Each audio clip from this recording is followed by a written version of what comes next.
Good morning, everybody. Happy Friday. Happy Friday.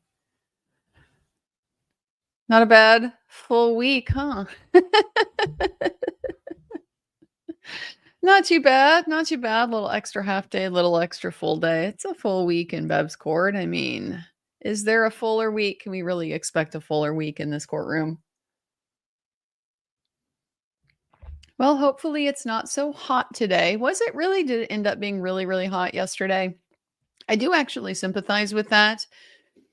Over here in this part of the country, we have a fair number of old historic courthouses in some of the smaller counties, and they are not particularly well equipped to keep you cool, keep you comfortable. So we have had many an occasion of sweltering through a very uncomfortable summer day in court. But that is just kind of part of what you get when you choose the climate that you spend your life in. But hey, if they're ahead of time, they're ahead of schedule, guys. So we can go ahead and afford to take an extra day off because it's a little bit hot. So the rumor that's flying is that the crash daddies are in the house. Crash daddies. We got ARCCA witnesses potentially coming in. That would be fun. That would be fun. That would be exciting, having the ARCCA witnesses for the jury to sit with over the weekend, probably the last weekend before they get the case.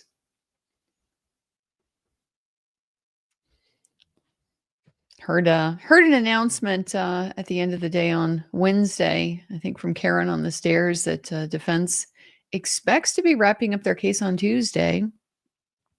If that's the case, then depending on how long of a rebuttal case the prosecution puts on, yeah, we could be doing instructions closing. Could be on verdict watch this time next week. It's kind of hard to say. Things suddenly starting to pick up and move very, very, very quickly. But crash daddies, that will be fun. That will be exciting. So last trial defense finished with the crash daddies. And I liked that. I liked that decision. I supported that decision. The fact that they are, they have that. Just the fact that the FBI hired them, it's just such a huge advantage for the defense. I didn't hire you for this opinion. Like, you just take that whole hired gun argument right out of the opposing side's hand. Just take it right away. No, actually, I didn't. The FBI did. Of course, that's not completely true this time, though. It's not completely true this time because they did have ARCCA follow up, do additional testing, and so forth.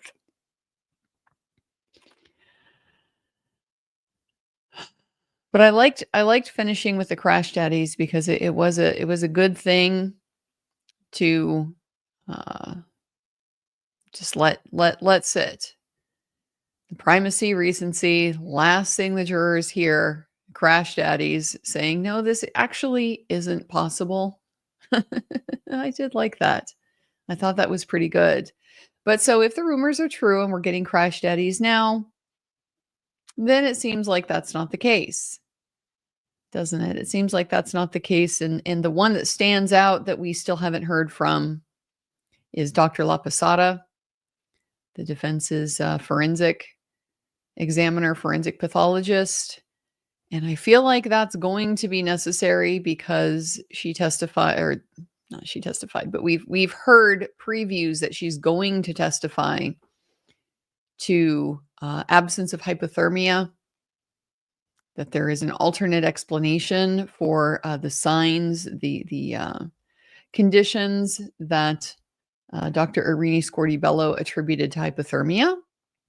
And she's also supposedly, we understand, going to point to the absence of frostbite as being significant. So what else, what more can she tell us about that? Don't know. but does seem like a very important witness for the defense to call, just in light of what they've already kind of committed to the jury they're going to be hearing.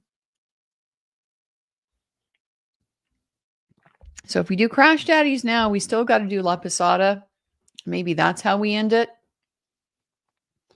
We end it with the forensic examiner saying, oh, by the way, he didn't die of the cold. I might like that. I might like that better. Hard to say. Depends on how things unfold. So we shall see, of course, if those rumors hold, if that turns out to be the case. But I'm excited if that is. How do you not love the crash daddies? They're almost as cool as the Zamboni driver. When you have the Zamboni driver on your side, I don't know how you could lose. Top that up with a crash daddy. Well, we have apparently gotten through all of these motions that have been filed that we've taken a look at over some of the last times we've been in court here. Don't know that we've heard the rulings for all of them, but we had that moment in court on Wednesday where Judge Bev asked if there's anything still outstanding. And Ms. Little said, oh, the motion to reconsideration. Oh, that's denied. Oh, yes, that's denied. So if that's the only thing outstanding, that means the other issues have been dealt with. Derek Ellington, another one. I don't know that we would have to hear from him necessarily had we not kind of been previewed by the Commonwealth's motion for this idea that defense is going to call Mr. Ellington to testify to some more about the phones and the forensic examination of John's phone and Karen's phone. We don't know what the outcome of that ruling has been. If they can't testify to, I don't know, shenanigans on John's phone after it came into the possession of law enforcement, shenanigans on Karen's phone after it came into the possession of law enforcement, then maybe we don't need to call him. I'm not sure. But either way, we don't know the outcome of those. All we know is the outcome of the Easter motion. That's denied, which we certainly anticipated. But those aren't the only new things that have been filed, guys. They're not the only new things that have been filed because we got jury instructions. I want to share with you guys. So this is kind of small, isn't it? There, I can make that bigger. There they are. So I'll take a look at these. Take a look at the Commonwealths. Take a look at the defenses when we get a chance. Depends on, of course, how early they get done or get started this morning. But they are still just waiting for the stream in the courtroom there. So first thing we see, murder in the second degree, the actual criminal charges. Immediately, all that really stands out to me about this, I do like that they've organized it and got it in outline form. It's very systematic, clear, easy to follow, but bolding one, no, I'm not down with that. I'm not down with that. If you want to call extra attention to this one particular prong, you do that in your argument. If your point is that this is the prong that applies and the other two don't, then don't include the other two in your instruction. Just take them out if they're inapplicable. If you're only relying on this one, then take these ones out. But bolding the instructions, nah, that's not appropriate. But it does seem like that's what they're relying on. Not going to be arguing. Karen intended to kill John, intended to cause grievous harm to John. Seems to really be murder by she hit the gas, and the consequences are what followed from that. I've always had a real struggle. I've always had a real struggle with this version of murder that they have here in the Commonwealth, this third prong here. intended to do an act which, in the circumstances known to the defendant, a reasonable person would have known created a plain and strong likelihood that death would result. Because, because it's so close to manslaughter. It's so close to manslaughter. Manslaughter is an unintentional but reckless killing. It's one where you didn't intend for death to result, but your conduct resulted in a substantial risk that death or grievous bodily harm would result. What's the distinction here? Substantial risk versus plain and strong likelihood. It really seems to be it. I've struggled with this. Actually went and looked at some of the case law to see if I could get a little bit better idea of where the distinction is. Like, is there a clear black and white dividing line between second degree murder under this particular prong and then manslaughter? And I got to tell you, it's not particularly clear to me. I found this case. It was, I think it was cited in the model jury instructions. I went and looked for this case. I'll share it with you guys too. This one here, Commonwealth versus Earl. And so this is a case where a mother is being prosecuted over the death of her child. She goes upstairs to a party, leaves the child with her boyfriend, comes back, and the child is in distress. And then over the following night, child starts to vomit and be in pain and things like that. Ultimately, the child dies, and the question becomes mom's complicity. Mom's complicity in that. Okay, mom has lost her child, but very common to blame a grieving parent for the death of the child on fairly nominal evidence that the parent knew that there was anything wrong. So the argument here was that this fit the third prong. A reasonable person would have known, given the symptoms of the victim seen by the defendant, that the failure to seek appropriate medical attention for her created a plain and strong likelihood of her death. So this is why I read this case. Of particular importance in the present case is the distinction between this standard for third prong malice and the standard for involuntary manslaughter, a lesser included offense. Involuntary manslaughter is an unintentional, unlawful killing caused by reckless or wanton conduct. Wanton or reckless conduct is intentional conduct by way of either commission of or omission where there is a duty to act, which conduct involves a high degree of likelihood that substantial harm will result to another. The degree of risk of physical harm for involuntary manslaughter is thus a high degree of likelihood of substantial harm, whereas for third prong malice, there must be a plain and strong likelihood of death. Does this help? Does this help us understand the difference? I don't understand the difference at all at this point, other than we use some slightly different words, but conceptually, how is there a dividing line between murder and manslaughter, which are very, very different crimes when it comes to the seriousness of the offense? But what's the distinction between them? Really unclear to me. So they go through in this case and they look at other cases.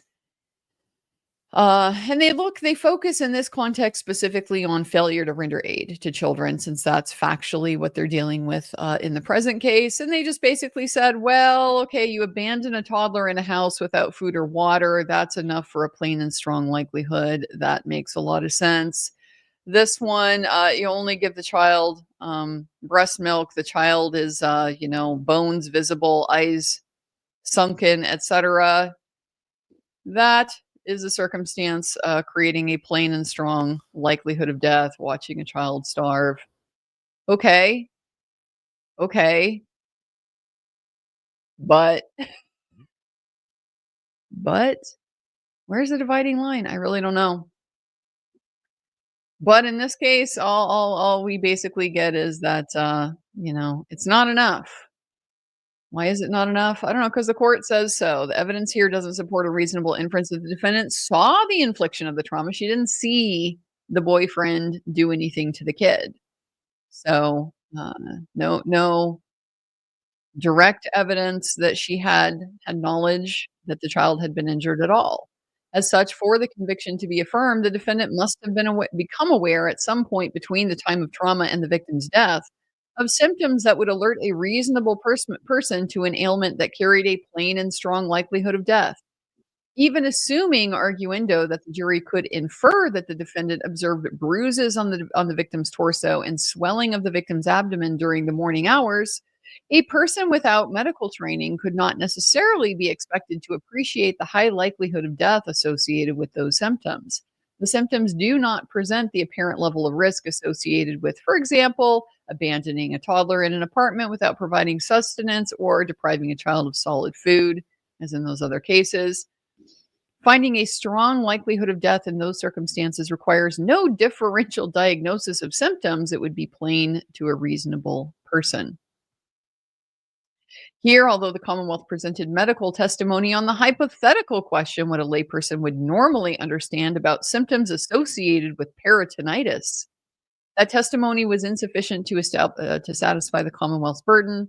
The medical witnesses stated that a layperson would know the symptoms were abnormal, that a reasonable caretaker would not mistake full peritonitis for influenza. It would be obvious the child was very sick and needed attention. They also testified that taking account of symptoms in the end stages, a reasonable person would know that the child was in severe, dire straits, and that as a child went into septic shock, a person without medical training would know that the child was in grave danger or critically ill. Without reaching the question whether a jury could infer from the facts that the defendant would have witnessed the relevant symptoms in the end stages or during septic shock, we conclude that the observations described by the medical experts would fall short of third prong malice. Why? As we've made clear, it's not enough to show that this defendant failed to seek medical care where a reasonable person would know that failing to do so would create a strong likelihood of grievous bodily harm, nor is it enough to establish that the victim was so ill that her death was a possibility. The testimony must support the inference of a plain and strong likelihood of death, and on that point, the medical testimony was insufficient. So we just end at the conclusion, it's not enough. I mean, who is anybody satisfied now? We have a real clear picture of the distinction between murder under this prong and manslaughter. I sure don't, but maybe that's just me. Plain and strong likelihood versus high likelihood seems very semantic. Then we think about it in this present case. What are we talking about? We're talking about we have to be talking about the allegation of the rapid backing. We could be talking about the clips that have been played where Karen's talking about maybe I hit him. What if I clipped him in the knee and didn't know, that type of thing. Well, if you clipped him in the knee and you didn't know, then you haven't done something intentional. It hasn't been the purpose of what you did. Looks like they're getting ready to go into court already. So get that going. But also you would have had to have known it created a plain and strong likelihood that death. So, if I just clipped him and he fell, is that even going to be enough to create a plain and strong likelihood of death? I don't know. I mean, so we've overcome the motion to dismiss here. The court has said it's enough. Hear ye. All persons having anything to do before the Honorable Beverly Canoni, the Justice of the Superior Court, holding in Dedham, within and for the County of Norfolk. Draw near, give your attendance, and you shall be heard. God save the Commonwealth of Massachusetts. This court is in session. Please be seated. Hi, good morning, counsel. Good morning, Ms. Reed. And good morning, jurors. Good morning. And happy Friday. I do have to ask you those same 3 questions. Were you all able to follow the instructions and refrain from discussing this case with anyone since we left day before? Everyone said yes or nodded affirmatively. Were you also able to follow the instructions and refrain from doing any independent research or investigation into the case? Today, huh? Everyone said yes or nodded affirmatively. Did anyone happen to see, hear, or read anything about this case since we left the other day? No? Everyone said no issue. Hey, I understand we have a witness this morning? We do, Your Honor. Yes. We would ask to bring us Dr. Brennan Wolfe. Yes, Crash Daddy. Crash Daddy. Rumors are correct. But we'll see how. Thank you, Tony.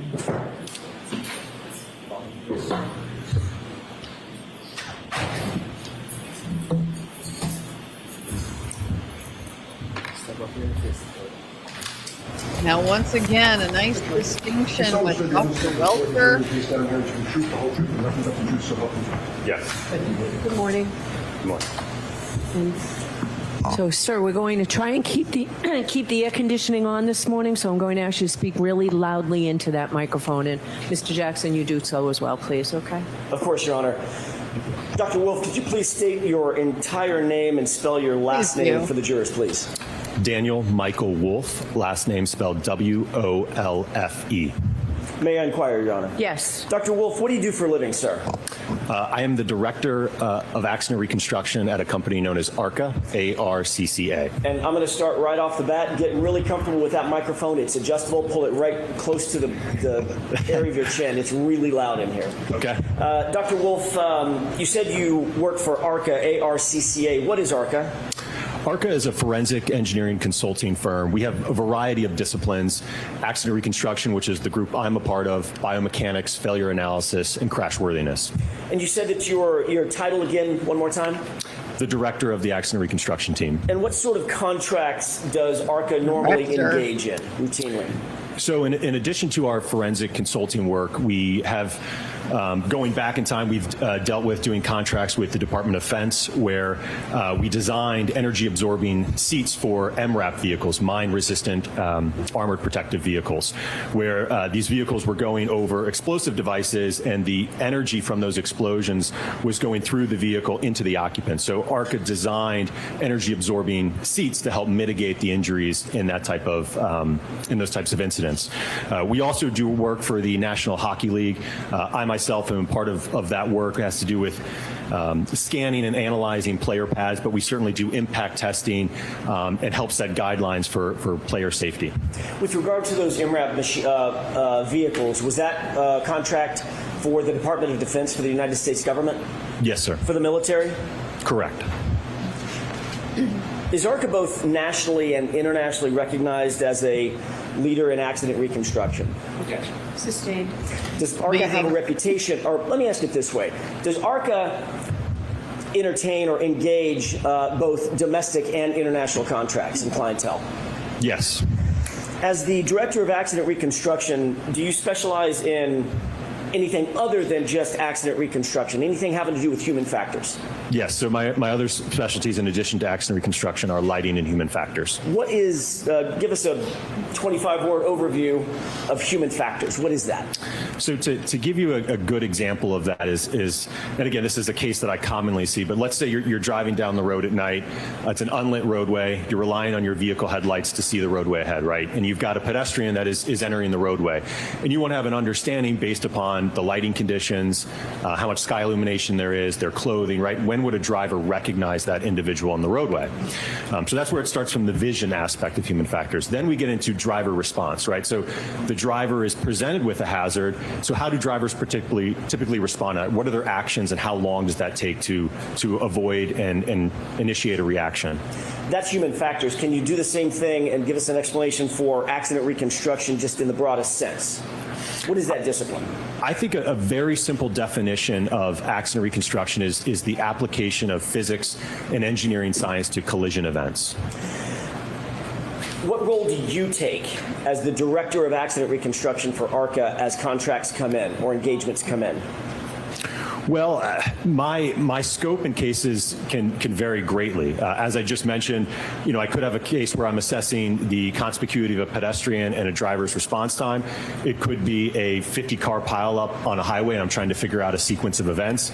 It could be a rear-end collision where a seat back has failed in the vehicle and the occupant has sustained injuries, and we want to have an understanding of the crush, the damage, the forces. So, again, it can vary case to case. Do you Conspicuity, engage in reconstruction or attempt to engage in reconstruction of all sorts of passenger vehicles and commercial vehicles? Yes. What about motorcycles? Yes. Bicycles?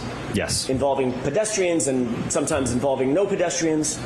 Yes, I see all types of collisions.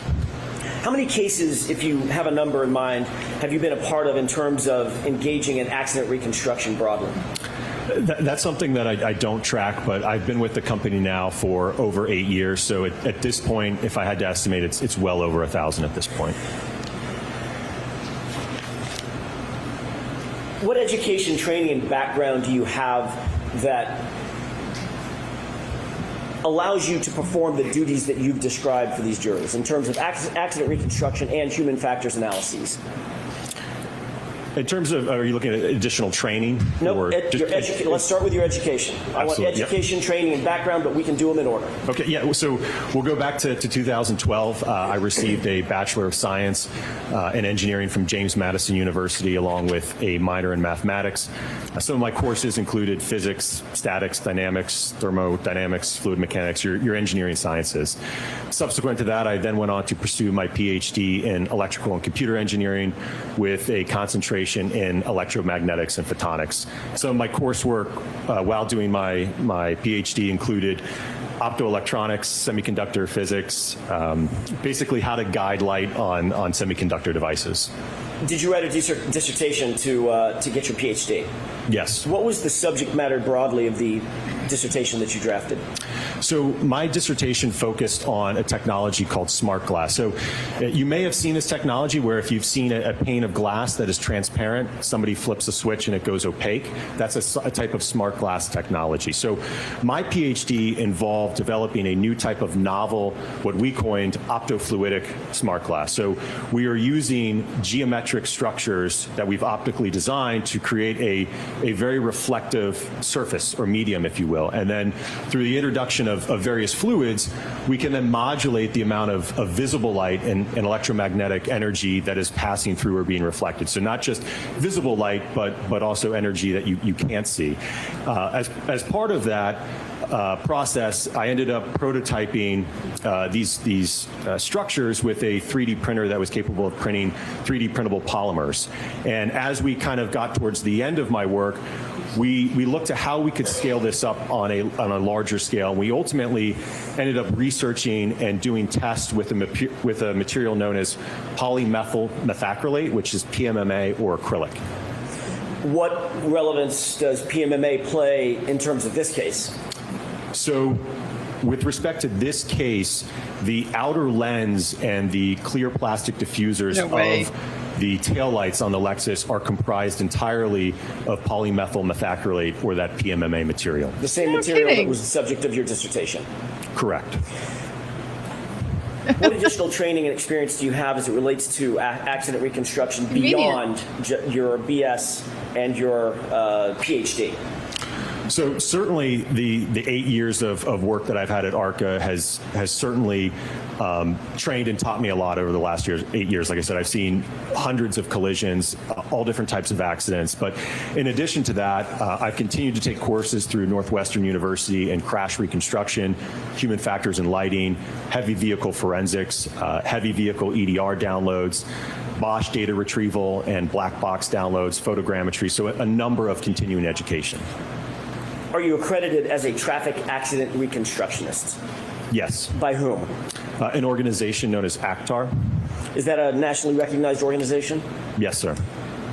What does that stand for, ACTAR? The Accreditation Commission for Traffic Accident Reconstructionists. Are you trained in photogrammetry? Yes. What is photogrammetry generally? So photogrammetry is the science of extracting and measuring information in a photograph. So you don't actually have to physically inspect something to be able to get information about its measurements or where things are spatially. You can do that from a photograph alone. Is that an accepted methodology in the field of accident reconstruction to use photographs and or videos without actually having been at the scene during the course of the crash? Absolutely. It's very common. You mentioned Bosch. What is the Bosch crash data retrieval analysis? What is that generally? So generally, most modern vehicles on the roadway now have what's called an airbag control module, or more commonly known as a black box, which can contain crash-specific data in a collision. Are you a member of any professional societies?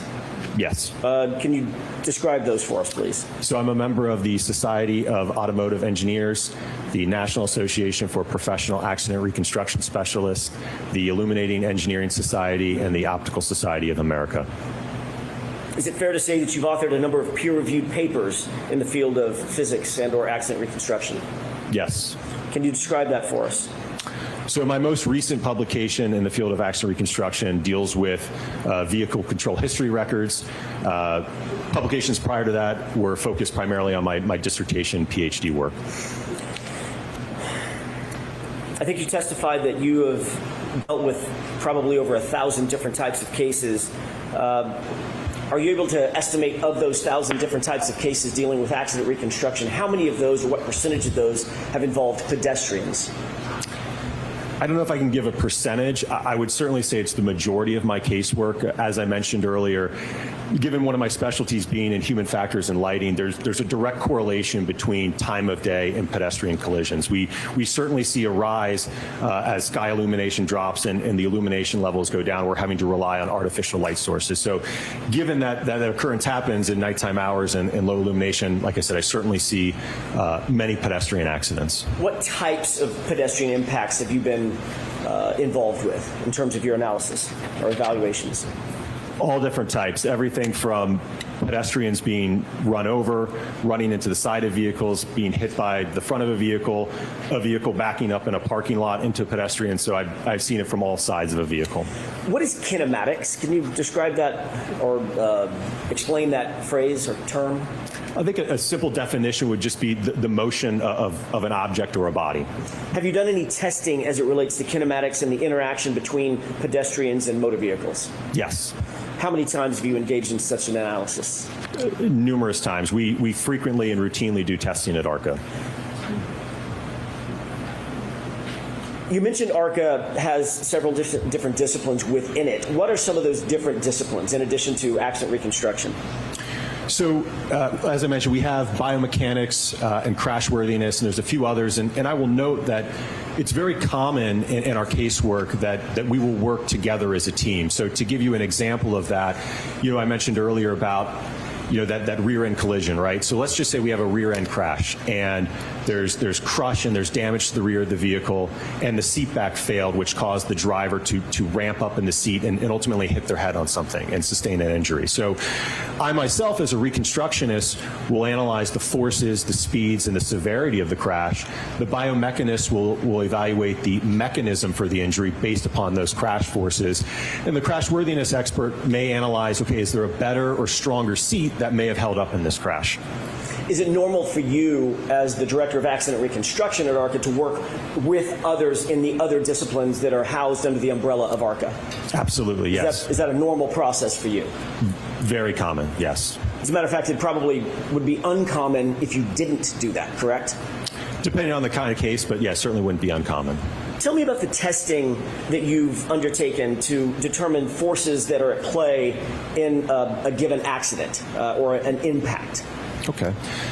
So to give you maybe a simple example of it is, let's just say we have a sideswipe type collision where two vehicles sideswipe each other and a front bumper gets torn off or deflected essentially, and there's some deformation to it.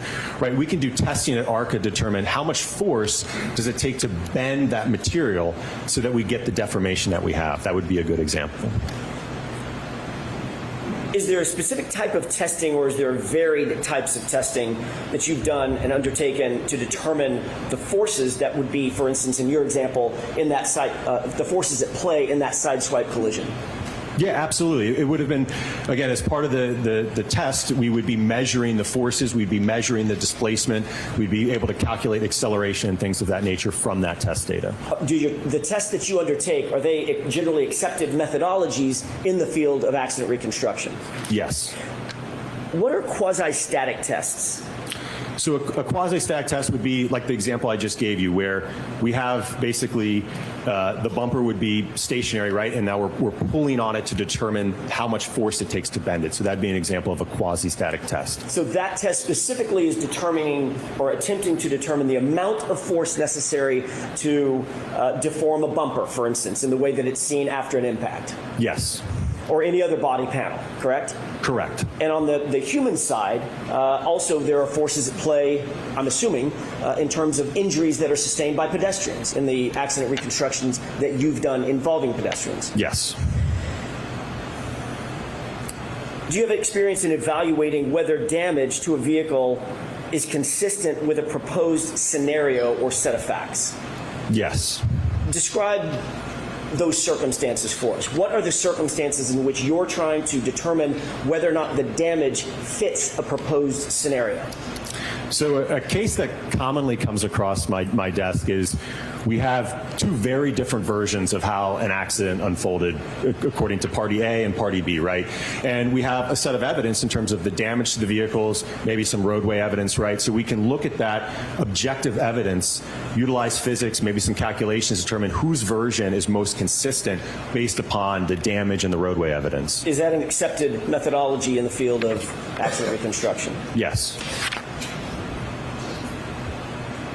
In other cases in which you've undertaken such certainty, an engagement to determine whether or not the physics or the physical evidence matches a particular scenario or is inconsistent with that scenario, have you been able to ultimately reach conclusions and opinions to a reasonable degree of scientific certainty in those cases? Yes. Is that normally what you're seeking, to ultimately come to an opinion or a conclusion about those scenarios or circumstances? Yes. Are your opinions and conclusions based on your education, your training, the background and experience that you've explained to the jurors? Yes. Is it also in furtherance of the scientific methodologies that you employ in order to come to those opinions and conclusions? Yes. And are those generally accepted in the scientific and accident reconstruction community as a proper methodology to come to opinions and conclusions of that nature? Yes, sir. Have you been qualified in other courts to testify in the area of accident reconstruction? Yes. Let's talk about how you began your work in this particular case. yes. When you were initially retained in connection with this case, were you hired by the defense? No. Did you know who we were? Sustained. Your Honor, may we approach? You can ask it differently, Mr. Welcher. Sure. Were you hired by anybody affiliated with the defense? No. At that time, did you know any of the names of the defense? No.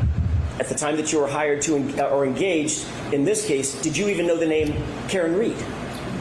Sustained. Did you know any of the names or of any of the parties? Sustained. I'll see it. Sure.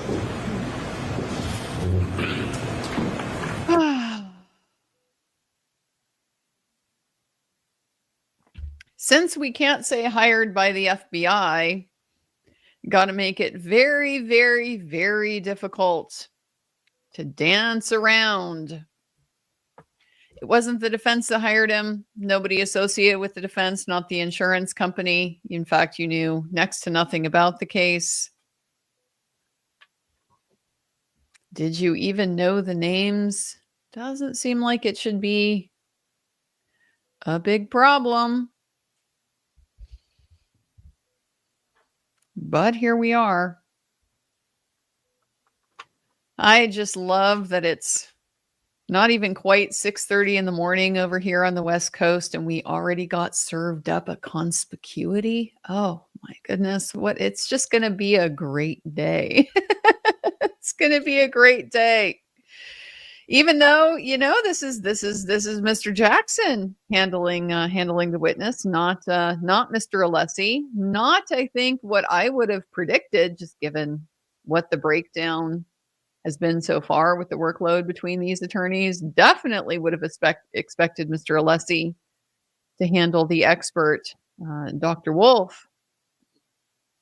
And perhaps Mr. Alessi would have volunteered conspicuity if Dr. Wolfe had not done so himself. But we're getting Mr. Jackson instead, so a little bit of shift. That said, Mr. Jackson is the one who handled Dr. Wolfe in the first trial as well. Seems like the primary point of contact. So in that sense, it certainly makes sense. But just a little bit different from what we've seen so far.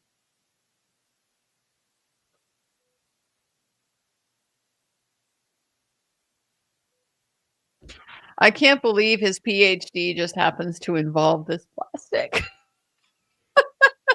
He knows everything under the sun about this type of plastic. He was part of his PhD. He designed a new type of smart glass, and they use this plastic. That's funny. Serendipity, serendipity. It's a funny thing sometimes, just how things work out. FBI just happened to choose the guy who is studying taillight plastic at a PhD level.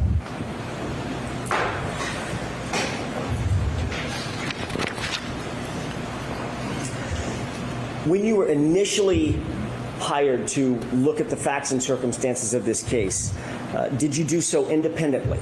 In other words, were you given a series of facts and a series of data and asked, just look at these facts and look at these data and make a few determinations about accident reconstruction in this case? Yes. What were you asked to do specifically? It was to look at that evidence that we were provided and determine whether or not the damage to the vehicle was consistent with the injuries to Mr. John O'Keefe.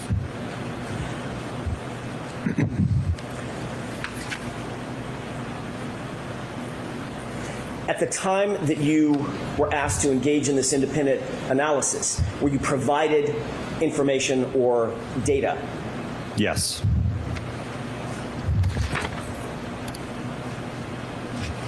Who at ARCCA was assigned to the team that would ultimately engage in this particular analysis? It was myself, Dr. Andrew Rentschler, and Scott Klein. Describe what the materials were that you were provided in your initial assessment of this case. Could I refer to my report? With the court's permission.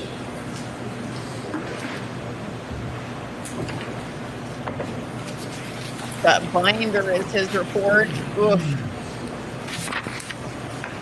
Would you like me to just go in order from the materials reviewed? That would be fine. The Norfolk SPDU homicide death report, the Commonwealth of Massachusetts Department of State Police crime scene report, OCME dispatch removal report, photographs of the incident location, videos of the incident location, photographs of the 2021 Lexus LX 570, photographs of recovered evidence, crash data retrieval report from the 2021 Lexus LX 570, report of autopsy photographs, and there was a few other items there, but those were generated internally. There were about 14 things that were listed in terms of categories of information that you were provided, or ARCCA was provided, is that right? A little less than that, because some of those, like I said, were internally generated, but yes. Why were you provided that data? What's the reason why it's important for you to get certain data as you begin your analysis? Well, we wanted to have an understanding of, or ultimately the entity that retained us wanted to have an understanding of what, I guess, the evidence that we would need to reconstruct this. Did you get enough information to engage in a fulsome analysis, an accident reconstruction in terms of the initial request by the entity that hired you? Yes, in terms of our scope, yes, we had sufficient information. Were you able to review Welcher said not photographs of not only the Lexus involved, but John O'Keefe's body? Yes. Did you use those photographs in furtherance of your analysis? Yes. Did you use the reports detailing scenarios or possible scenarios in furtherance of your analysis? From what I recall, I don't believe any of the reports indicated any type of theory or understanding of how the accident occurred. Were you asked to determine whether or not certain scenarios could be possible? I don't recall them giving us any scenarios to evaluate. They essentially left it in our hands. Here's the evidence. What do you think happened? That was an open question, correct? Correct. All right. Did you engage in an analysis that basically allowed you to think of any scenario? I think that's fair, yes. In your initial analysis, did you note damage to the vehicle? Yes. Describe the damage. Let's start with the vehicle. Describe the damage that you noted in furtherance of your analysis.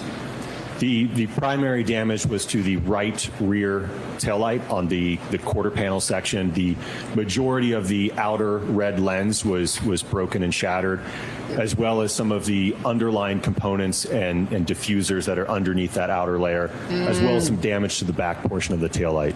Can I stop you right there? Describe when you say the outer lens material and some interior material as well was damaged. Describe that in detail for us. So the outer lens is red, and it's about 5 millimeters in thickness, and it basically encompasses the majority of that quarter panel taillight. And then there's a small segment that is clear that is for the turn signal indicator, which is yellow. Underneath that 5 millimeter thick red lens, there are additional diffusers that run along the bottom. There's two rows of those, I believe, and then they also go up vertically on the side, and those are clear. And I think the thicknesses of those are about 3 millimeters. Is 5 millimeters of PMMC, have I got that right? PMMA? You call it acrylic. That's the more common name. Easier for me. Is 5 millimeters of that acrylic, that outer lens material, is that considered thick or thin in terms of just sort of what we'd see on a taillight? I would describe that as a pretty thick piece of plastic. It's certainly by no means. You can't, if you had a segment of it and you try to bend it, it's not going to bend. Okay. In addition to that outer taillight material, that acrylic, in terms of the information that you received, did the interior acrylic also have damage to it? Yes, those clear diffusers that, again, there's 2 rows of those, and they also went up vertically. Those were shattered and broken as well. Was that important to you in your ultimate analysis? Yes. Be in trouble, 31. I think you might be getting some of your analysis. Scratches or dents anywhere on the tailgate area or the liftgate area? Yes, there was a dent and some paint chips, if you will, above the liftgate taillight assembly. So again, that next to that quarter panel taillight, there's another assembly that is on the liftgate, and there was a small dent and some paint chips at that area. There was also on the wraparound section of the bumper cover, as it's going from the rear to the right side, there were some superficial scrapes in that area. Did you note any other damage or deformation to the Lexus? Deformation in the tail, the liftgate, the bumper, anything like that? No. Is it common in a vehicle-pedestrian collision that there is some sort of bumper deformation that's associated with a vehicle-pedestrian incident? That can certainly occur if a pedestrian is in an normal upright position. You can certainly get displacement of the bumper. Did you see any displacement or panel deformation on the Lexus? No.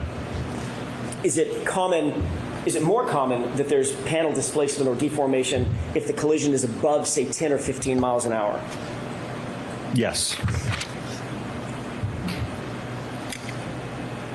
During your review of all the investigative materials, did you note any items of evidence that were recovered or claimed to have been recovered on the bumper itself? I recall there were 2 or 3 apparent glass fragments. What's the significance of that? Let me ask it differently. Is there any glass in the taillight assembly?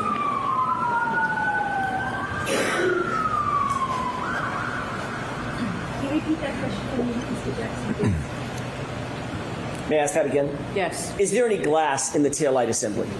No. Was there any shattered glass anywhere on the Lexus? Meaning panes of glass, the back window, quarter panel windows, anything like that? No.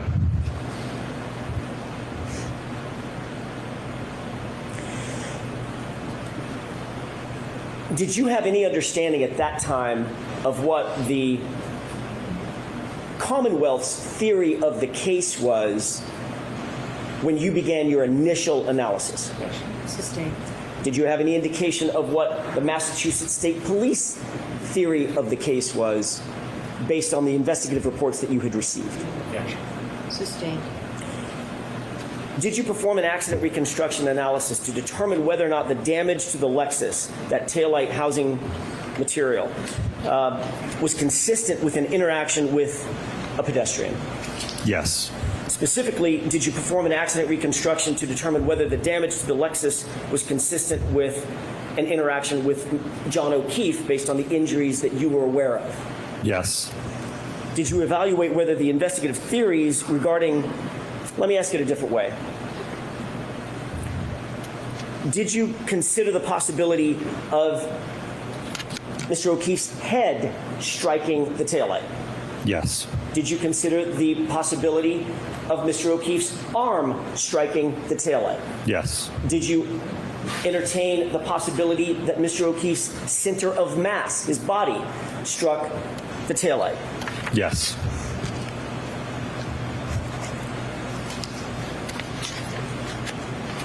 Before we get into the initial testing, were you able to come to opinions and conclusions concerning those things that I've just mentioned?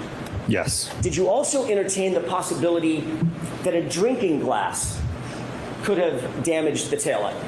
Yes.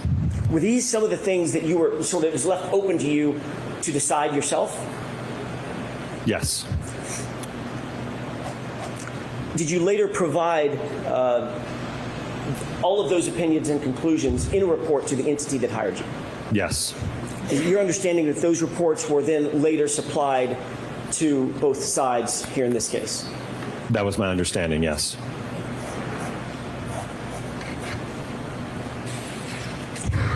Did you testify about those initial testing opinions and conclusions at a proceeding last year? Yes. Let's talk for a second about that initial testing that you conducted in connection with this case. When approximately did you begin your testing? And I'm going to phrase it as your initial testing, the testing that you testified to about last year. When did you start that initial testing? From what I recall, it would have been late 2023 into early 2024.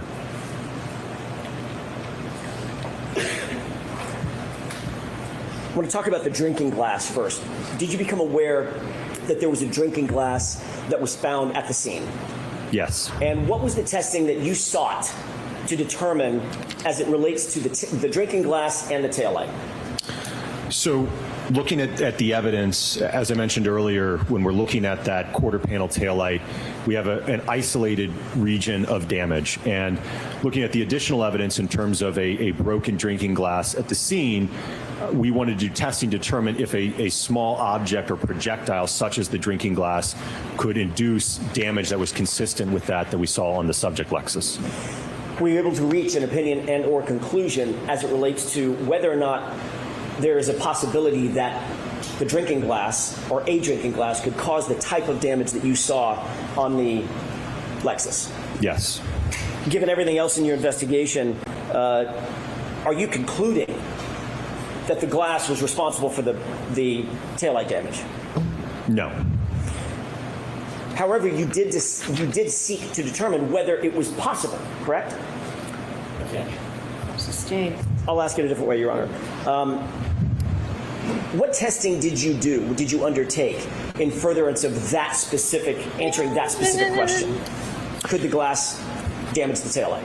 Right. So we designed a pressurized cannon that was capable of firing the drinking glass into the taillight at various speeds. We aimed for speeds of 30 and 40 miles an hour. Our achieved speeds were at 31 and 37 miles per hour.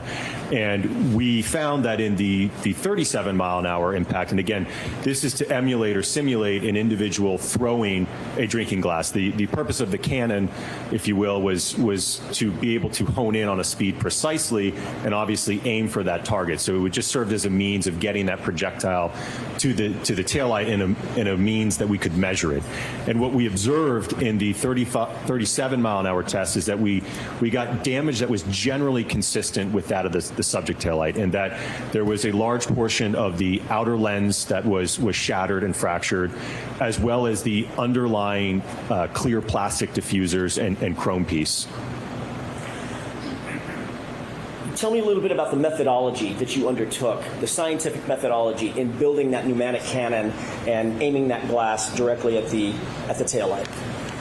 Absolutely. So, as I mentioned, it was a customized cannon, if you will. It had a barrel that was capable of fitting a rocks or an old-fashioned drinking glass in it, and that's a glass that has a thinner sidewall, if you will. I think the glass was about 3 inches in height or so, maybe 3.5 inches, with the bottom portion being solid glass or just a thick piece of glass.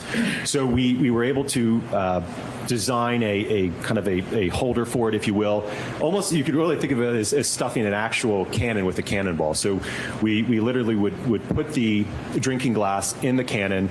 There was a pressurized vessel behind that we would open up a valve rapidly, and when it was set to a certain pressure, that would determine the exit velocity that it would leave the barrel at. And we were able to aim that device into the taillight at those specified speeds to be able to determine what would the damage pattern be when we fired that glass. Were you able, in this scientific experiment, to control for aim and trajectory? Yes. Were you able to control for velocity or exit speed of the glass? Yes. Were you able to control for damage patterns as it pertained to both the glass as well as the taillight at which it was aimed?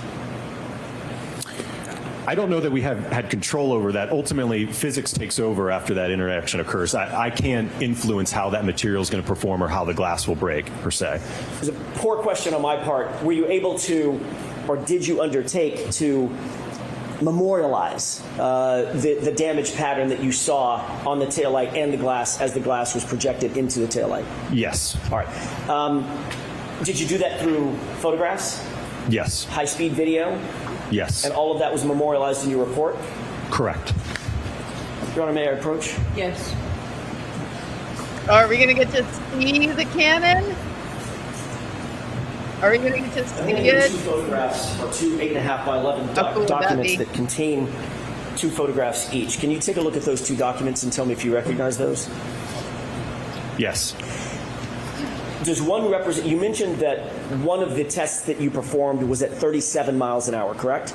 Correct. Did you mention the speed at which, or the velocity at which the other test was done? If I didn't, it was 31 miles per hour. All right, so 31 and 37. Do you see those 2 documents in front of you? Yes. Does one of them represent the 31 mile an hour test and the photographs associated with that? And an extracted frame from the high speed, yes. Okay, and does the other one represent the other test, the 37 mile an hour test? Yes. If we could take those one at a time. May I approach one more time? Okay. Let's take them one at a time.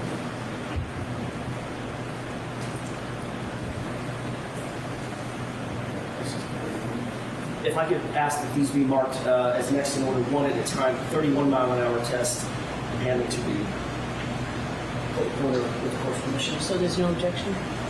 None, thank you. Okay. Is it 213? I'm sorry. 213? And the second document represents the 37 mile an hour test. Is it 214?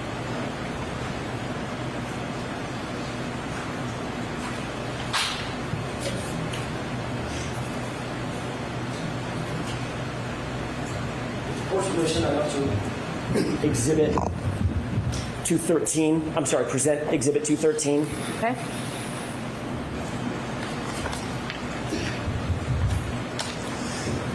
Is this the photograph that was just marked as Exhibit 213 that's in front of you?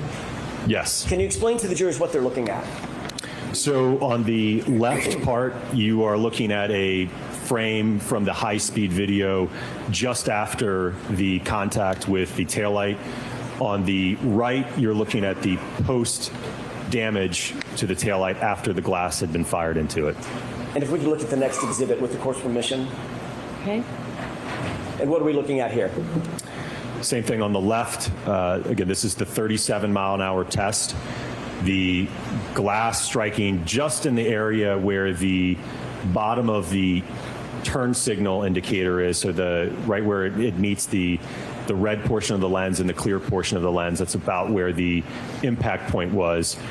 You could see that a large portion of the outer red assembly, lens cover is missing and fractured. The clear portion of the part of the outer lens to the turn signal indicator is also fractured, as well as the underlying clear diffusers in that assembly. Would your testing in both of these scenarios, the 31-mile-an-hour test and the 37-mile-an-hour test, represent an accepted methodology for controlling for aim, velocity, impact site, and those issues, if you will, as it relates to testing of this sort? Yes, we were able to control those variables. And is that an accepted methodology in the area or the field of accident reconstruction? Absolutely, yes. When you finished your testing, were you able to make a determination as to whether or not either one of these velocities, the 31-mile-an-hour velocity or the 37-mile-an-hour velocity, were consistent with the damage that you saw on the subject Lexus, which is the 2021 Lexus belonging to Ms. Reed?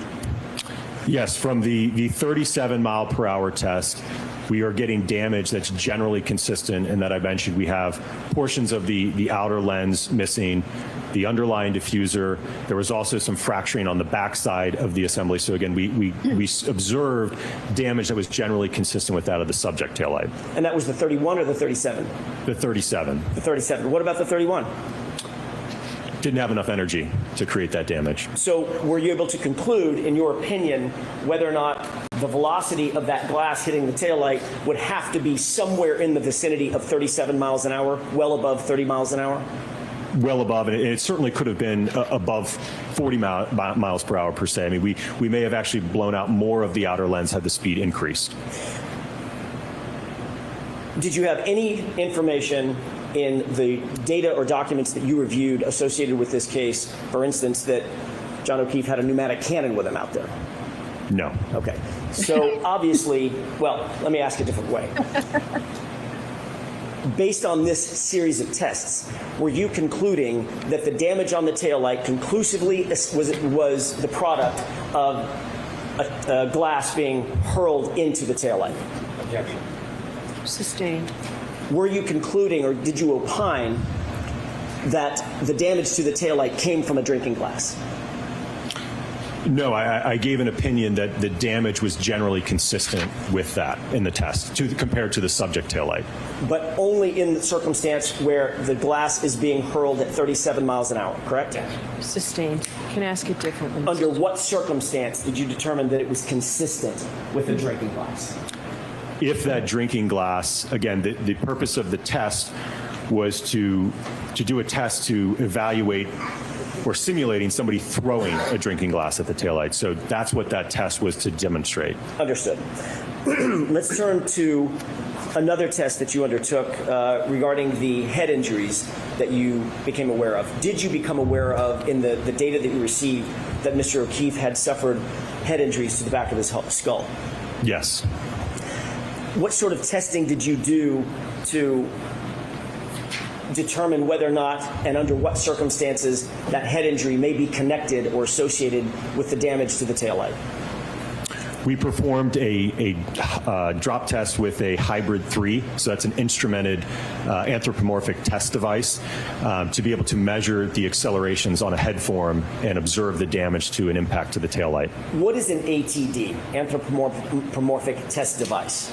So it's a device that's commonly used in our field, and it's certainly approved by the federal government to evaluate crash forces and occupant kinematics, or I should say occupant crash forces. So it's a device that reconstructionists and biomechanists typically use or commonly use to be able to evaluate, like I said, whether it's forces in a motor vehicle, or let's say you have something being dropped on somebody's head or an impact to somebody's body part, right? We can use that instrumented dummy to evaluate and measure the acceleration and the forces. Another word or another phrase often used in association with ATD devices are crash test dummies, correct? Correct, yes. Why was it important to do a drop test? So we wanted to have an understanding based upon the fact that Mr. John O'Keefe had a skull fracture to the back of his head, whether or not an impact, a direct impact between the taillight and the back of his head could have caused that skull fracture. What did your testing indicate? When we did the test, the impact to the taillight was at 15 miles per hour, and we observed that the damage to that taillight was significantly more than the subject taillight at the 15-mile-an-hour speed. Furthermore, it did not generate, according to my colleague, Dr. Rentschler, enough forces to cause a skull fracture. So ultimately, what was your conclusion related to the taillight potentially striking John O'Keefe in the head at above 15 miles an hour? From a damage perspective, it was inconsistent. Inconsistent. Correct, inconsistent. Did you consider temperature and control for temperature in any of your testing? Yes. Why is that important? Well, that will affect how that, we've talked a lot about that acrylic material of the lens. That will certainly affect how it fractures. So we absolutely controlled the temperature during these tests. How did you control for temperature? So we had them sit overnight in chest freezers to get them to the desired temperature, which for our original set of testing was at 28 degrees Fahrenheit. We then rapidly moved them to our test fixture, and then they were fired almost immediately after that. And when you're talking about them, you're talking about exemplar taillights. Correct, yes. Are those exact replica taillights taillight that you would find on the 2021 Lexus SUV? Yes. After your testimony in the first proceeding last year in the spring of 2024, were you ultimately contacted by the defense in this case? Yes. When were you contacted by the defense? I know that I had reached out to you, I believe it was in February of this year, because I think I saw some things in the media and was just wondering what was going on. Sustained. Just when? Just a date, Dr. Wolfe? I don't know if I could give a specific date. If I had to estimate, sometime in February or March, probably. Were you still under contract with the other entity that hired you? Sustained. At some point, you and I spoke, correct? Correct. And that was, you believe it was February of 2025? Yes. Had we spoken at all between the end of your testimony at the proceeding last year and February of 2025? No, that was the first time. Did I ask you anything about retaining you? Not at that time, no. At some point, subsequent to that initial discussion in February of 2025, did we have another discussion about the potential of retaining you? Yes. Tell me about that. When was that? From what I recall, it was sometime in March, and we were trying to figure out. Sustained. Next question, please. Did I ask you if you were available to be retained by the defense? Sustained. May we approach? Okay. She really wants to limit what they can get into about his status, doesn't she? They came back from that first sidebar where he'd been trying to clarify you didn't even know anybody's name, right? Because we want to rule out the insurance company. The insurance company would be very interested in a collision between Karen Reed and John O'Keefe. So they would know who the name was. If these guys didn't even know the names of John O'Keefe and Karen Reed, then it makes it, less likely that it's the insurance company. But we came back from that first sidebar and he doesn't get to keep asking that question.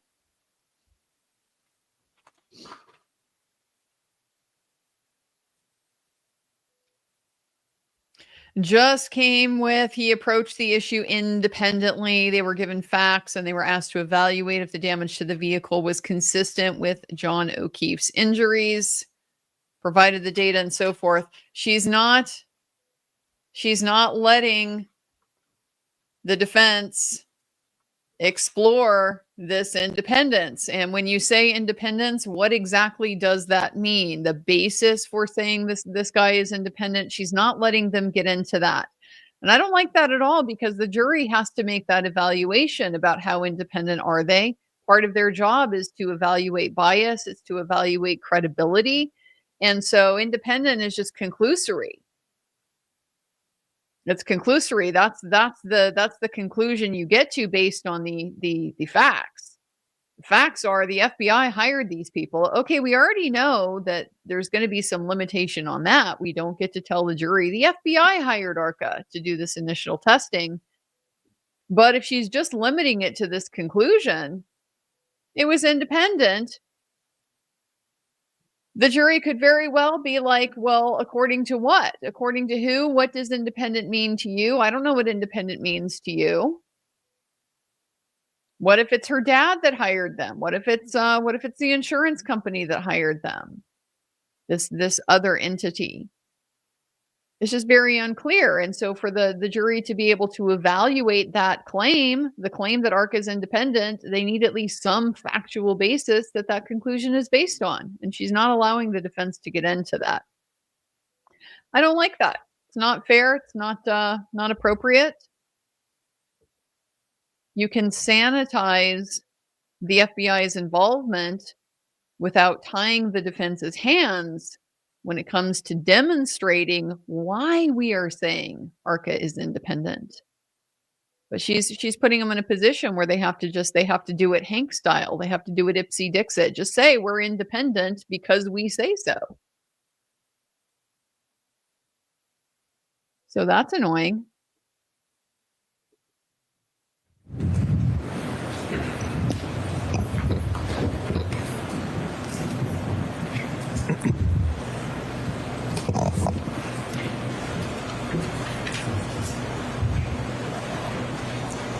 May I inquire? Yes. Thank you. Okay, Dr. Wolfe. So ultimately in March of 2025, were you hired by the defense?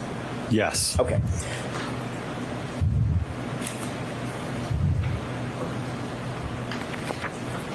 Were you asked to do anything or to review anything from the Commonwealth and any of their experts in relation to testing that was undertaken by them regarding the Lexus and Mr. O'Keefe? Yes. What were you asked to do? My understanding is that we were asked to review and evaluate the report and analysis conducted by Dr. Welcher. Did you receive Dr. Welcher's reports? Yes. Did you receive his raw data? Yes. Did you receive his 140-plus page PowerPoint? Yes. And did you undertake a review of that, all of that data, in order to evaluate that data? Yes. What methodology did you undertake at that juncture before you began any testing? Just your review process. What methodology did you undertake in terms of your review of his evaluations and his opinions and conclusions? Well, I think when reviewing his report and his analysis, I look to his opinions, and then I look to what's the basis and the foundation to those opinions, right? How did he ultimately arrive at those final conclusions? So I'm looking for the methodologies that he followed, what testing did he do, what type of experiments, what type of data analysis, ultimately to provide that opinion. Ultimately, did you prepare a PowerPoint presentation in furtherance of memorializing your review and opinions and conclusions of his evaluation and testing? Yes. Did you bring that with you today? Yes. Do you have that with you on your computer, or are we going to run the PowerPoint? It's on this computer up here with me. With the court's permission, could Dr. Wolfe present his PowerPoint presentation? Okay. Your Honor, I have a thumb drive that I believe represents the PowerPoint. Can we have this marked? Yes, is this coming into evidence? On the green is demonstrative name. All right, so we'll mark it for We identification. can mark it for identification for the time being and discuss it. Thank you, Your Honor. Should it BBB for identification? We're on BBBB.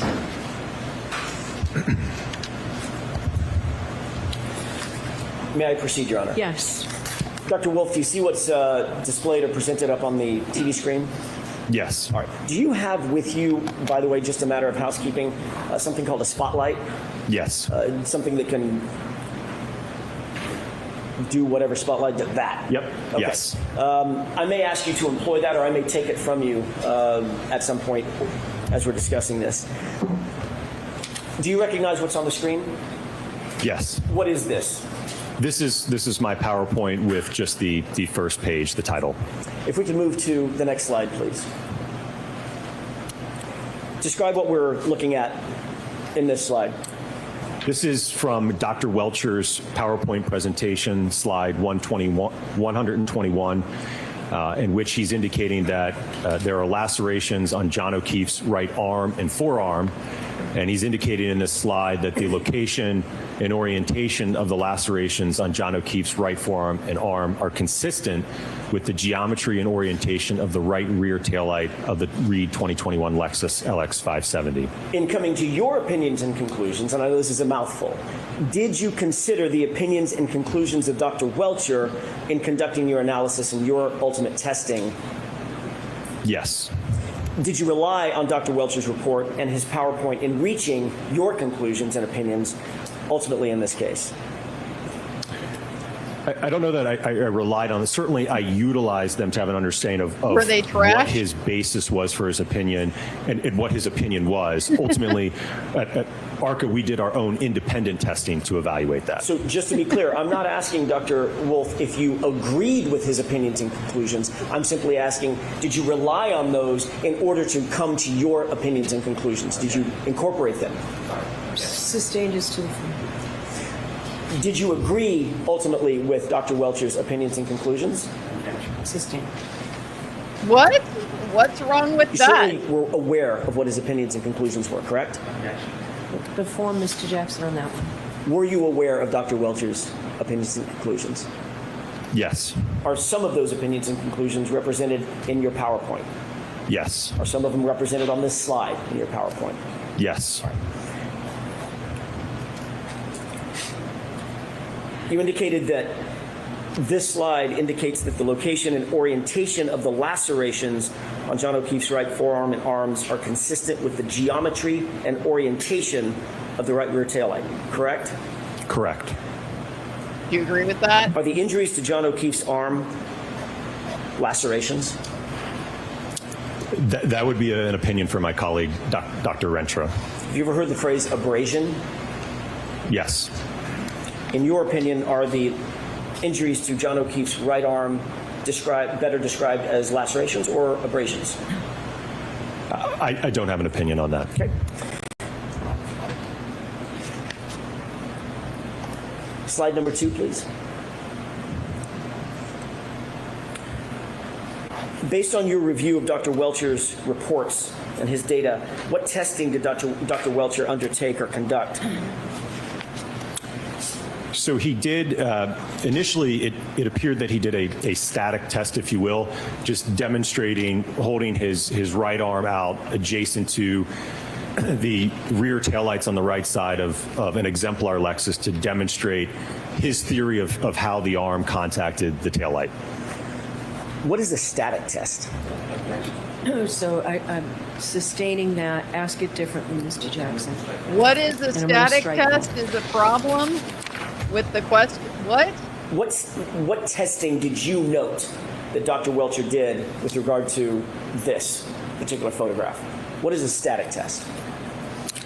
Well, in a static test, that neither the arm or the vehicle is moving. It's just he's aligning his right arm adjacent to show how his arm aligns to the geometry and the dimensions of the Lexus. Did Dr. Welcher appear to be wearing similar clothing as John O'Keefe was wearing on January 29, 2022? Yes. Was there any significance or purpose for that, in your opinion? In this test, no.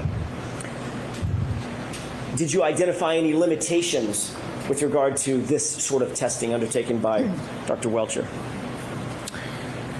Well, it's very basic in that the only thing that this demonstrates is that you can get your right arm to align with the taillight. Beyond that, Yes. it doesn't tell you anything with respect to what happens to the arm when it makes contact with the taillight, right? What's the motion of the arm? What's the damage to the taillight? What's the acceleration of the arm? What's the forces of the arm? So it doesn't answer any of those other questions. The only question it answers is, does the arm align with the taillight? You're aware that John O'Keefe was 6'1", correct? Correct. Is the only person, let me ask it a different way. Can only a 6'1" person align their arm with the taillight? No, the arm is adjustable, so certainly people of different heights could also meet that alignment as well. Just by pivoting your arm a little bit, right? Sustain. How would you describe the ability of somebody 5'7" or 6'3" being able to Hold their arm align up their higher. arm with the taillight? Just changing the orientation and the posture of your arm. Was there any scientific significance, in your opinion, of this particular test? Again, other than just demonstrating that it aligns with it, no, nothing beyond that. Next slide, please. What are we looking at here? So this is an extracted frame from one of his dynamic tests in which the vehicle is moving at about 2 miles per hour into his arm, making contact with his hand, his forearm, and his elbow. What is a dynamic test as it relates to a static test? So that's when something's in motion, and in this instance, it's the Lexus moving at about 2 miles per hour into his arm. Did Dr. Welcher explain what the purpose of this test was?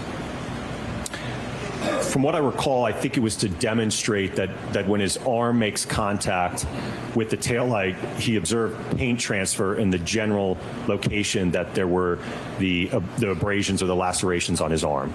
Did he appear to paint the taillight? He did, yes. Do you see that He did. Dr. Welcher appears to be wearing an orange T-shirt? Yeah. Sustain.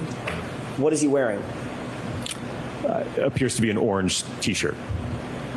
Is that similar to what was described as John O'Keefe having worn that night on January 29th, 2022? Yes. Is there any significance to wearing that T-shirt? Not that I can think of, no. Did you note any or identify any shortcomings with this particular test? Well, much like the static test, again, it leaves the door open to all those questions, right? About, again, doing this at 2 miles an hour doesn't tell you anything about, well, what happens at 10? What happens at 15? What happens at 20, right? In terms of what are the collision forces? What's the damage? How does the arm move? What would the expected injuries be, right? This dynamic test, as well as the static test, doesn't answer any of those questions for us. Is this test from Dr. Welcher considered a force calculation? I'm not aware of him making any type of force calculations or measuring accelerations or anything of that nature, no. Did Dr. Welcher conduct any testing to determine whether the damage to Ms. Reed's Lexus was consistent with the striking of an arm of a pedestrian? I'm not aware of any impact testing that he did, no. Did Dr. Welcher conduct any testing to determine the forces necessary to cause the damage to the taillight of Ms. Reed's vehicle? Not that I'm aware of, no. Did Dr. Welcher conduct any testing to determine the forces necessary to cause the injuries to John O'Keefe's arm? No, not that I'm aware of. Did Dr. Welcher provide any opinions as it relates to the speed of the subject Lexus at the time of the alleged incident? No, from reviewing his report and his PowerPoint and analysis, I could not find anywhere in it a specified speed or even a range of speeds. Did Dr. Welcher provide any opinion as it relates to the forces experienced by the taillight in such an impact? Not that I'm aware of, no. Did Dr. Welcher provide any opinion at all as it relates to the post-impact trajectory or movement, if you will, of John O'Keefe's mass or his body subsequent to the alleged conduct? No, not that I'm aware of. Next slide, please. Not enough info, he said. We just don't have enough information to Do you know any recognize of this that. photograph? Yes. What is this? So this is something that you probably have heard and certainly I've discussed already, but this is looking at the right rear corner of the subject Lexus, specifically in the area of the damaged right taillight. Did you consider this photograph in coming to your opinions and conclusions? Yes. What, if anything, of significance did you note about this taillight other than the fact that it's damaged? Well, I'm going to jump to the next slide, if you will. So this is now the taillight obviously has been removed from the vehicle. So obviously what's important here is looking at what is the damage that we have to this taillight. What components were damaged in this alleged interaction. So we're looking at the clear diffuser at the bottom is fractured and missing. Same with the ones on the vertical side. The majority of the outer red lens is also missing and fractured. And then on the back side, we also have some damage in terms of some fracturing to that black plastic, and there's also a chunk of plastic missing on the top portion of the taillight as well. I want to ask you a couple of questions about that diffuser.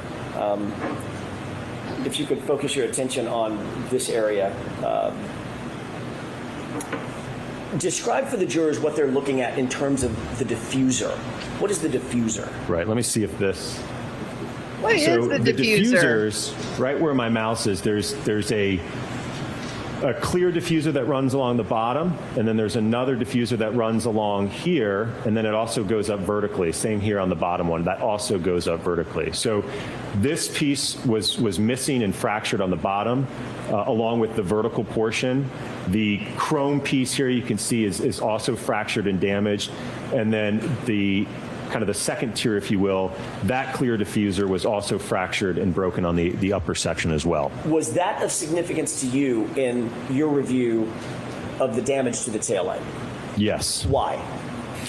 Well, because that tells me that we have to have enough force and energy to break, we talked about earlier that 5mm thick red outer lens. We have to have enough force to be able to get beyond that to now start penetrating into the interior components of the taillight to get to, again, those clear diffusers and certainly cause damage to get induced out the back end of the taillight as well. May I have just a moment? Yes. What does the diffuser do in the taillight? Looks Dr. like it's Wolfe, hooked up did to you bring with something. you an undamaged taillight exemplar? Yes. It's up here with me. It's up there. Oh, I was just looking for it. He brought it. Thanks for nothing. Oh, guys. Describe what it is that you brought with you. So I brought a two-part assembly. So what I did is I 3D printed a bracket so that I could mount the lift gate taillight assembly as well as the quarter panel taillight assembly. And these are undamaged in sort of manufacturing specs, correct? Correct, yes. May I have just a moment, Your Honor? Okay.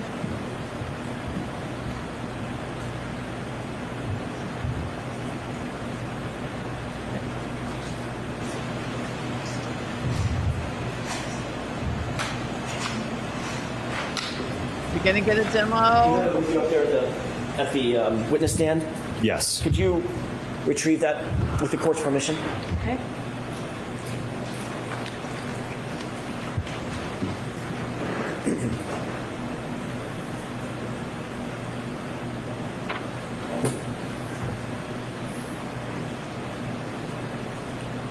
If you could remain standing for just a quick second.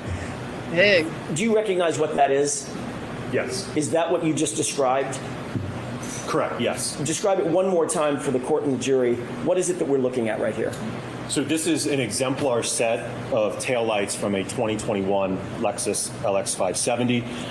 On my left side here, this is the liftgate taillight assembly, and it's attached to the quarter panel taillight assembly. And I will note it's not normally like that. Obviously, you can't have a connector, else you wouldn't be able to open the liftgate. But I've printed a bracket back here so that these can remain as one unit. Your Honor, with the court's permission, I'd like to have that marked as next in order. Is that coming into evidence? Yes, if possible. Is that okay? Okay. Okay. So how? May I approach? Yes. This might be clumsy. Coming into evidence without objection so the jury can sit and look at that and play with that back in the jury Just have room. a tag, perhaps put it somewhere on the maybe the liftgate side. And is Dr. Wolfe going to use it for his testimony now? He is. Okay. Very So briefly. give it back over there, please, Chrissy. Just give it to him one more time. Thank you. Is it 250? Thank you. If I may, Doctor. Yes.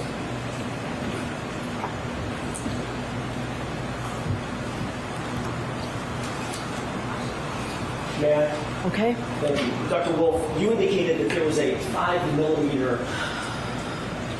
area of acrylic covering the fuse, correct? Correct. What I'm knocking on, is that the 5mm acrylic? Yes, both on the quarter panel part that you just pointed to, as well as the liftgate part. Mr. Those are- Jackson, why don't we give that back to the witness and let him do it instead of you? Sure. Judge, why don't you let defense put on their Is case there- the way they see fit? Can you see through that loose material into the diffuser that you've just been describing?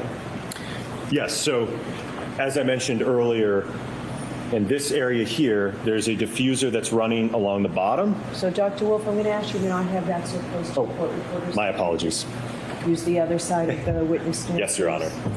So along the bottom is the clear diffuser that runs along and then goes up vertically.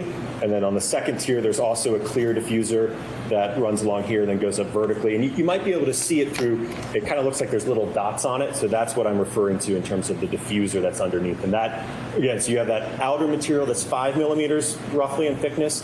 And then those diffusers are about 3mm in thickness underneath this.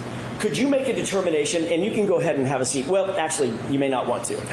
Could you make a determination of the space, the gap between the outer plasticine area, the outer acrylic area, and the internal diffusers? If you could just estimate that gap. If I had to estimate, I'd probably estimate around 1 inch, maybe 1.5 inches. Okay. You indicated that something was of significance to you in this photograph about the diffusers on the subject taillight, correct? Correct. Describe, now that you're holding that, what was it that was of note to you, Dr. Wolfe? So as I mentioned, we have damage not only to this outer thick portion, but it was enough force and energy to then penetrate deep enough to fracture the underlying diffusers that sit below this outer surface, and certainly enough force then to work its way back through inducement into the backside, and ultimately there was a top portion of the taillight that was also fractured up here. Was all that significant to you in your review of the subject taillight material? Yes. Okay, you can go ahead and put that away. All right, so that can't go back there because it's in evidence. So why don't we take it and... I was just going to store it there until he's finished with his testimony, and then we can give it to the clerk magistrate. Okay. However you want to do it, Your Honor. Right. I have Do you no wanna take preference. it? Is he using it still for his testimony? Not right now. All right, so, thanks, Jim. Thank you. Thank you, Your Honor. Okay. May I continue? Yes. Can we go to the next slide? What are we looking at here?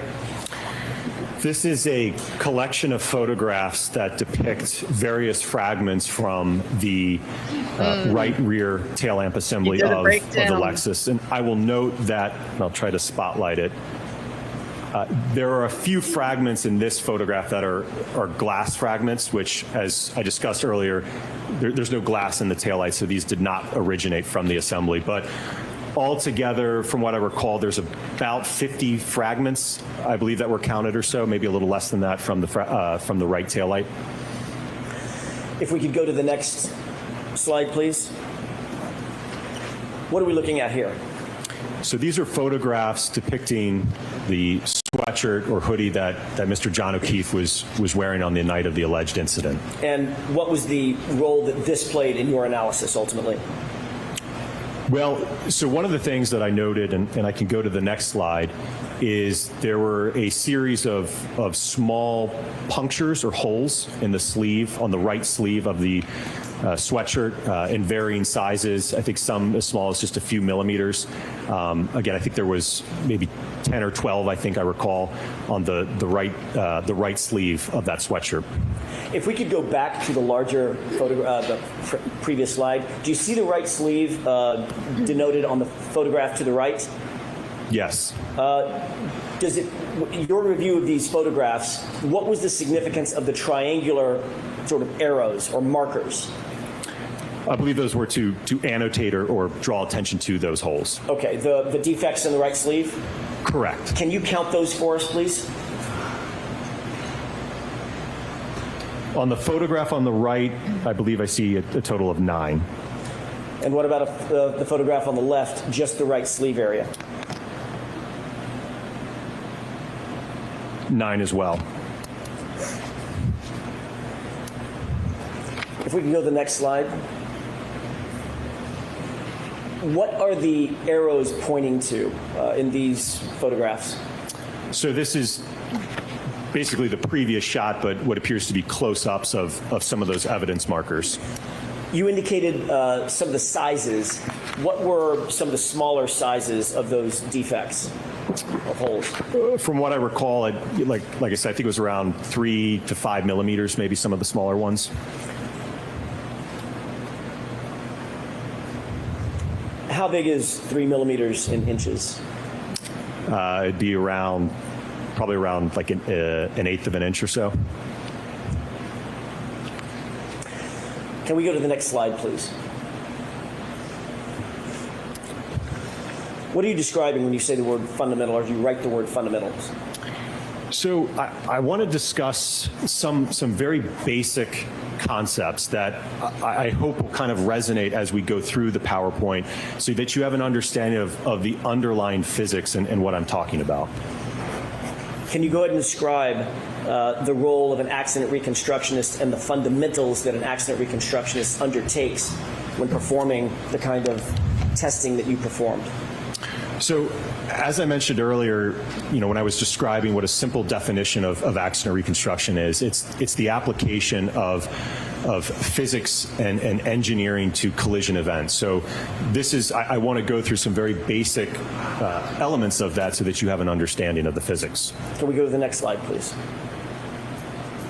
Yeah, camera guy, go to the next slide. What are we looking at here?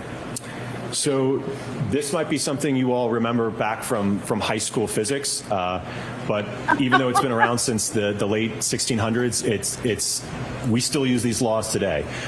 So what we're looking at here is what I've done is just describe Newton's laws very simply. So, and again, you might be familiar with these. So, for instance, if we're talking about Newton's first law, an object at rest tends to stay at rest and at a constant speed unless it's acted on by an outside force, right? So if my arm is just here, right, it's just going to stay there until I give it a push or a pull, right? When I do that, that's going to induce an acceleration, right? So that's when we get into Newton's law, where if I apply a force to a mass, I'm going to cause it to change its speed. It's going to accelerate.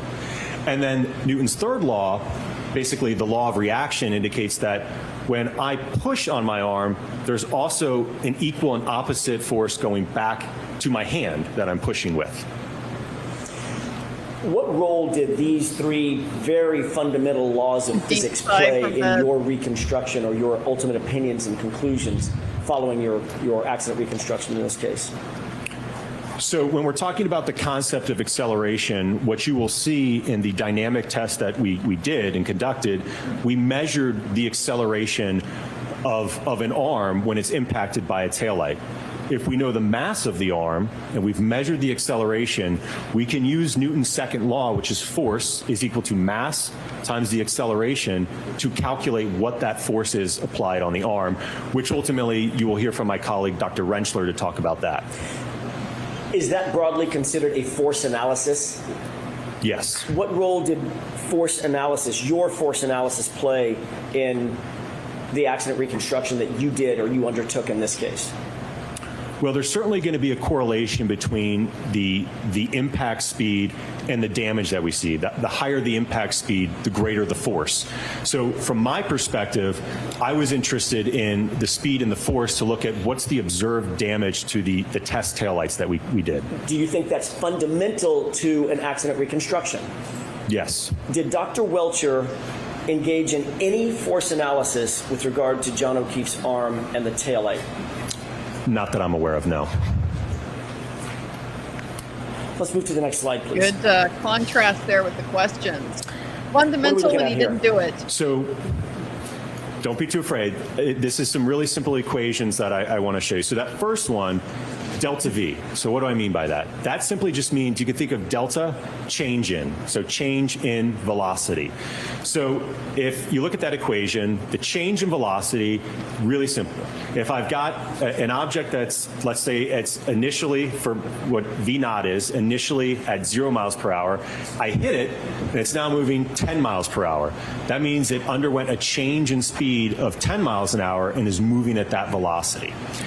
Acceleration is essentially how quickly did that velocity change occur, right? Did it go from 10 miles an hour in a split second, or did it go to 10 miles an hour over a few seconds? So depending on the timing of that, how quickly that change in velocity occurred will determine what the acceleration is. And as I've already mentioned on the previous slide with Newton's second law, we can then take that information about acceleration and apply it to, if we have a known mass, to calculate what the force on that object is. How did these math equations, delta V, acceleration, force, how did these play into, what role did they play in terms of the accident reconstruction here in this case? Well, they're extremely fundamental, and I think as we go through the PowerPoint, you'll have an appreciation and understanding of what these concepts are. You'll see that I have plotted graphs with acceleration that shows the rate in that change in speed over time. You will see graphs of delta V, so the change in speed of the arm as it's being impacted by the taillight. And then ultimately we can calculate the force of that impact to be able to assess whether or not there's a mechanism for the injuries. And as I mentioned, that'll be my colleague, Dr. Rentschler, that will discuss that. Can I ask you about delta V specifically? I'd like to focus on that for a second. Is that okay? Yes.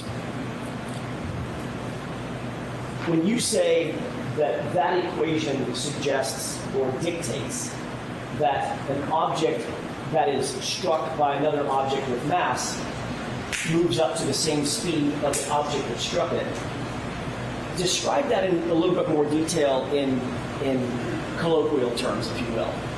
6th grade terms.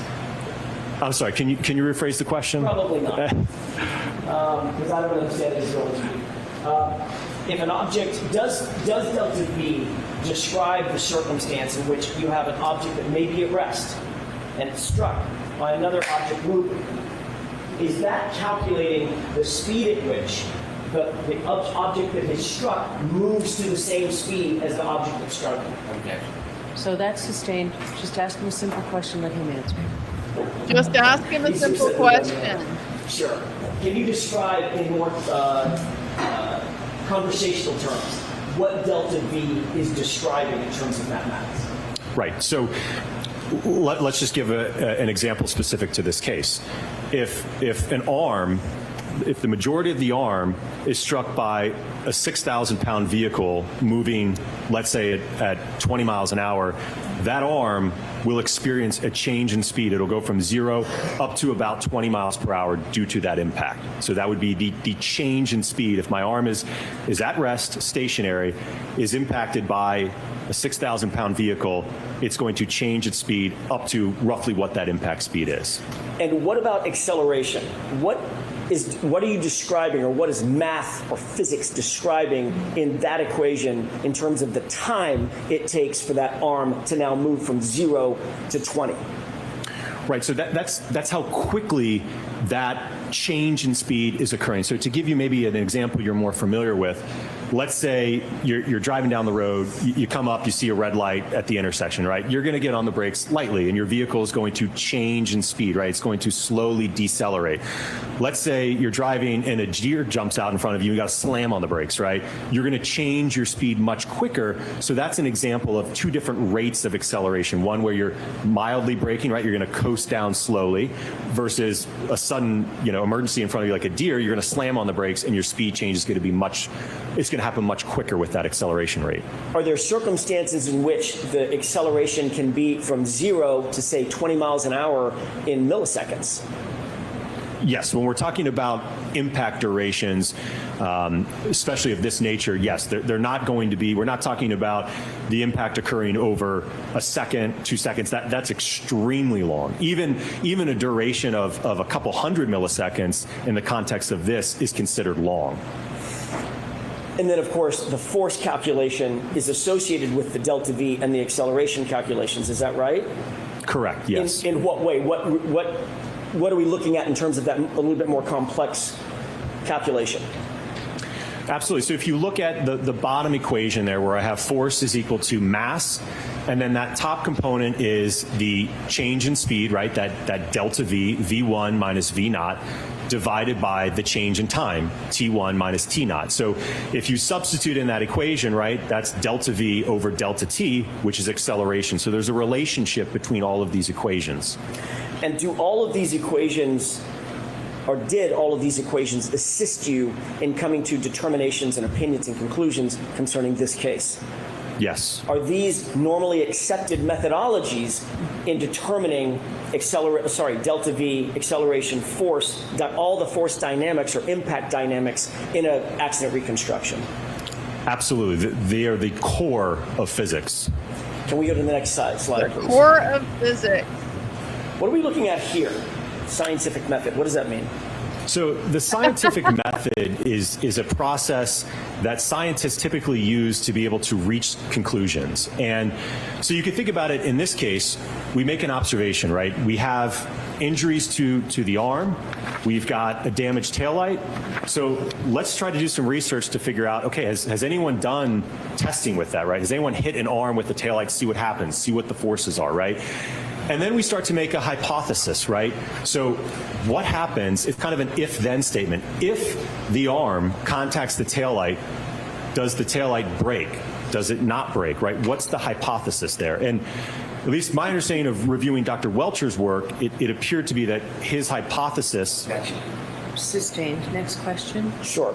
Did you review, well, let me ask a different question. Going back to the calculations previously, the delta V, the acceleration, the force calculations that you described to the jury, did you see anywhere in any of Dr. Welcher's reports or his data that he undertook those core calculations? No. With regard to the scientific method, did you see whether or not Dr. Welcher followed this scientific method as you're explaining it to the jury? Sustained. What did you note? That's or some what bullshit. opinions or conclusions did you come to about the scientific method, if any, that Dr. Welcher did or did not undertake? Sustained. Did you review Ridiculous. Dr. Welcher's entire database? In other words, all the reports, all the raw data, and his PowerPoint? Yes. Did he undertake the scientific method as you know it? Right, so that's sustained. continue to describe the scientific method as you know it and you employ it. Certainly. So, again, from reviewing Dr. Welcher's report, he indicated. Sustained. I'm going to see you at sidebar. See you at sidebar, guys, because you got to understand it's going to destroy the Commonwealth case if we point out that his the white noise machine is loud. If we point out that this is junk science, guys, if we point out this is junk science, well, that would be very unfair to the Commonwealth, wouldn't it? If we point out that this is junk science, it's going to make it very hard for the Commonwealth to get a conviction. You can't do that. What are you thinking? How could that possibly be permissible to point out that this was unscientific? Of course, Bev, the gatekeeper, is supposed to keep it out for being unscientific in the first place, but, you know, we didn't even have a Dobert Lanigan hearing on that, even though Dr. Welcher's ultimate conclusions, there was an accident, were based on nothing scientific. No calculations, no testing, no equations. He says, we don't have enough information to know, but there was an accident. Why? Well, because of DNA and witness statements and so on and so forth. So his entire method, not scientific, just substituting himself for the jury. We can't possibly point that out to him, guys, or the jury will discount what Dr. Welcher had to say. And then where are we?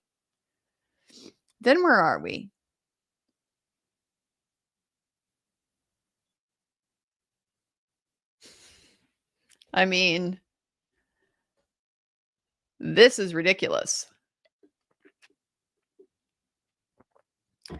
Did he use the scientific method? Is a perfectly valid question. There is no issue here with like, oh, you're commenting on the credibility of witnesses. Oh, you're getting into an ultimate issue. No, you are critiquing the Commonwealth expert's basis for what he came in and said to this jury. Critiquing his basis, his methodology. How did he get there? Was it scientific? No. That's allowed. That's allowed. The only reason it would not be allowed is if it had been kept out in the first place because Judge Bev had done her job as the gatekeeper. Dr. Wolfe, may I inquire, Your Honor? Yes. Dr. Wolfe, where are we on the chart? I've lost my place. I think hypothesis. Oh, we got to work through the whole chart before we can ask if Let's he followed describe, it. if you would, please, what role hypothesis plays in the general scientific method. So generally, it's like I said, it's an if-then statement. So if you make a statement, if the arm contacts the taillight, then the taillight will shatter, right? So you want to do tests and experimentation and analyze that data to see whether you can accept or reject that hypothesis. And what's the next stage? So as I mentioned, after hypothesis, it's once you've determined that, what your hypothesis is, you want to test with experimentation, analyze that data, and that certainly may be an iterative process that you do multiple times to then be able to draw a conclusion from that analysis and testing. What's the next stage? Now we get an iterative process. To basically report those conclusions and findings. Why is it important to report those conclusions and findings? Well, I think so that you can, whether you can accept or reject the hypothesis that was put forward earlier. Do you have to analyze the data following the testing that you undertake? Yes, like I mentioned, I think it's an iterative process, because certainly you could do one test and it may not be clear what the answer is at that point, so you may have to do additional tests to basically parametrically evaluate your hypothesis. Did you see this well, let me ask you first, did you undertake this scientific method with regard to your reconstruction or your testing in this case? Yes. Did you observe this same scenario in Dr. Welcher's report? Sustained as to that point, Mr. Jackson. Did you see this undertaken anywhere else? Sustained there.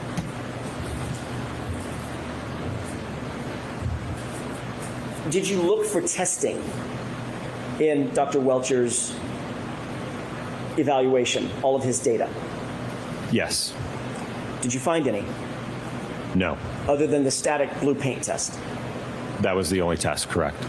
Did you see any force dynamics testing? That's leading, so you can Sure. get to it without that. What about any other testing? Not leading. Anything else that we've talked about? Do you see anything else done in Dr. Welcher's? As it pertains to an analysis to the taillight and the damage and the forces, no. Let's move on to the next slide. Did you actually undertake testing in furtherance of the scientific method? Yes. I did, though. Let's move on to the next slide and you can describe what we're talking about. What are we looking at here? So you're looking at a test matrix of the various tests that we conducted at ARCCA. I could go through them one by one if you want. Let me ask you foundationally, was your testing directed toward determining whether or not the scenario proposed in Dr. Welcher's report was consistent or inconsistent with what you would find ultimately? The objection sustained. Was your testing specifically designed to What determine was whether your the testing damage to designed Ms. Reed's for? vehicle or Lexus was consistent with the scenario that was proposed by Dr. Welcher? That's sustained too. Ask it differently, Mr. Jackson. What was your testing? What were you engaged in terms of your testing? What were you trying to find out? Well, I think it was to, again, we talked about earlier about that hypothesis, right? My understanding, Dr. Welcher indicated that the arm contacted the taillight, but there was no analysis or testing to determine what's the expected outcome of that. What's the damage to the taillight? So you answered the first question. I'm striking that second part. Ask another question. Was there anything else? Good job, Alan. I think simply put, it's to find out what happens when you impact an arm with a Lexus taillight at various speeds. What happens? What was your understanding of Dr. Welcher's hypothesis? That's sustained. Did you have an understanding of Dr. Welcher's hypothesis? That's sustained too. It's not leading. Ultimately, what were you trying to find out through your testing?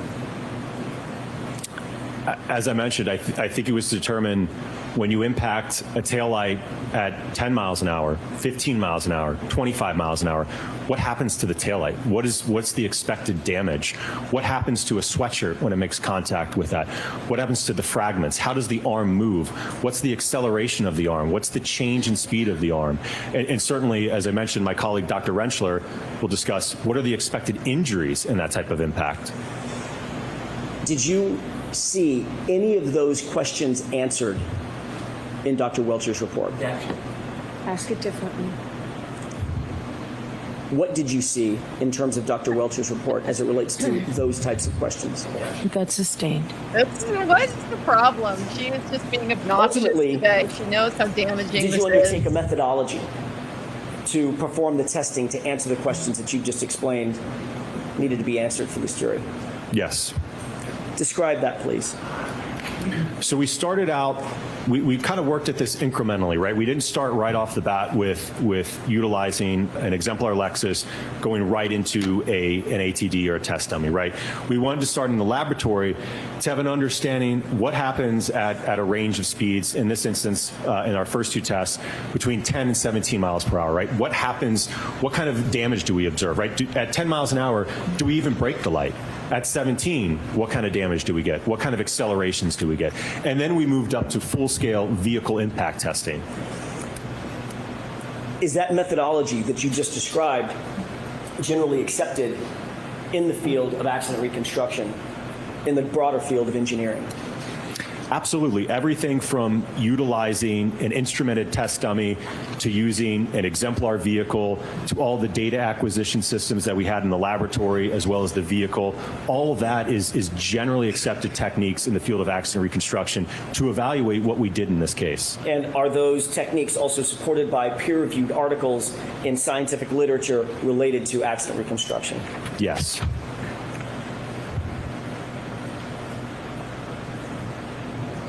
Did you rely on this methodology that you just described to render opinions and conclusions as it relates to this case? Yes. Have you relied on that same methodology in rendering opinions and conclusions in other courts? Yes. Let's go to the next slide, please. What are we looking at here? So we've gone over this before, but this is looking at the exemplar vehicle that we utilize for the latter part of our testing. You're looking at again, just annotating where the liftgate taillight is as well as the quarter panel taillight. When you say exemplar vehicle, what is this SUV that we're looking at? So it's the same year, make, and model of the subject vehicle. So it's a 2021 Lexus LX 570. So it's the same weight, same geometry, same as the subject vehicle. Is this a picture off the internet, or do you actually have access to this truck? We have access to that vehicle, yes. And ultimately, what testing did you undertake specifically as it relates to this particular vehicle? We did full-scale vehicle testing with the vehicle driving into an ATD arm, as well as an ATD arm attached to a dummy, and then a full-on impact to a test dummy. Did you assess the damage to the right tail light after these various tests? Yes, after all of the tests. Did you assess the acceleration and quantify the forces that were involved? Yes. Did you assess the material and textile damage to the clothed ATD? Yes. Ultimately, did you conduct lab tests in an effort to answer some of these questions as well? Yes. And you've already mentioned this, but you utilized in your testing the exemplar vehicle to the fullest extent that you felt necessary? Absolutely, Were you hampered or hindered in any way in terms of damaging the vehicle or utilizing the vehicle in any way that you wished? No. Let's go to the next slide, please.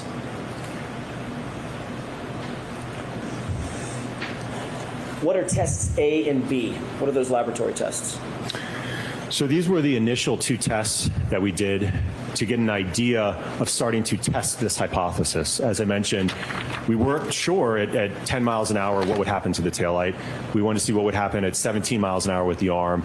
So again, it was to evaluate from a starting point what happens in this interaction based upon how Dr. Welcher had his arm oriented in his PowerPoint and analysis. Next slide, please. What is this? So you're looking at a photograph of our lab setup. You can see on the left side of that is our Hybrid 3 anthropomorphic test device.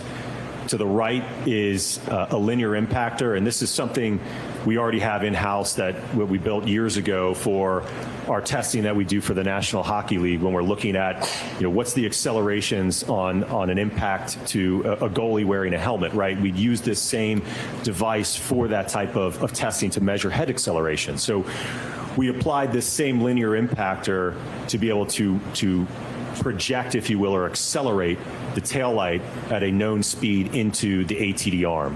What are some of the instrumentation that you use in addition to the mechanical impactor? What's some of the instrumentation you use to track the data? Certainly. So you could see, I'll get my, see around here. So at the top here, there's a blue camera here. There's another blue camera here. So these are our high-speed cameras. And you'll see there's a bunch of lights around those high speeds. That's just because the frame rate's so high. And again, it's only sampling a very, very short amount of time. So you have to have a lot of light when you do these high-speed tests. So we have the high-speed cameras running. We have an accelerometer mounted to the ATD arm here on the other side. So that's some of the instrumentation. There's also a couple other cameras that we're documenting this overall. Can we move to the next slide, please? What are we looking at in these photographs? So this is looking at, and not to be confused, this wasn't the arm position when the impact occurred. This is just showing you the setup. So on the left is just kind of an overall shot, and then on the right here is a uniaxial accelerometer. So that's going to measure, we talked about that term earlier, right? The acceleration. So that's going to measure how quickly is this arm changing its speed, right? What's the acceleration of the arm as it's impacted? Does that accelerometer put into motion some of the mathematical formulations that you talked about earlier? Yes. Let's move to the next slide, please. Tell me about these photographs.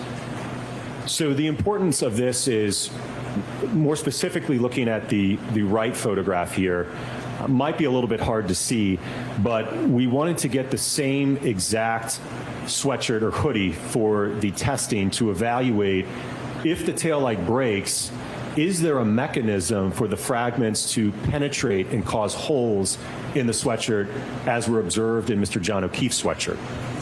Next slide. Were you successful in finding the exact replica sweatshirt? Yes, and I will note, as I mentioned, I know it probably is hard to see, but the material blend on the sleeves are the exact same. They are 60% cotton and 40% polyester. Was it important in your mind to maintain consistency with the data that you had received concerning John O'Keefe's clothing? Certainly. I think we wanted to try to control as many variables as we could. But you didn't Let's get the move right to color to the next slide, please. Test A. uncrossed. Describe test A for us, please. So you're going to see a series of photographs and then videos, but test A was mounting a preconditioned taillight on that linear impactor to accelerate it into the Hybrid 3 arm to, again, evaluate the damage to the taillight and the acceleration to the arm. Let's move to the next slide, please. What a fun job. What are we looking at in these photographs? So you're looking on the left, a photograph just before the impact test was conducted. On the right, you're looking at a thermal image that is depicting the temperature profile of the taillight. Describe that thermal image. Gold. Certainly. Your Honor, may I refer to my notes? Yes. Cold. The taillight is cold.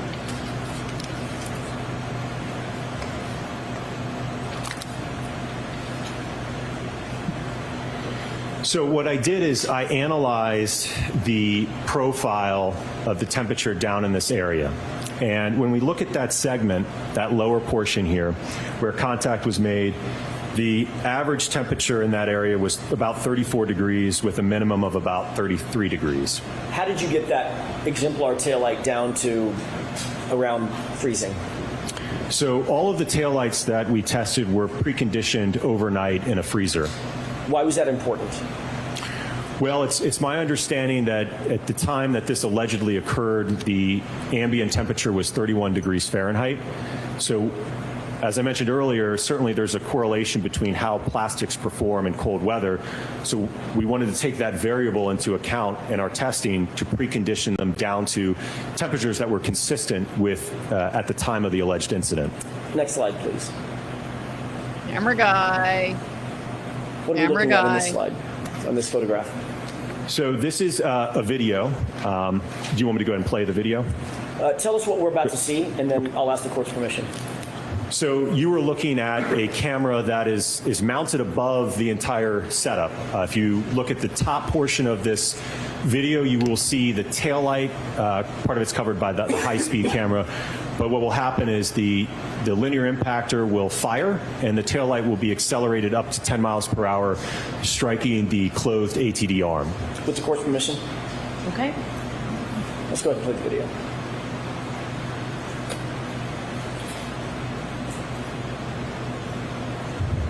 That looks like a busted elbow. Next slide, please.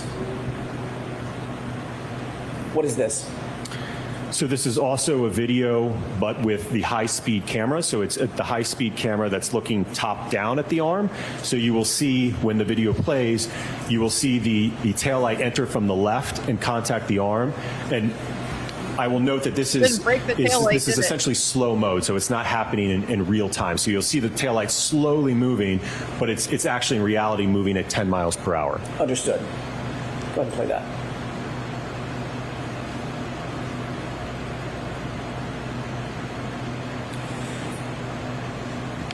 Can I ask a question now that that's played? How did you mount the taillight to the accelerator, that linear accelerator? Right. So we had to get a little bit creative there because you may have observed this when we had the physical assembly out earlier. The back of that, it's not some nice clean surface that we can just bolt on. So what we had to do is 3D print a bracket that we could bolt onto the linear impactor, and we used a polyurethane expanding foam to be able to marry those two together so that we could then bolt it onto the linear impactor to use it for this test. Did you see any debris from that foam mounting mechanism?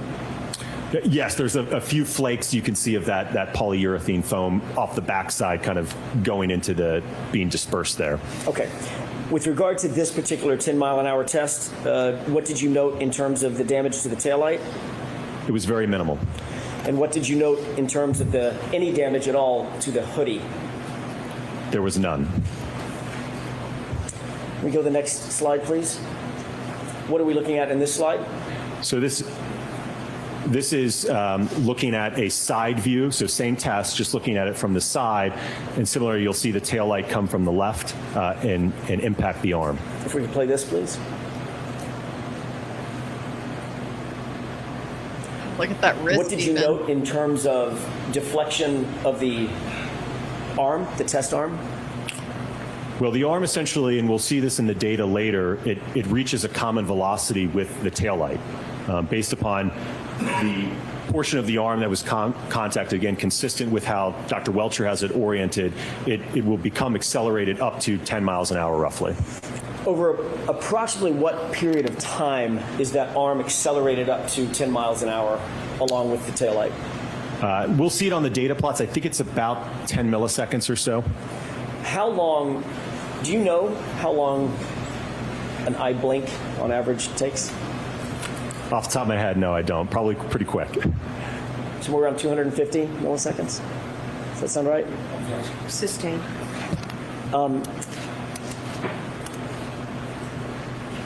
Let's move to the next slide, please. What are we looking at in this series of photographs?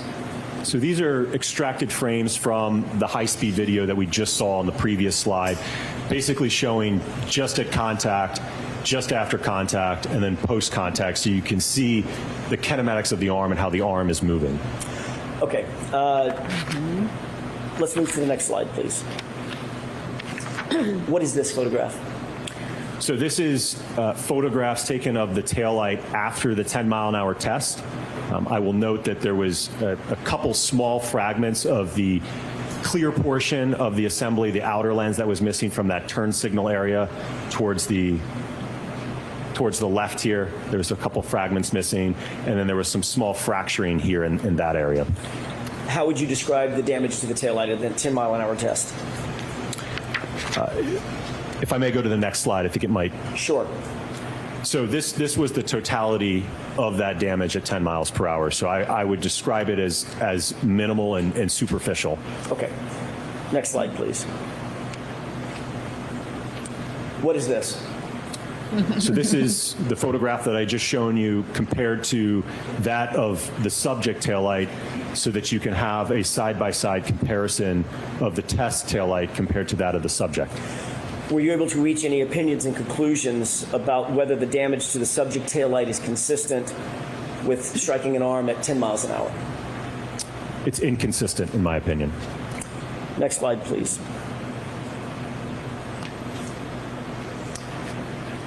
This is still test A, is that correct? Correct. Were you able to reach any opinions or conclusions as to whether or not the damage to Mr. O'Keefe's clothing is consistent with being struck by the taillight at 10 miles per hour? What I observed from the test is that there was no mechanism to create any of the holes that we observed on the subject sweatshirt. Do you hold that opinion to a reasonable degree of scientific certainty? Yes. As well as the former opinion that you just gave us? Yes. Next slide, please. What are we looking at in this graph?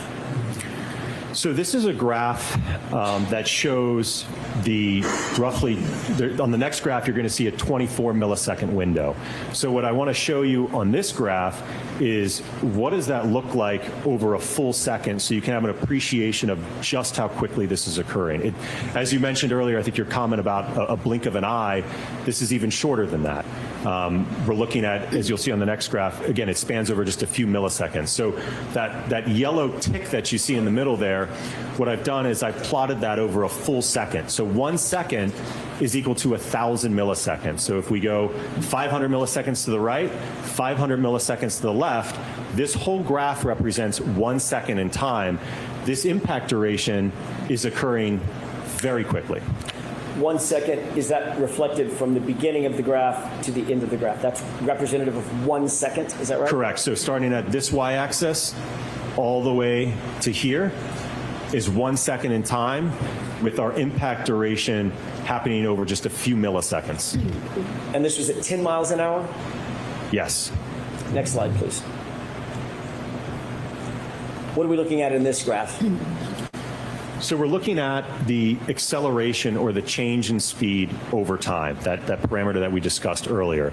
So what you can see is that as the arm is impacted, we had the accelerometer mounted on the inside portion of the forearm, if you will. You see that it starts to accelerate, right? Because it's changing its speed, and then it starts to level off after the impact has subsided, basically, and it's reached a common velocity. What do we see in terms of the G-forces that the arm is subject to? So the peak is occurring right around here at about, looks like just over 6 milliseconds. And the peak acceleration is just over 130 Gs. And what does that mean? What is a G? So a G is acceleration due to gravity. So if we're being held down by 1 G, so you could think of it as basically a multiplication factor, that it's 131 times the acceleration due to gravity. And the next slide, please. What are we looking at in this slide? So this is, again, that concept that we talked about earlier, delta V. This is the change in speed. So if we do some math to the previous data that we collected, it's a technique called integration, where we can actually add up all of that acceleration to determine what speed did the arm get up to. And when we do that calculation to this data, what we see is that initially at the impact, right, the arm's at rest, right, Newton's law, first law. And then we impart a force on it in terms of the tail light impacting it. It's going to cause the arm to accelerate and change its speed. So as I noted earlier, it's essentially going to reach a common velocity with the impact force based upon how Dr. Welcher has the arm oriented. And we can see that it's a tick over 10 miles per hour at just over 10 milliseconds. So that means that the arm in a 10 millisecond period is going from 0 up to about 10 miles per hour, which was the speed of the impact. And 131 times the force of gravity is exerted on the arm at the same time? Sustain us to that point. Where does gravity play into this? What is the 131 Gs? Where's that force exerted?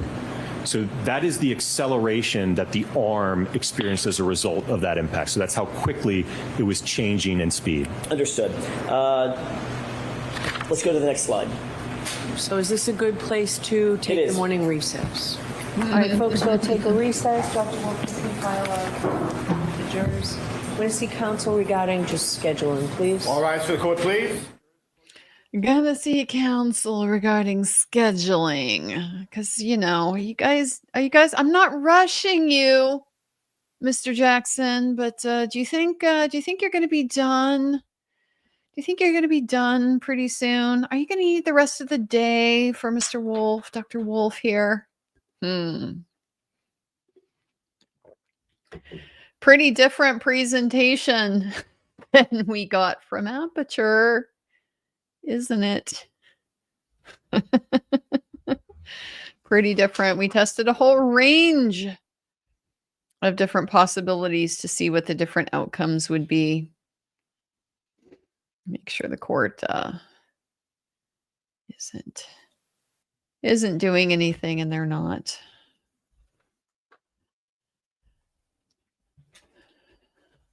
But, you know, we got to have the interference.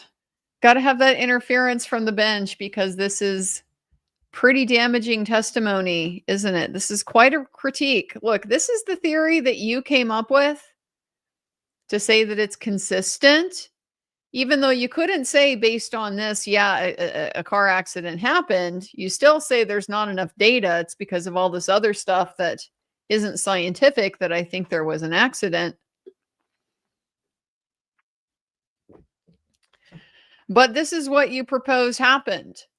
Okay. And his excuse, remember, was no, we couldn't calculate all of this stuff because it was a glancing, it was a side swipe, it was a glancing impact. So you couldn't possibly calculate that. Remember, that's what Welcher said. That's why all we did was paint things blue and call it good. But if you actually run it the way that he described it and showed it and presented it, go ahead and set the dummy up the way that Dr. Welcher had himself set up there in those videos, then yeah, as it turns out, it's not a glancing impact. It is in fact a direct impact on the arm.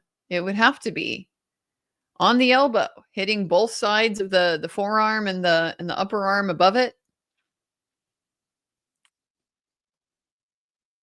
It's not actually a glancing blow, and that's part of what this is showing us. No, it's actually a direct impact to the elbow.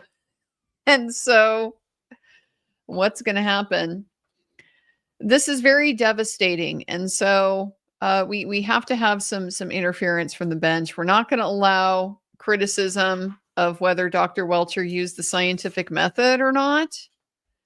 Really unclear why. Not unclear at all. Not clear at all why there is a problem with that. When Welcher got on the stand, he got to testify to all kinds of criticisms about the defense process, right? What they did, what they didn't do, what they counted on, what they didn't count on. But apparently we don't get the same leeway going the other way. We don't get to talk about what is the actual basis that Welcher relied on. Don't get to critique it. And then we got to bolster that with some little comments, some little editorializing about the objections. Okay, every single one sustained so far. Yeah, we've noticed. Some of them are leading, but a lot of them are not. What did you observe that Dr. Welcher did in his testing from your review? That is not remotely leading. Not remotely leading. But no, now we gotta throw in the commentary too. Remember, the whole point of not being able to state objections, at least as far as we understand, is because we don't want the jury hearing that, jury drawing inferences from it. So instead, what the jury hears and draws inferences from is this: just ask a simple question, Mr. Jackson, and let him answer. Just ask a simple question and let him answer it. We got to make sure we're communicating loud and clear to the jury. If we're not letting you hear basic information, it's the defense's fault. Need to make it really crystal clear that you understand that this is their fault. Okay, it's not us putting our finger on the scale and saying, you know what, it would be devastating if you guys heard the basic critique here that what Aperture did was fundamentally unscientific.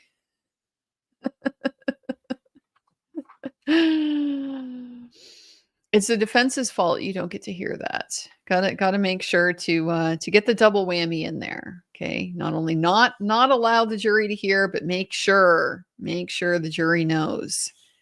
It's just because Mr. Jackson isn't asking the right question.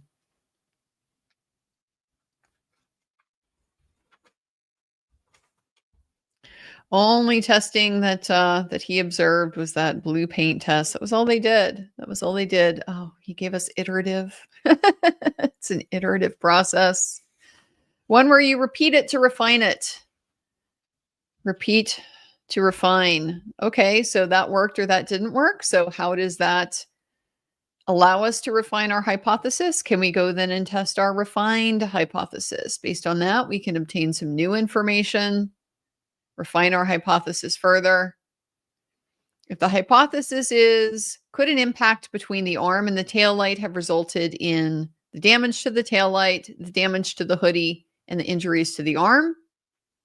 Then our iterative process is, well, we'll try it at 10 miles an hour first. And we'll see what we find out. We get minimal tail light damage. We get no hoodie damage.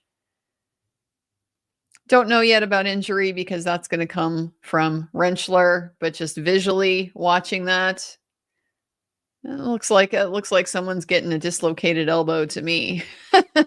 Looks like a pretty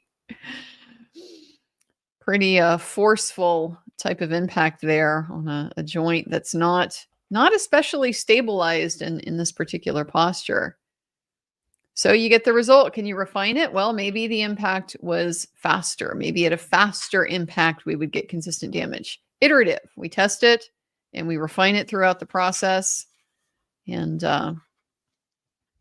allow us to get more thorough and definitive analysis of the processes that are implied by the collision that the Commonwealth has, sort of asserted, but also like tried to qualify so much that it's not clear what exactly they're asserting, because that's sort of the point, isn't it? Just like how Bev doesn't want to be pinned down to what are your rulings actually based on? Why are you actually sustaining or allowing certain questions, objections to certain questions? We're not gonna state it on the record because then we might be pinned down to whether there's an adequate foundation or not, and then I could be wrong.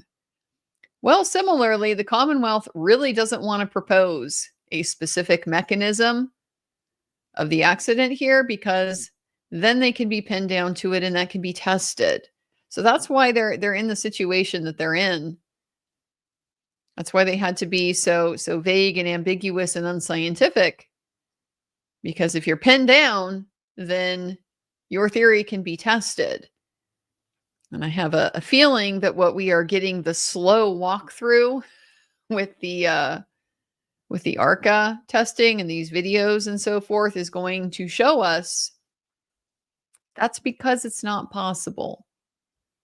It's not possible. None of this is actually consistent.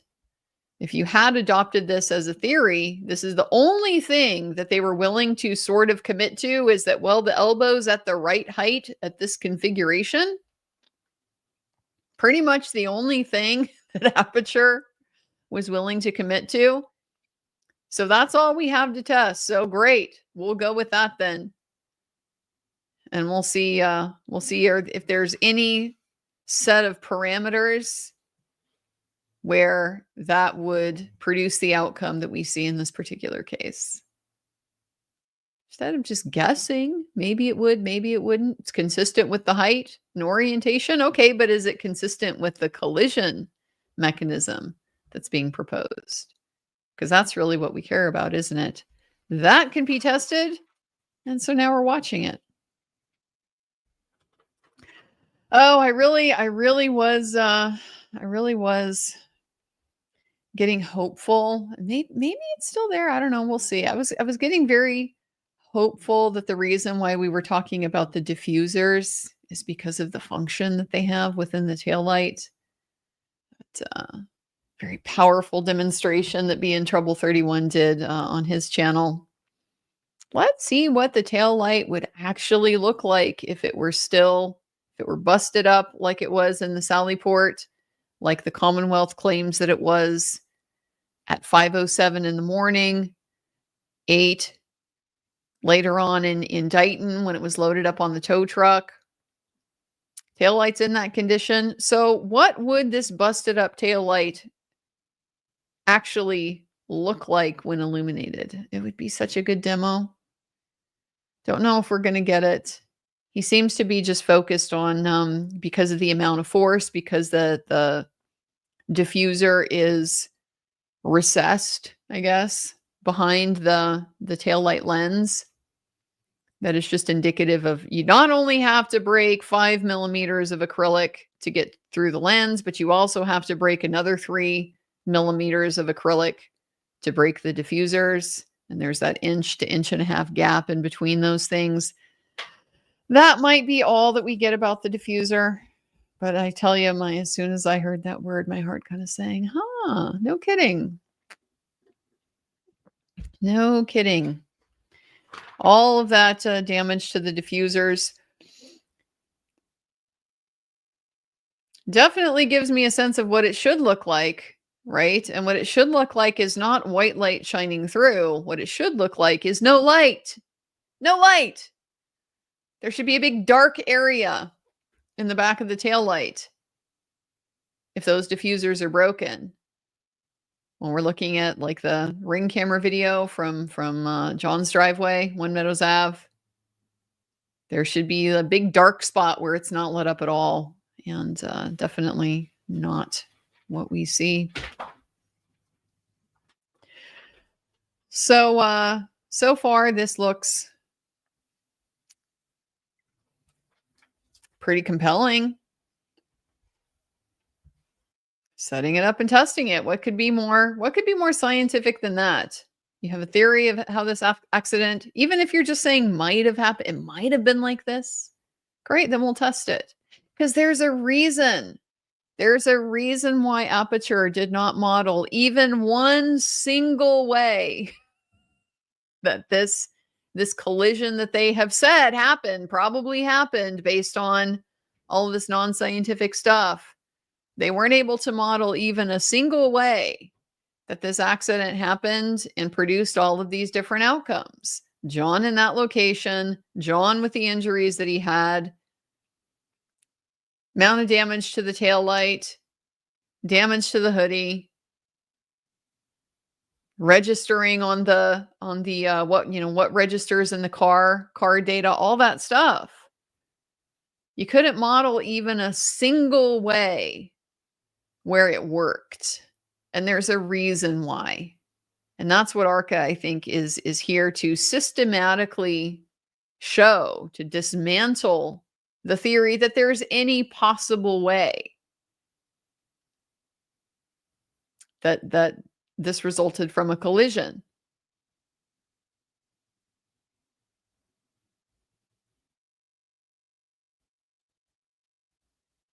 This is all that Aperture could come up with.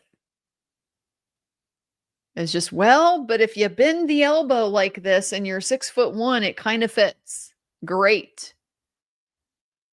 Then let's testify. Let's evaluate. Let's test. Let's test and evaluate a collision with that orientation. Let's go ahead and do it.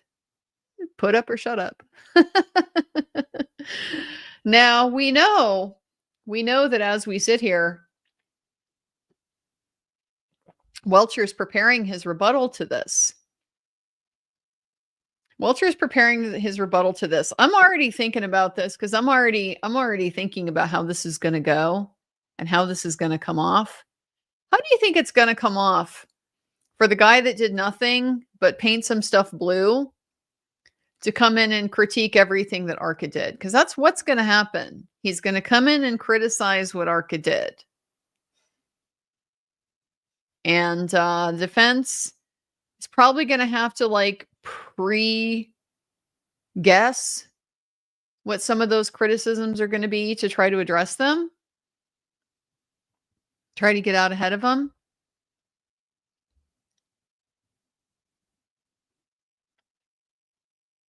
What possible criticism is it going to be? Surely not the hoodie's the wrong color. Okay, better not be that the hoodie is the wrong color, because that would be ridiculous. So my guess is that Welcher is going to lean back into all of the stuff we don't know. Oh, well, you did this configuration, but we talked about how the load, the kinematics are so sensitive to the precise posture of the pedestrian. So there's just too many variables to be able to test that, right? He's going to critique it for trying. He's going to critique them for trying because he says it's too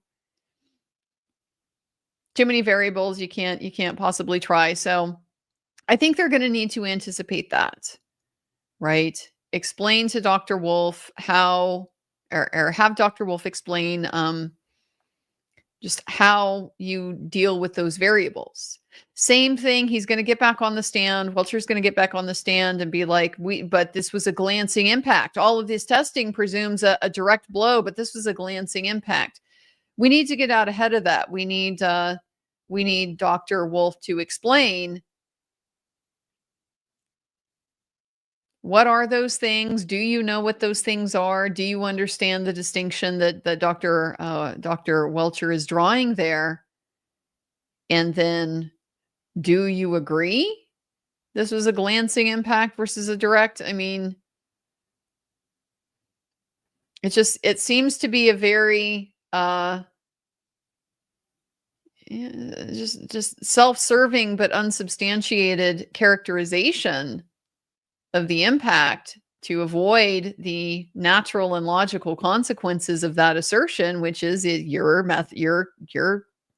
proposed mechanism here can be tested.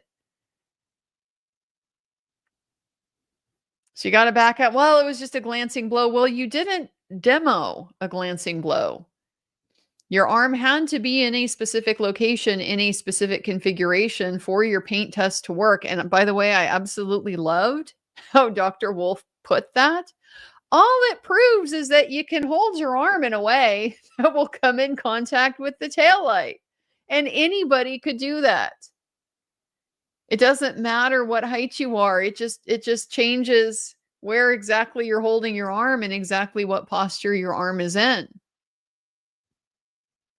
Because I certainly anticipate and hope Dr. Rentschler, the injury guy, is going to get into the whole problem with your arm being at a 90-degree angle, but having these parallel lacerations on both the forearm and the upper arm. It doesn't fit. The injury pattern doesn't fit if your arm is bent compared to John's arm in the photos. John's arm in the photos where we see the injuries are parallel, his arm is straight. So you wouldn't get the right injury pattern in the configuration where Dr. Welcher is holding his arm.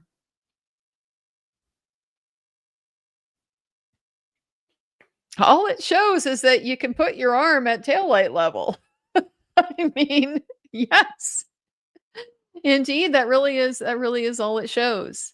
Just like Ian Whiffin's demonstration, as far as I'm concerned, it's just proved that you can write a program that makes the it responds in a certain way when you do things on an Apple phone.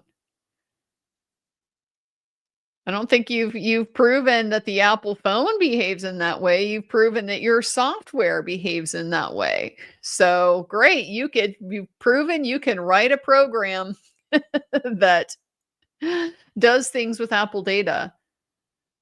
Just like you can hold your arm where it's near the taillight. Loved how he put that, because yes, that really is all that it proved. It really is all that it proved.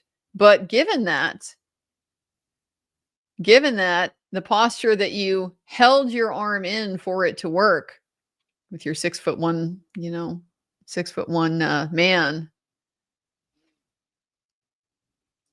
to get the paint to transfer where you need it on the forearm and on the upper arm, you had to hold it a certain way, and the contact has to take place at a certain point. So he's going to need to get out ahead of that. I think that the whole, but I said it was a glancing blow and this is testing a direct impact. Want to see him get out ahead of that because they already know it's coming.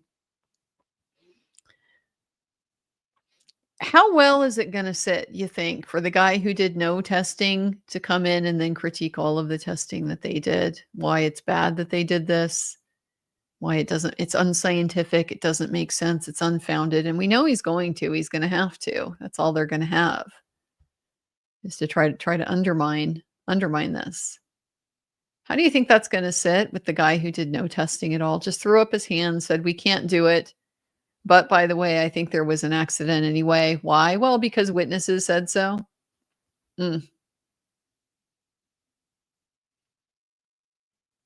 And I really wonder now, is that why Bev is being so obnoxious about the challenging the basis for Dr. Welcher's opinions? And are they even scientific at all? Because she knows they're not. As she figured out, you should have actually had that Daubert-Lanigan hearing, because the ultimate decision here, not remotely scientific, not even based on any of the science that he did. Should not have come in. Shouldn't have come in. I was thinking back. I did think yesterday while we had our day off, I was thinking about that question that Marcelo asked about the appellate errors, and like, what are some of the top appellate errors? I think denying that defense motion for Daubert-Lanigan and a potential exclusion of Welcher's conclusions here. I'm putting that one on the list. I'm going to put that one on the list, because you're not fulfilling your gatekeeper role when you let an expert testify to a conclusion that's not based in any type of scientific method. He got on the stand and he said, the scientific evidence is too complex. We can't possibly sort it out. There's too many variables. We can't do the math. None of it. So we can't actually prove even one single way, even one single mechanism, how this happened and produced. We can't even model a way where it could have happened with our engineering and our biomechanics and so forth. But I'm still going to come in and tell you that there was, because DNA on the taillight. No. Has nothing to do with his methodology, nothing to do with science. It is him usurping the role of the jury. Is Bev figuring that out? Is that why she's so touchy about this? We can't have it on the record from the other expert. By the way, this was all completely unscientific.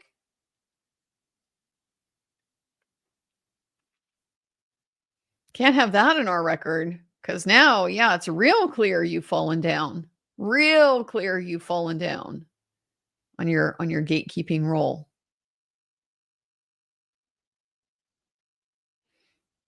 Maybe that's part of it. Gotta wonder.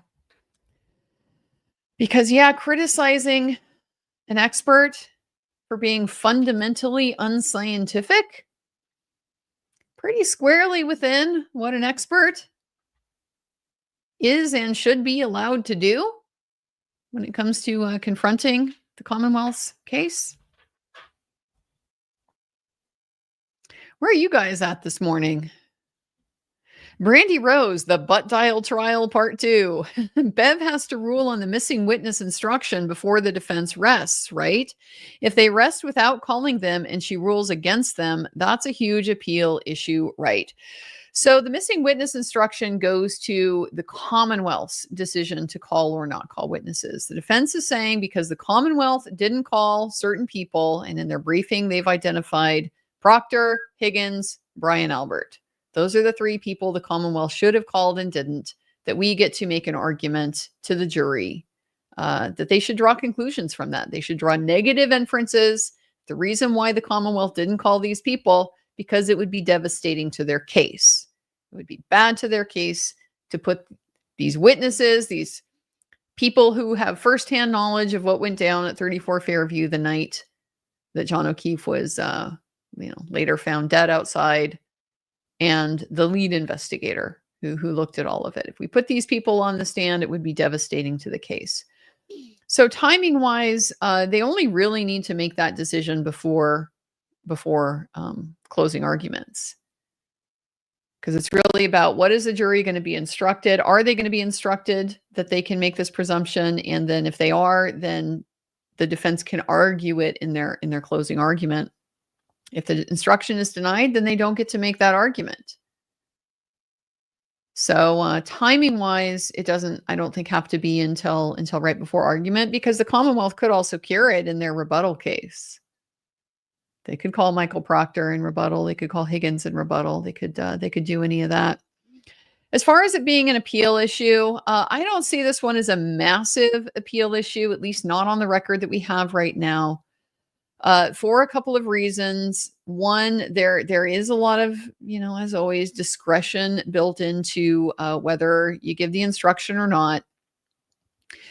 And so it's just a question of how definitively do the facts establish the predicates to give the instruction. And so we looked at the instruction the other day. It's a little bit squishy, as seemingly a lot of these standards in Massachusetts are. Murder, involuntary manslaughter, I'm pretty close. One's highly likely, one is plain, clear and plain. That's our distinction between the two crimes. Not very clear. I think similarly, all of these things, like you're particularly friendly to one side or the other side, you would have something material to offer. There's enough squishiness in these standards that you, the defense, if you're going to raise that as an appeal issue, you need your record to be crystal clear on each and every one of these requirements and how it's met. I'm not real sure that they've done that from the briefing. I mean, they've made an argument to support it, but have they made an argument? Have they made a factual showing that, like, you can't disagree with them? Not sure that we're really there. So can it be raised on appeal? Certainly, but is it one of the strongest issues that you have to work with? At this point, I would be inclined to say probably not. But we'll have to see. We'll have to see. Joe Flipperhead, thanks for another week's of coverage. Well, thank you, Joe, for being here with us. We appreciate you. Go Phils. Go Phils. Nicholas Zernal, can you explain how the FBI got involved in the case? I'd love to be able to explain, but it is a bit of a mystery because we don't really know. What we know is that in February of 2024, the feds produced a bunch of material to the defense and to the Commonwealth in response to a TUI request, which is essentially a process you have to go through to try to subpoena witnesses or evidence from a federal law enforcement investigation, from a federal agency. They do not have to answer to the state court. So you just send an FBI agent a subpoena. He can absolutely ignore it. And you go to state court to try to get him held in contempt. He's going to go into federal district court and invoke the supremacy clause of the U.S. Constitution. I'm a federal agent. We are the supreme law of the land. That's a state court over there. They don't have jurisdiction over me. They are going to win that argument based on the state of the law, and the subpoena is going to be quashed. So the only way to compel, I mean, it's not even compel, the only way to get a witness testimony or evidence from an investigation that the FBI has done is if they say they will give it to you. And so the TUI regulations are what they have adopted to say when and under what circumstances they will share their information with you. That's really all that we know, is that in February, they produced a bunch of material to both sides that made it very clear they were investigating the death of John O'Keefe. They had convened a grand jury. They had interviewed these witnesses. They had hired ARCCA. They had done all of this stuff. But we don't know why. We don't know when. We don't know what they were investigating. We don't know how it originated. There's suspicions. Definitely there's suspicions. But we can't say for sure. We don't know exactly how or why the FBI got involved in the case. The suspicion is that they are investigating the investigators, because that's what feds generally would have jurisdiction to do. Feds generally don't have jurisdiction to just come in and independently look at a plain old homicide. There has to be a very specific factual hook for homicide to be a federal crime. Not get there just because there's some like interstate implication. very specific crimes. Usually it's things like it's a murder of a judge, it's a murder in the course of a bank robbery. Those are the ones I always remember that like jump out. Murder is part of terrorism. You know, none of these things really seem to apply in this particular case. So we can be fairly confident they didn't just take an independent interest in prosecuting whoever killed John O'Keefe. Implication is that there was something else that was triggering their investigation, but we really don't know. Sarita Banana, if only Karen had Isaac Baruch in her corner on that stand. Everybody needs an Isaac, man. How would Hank handle such an authentic, lovable witness? By the way, I've watched your commentary series on Isaac and Elaine 5 or 6 times. Please invite him on your show. We loved Isaac. He was such a wonderful witness and just such a natural. That was the beauty of it, such a natural. I think Karen's closest equivalent so far has been Karina. Karina Kolakithis, very likable. Nothing really to cross her on. We didn't have the Isaac Baruch kind of moment because Hank didn't flail around like Elaine did, trying to desperately find something to cross this very, very dangerous witness on. Perhaps Hank was a better lawyer than Elaine, saw the danger, recognized, oh, you know what? If there's nothing to cross on here, I'm just not going to cross. Going to go ahead and let that one fade. Might have been the smart decision for Elaine, but it wasn't. So she messed up and gave Isaac the opportunity to go ahead and say what he really thought. Big own goal. So Karina, I think, is the closest equivalent because she humanized Karen. She had that third party kind of outside person view of what was going on, the relationship, all that type of thing. Very likable witness. But yeah, I mean, Isaac was one of a kind. He was just had that natural skill of not being bullied around, saying things what he really thought, of communicating his sincere emotions. Certainly comes across that way. And I think we got a lot of that authenticity from Karina Kolakithis. Stacy Labruno, why couldn't AJ ask if an insurance company hired ARCCA to eliminate that for the jury? It's not related to DOJ, FBI, or their investigation at all. I don't know, other than perhaps they have not been allowed to ask that. She was clearly constraining them, their ability to flesh out the nature of the independence that ARCCA had in this case. She wasn't going to let him. She wasn't going to let him do that. So I don't know if she said you can't ask if it was an insurance company, or if the defense just, I don't know, doesn't consider that important to rule out. Maybe not entirely clear. Sandra M. Jackson is tougher than Alessi. I think it's best he questions ARCCA. Brennan is going to be his sneakiest, and I don't see Alessi as street smart as Jackson. Possibly not. I think, Mr.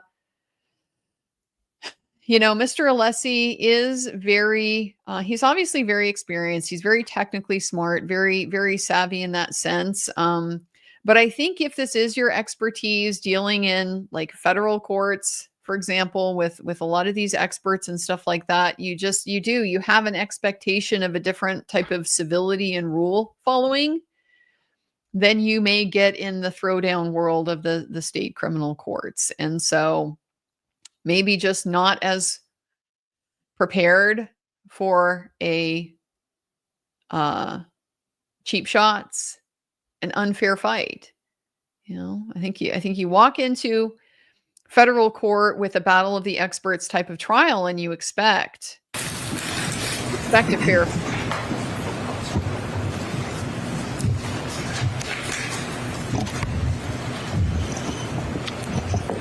Okay, are you all set, Dr. Wolfe? Yes, thank you, Your Honor.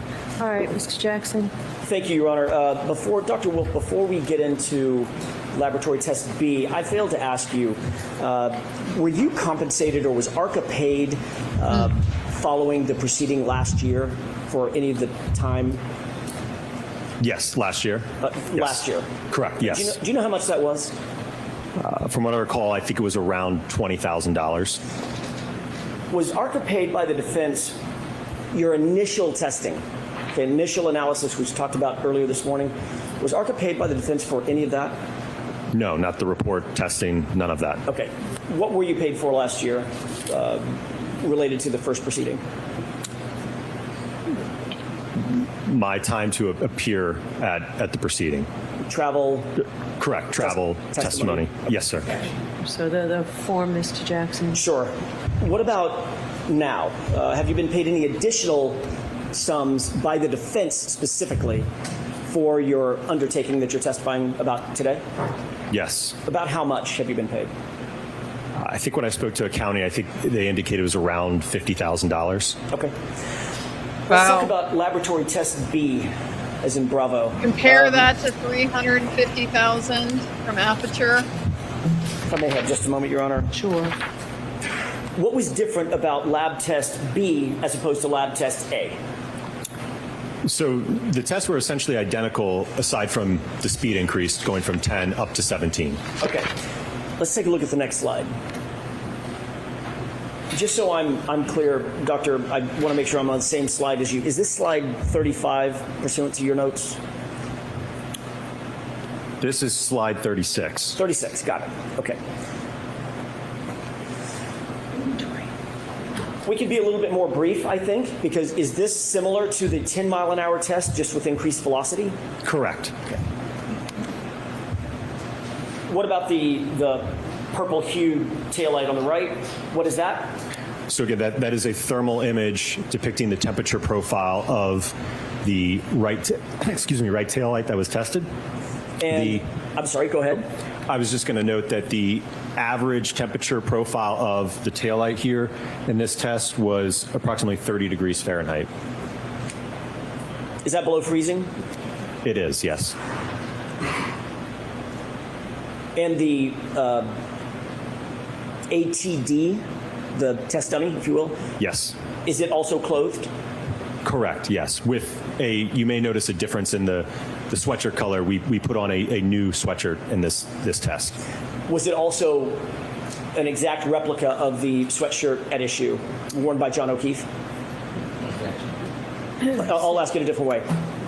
How did it compare to the sweatshirt that was worn by John O'Keefe? It was made by the same company and had the same material blend as the previous test and the one that Mr. John O'Keefe was wearing.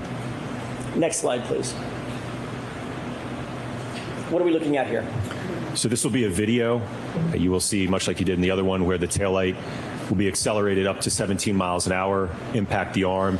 And one of the things you'll see is actually an artifact of the test, if you will, where the taillight, due to the fact that the impactor stops at the end of the stroke, that force actually causes it to decouple from that polyurethane foam that we use to adhere the two. What do you mean by decouple? What does that mean? So, as I mentioned, it once the linear impactor reaches the end of its stroke, it stops instantaneously, and the force of that stop just caused where we adhered the two together, just caused it to detach, basically break away. So in essence, it doesn't matter because we only care about that. Remember, we're talking about that short duration of time, that 10 milliseconds. So once it breaks, it's already reached a common velocity to the taillight. Okay. Can we go ahead and go to the next slide, please? Oh, look at that busted elbow. Look at it. What do you note about this impact?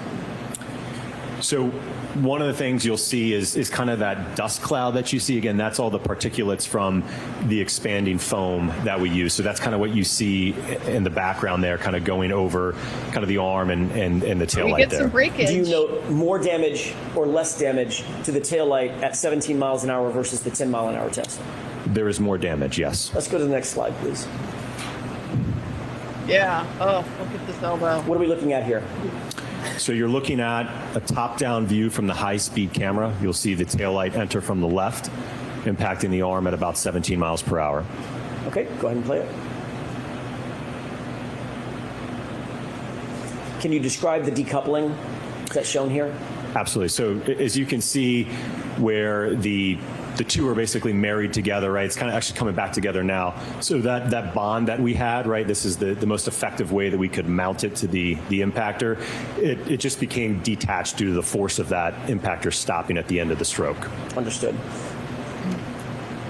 Next slide, please. What are we looking at here? So in this slide, you're looking at another high-speed video. This is just a side view. Again, you're going to see the taillight enter the frame from the left, impacting the arm at 17 miles per hour. Is this in slow motion as well? This is in slow motion, correct, not real time. Okay.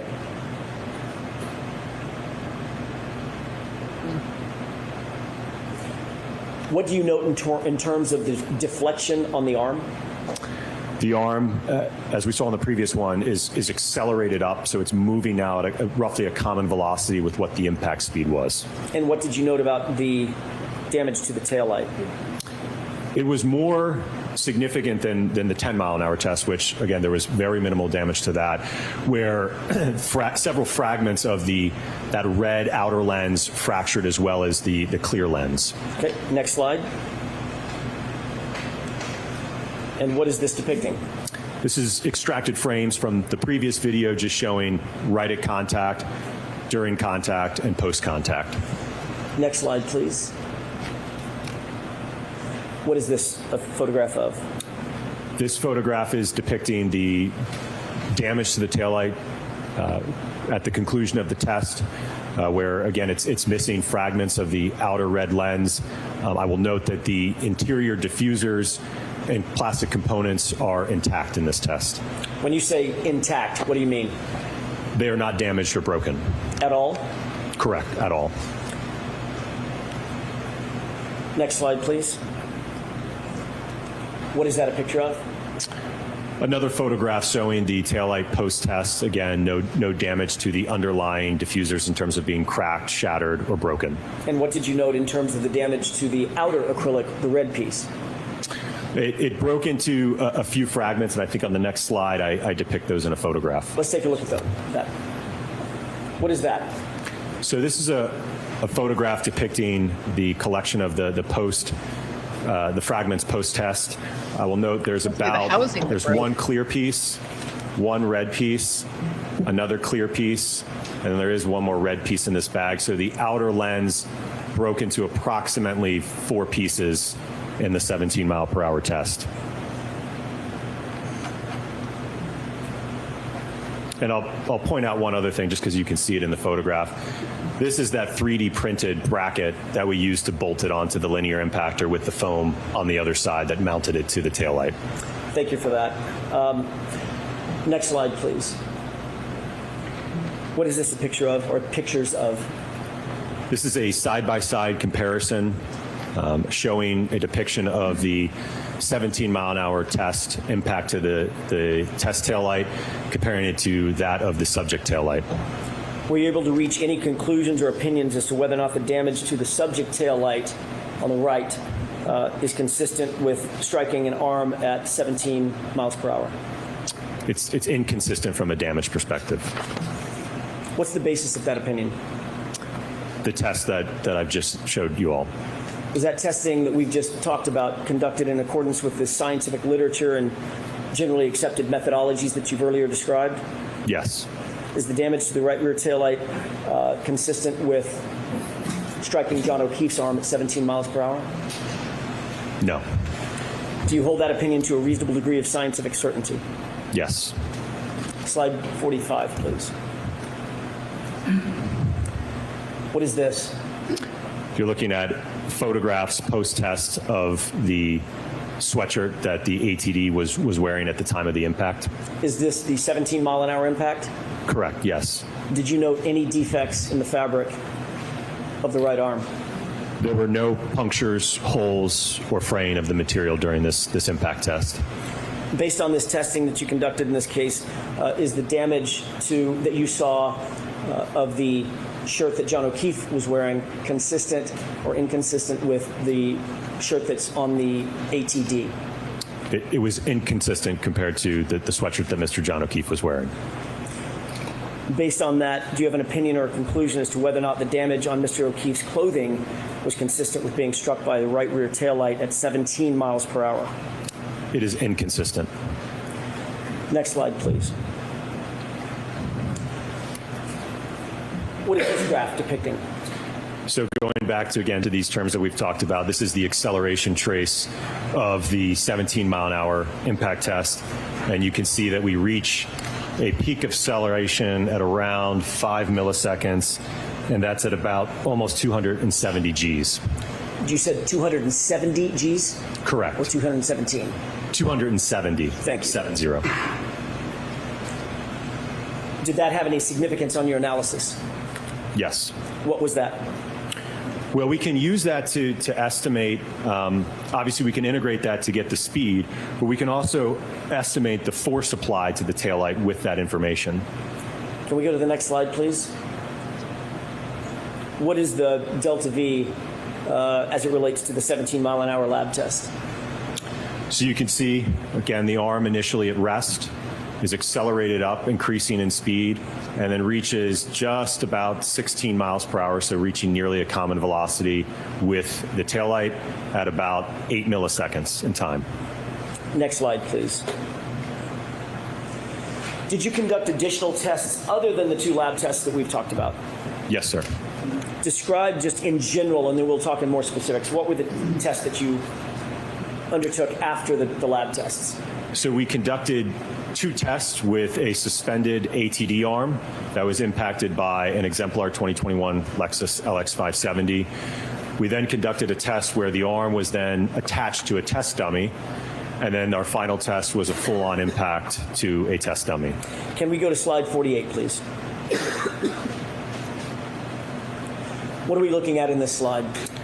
This is the exemplar 2021 Lexus LX570 that was utilized during this test program. Was this the same vehicle that was utilized in all the tests, C, D, E, and F? Correct, yes. If we could go to slide 49, the next slide. What's depicted in this photograph? Well, so there's a number of things here, so I'll try to point them all out. So obviously, we talked about just now the Lexus here, the exemplar vehicle. We have a forklift that was hoisted up that ultimately was suspending the arm. I think I have an additional photograph that shows it close up. But the arm was suspended from the forklift at the correct height to interact with the taillight. We have our high-speed cameras set up under this umbrella. There's another one over here. Another thing you'll note is we brought out the chest freezer when we were installing these in the Lexus to, again, keep them at that steady state temperature for as long as possible. Pull out another cold one for each test. If we could go to the next slide, please. What are we looking at in this photograph? So this is the approximate position that we plan to have contact occur in these tests. So as you can see, the forearm is in contact with the lift gate and the quarter panel taillight along with the elbow. Why did you choose this configuration for the arm, the forearm, the hand, the elbow? It was based upon my review of Dr. Welcher's work, and that he did through his static and dynamic test or paint test that this is how the arm was roughly oriented when the alleged contact occurred. What were you trying to replicate in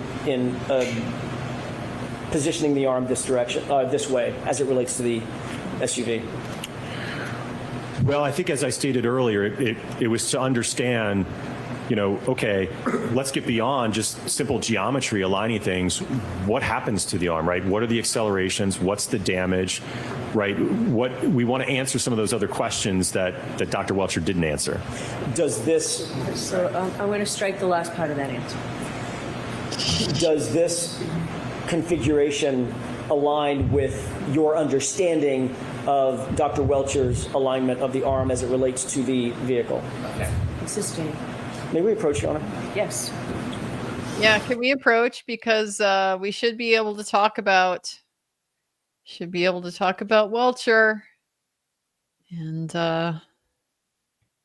why he messed this all up. Do we not get to put on a defense? Do we not get to put on a defense? We just have to take Commonwealth's expert at face value. He did it and he said it was science by golly, and that's what we're stuck with as the answer. That's not typically how trial works in some place that is not the Star Chamber. Normally in the United States, you get to point out if an expert is full of shit. And you get to explain why. But seemingly not in this courtroom here.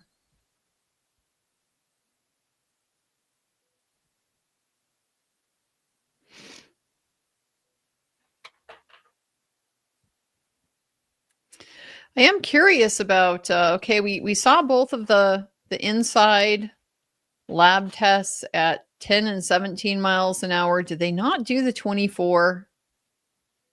Or did they just do the 24 out here with the actual car? I don't know. Another thing I'm wondering about, does suspending the arm change anything opposed to the arm being fixed to a body? I mean, I'm assuming the arm will swing instead of rotate, but I don't know. Just some initial thoughts. Thank you, Your Honor. May I inquire? Yes. Okay, let's go to the next slide. It's maybe self-explanatory. What was the speed of your first test out in the field? 15 miles per hour. Next slide, please. What are we looking at in these two photographs? So on the left is a photograph of the installed preconditioned taillights just after the install, and on the right is a thermal image of that. And if I may just point out with the temperature.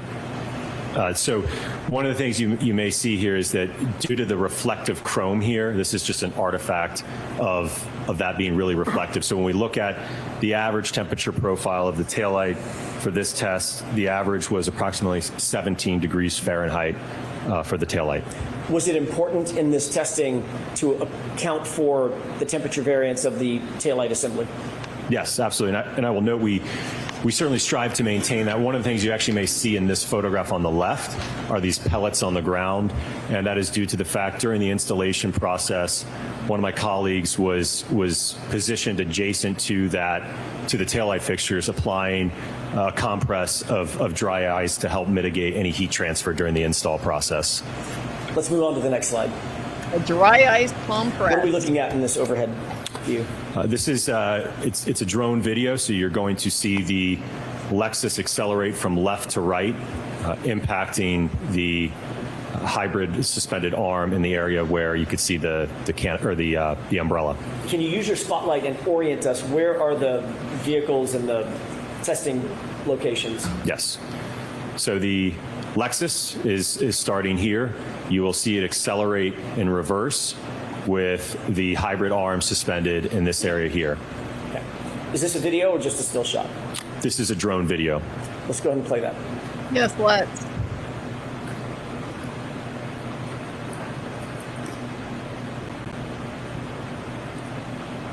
Dr. Wolfe, is that in real time or slowed down, sped up? This is in real time. Okay. Next video, please. What is this? This is a camera that was mounted on top of the forklift that was suspending the arm. Is this a still shot or is it a video? It's a video. What is the orientation of that arm as it relates to the vehicle that we'll see? So it will make contact with the taillight, although I will note in this test, ultimately the contact ended up being more of a clip or a side swipe in this test. Go ahead.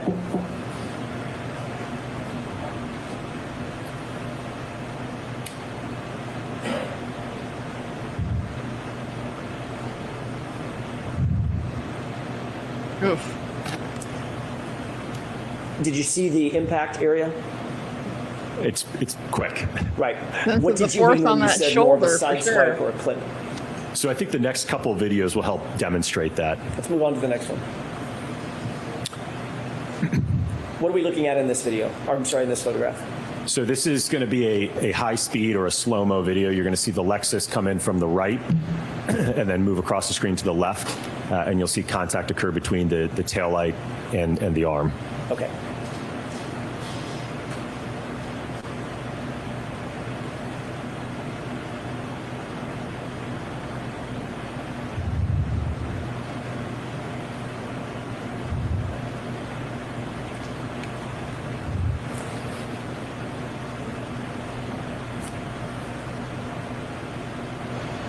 We Can you didn't explain quite for the even get jurors the full. using this video what you elbow, meant but by we got a clip. more of a side swipe or a clip?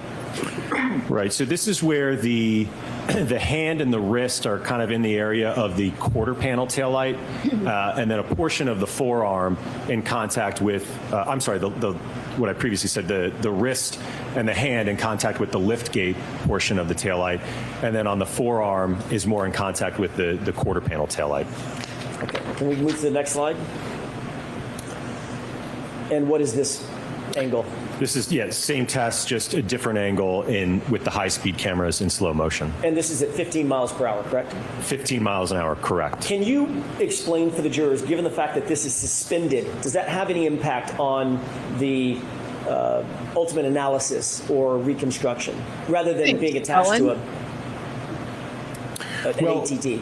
Effectively, mass is mass. So whether we have an arm that is suspended or attached, again, it's the arm is on a joint, right? So the arm can accelerate freely of the rest of the body, right? So if anything, even if it is attached to the body, there may actually be some additional force associated with that, just because there could be more mass attached to it. Understood. Okay, let's go ahead and play this video.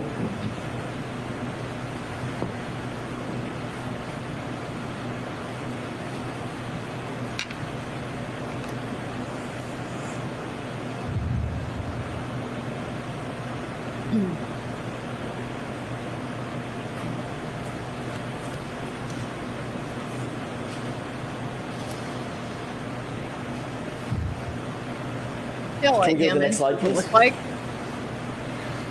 What are we looking at in these three photographs? So you're looking at, on the left, starting from left to right, just at contact, and then Almost just exactly after what contact, Welcher and then demoed. post-contact. So as I mentioned, you can see that in this first one at contact, again, we don't have, the hand isn't and the arm aren't positioned as far out on the previous tests, and the hand is in the area and the wrist of the lift gate taillight, with part of the forearm in contact with the quarter panel taillight. And as you saw in the video, essentially the arm just kind of moves out of the way of the vehicle as it comes by. Understood. Next slide, please. What are we looking at here? This is a photograph of the test vehicle subsequent to the test, depicting the, I'll say, lack of damage to the taillights. Describe what you did see in terms of damage or lack of damage on the taillight. There was no damage or fracturing to the taillights. Describe the orientation of the arm in this particular test that you said was more of a side swipe. What was the orientation of the arm to the taillight in terms of how much of the arm touched the taillight? It's probably a clunky question, but I think you understand it. I don't know if I could break it down into, I think just qualitatively speaking, like I said, it appears to be the hand and the wrist and kind of the lower portion of the forearm, maybe to the mid forearm or so. So nothing on the upper arm? Correct. Making contact? Correct. Nothing on the upper arm, yes. Okay. If we can move past this slide and onto the next slide. What is this depicting? So this is depicting the test taillights of the 15 mile per hour impact into the hybrid arm compared to that of the subject taillight. Was there any notable damage at all on the on the exemplar taillight following test C at 15 miles an hour?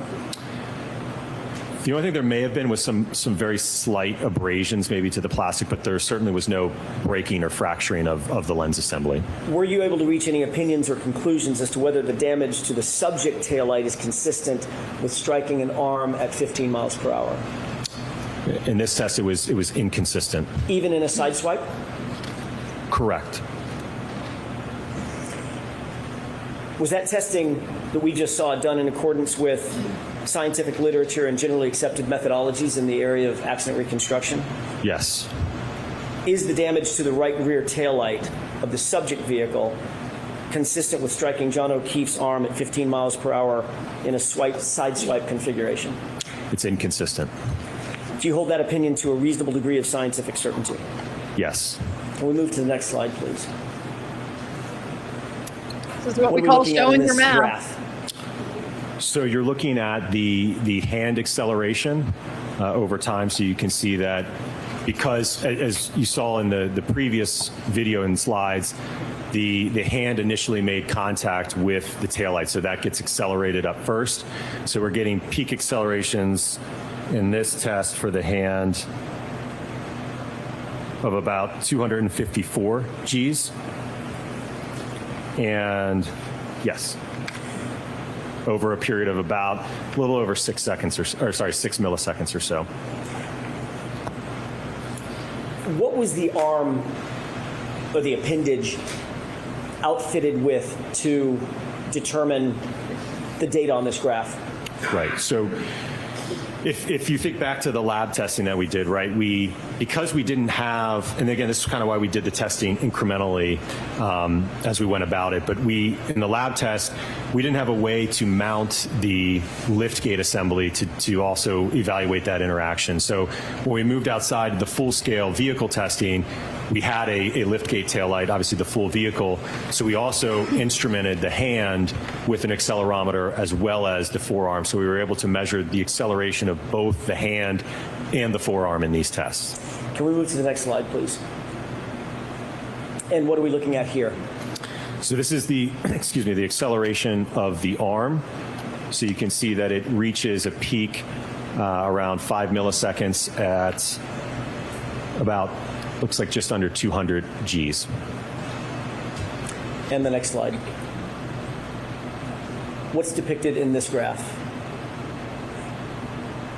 So this is doing, again, the integration of the acceleration data for the hand to determine what speed did the hand get accelerated up to. And you can see that at the onset of this, it's at rest, it's impacted, and then gets up almost to 15 miles an hour in 4 milliseconds.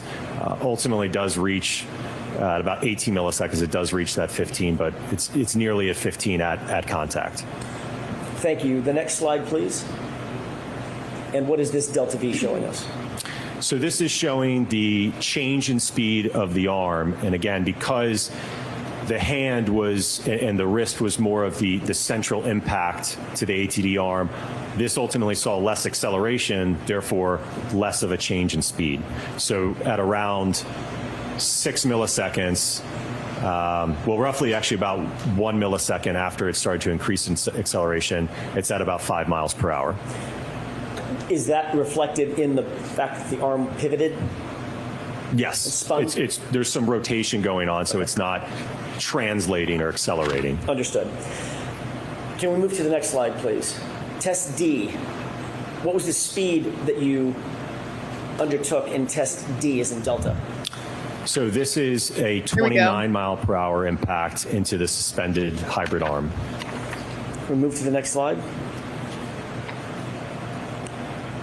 What are we looking at in this series of photographs? So on the left is my colleague, again, compressing the taillight while we install the upper tail, the liftgate taillight to, again, try to maintain that steady state temperature. Over here on the right is the thermal image of the taillight after the install. So the average temperature of this taillight during the test was approximately 17 degrees Fahrenheit. Next slide, please. Staying with test D, what is this depicting? This is a drone video showing a top-down perspective of the test with the Lexus starting on the left-hand part of the screen, accelerating in reverse into the suspended hybrid arm over here at the location of the forklift. Okay. If we could watch this video, please.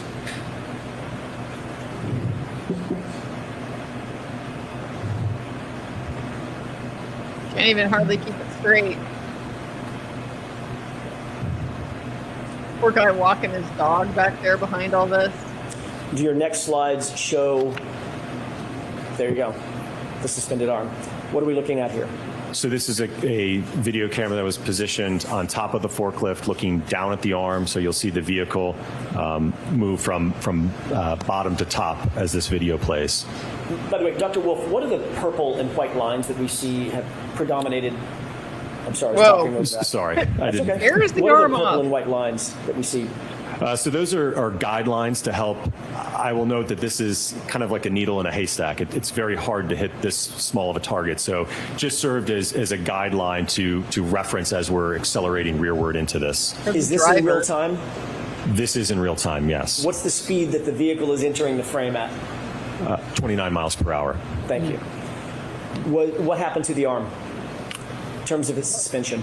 It actually gets ripped off from the mounting location. Is there a reason you believe physically that that arm was ripped off from the suspension tethers? Well, certainly there was enough force to break the tie lines to the forklift. Was there a test value of those tie lines? I think they were rated at 150 pounds. What does that suggest in terms of the force that was exerted, just before we get to the other testing, the force that was exerted on the arms to tear off the tie lines? Well, it indicates that the arm saw at least 150 pounds of force. Okay. Next slide, please.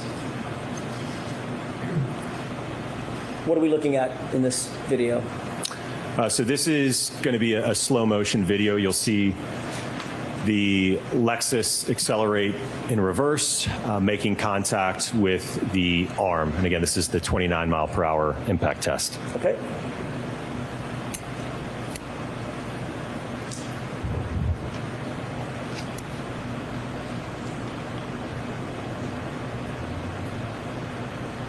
Oof. There's our pirouettes. Next Look slide, at how please. high that flew. And what is this? This is a video, a high-speed video, so slow motion of test D at 29 miles per hour into the ATD arm that is suspended. So you'll see the Lexus enter the frame from the right and impact the arm. Okay.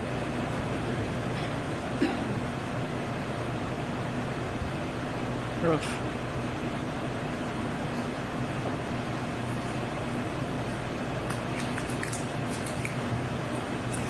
Was this strike more reflective of what you were attempting barely any to damage replicate? to the taillight, but some. Yes, this was a more central impact to the arm, yes. Thank you. Next slide, please. And what is this? So this is a high-speed or slow-motion video depicting the test D at 29 miles per hour, just a different perspective than the previous video. Okay.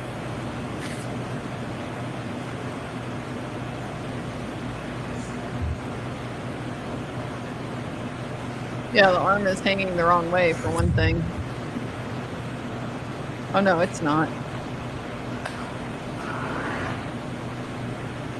Next slide. Sideswipe. Didn't rotate. And what are we looking at here? So this is extracted frames from the high-speed video. So starting out left to right, this is roughly at first contact with the majority of the hand, well, the hand, the majority of the forearm in contact with the liftgate taillight, with a portion of the elbow in contact with the quarter panel taillight. Can I stop you right there on that far left frame? Does that fairly replicate what you were attempting to approximate in terms of the orientation of the arm versus the taillight? Yes, more of a central impact compared to that first test at 15, yes. Is that more or less consistent with what you saw in Dr. Welcher's test where he had his arm in that still shot associated with the geometry of the car? Sustained. Is this consistent with what you were trying to replicate after your review of Dr. Welcher's report? Sustained. Can I ask you differently? What were you trying to replicate, or why were you trying to replicate this at the 29 mile an hour test in this particular orientation? We were trying to see based upon Dr. Welcher's orientation, what happens to the arm in terms of the acceleration and the damage to the taillight at that configuration at contact. Okay, next slide, please. What are we looking at? So this is a photograph depicting the damage to the liftgate taillight as well as the quarter panel taillight. And what do you note in terms of that damage? So on the liftgate taillight, a significant portion of that thick 5mm red outer lens is fractured and broken off. The underlying diffusers are still in place. There was a small crack in, I believe it was the upper diffuser here. The quarter panel taillight had the clear section damaged with the outer lens missing, along with some fragments from the outer portion of the red part of the lens. Next slide, please. What are we looking at in this slide? So this is another photograph depicting the quarter panel taillight. As I indicated, there is portions of the red lens cover missing. The interior diffusers remained largely intact in this test. So even Next at slide. 29 miles an hour, not enough to break the diffuser. What is this side-by-side depicting? This is showing the results of the 29-mile-per-hour impact test to the test vehicle compared to that of the subject taillight. Given that orientation of test D, were you able to reach any opinions or conclusions as to whether or not the damage to the subject taillight is consistent with striking an arm at 29 miles per hour? It was inconsistent. What's the basis for that opinion, Dr. Wolfe? The results of this test. And was that testing conducted in accordance with the scientific literature and generally accepted methodologies in the field of accident reconstruction? Yes. Is the damage to the right rear taillight consistent with striking John O'Keefe's arm at 29 miles per hour? When I say the right rear taillight, I mean of the subject vehicle. Sustained and to that. With regard to your opinion concerning whether the subject taillight is consistent with striking an arm at 29 miles per hour, do you hold that opinion to a reasonable degree of scientific certainty? Yes. Next slide, please. What is depicted in this graph? So this is looking at the acceleration of the hand in the 29-mile-per-hour impact test with peak accelerations close to 800 Gs at 2 milliseconds.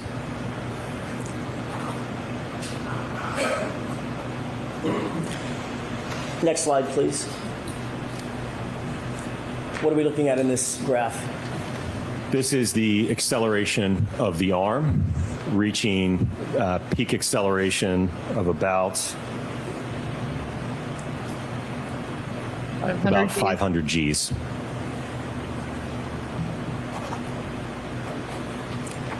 You indicated 800 Gs in the last graph. What's the difference? What's the difference in the delta between the 500 and the 800? Between the hand and the arm? Understood. Which one suffered or was subject to 800 Gs? That would be the hand. And which one was subject to the 500 Gs? That would be the arm. Next slide, please. What are we looking at in this graph? So this is looking at the change in speed. So what speed did the hand get up to as a result of the impact? So we can see that in about 3 milliseconds, the arm is moving nearly at almost 25 miles per hour. And then a little bit later, again, this is still very quick in time, at about 14 milliseconds, it's at about 30 miles per hour.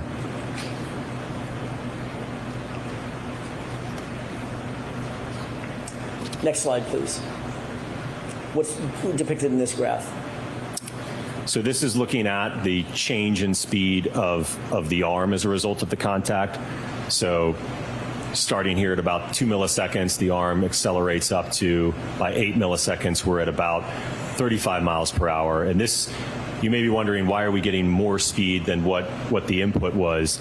And that's because you get a phenomenon known as restitution. Basically, there's an elastic collision between the two where you can get almost a bouncing effect. So when you have something that weighs 6,000 pounds striking something that's much, much lighter than that, it can actually cause it to accelerate up to a greater velocity than the impact speed.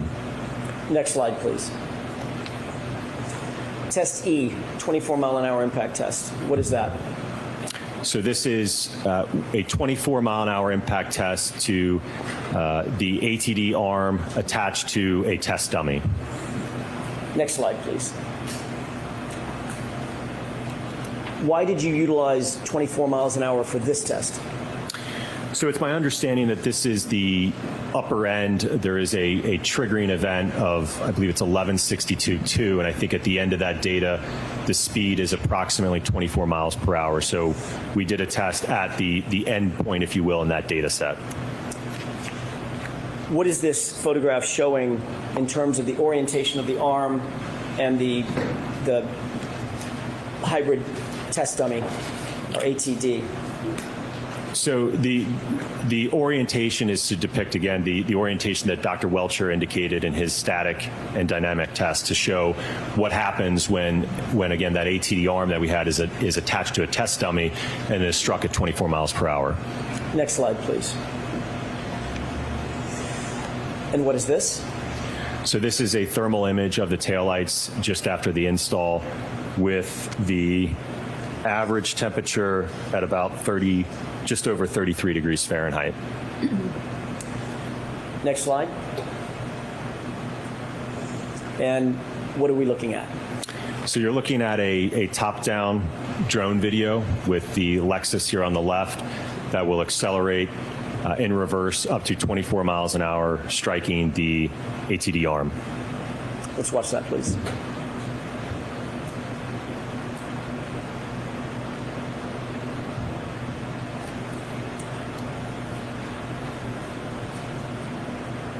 Next slide. What are we looking at in this What he slide? doesn't do is get knocked. So this is a whole bunch of feet off top-down onto the video lawn. from atop of the forklift, or where the arm is suspended attached to the dummy. So you're going to see the vehicle enter from the bottom into going to the top of the screen.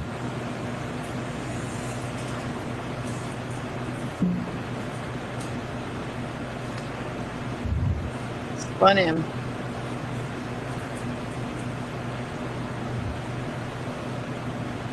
Of course, I guess the dummy is also suspended, so. Next slide.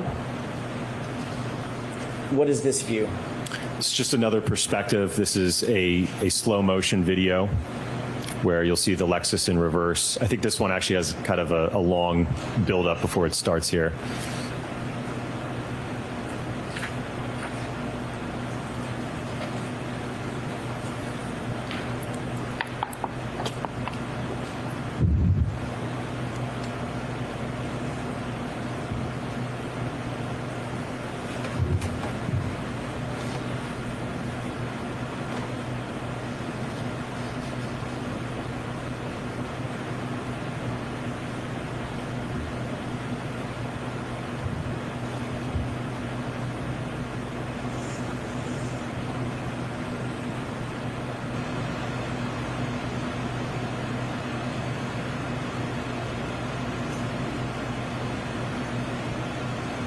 Look at those legs twisting.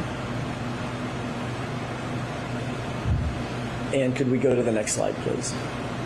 How might your And what is ankle this? break with your So weight? this is a loading your perspective from ankle the like high-speed that? camera, so a slow motion video And then you with take a the twist? Lexus reversing into the ATD arm at 24 miles per hour. Before you play this, Dr. Wolfe, I failed to ask this. It may be obvious. After each of the tests, C, D, E, F, were you replacing the taillight with new exemplar taillights that had been temperature accounted for? Yes, every test had a new set of quarter panel taillights, as well as liftgate taillights. And even in the test where the taillight in the 50-mile-an-hour test where the taillight was not damaged, we still put on new taillights. We did not repurpose or reuse any of the taillights. Okay, thank you. If you could play this for us, please.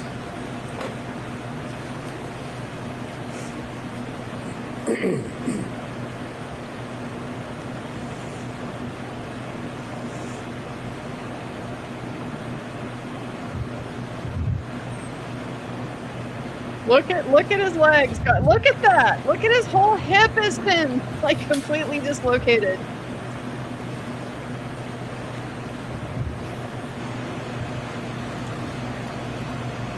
Wow.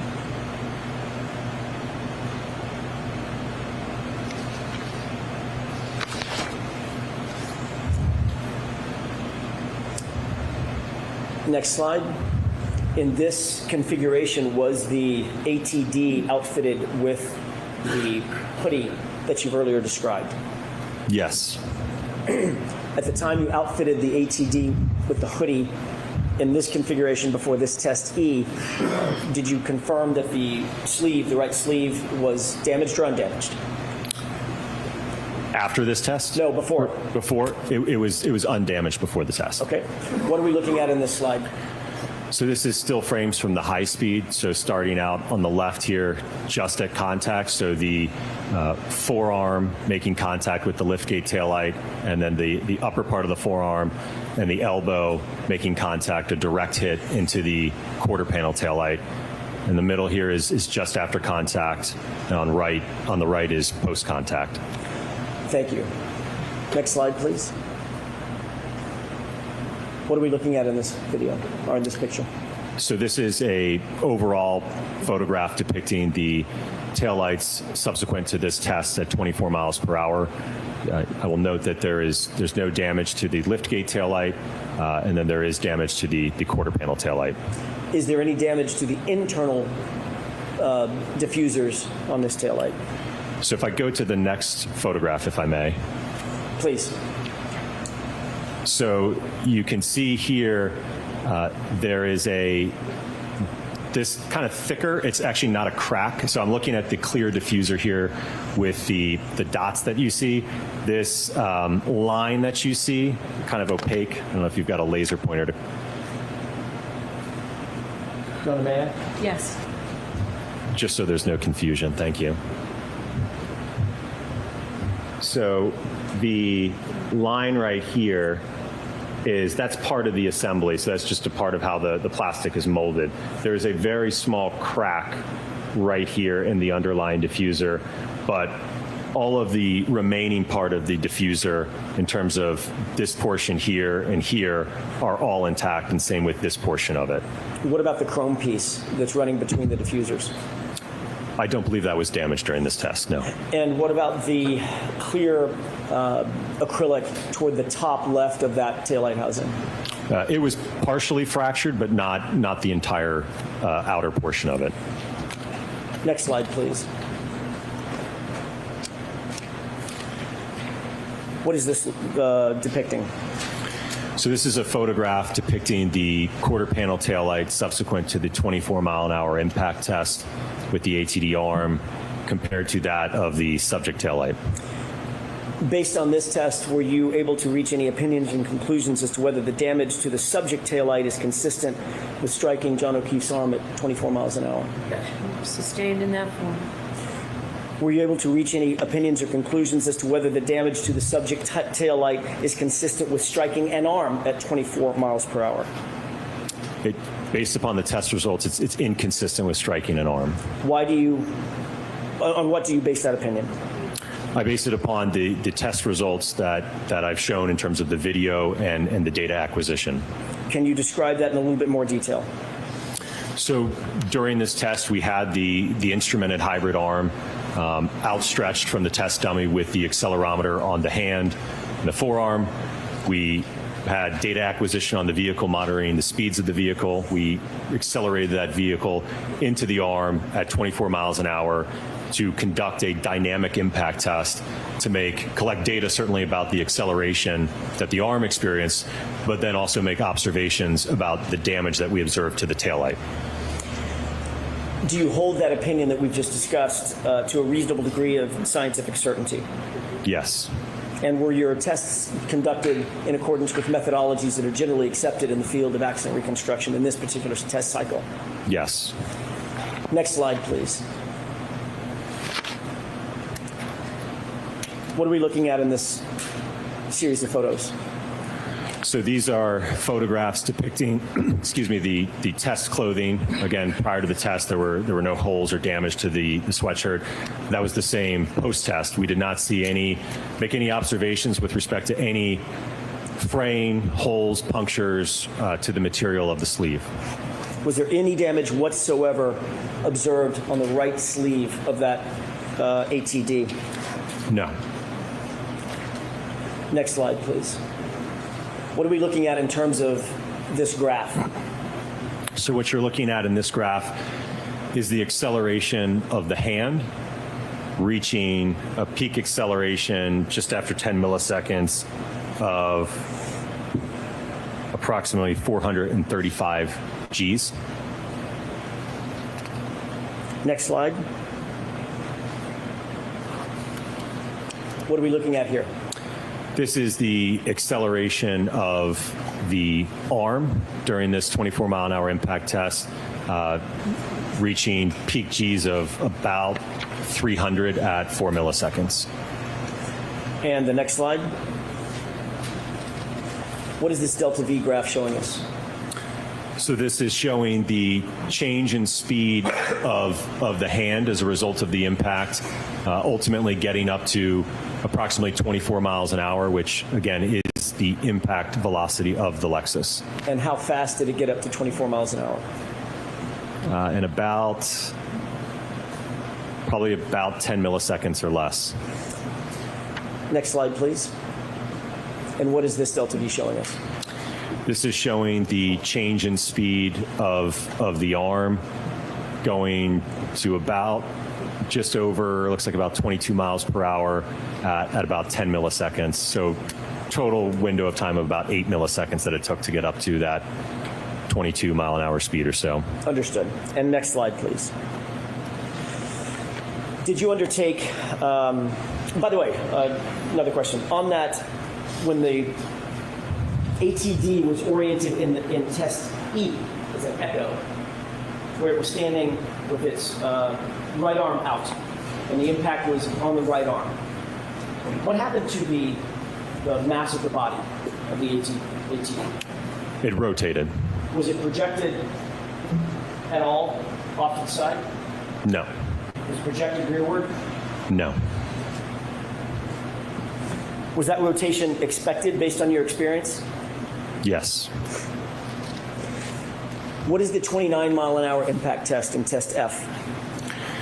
So this was a test that we conducted with a what's known as a rescue Randy or a test dummy. That was a full-on impact to the right rear corner of the Lexus. Let's take a look at the next slide, please. With regard to test E, if I could please ask you about that. I will go back to that test even though we're looking at this one. With test E, was that reflective of a direct impact on the arm itself? Correct, right in the area of the elbow to the quarter panel taillight. As opposed to a side swipe on the arm? Correct, yes. Thank you.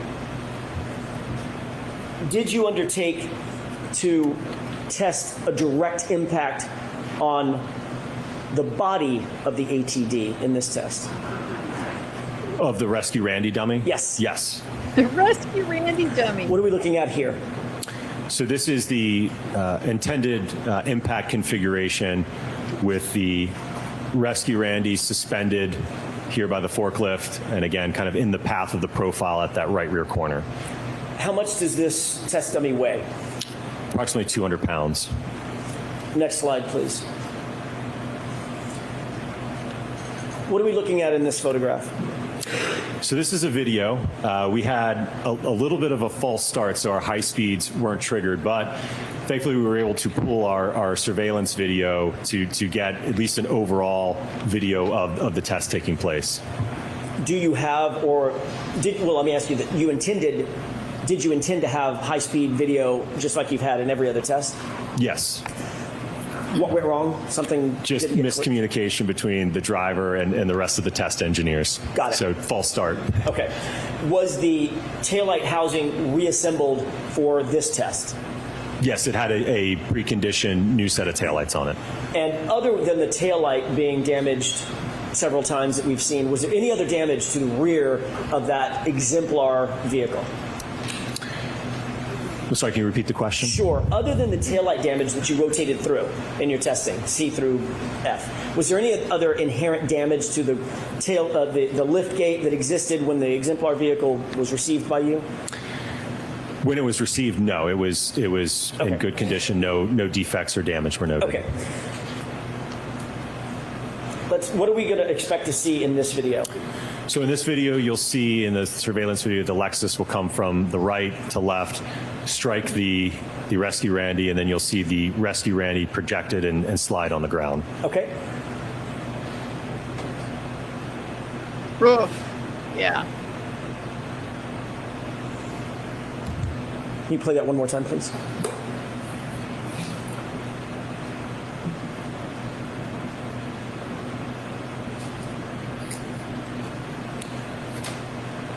Next slide, please. What are we looking at in this series of photographs? So this is a extract from our VBox software and data acquisition system. So on the top, you'll see the video. On the bottom is the data. So this is another feed that we had of video. This was triggered. So we do have data from this perspective. So what you'll see is my colleague will move away from the assembly with the dry ice, and then the vehicle will accelerate in reverse. That was my question. He's just hugging it with the That's dry ice. Gloves. You can't. You don't want to touch dry ice with your bare hands. So Okay. it's he's wearing gloves. He's capturing the thermal images now.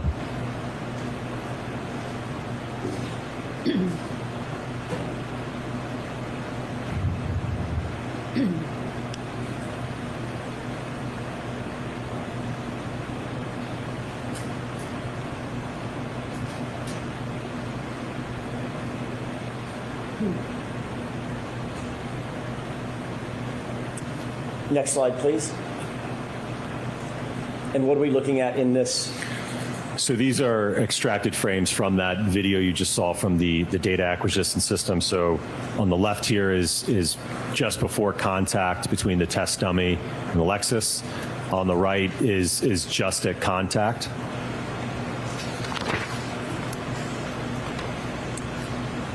Next slide, please. Still don't see his head hitting the And what are spoiler. we seeing Or in do these we? series of photos? So this is obviously during the collision sequence. The body now has loaded into the lift gate and the back window. What you're seeing here is the back window shattering. And this is just a few split second later in time where, again, the body is continuing to move with the vehicle as it's contacted. Next slide. And what is this? This depicts the post-impact damage to the rear of the Lexus. As I noted, the rear window is completely shattered. There's deformation and crush to the liftgate section of the vehicle. The bumper step was popped out, and then there was some minor fracturing in the bumper cover at the lower level.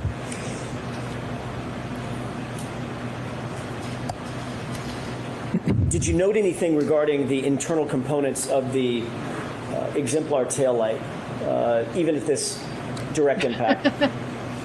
So the taillight, as you can see, it blew out the outer lens cover. I believe the part of the clear diffusers were actually still in place. I think the lower one might have been fractured here, but I think the upper one was still in place.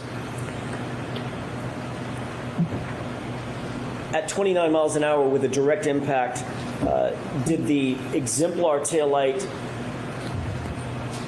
exhibit the same type of damage to the diffuser as the subject taillight?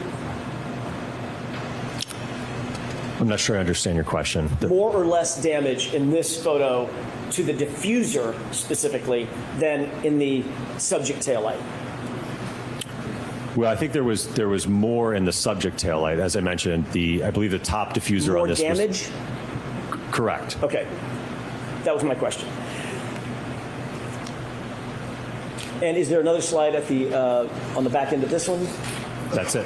Okay, we can have the lights. Indeed we can. Dr. Wolfe, you conducted tests at what miles per hour? Tell me the sequence. It would be 10 miles per hour, 17 miles per hour, 15 miles per hour, 29 miles per hour, 24 miles per hour, and then a full-on hit at 29 miles per hour. Regarding all of the tests you conducted, what did you observe with regard to the damage, if any, to the internal components of the quarter panel taillight? And I'm talking about the chrome pieces and the diffusers. It was less in all of the tested taillights than that of the subject taillight. Did you reach any opinions or conclusions as to whether the damage to the right rear taillight of the subject 2021 Lexus is consistent with an impact to John O'Keefe's right arm during a high-speed reversing maneuver? Sustained in that form, Mr. Jackson. Did you reach any opinions or conclusions as to whether the damage to the right rear taillight of the subject vehicle is consistent or inconsistent with an impact to a right arm during a high-speed reversing maneuver? It was inconsistent. He's not allowed to say John's arm. What's the basis for that opinion? All of the test data that we did from the laboratory testing, moving up to full-scale vehicle testing, all of the collected data in terms of the photographs, the observations, all the acceleration data collected. So all of the testing that we've walked through in this PowerPoint, along with certainly that was based upon all generally accepted and peer-reviewed methodologies in the accident reconstruction community.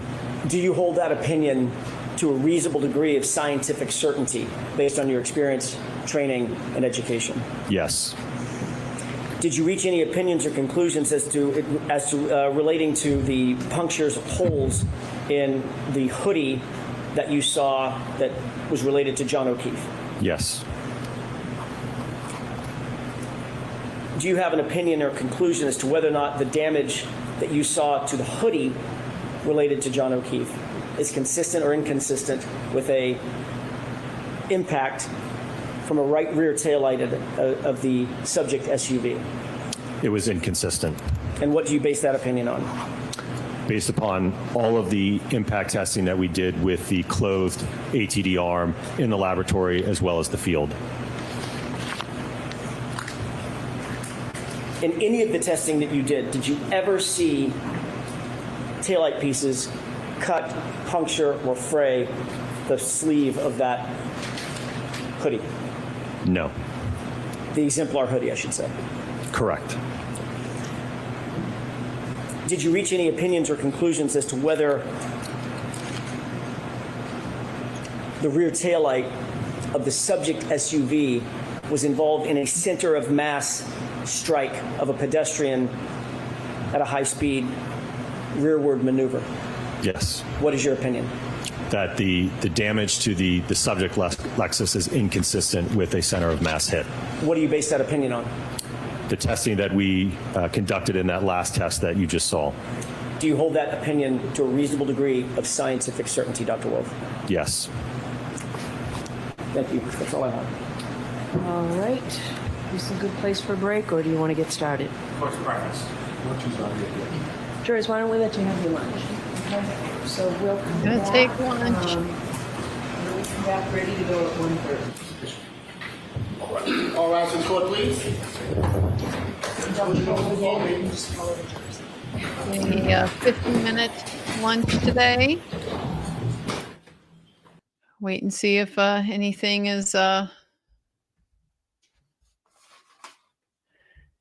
anything else is going to be discussed before we go off the record for lunch. But boy, have I enjoyed this. Did I ever enjoy this testing? There really is nothing like visuals, huh? It just puts things in perspective because she's saying anything here? I don't think so, but just want to be sure. Okay. Okay. Okay, bye, Judge. The visuals are just they're chef's kiss. They are top notch, and not just because they really go such a long way towards helping us really see and understand all the different variables at play here. Here's what it does in a side swipe. Here's what it does with the full center of mass contact. All of those types of things. But then you can also see the little details, like look at how the dummy is stepped there with his arm out in this first series of testing, and notice how his head is nowhere near the spoiler and his knee is nowhere near the bumper. So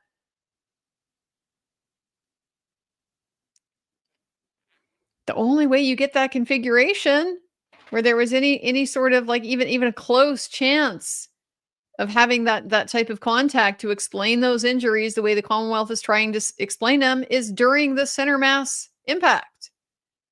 Isn't that what we've been saying since way back when Dr. Welcher testified? I don't know what kind of posture this guy is in to just have his elbow, his knee, and his eyelid behind the car and not have his center of mass also behind the car. He's got to be sticking his butt way out to have his center of mass over there.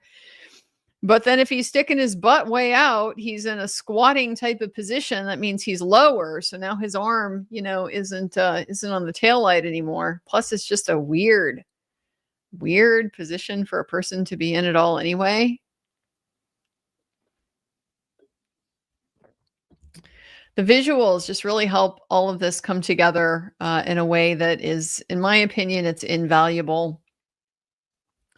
Well, so let's just recap real quick what we got this morning. We got Dr. Daniel Wolfe. The direct has been completed. He is the accident reconstruction guy who focuses on the force, the reconstruction. Also looks at lighting and human factors as specialties that contribute to accidents. And what he does is apply engineering science to collision events. Such a nice and easy description of what it is that you do. And so, if I were being snarky, because I know what Hank, we've already been previewing in our minds. We've already all been thinking ahead, what's Hank going to cross-examine on? Did you consider the DNA on the taillight? Did you consider the statements that Karen made? No, because those things aren't engineering science. Those have nothing to do with engineering science. So that's why you wouldn't consider those as an engineer. And that's not what he does. He is not here to be a super juror. He's here to apply the engineering science to the collision events. Did his dissertation on this very same type of plastic, PMMA, the acrylic. Also trained in the photogrammetry. I thought maybe we were going to hear more about the photogrammetry since that came up in Welcher's direct, as far as could Karen's taillight have been broken by the impact with John's car. Didn't get that. It was a little bit surprising to me, but it appears they're going to let that go. So a lot of just background. What are kinematics? What are the disciplines involved in doing these types of reconstructions? So very common, very common to have disputes between participants about what happened. And so what they do is evaluate if the damage is consistent with the mechanism that's reported by the participant. Very common to get it wrong, even if you're not trying to get it wrong. Of course, it's very common to try, deliberately get it wrong when you're in an accident because you messed up, but you don't want to admit that. So you come up with a fake story. Of course, that's common.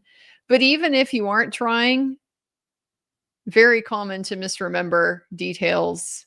What happened, who was where, what speed you were going, were you stopped, were you not stopped. Very common to misremember those details. So that's all they do is just evaluate the outcome. They start from the outcome and they look at, is it consistent with what's being proposed as how that outcome came about. So all we got to hear was that initially they weren't hired by the defense.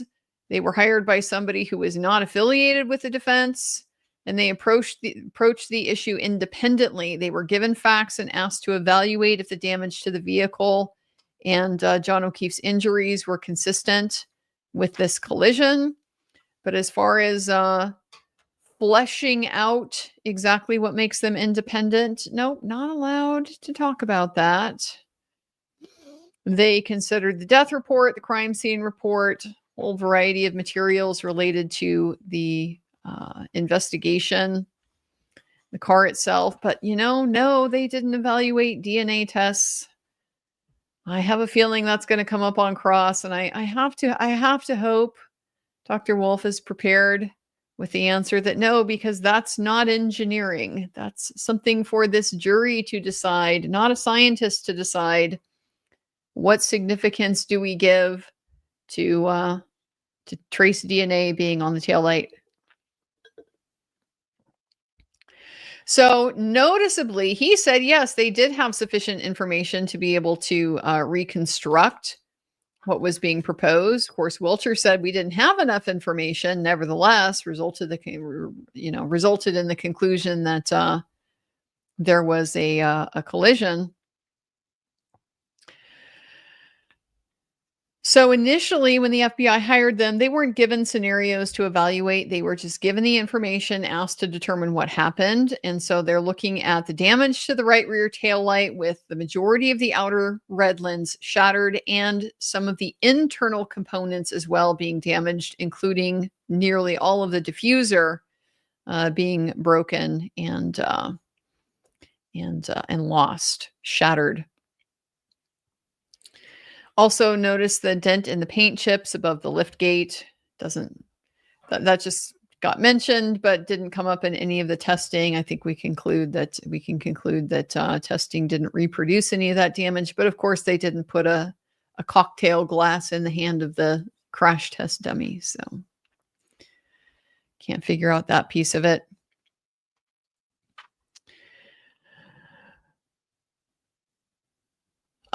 Established important point, there are no glass components of this tail light. So if there's any lingering question about those bumper sprinkles, the glass fragments that were found on the bumper, maybe those originated from the tail light, they did not. We are taking that off the table. So the possibilities they considered initially, did John's head strike the taillight? Did his arm strike the taillight? Did his center of mass strike the taillight? And they reached conclusions based on that. But then they also considered if the glass could have caused the damage to the taillight. So that's where they did the cannon. They designed the cannon and found that at 37 miles an hour, firing the glass at the taillight, you got generally consistent damage with how the taillight was in the sally port. 37 miles an hour is not particularly hard to throw something. I mean, we obviously know, we're baseball watchers here, obviously know, the major league pitcher can pitch, 90 plus miles an hour. About 90 miles an hour isn't even fast anymore for a fastball, but most of us can't throw quite that fast. But 45 miles an hour, not unusual to be able to throw that kind of speed. So 37 doesn't seem that. It's not like a, full wind up and letting it go.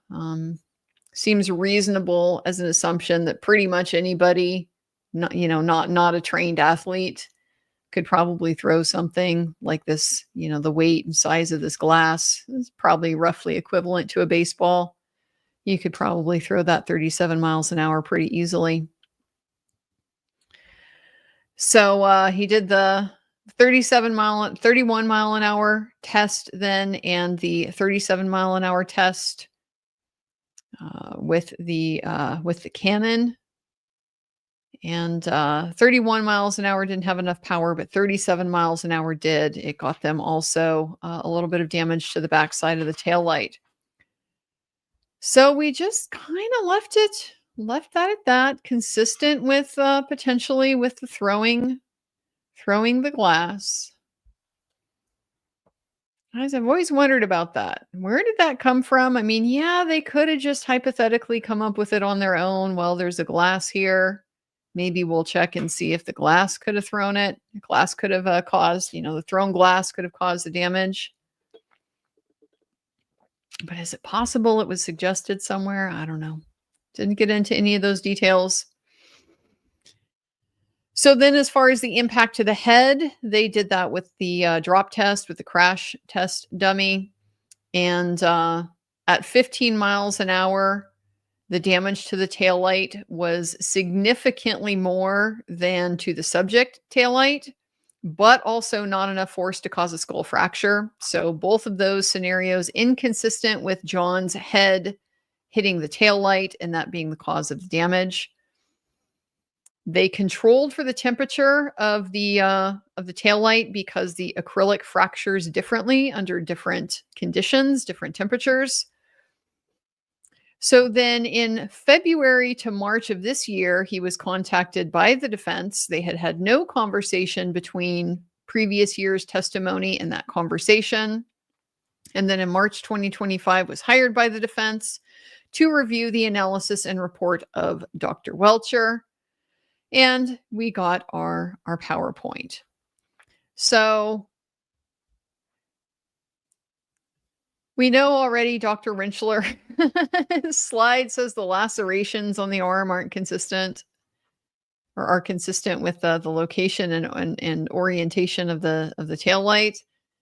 And Mr. Jackson is already caught on. These are not lacerations at all. Like that's already a bad opinion because these aren't lacerations, they're abrasions. But we'll get into that with Dr. Rentschler. That seems pretty clear. So we described his testing, the static test. There's no reason to dress up like John O'Keefe to do that test. It adds nothing to that test that he was done.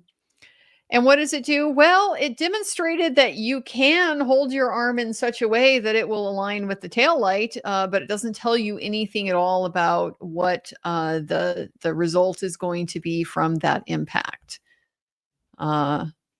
You can change your position of your arm to get pretty much anybody's arm to come into alignment with that tail light, just depending on how you hold it. Then the dynamic test, 2 miles an hour. Yeah, we saw there was paint transfer in the general location on the arm. There's no significance to him wearing that John's t-shirt, no scientific reason you would need to be dressed like John for that test either. Doing it at 2 miles an hour doesn't tell you anything at all about the collision forces or what the damage or the injuries would be as a result of that. We are not aware of Dr. Welcher doing any force calculations. We're not aware of him doing any impact testing. We're not aware of him doing any testing for the forces necessary to cause the taillight damage, to cause the arm injuries, what the speed of the Lexus was, range of speeds that would be implicated, the forces generated, the post-impact movement of John. None of that is in Welcher's analysis.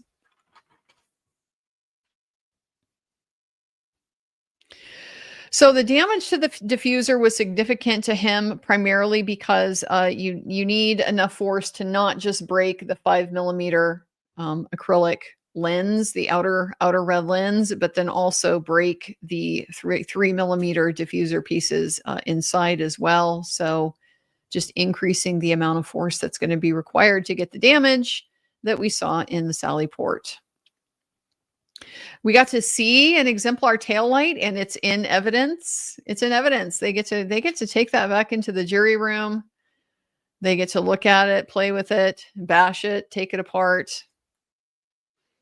Smart move, I think, getting that in.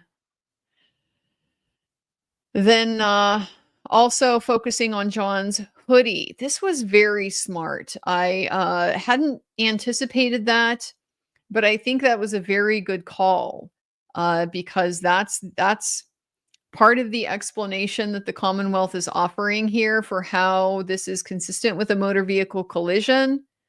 If the scratches on John's arm, the abrasions on John's arm are from the taillight, then the holes would need to come from the taillight. So let's see if we can replicate that. Lo and behold, as it turns out, we cannot. We do not get any damage to the hoodie under any single one of these test scenarios. But just another piece of damage hadn't really thought about. Yeah, we could actually, couldn't we? We could evaluate that damage as well and see if it's consistent with a motor vehicle collision. So then we visit some very basic concepts. Very basic concepts, some very fundamental principles of physics. and then some very basic equations that are going to be used in some of these analyses. So we're looking at how quickly things change speed when they're hit by a car. That's the delta V calculation. The acceleration tells us how quickly the delta V, the change in acceleration, occurs. And then we can figure out the impact durations from the testing. So, how long is there contact between the vehicle and the arm or whatever it is we're running into? He used the scientific method to reach his conclusions. Didn't see Welcher use any of those calculations in his work, but as far as did Welcher use the scientific method? Sustained, not allowed to ask it. That ain't leading. That is definitely not leading. Did Welcher use the scientific method? Is not a leading question. So that wasn't the problem with it. But apparently when it comes to criticizing the Commonwealth's experts, all we get to do is just observe what they didn't do, and we don't get to talk about the implication of that. Didn't do any math. Can't say didn't use the scientific method. Only testing that Welcher did was this blue paint test. So then we start to go over the testing that ARCCA did. Welcher didn't do any, so ARCCA went ahead and did it for him. Started in the lab to look at the different speeds, and then moved on to the full-scale vehicle testing. It's reliable methodology, generally accepted in the community. They also got an exemplar SUV and somehow, still have only charged $50,000 for everything that they've done so far. Big contrast to that $400,000 that's been paid to Aperture, isn't it? 8 times more Aperture has been paid, and all they did was paint some blue paint and put on a costume. That didn't matter. Didn't matter at all. Meanwhile, we get test after test after test from ARCCA for 1/8 the price. That says so much. It really says so much, doesn't it? What exactly were we paying Aperture for? Taxpayers of Norfolk County, what exactly did they get for that $400,000? Because sure didn't get the kind of testing that ARCCA did. All ARCCA did was take your hypothesis, your observation that, hey, this elbow is at the right height as the tail light. All ARCCA did was just take that to its next logical step of, so let's see if that's what happened then, if that would give us the outcome that we see in this particular case. Cost 8 times less to test the blue paint method than to produce the blue paint. Wild. Says a lot to me. So the first 2 tests, we had that linear impactor that we connected the tail light to, and then we had the dummy arm that was mounted, and we just bashed the tail light into the dummy arm at consistent controlled speeds, keeping the tail light in the freezer so that it would be very cold. And then 10 miles an hour, minimal damage to the tail light, no damage to the hoodie.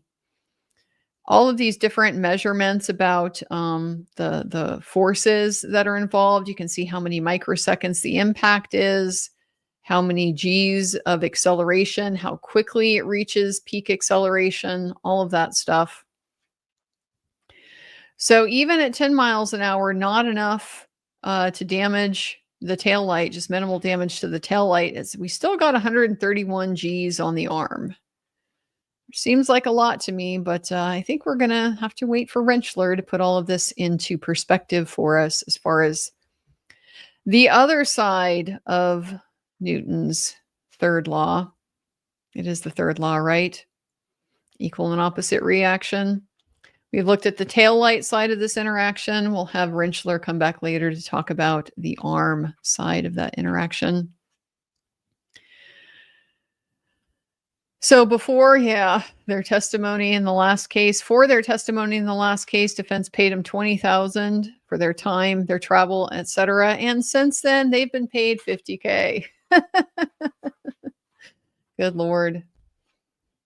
So then the second test in the lab was the same with the impact, where we're just connecting the tail light to the impact machine, bashing it into the dummy arm. We were able to break the tail light, get some more significant damage in this one, but it's only to the outer lens.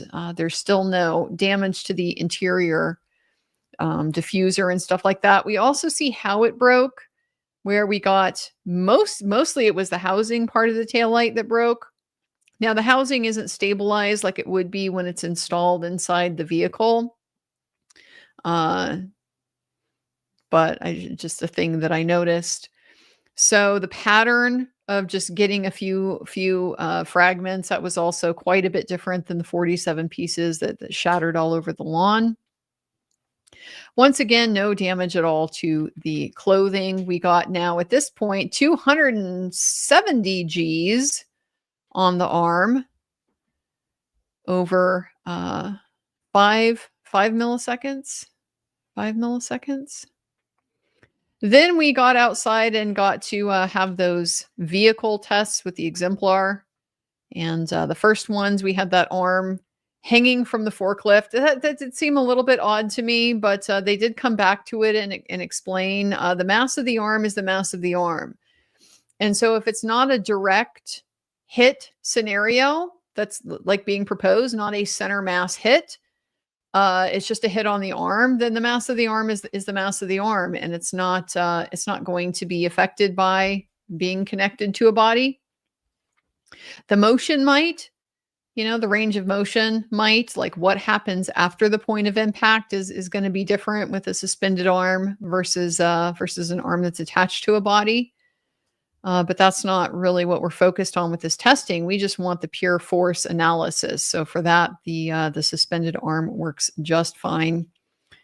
So did it first at 15 miles an hour, got that kind of side swipe clip type of action like Welcher had described, he said it was. And so because of that, we see the arm rotate, we see it spin.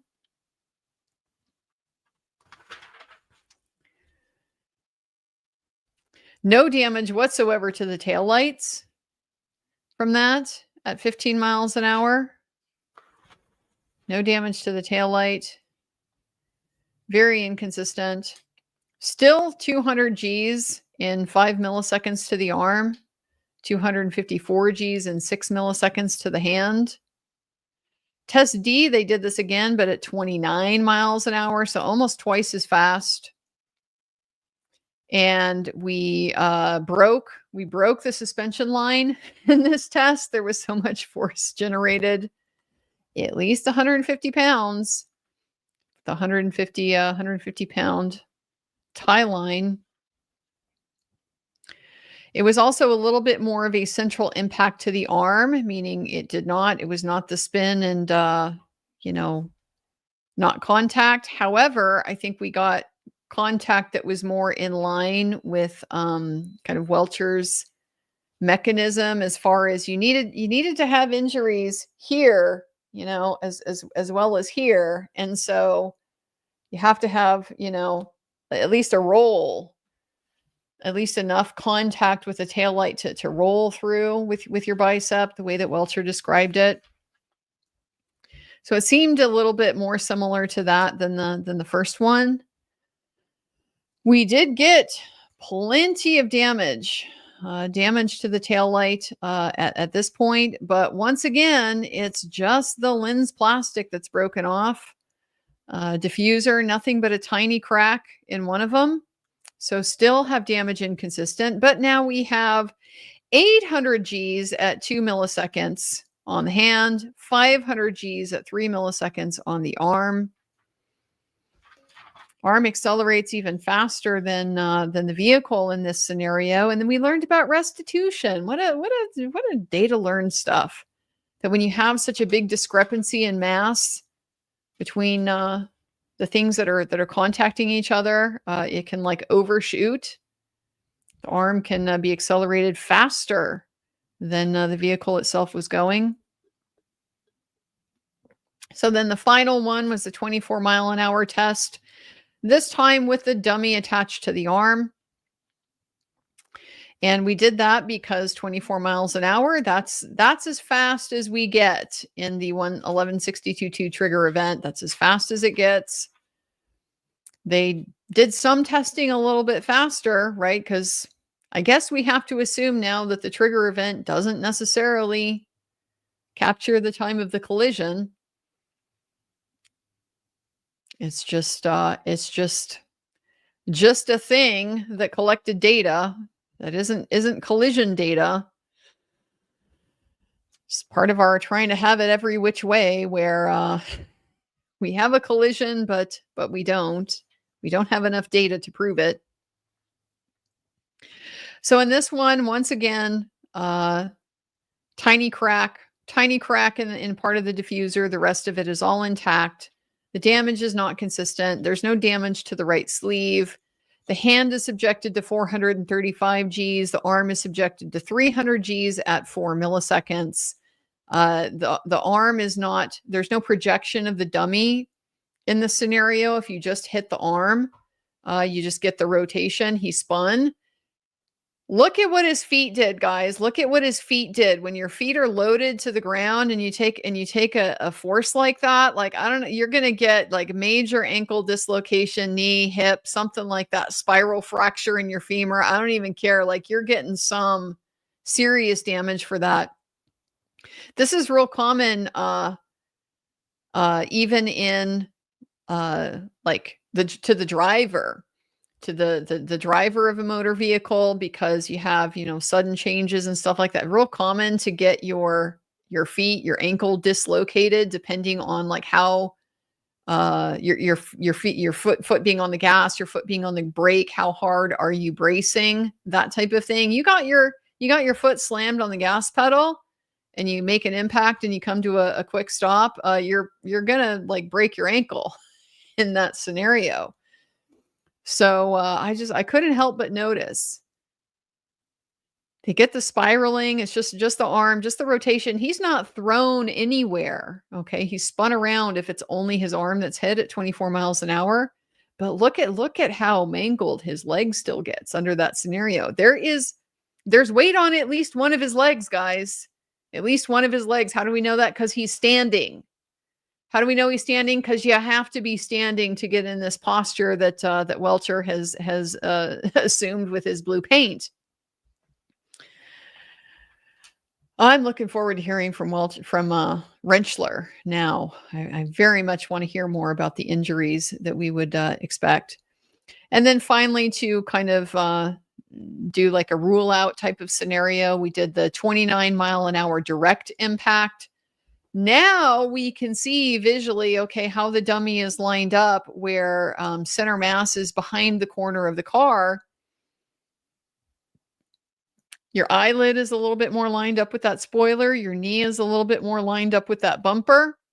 Kind of like how Dr. Welcher described things would line up. All the other ones, when we're just hitting an arm, the eyebrow is a good foot away from the spoiler. There's no contact there at all. Move him closer to center of mass. That's how you would get contact.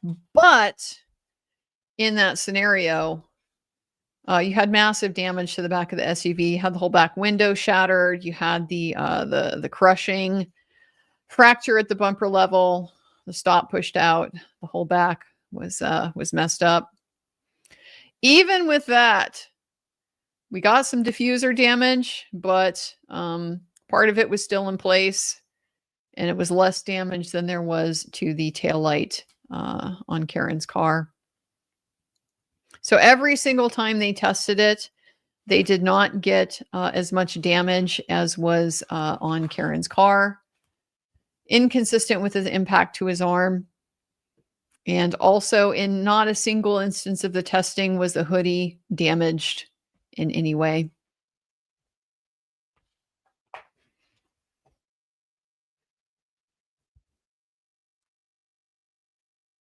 Seems pretty significant.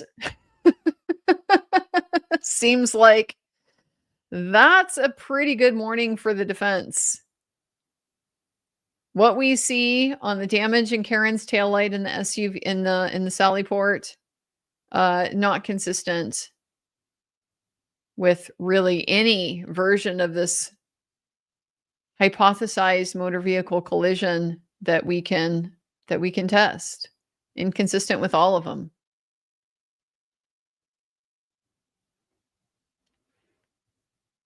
Too much force on that taillight. Too much force on that taillight. So how would you get more force on the taillight under this scenario? You have that direct hit. Even that wasn't quite enough, but maybe it's a direct hit faster. Maybe because, you know, this is the trigger event is just when the data was being recorded. That doesn't necessarily mean it's when real life events were taking place. So she was continuing to accelerate at the end of that data. Maybe she hit him at 35 miles an hour. That would be enough to shatter the tail light. But the problem, it also inflicted a whole bunch of other damage to the back of the SUV that's not present. How else do you get more force on the taillight? Well, it's some kind of more focused impact. But I don't know how we get there with a vehicle hitting an arm. I don't know how you get there with a vehicle hitting an arm. John's arm doesn't suddenly, you know, acquire mass. It's an arm, not a black hole. You know, it doesn't have it doesn't have you know, unlimited mass. It's got a fixed mass. So, you know, what other kind of targeted impact? I don't know, maybe hammer something, pry bar. Something like that allows you to inflict some very directed force just on the taillight, but not on the rest of the vehicle. Can't really think of a way where that would come from a taillight. Or where that would come from an elbow. So yeah, we didn't get anything about the photogrammetry, which does seem a little bit surprising to me. But maybe they agree. You know, maybe ARCCA agrees. Yeah, the backing out wouldn't have busted the taillight. I don't know. But it is a noticeable omission because it does then take me back to, okay, if they didn't address that,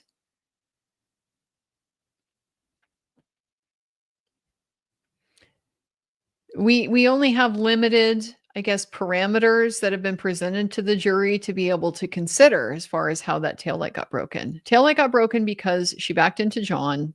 ARCCA saying we can rule that out. It's not consistent. Taillight could have been damaged from backing into John's car in the driveway. So far, ARCCA has been completely silent on that. We don't know. They've been silent on it. They haven't said that it could. But then we have this mysterious third possibility out there too, which is the glass being thrown at the taillight, and that's what broke it. And that's just kind of out there as a possibility.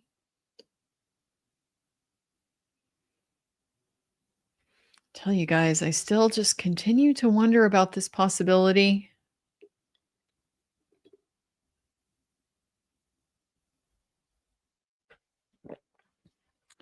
Continue to wonder about that.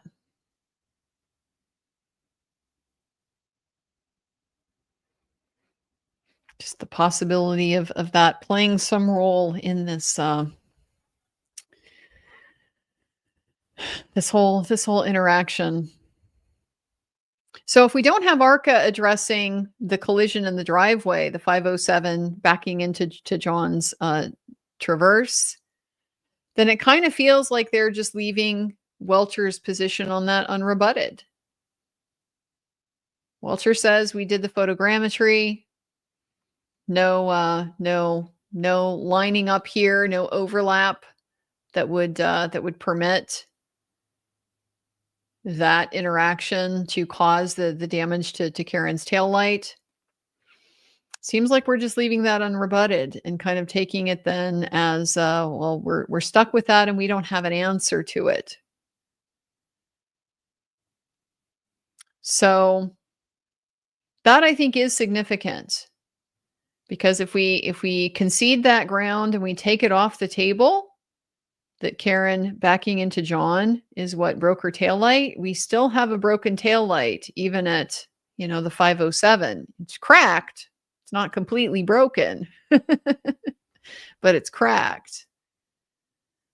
And we don't know how it got that way.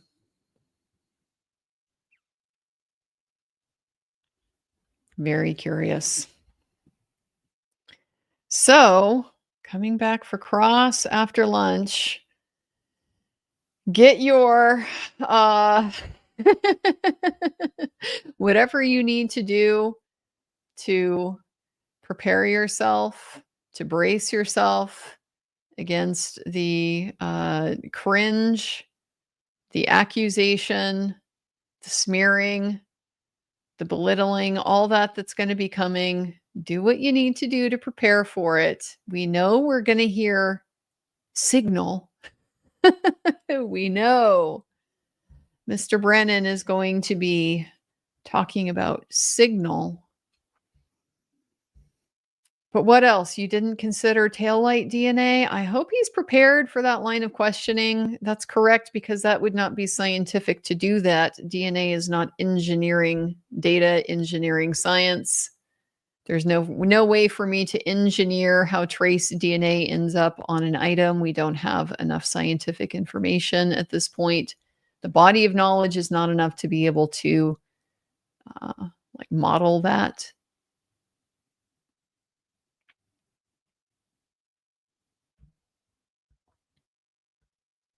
Hope he's prepared for that. What else are we going to get on Cross? Whatever we get, one thing I am confident of is that no matter how many times Mr. Brennan, inadvertently elicits that they were hired by the FBI, we aren't going to be able to talk about them being hired by the FBI. That's one thing I'm quite confident on. One thing I'm quite confident on is all the objections on direct. It's going to be a different attitude on Cross, and she's not going to apply the same restrictions as she did on direct. On direct, she seems to be limiting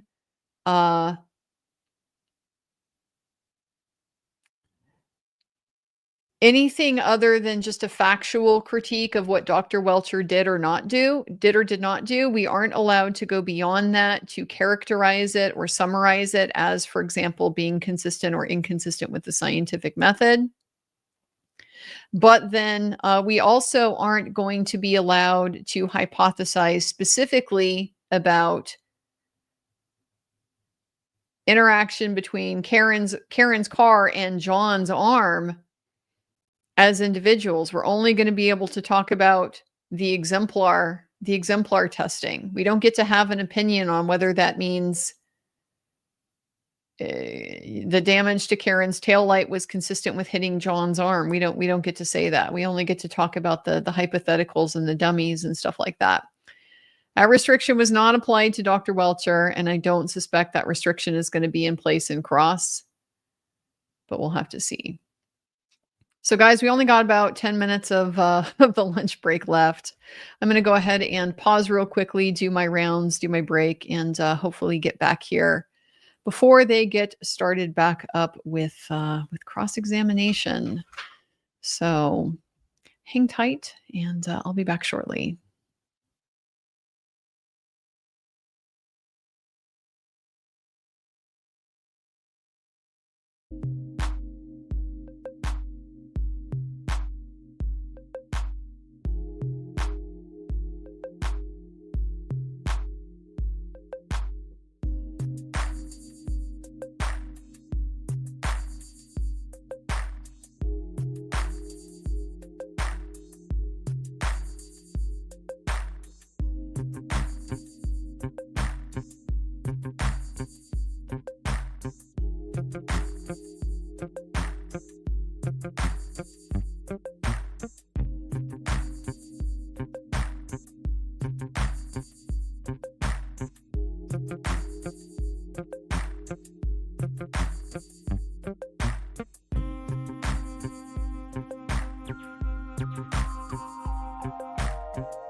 Okay, guys, we're back. Still maybe a few minutes before court comes back in.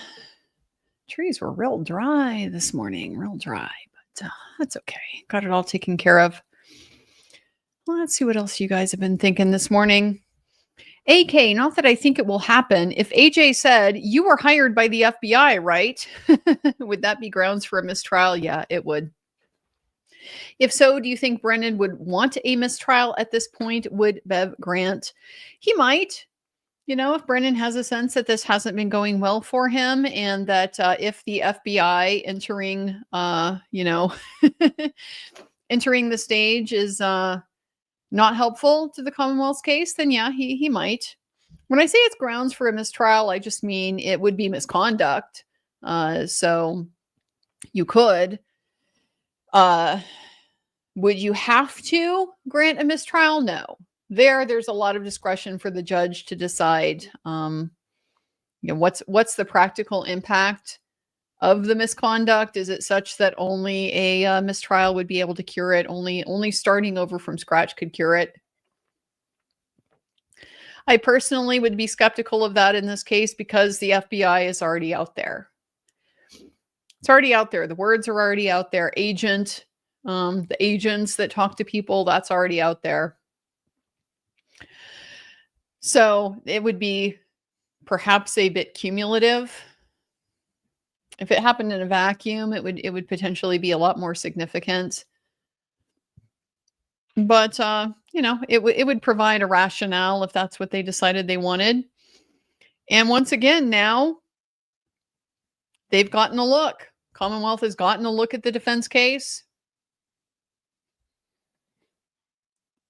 Might rehash it. Would they? Yeah, they might. Yeah, I think they might. They had that opportunity.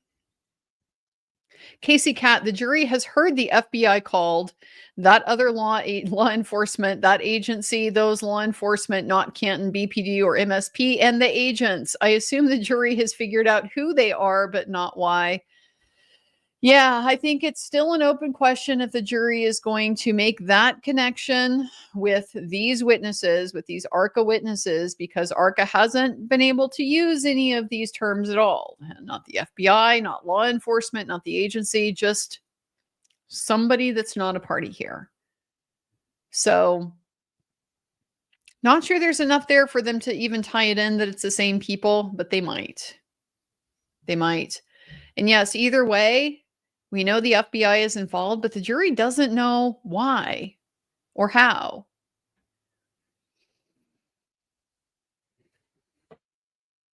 It's a complicated situation for them, trying to sort out all those pieces when they only get a small part of the picture. AK, is it legally possible for Brennan to be undercover for the FBI? If yes, is there more than 0% chance that that's the case? I would consider that highly unlikely. Okay, is it legally possible? This really comes down to, is there a conflict of interest or some kind of misrepresentation to the court that would be implicated by him being undercover FBI? I don't think so. The FBI is not a witness in the case. So no conflict.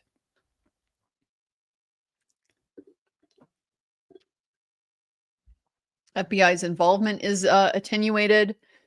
And absent a conflict, there's no reason why you can't have multiple loyalties. You can't be on the one hand the representative of the Commonwealth doing the prosecution, and on the other hand, some sort of agent for the FBI doing something. I don't think legally there would be a problem with it. I just think no, that's not what's going on. It seems to me to be very unlikely. FBI certainly did like their informants in this area, though, for quite a long time, didn't they? I just don't think that Brennan is going to be in a position to have information that would be helpful to the FBI. Mickey P, tail light scratched in Sallyport, not evidence pick.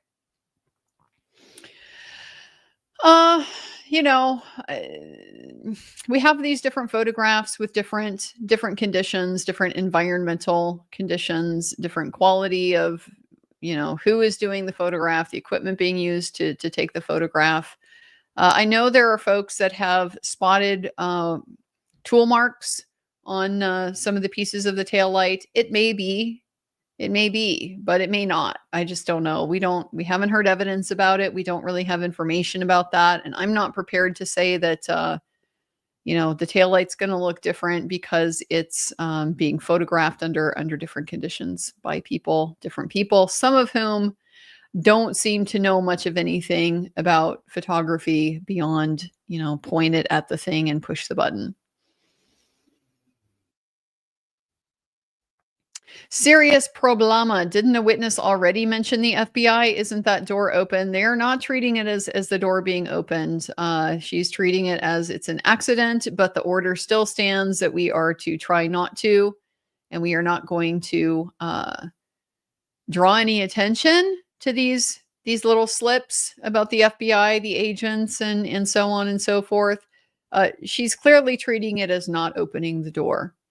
So it's out there, but not enough for anybody to be able to explain it. I've said before, I don't necessarily have a huge problem with that, just because it is true that a lot of the FBI's involvement here, it's speculative from our perspective. We don't know who they were investigating. We don't know what they were investigating. We don't know why. We don't know when. We don't know how any of that stuff worked. Please be seated, court is in session. All right, so counsel, we have a juror that needs to leave at 3:45, so we're going till 3:45 today. Okay. Yes, Your Honor. Okay.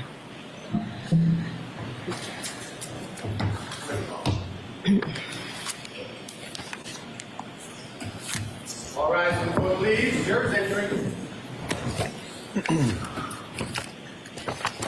So a little bit of an early in today. We can't even have a full day. Can't even have a full Friday in Judge Bev's court. That's fine. 15 minutes. Oh, I see Rob was in the chat. Law and Lumber, this is so much more digestible than Welcher reciting his conclusions. It was so systematic and well illustrated. I'm telling you, visuals make such an enormous difference in just being able to follow what you did and why you did it and how you drew the conclusions that you drew. It was an extremely good presentation, I thought. Court is back in session. You may be seated. So jurors, we are going to stop today at 3:45. All right, Mr. Brennan. Thank you, Your Honor. Brace yourselves. There's not a housekeeping before Mr. Brennan gets started. That's the addition of it's going to be two redactions for Mr. Brennan and I. All right, so, okay, great. Thank you.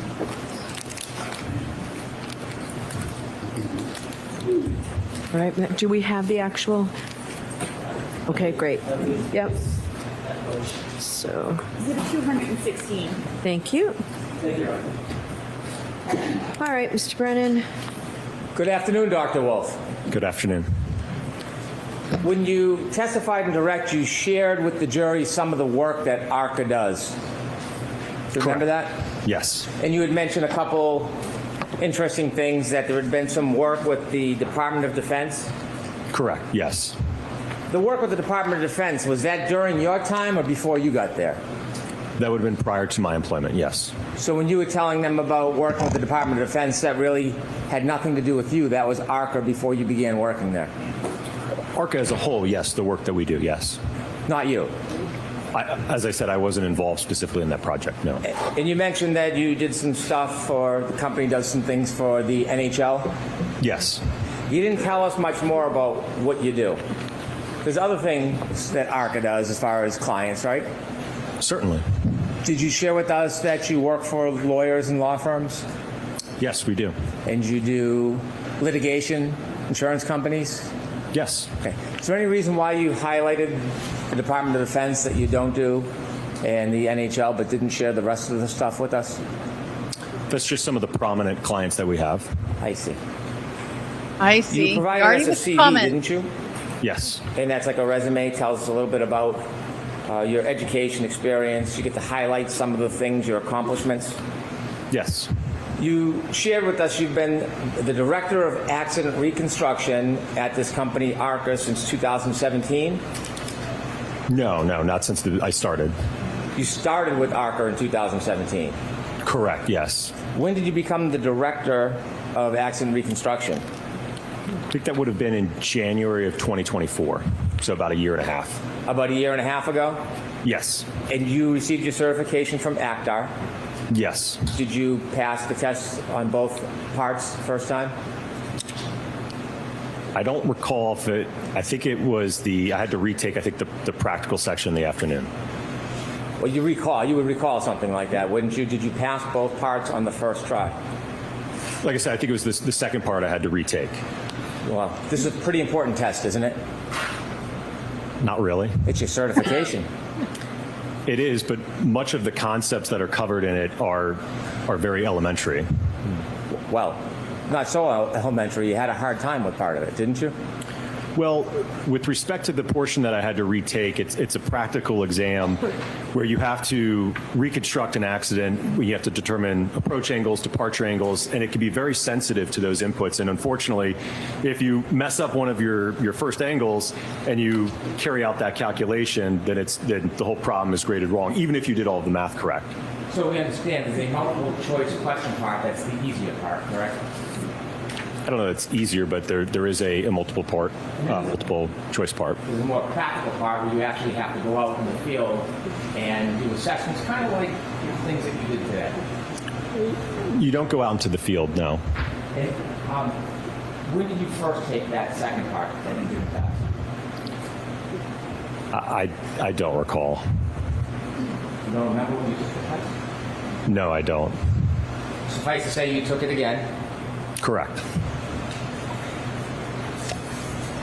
And ultimately, you passed both sections of that test? Yes. In your CV, you list your schooling, and you list your degrees, don't you? Yes. You actually obtained those degrees, right? You mentioned some of the things that you focused on in your academic experience, don't you? Yes. And you have publications. Correct. Recently, you did a publication regarding vehicle control history on Toyotas. Correct. Vehicle control history is data that is stored in a vehicle, Yes. and Toyota owns Lexus, correct? Correct. So you have familiarity with vehicle control history. In fact, you have a publication on it. Yes. In your entire resume, you only mention pedestrian collisions, or that you're involved in pedestrian type events 3 times. Is there anything specific in your Only resume 3 or your times? publications that show a published accomplishment, for example, in pedestrian collisions? Do you have any TV, 3 publications times that seems like a lot. have been peer-reviewed or published in that area? No, I don't have any publications in pedestrians. You write or you note areas of specialty, and you list a bunch: accident reconstruction, human factors, EDR, commercial vehicle, HVEDR, pedestrian bicycle accidents, nighttime visibility, and a number of others, correct? Correct. Is there anywhere in your resume that notes particular classes that you've attended and completed regarding pedestrian collisions? No, I haven't taken any classes in that. You haven't taken any classes on pedestrian collisions? No. Have you ever taught regarding pedestrian collisions? No. Have you ever been a speaker in a presentation about pedestrian collisions? Yes. Okay. Is that listed in your resume? I don't list lectures or presentations, no.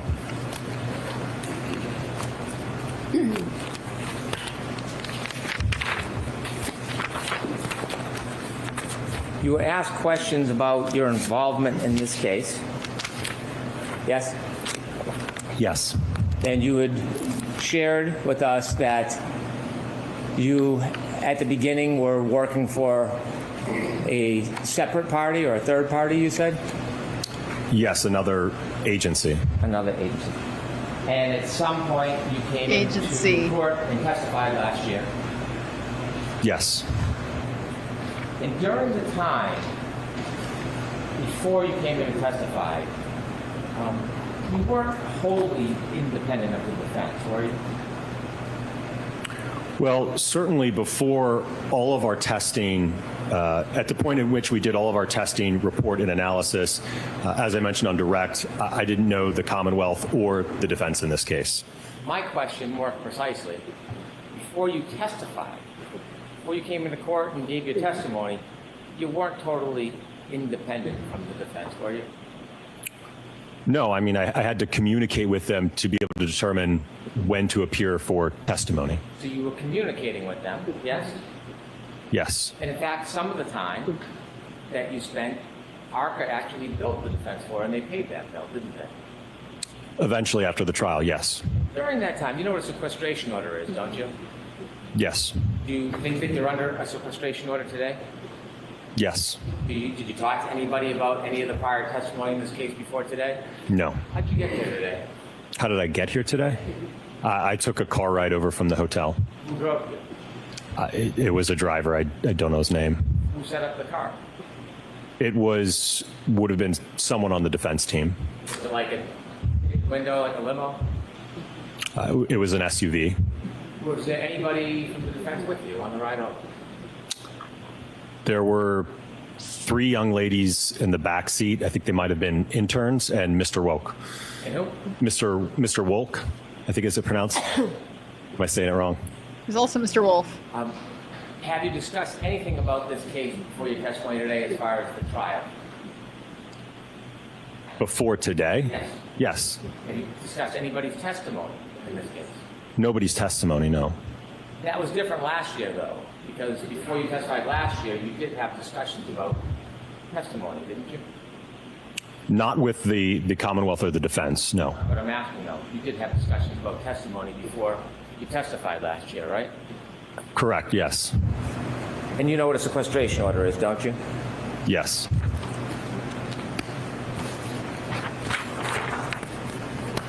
After you testified last year, the court ordered you to provide all of your text messages, all your communications Oh, Lord, here we go. with the defense, didn't they? Yes, earlier this year. And when you were ordered to provide all of the actual verbatim communications with the defense, did you provide those communications? Yes, all of the records that I had at the time I provided. Well, not the records. You know what I'm getting at. Did you provide the communications? You know I what I'm provided getting everything at? I had in my possession, sir. A text message isn't just a time and date. It's actually substance when you text somebody, isn't there?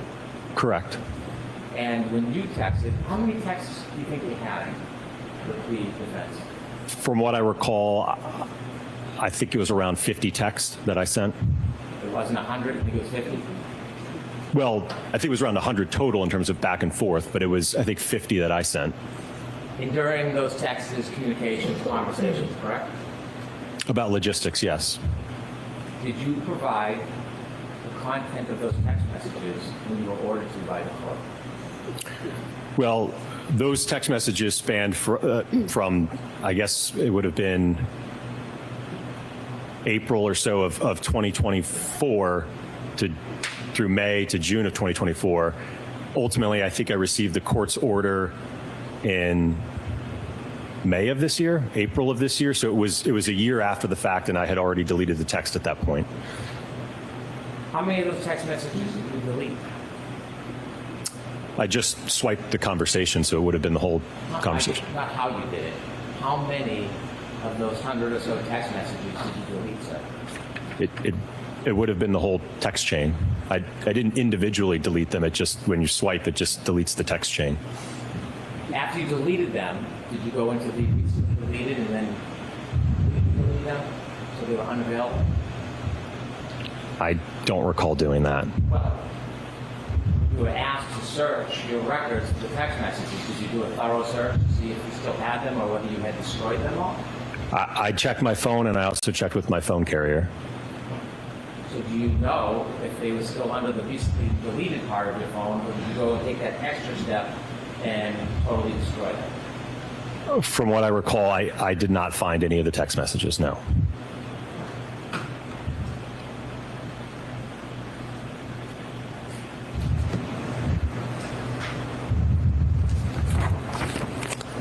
Look at him so Is there any unbothered. reason why you deleted all of your text communications with the defense? Well, it's something that I routinely do. I work with attorneys and clients all the time, whether it's appearing for trial or inspections, and I don't have a habit of keeping a text chain that talks about logistics and things. It's just I routinely delete them after that communication is over with, and certainly after the prior proceeding, once it had concluded, there was no reason for me to preserve those. Okay. And so, at some point, you switched from text messages to another form of communication, didn't you? Yes, earlier this year. Tell us a little bit about this new form of communication, not text messages. So Mr. Jackson had indicated that he and his defense team utilize an application known as Signal for their communications amongst their defense team. Ultimately asked if I would also use that application to communicate, which I agreed to. Is Signal an encrypted app? It's a secure encrypted app, yes. It doesn't leave any records, right? I don't believe so, no. Well, you have it. You're using it. Do you have any records from your Signal use? I'm going to allow that. Do you have any records from your Signal use? I do not, no. So you know full well that Signal as an encrypted app leaves no record. There may be a setting that you can change. I just know that the way that it was set up, there was no record. Well, who set yours up to have no record? I don't know. I think it was default. Have you ever checked your Signal app to see if you have any record of your communications pursuant to that court order? Well, I don't have the application anymore, but at the time I did check the application. Out of all these clients that you've had, how many times or how many clients would you use Signal with? This was the first time.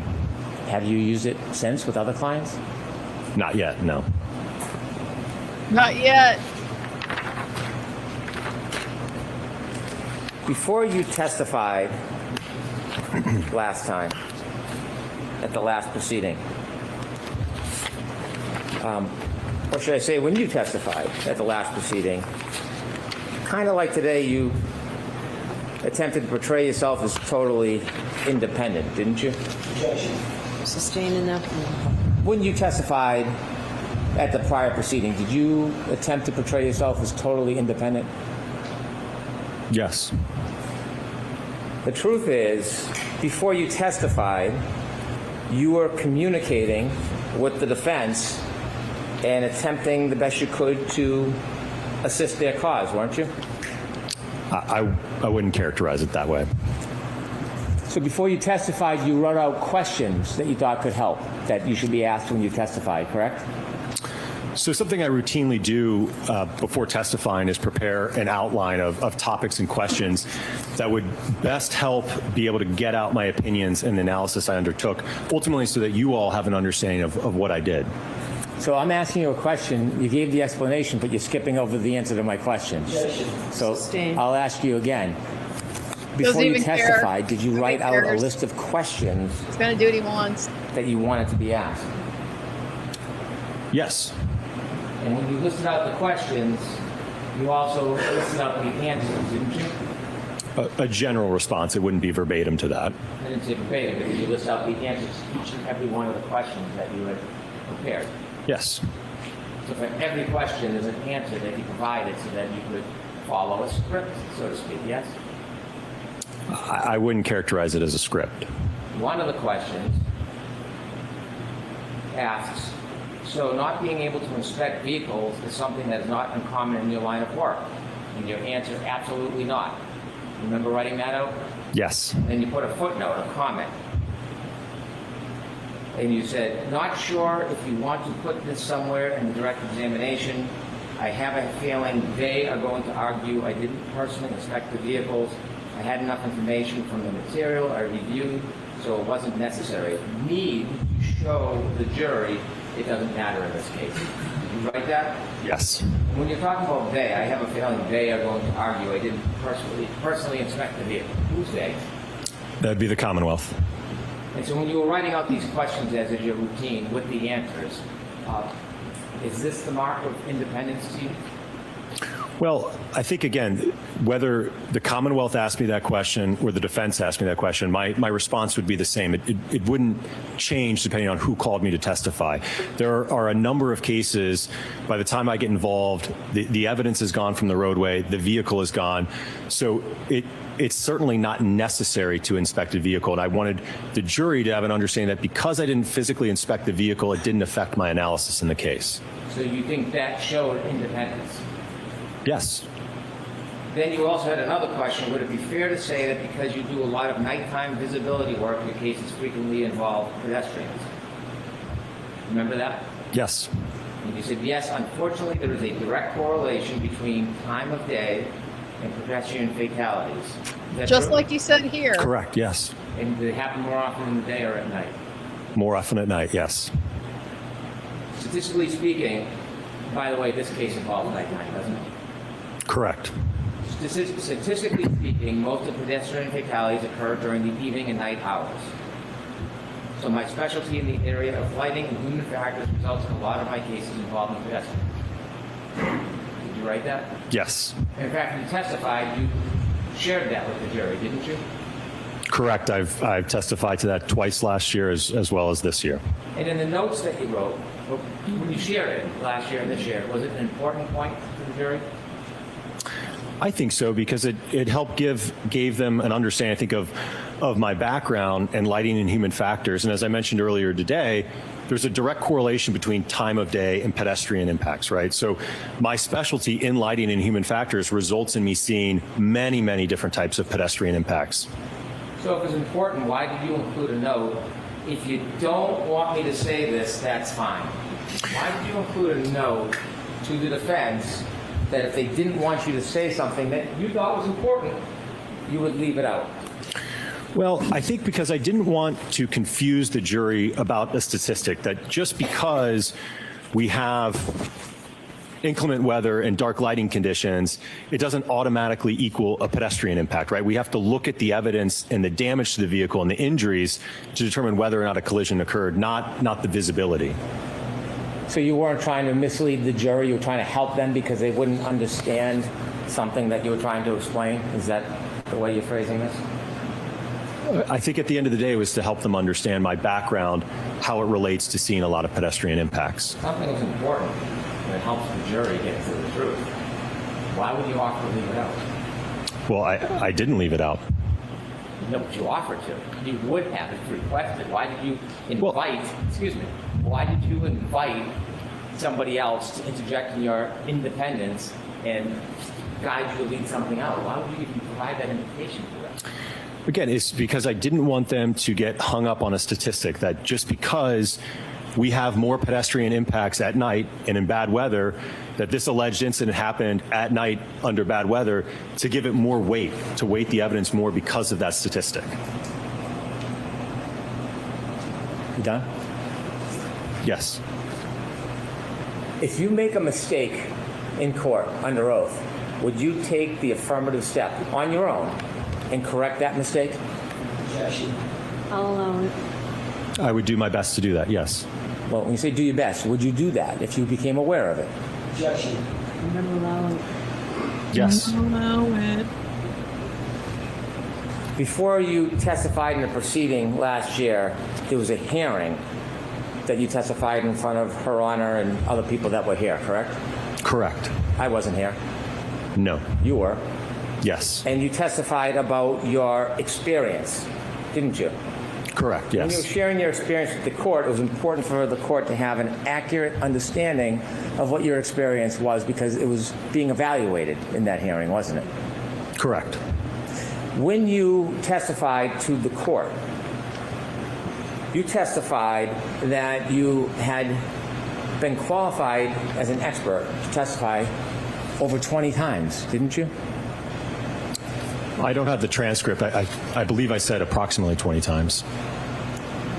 The reality is you hadn't. You've only testified and been qualified 11 times at that point. Correct. I misunderstood the question. I thought it also encompassed deposition, so I added those two and approximated at 20. And at some point when you realized you had made a mistake in your testimony to the court, you had a chance to come back when you testified last year and fix it and clarify the record, didn't you? Correct, which is why I provided a comment with the specific breakdown for clarification. And when you came back and testified under oath the second time, on the record, under oath, did you clarify and fix the mistaken testimony that you had provided just days earlier? I don't recall being asked the question, no. No, it wasn't whether you're being asked. The question is, did you take the affirmative step to fix the misstatements under oath that you made? Objection. I'm gonna allow it. Sure. Of course you are.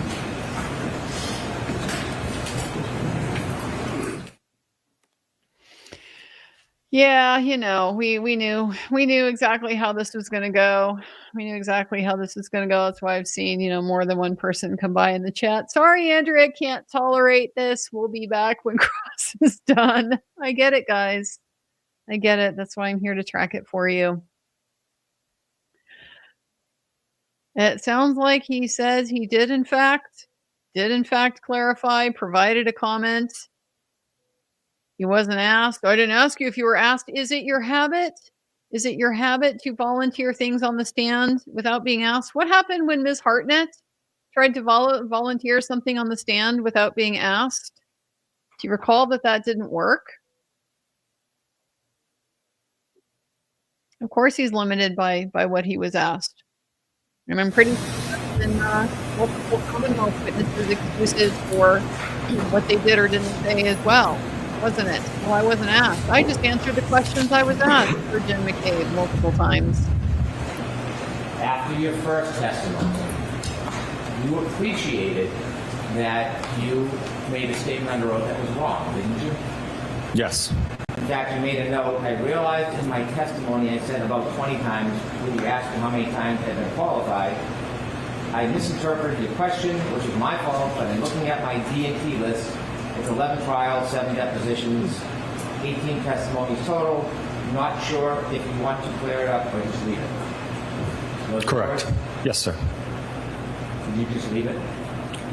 I'm not responsible for asking the question, sir.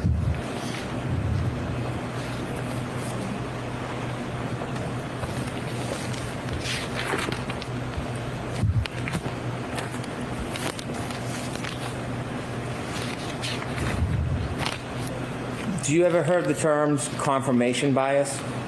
Yes. Do you know what confirmation bias is generally? Generally, yes. Do you think that you suffer from any confirmation bias in this case? No. Do you have any close family that supports one side over the other? Not the facts of the data, but one side over the other. Wife is FKR. Close family? Yes. Not that I'm aware of, no. Wife? My wife? Yes. I don't really know what her thoughts are on the case. May I approach? Yes.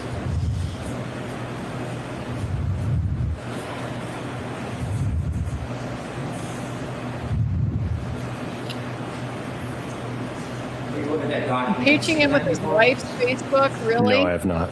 Never seen that. No. Take it back. Gonna call his wife in rebuttal, Hank? You're unaware of anything that may influence you to lean one way or another? Correct.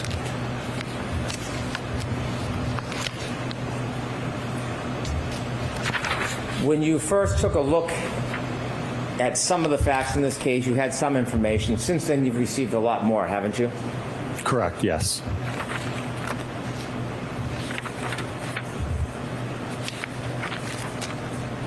Part of your testimony today to this jury was to provide opinions that you do not think that the holes in Mr. O'Keefe's clothes are consistent with some type of collision. Is that fair to say? Yes. In coming to that opinion, you relied on some of your testing that we saw in those videos, didn't you? Yes. And that testing involves a hybrid 3-arm, doesn't it? Correct, yes. A hybrid 3-arm is an arm from a crash dummy. Yes. That's not the technical name, but that's what it's often referred to. Yes. And you and Dr. Rentschler have been working together on this case, haven't you? Yes. You've discussed ideas and shared thoughts. Yes. In fact, you've worked so intimately together, you know some of the things he's going to testify if he comes to testify, you've said many times today, right? Yes. And so some of the data that you've shared and some of the opinions overlap with each other, wouldn't you say? Certainly. He's going to rely on a lot of that test data, yes.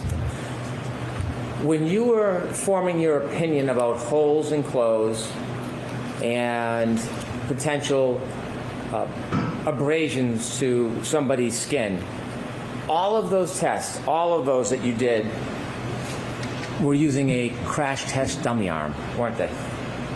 Yes. In your report, you cite, or Dr. Rentschler cites, 3 different sources regarding testing clothing and skin, correct? I'm not sure. Well, haven't you read his report?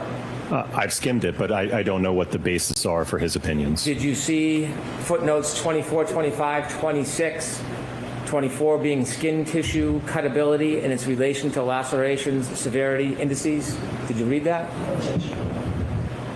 Let's see if there's a foundation. No, I didn't read that reference. Did you read 25, the book that is cited, Forensic Pathology, 2nd edition? I'm going to have you come to sidebar. I don't know why he's trying to impeach him with Rentschler. That's a little bit ridiculous. If Rentschler relied on him, you impeach him. If he had relied on Rentschler, okay, then it would maybe make sense to ask him some questions about what Rentschler did, but it went the other way around. So trying to impeach him with Rentschler's report doesn't make any sense at all. If you think you're onto something here with the crash test dummy arm, save it for Rentschler, Hank. If you think you got something with it's a crash test dummy arm and not a human arm, of course it's not a human arm. Duh. I'm not sure how the arm inside the sleeve would affect whether or not there is any defect to the sleeve itself in the course of any of this testing. Not sure I'm seeing the logic of that. You got to watch yourself now, Hank. You brought his wife into it. You better be watching your back real closely throughout the whole rest of this cross.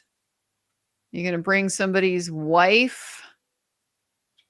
And then you didn't have the receipts to back it up, did you? You're going to try to impeach him with somebody else's Facebook? Really? Did you even go to law school?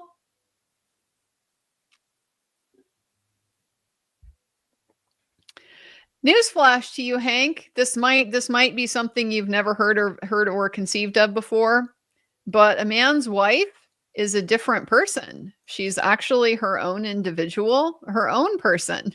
And husbands and wife, they need not be a monolith when it comes to their opinions and thoughts and perspectives and stuff like that. Oh, I gotta look and see if there's been a jury reaction to that. Not seeing anything so far.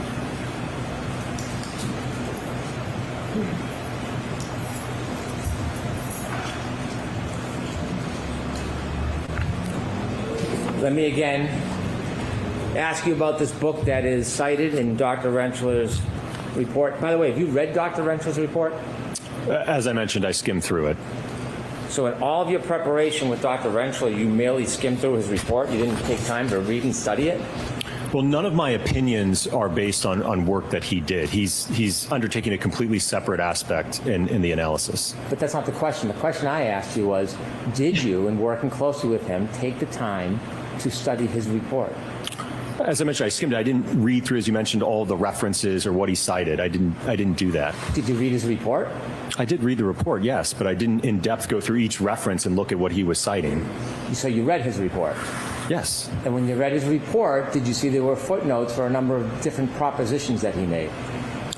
I know that there were footnotes in the report, yes. Well, on the issue of whether or not crash test dummies should be used during experiments as a basis for an opinion of whether abrasions can happen through cloth or an arm, wouldn't that particularly interest you since you were going to come here and testify about it multiple times in front of this jury? I'm not sure I understand your question. You knew you were going to come in here and suggest to the jury that you thought that these tests were inconsistent with causing any type of holes in clothing similar to Mr. O'Keefe's or abrasions on his arm. You knew that was going to be part of your opinion today, yes? Yes, and yes. as part of forming a valid opinion that people can rely upon, wouldn't you want to do as much study as possible on the background for that opinion before you give it to a jury? I suppose, yes. Well, you suppose, don't you think if you come in here as an expert, the jury is relying on your background and education? Yes. And they're relying on the fact that you're representing something definitively or with an opinion to a reasonable degree of certainty? You understand that, right? Yes. And don't you think when you do that, that it's important that you have proper study and foundation before you just come into court and give an opinion? Well, I will note that the ATD crash dummy is a generally accepted test device to use for not only assessing occupant forces in motor vehicle crashes, but also to assess impact forces. So that the use of that device is certainly generally accepted. When you get uncomfortable with my question, Judge, you generally tend to answer a different question. Sustain, Mr. Brennan, next question. Strike that, Let Juris. me ask you again. Don't you think, as an expert, it's important when you come in and you're going to present an opinion based on science or engineering or whatever you want to do, that you study the basis for that opinion before you give it? Yes. When you saw in Dr. Rentschler's report references to this very issue about what should be used when you're doing demonstrations or study of what can cause tears to clothing, weren't you interested in the basis for those opinions? Well, again, it was something where Dr. Rentschler and I worked together, and we were in agreement that we could utilize the ATD arm clothed. When you decided to have an agreement that you could use that arm, did you read the book that he cites as support, Forensic Pathology, 2nd edition, Vincent J. DeMaio? Did you read it? No, I did not. Did you brief it? No. Did you peruse through it at all? No. When you decided to come to this agreement that's going to have a foundation for your opinions, did you look at footnote 26, understanding the acute skin injury mechanism caused by player surface contact during soccer, a survey and systematic review? Did you review that? No, sir. Have you seen any articles that support the proposition that a hybrid 3 arm of a crash test dummy is appropriate to use when you're trying to provide a foundation for an opinion about whether or not tears can happen to clothing or abrasions to skin? Do you have any support for that in your report? Well, again, Dr. Rentschler is going to be addressing the... You're shaking your head. Multiple opinions. So I'm going to let him answer the question first, Mr. Brennan. So as I mentioned, Dr. Rentschler is assessing the injuries to the arm, okay? He indicated to me that we could utilize the hybrid arm to assess the injuries to the arm. So you have no independent experience or research or knowledge. Not Dr. Rentschler, you don't have any independent research or science or knowledge to support your idea, your theory, your opinion to this jury about the tears to the clothes into the skin. I was relaying the observations from the testing that we conducted with the ATD. Ultimately, like I said, Dr. Rentschler, it's my understanding that he will testify to the abrasions or the lacerations to the arm. You've given multiple opinions about this to this jury, didn't you? Correct, yes. I'll ask you one more time. Name, I'll ask it this way. Name, other than someone called Dr. Rentschler, name the papers, the studies, the lower treatise, name the resource material you relied on as the basis for those opinions.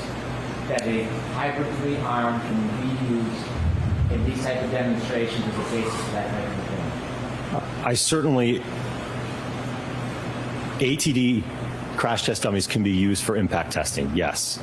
Not impact testing. You're talking about tears to clothes, abrasions to skin. And I'm asking for the third time.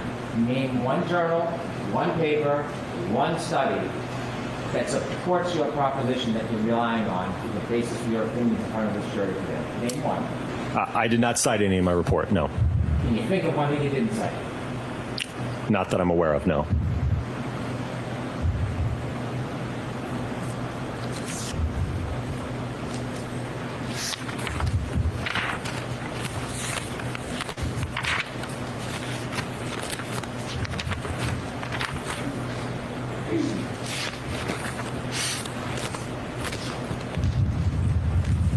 You had mentioned on direct examination that when you first started looking at materials some time ago, at the beginning, you were unconstrained in the scope of your study. Is that fair to say? Are we talking about 2023? Yes, we are. Okay, yes. You were unconstrained. You could have done anything you wanted to. I don't know about anything. When you said unconstrained, what did that mean? Well, the agency that retained us didn't ask us to do specific work per se or specific tests. You didn't do any type of crash test at that time, did you? Not like was demonstrated today, no. Instead, you started a working theory that perhaps a glass was thrown at the rear taillight of the defendant's car? Yes. Did someone suggest to you that was a theory? No. It's just something that you and Dr. Rentschler thought up together? Based on the evidence that we had, yes. When you thought up that as a potential theory, that's why you built the potato cannon? The pressurized cannon, yes. Pressurized cannon. And you shot a glass at the rear taillight, yes? Yes. You determined that at 37 miles per hour there'd be similar damage? Yes. And then you came into court last year, didn't you? Yes. And you provided that opinion of consistency to the jury, didn't you? Yes. You got up and you said that something to the effect that that speed is consistent with the damage? Yes.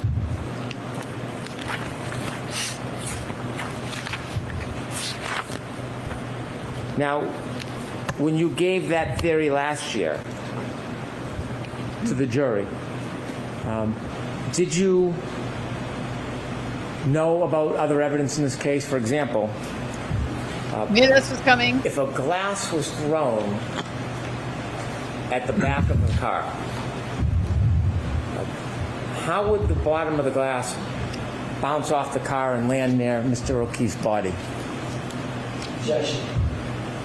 Ask it differently. Did you consider, when you came in last year and opined, gave your theory about a glass being thrown at the taillight was consistent with damage, did you think about how, if a glass was thrown at the rear taillight, the bottom would have bounced off the vehicle wherever it was and landed near Mr. O'Keefe's body? I'm aware that it was found near his body, yes. And knowing that it was found near his body, because you knew his body was about 7 or 8 feet off the road, didn't you? Yes. Knowing the bottom of the glass, the broken glass was found near his body 7 to 8 feet off the road, did you consider if somebody threw a glass and broke that taillight, cross your mind how would the bottom of the glass bounce with him to where his body ended up? No, I did not analyze that part of it. If a glass was thrown and bounced off that car, did you consider how the speaker would be left to the curb? No, I did not evaluate that. If glass was thrown at the car and broke the taillight, did you consider how the debris field would end up on the line? Well, it's my understanding, I think that there were plows that came through that night, so I don't know that where the debris field was eventually found, if that's where it would have been at some point earlier. Did you ever talk to Lieutenant O'Hara or anybody from the state police to see if the plows went all the way to the side of the yard or were just down the middle? Look into that at all? No, I did not. So did you give any careful consideration to if the glass was thrown and hit the back of that taillight, how there would be a debris field on the front lawn of somebody's yard? I don't think that was a part of our scope. It was more or less to determine whether or not, if the taillight was impacted by a projectile like a glass, could you get generally consistent damage to that taillight? That was the objective of the test. So when you came in and testified last time, you weren't considering all of the other evidence that may not support that theory, were you?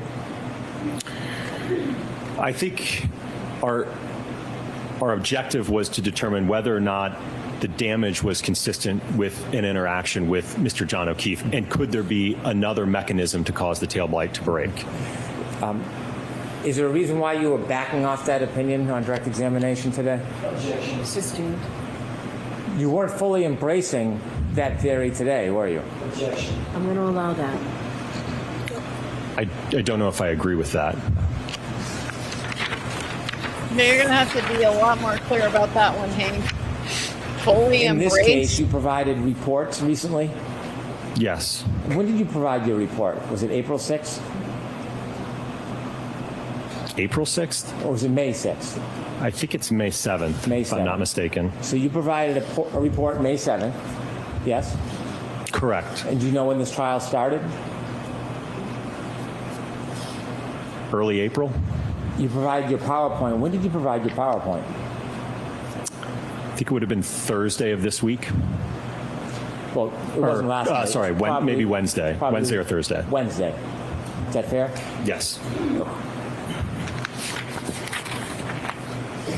In looking at Such a pedestrian victim, accidents, it's important to try, if you can, understand the exact positioning of the body, isn't it? If a collision occurred, yes. If a collision occurred, you can't always identify the exact position of the body, can you? No, oftentimes it can be very difficult, yes. You would want to know if it is a collision between a car and a pedestrian, whether the person was fully impacted or it was a clipping type incident. Wouldn't you want to know that if you could? That would certainly affect the trajectory, yes. And you would want to know, if you could, the body posture, whether the person was standing up straight or crouching, If a collision occurred, yes. whether they were turning or standing straight, or they had their arm out. That's helpful information, isn't it? It can be, but when we're talking about how quickly this impact duration is, right? If you recall back to the PowerPoint, right, we're talking about a 10 millisecond window. So however the body is positioned at contact, that's how it's positioned. It's not going to be able to have any significant movement or change in orientation in that 10 millisecond window. The position of the body can change the trajectory of the person who's hit, can it? Sorry, can you repeat the question? Positioning of the body, the way they're positioned, that can change the trajectory if they're hit after they hit, can it? It can, yes. Whether they're moving towards the vehicle or away from it could affect the trajectory, couldn't it? If they have some relative velocity, yeah. Trying to determine the point of impact when you're looking at a scene, it's important when you do trajectory studies to know where the point of impact is, isn't it? If you're going to utilize studies that look at projection of pedestrians when you're contacted at the center of gravity and you get projected some distance, you can rely on those studies, but you have to have an understanding of where the point of impact is and where the point of rest is. If you don't have the point of impact, if you don't know the point of impact, you don't know the exact body position, that creates variables in your studies, doesn't it? Well,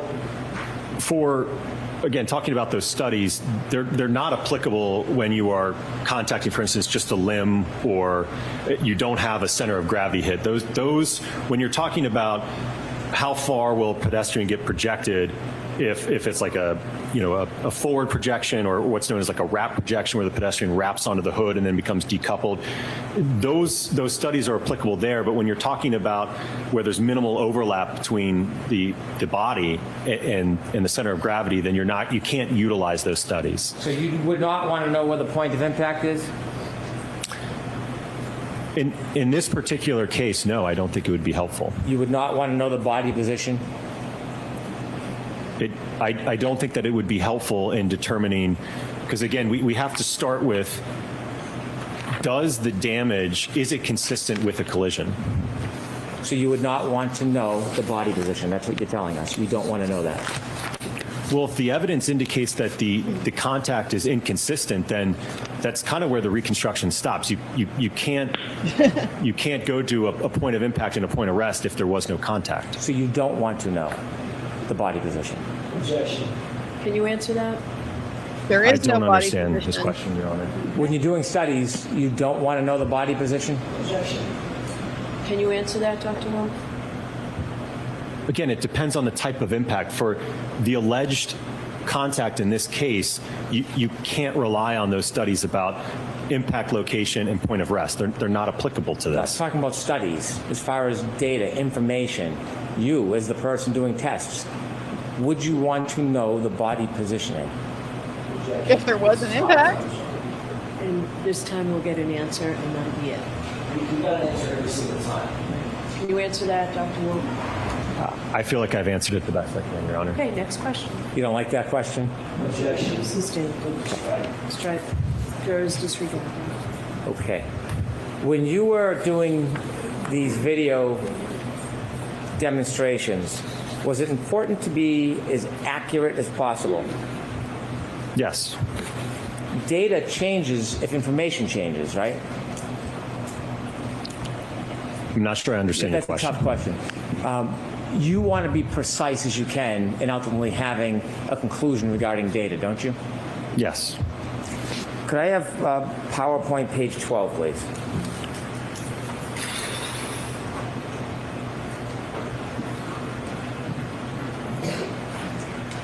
Now look at force on the bottom. The first letter F signifies force, correct? Correct. And the last two letters, MA, signifies mass, yes? Correct. That's a very important part of that equation, isn't it? Yes. If you change the mass, it can change the whole analysis, can it? I'm not sure I understand your question. Let me make it more simple. When you did these tests, you chose a arm from a hybrid 3 crash dummy, didn't you? Yes. You can take that down, Ms. Gilman. Now, when you made that choice, you knew that John O'Keefe's arm, based on the statistics and his weight of being 216 pounds, you knew that his arm weight would be 11.8 pounds, didn't you? Yes.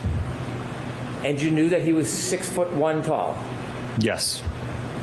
When you decided to choose an arm, in this case, you didn't choose the arm closest to his weight, did you? It was representative enough, yes. It was representative enough. It was close enough, yes, sir. Close enough. Wouldn't you want to get an arm most closely related to his actual weight? We did. I don't know that you can have custom-made ATDs. You probably can't custom make them, but they have one that's 12 pounds. You know that, don't you? Are you referring to the 95th percentile? Yes, I am. Yes. So there's a 12-pound arm. Mr. O'Keefe's is 11.86 according to the statistics. You know that, right? Yes. You looked it up. Yes. You didn't tell us that on direct, though, did you? I don't believe I was asked that. No. Instead of choosing the 12-pound arm, which is 0.12 difference, you chose a much lesser weight, didn't you? It was about 10 pounds, yes. No, it wasn't about 10 pounds. It was less than 10 pounds. Let's be exact. You're a scientist. Let's be as precise as possible when we're talking about data. It was less than 10 pounds, wasn't it? I think according to the spec sheet, I think it's 9.4 pounds total. How about 9.38? You keep coming up a little bit. 9.38 pounds. Sustained in that form. May I approach? Yes. Showing you a photograph. Is that a photograph of your materials in this case? Yes. And in that photograph, it shows the So arm it'd be less that force you used in your studies, with a doesn't it? lighter arm. Correct. And it shows that that arm weighs 9.38 pounds, doesn't it? Yes. And that is less than the 11.86 pounds of Mr. O'Keefe's arm, yes? Correct, yes. You didn't put that photograph in your PowerPoint to make it clear to everybody you were using an arm that was a much lesser weight, were you? No, I didn't put that photograph. I'd like to move this to evidence, please. Okay. Any objection, Mr. Jackson? Sure, go ahead and put in the photo of the arm. Just give it, submit it, let Madam Court Reporter mark it. Yeah, So the 217. that's the whole point. That makes it conservative. Yes, The arm now you was can play it. in one arm. So this is underestimating the forces involved. This is the arm that you used in all of your videos, right? Correct, yes. And you can see, could you zoom in, Ms. Gilman, on the weight? 9.38 pounds. Yes. There's a bigger difference between 9.38 and 11.86 than there is 12 and 11.86, isn't there? Correct, yes. So when you do the math, and have you done the math before on this? When you do the math, it's 26% difference, isn't it? In terms of more force? No, of mass, weight, 26% difference, Okay. right? I'm going to trust you. Yeah, Well, do you have a calculator? I do. Can you do it? Sure. Okay. And before you do that, you took this from Mr. O'Keefe's 6'1". You used a crash test dummy that, what is the height on it? Well, the ATD, I believe, is 5'7". The Rescue Randy, I think, is 6 feet tall. We'll talk about the Rescue Randy later. We have questions about Randy. But let's talk about this. 5'9". You said 5'7". It's actually 5'9". Sorry, 5'9", yes. 5'9". And it's 170 pounds? 171, I believe. Mr. O'Keefe's not 170 pounds. No, not his whole He body. wasn't 5'9". Correct. Okay. So when you do the math and you take the 9.38 pounds based on the 171-pound doll, and you look at the percentage, doesn't it come out to 5.48% total body weight? Yes. Okay. And so the difference, when you look at it, it's a 26.3% difference from his actual weight, isn't it? Correct, yes. And so I'm probably at the 6th grade level on this, but isn't it very basic? Don't that flatter the more yourself. something weighs, the slower something has to go to have damage.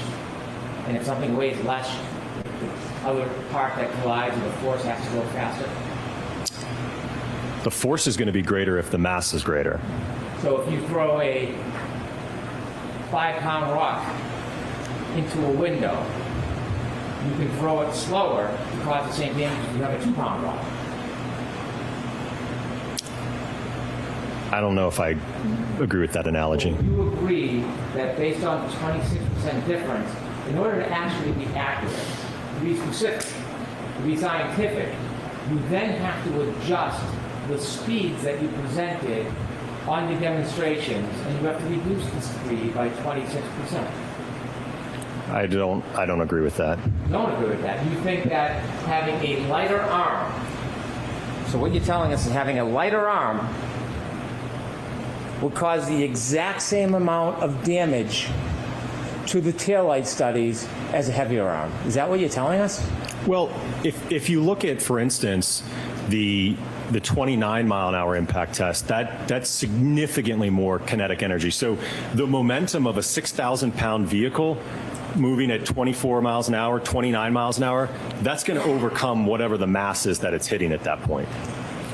You're sidestepping my question. Sustained. Ask a question, Mr. Brennan.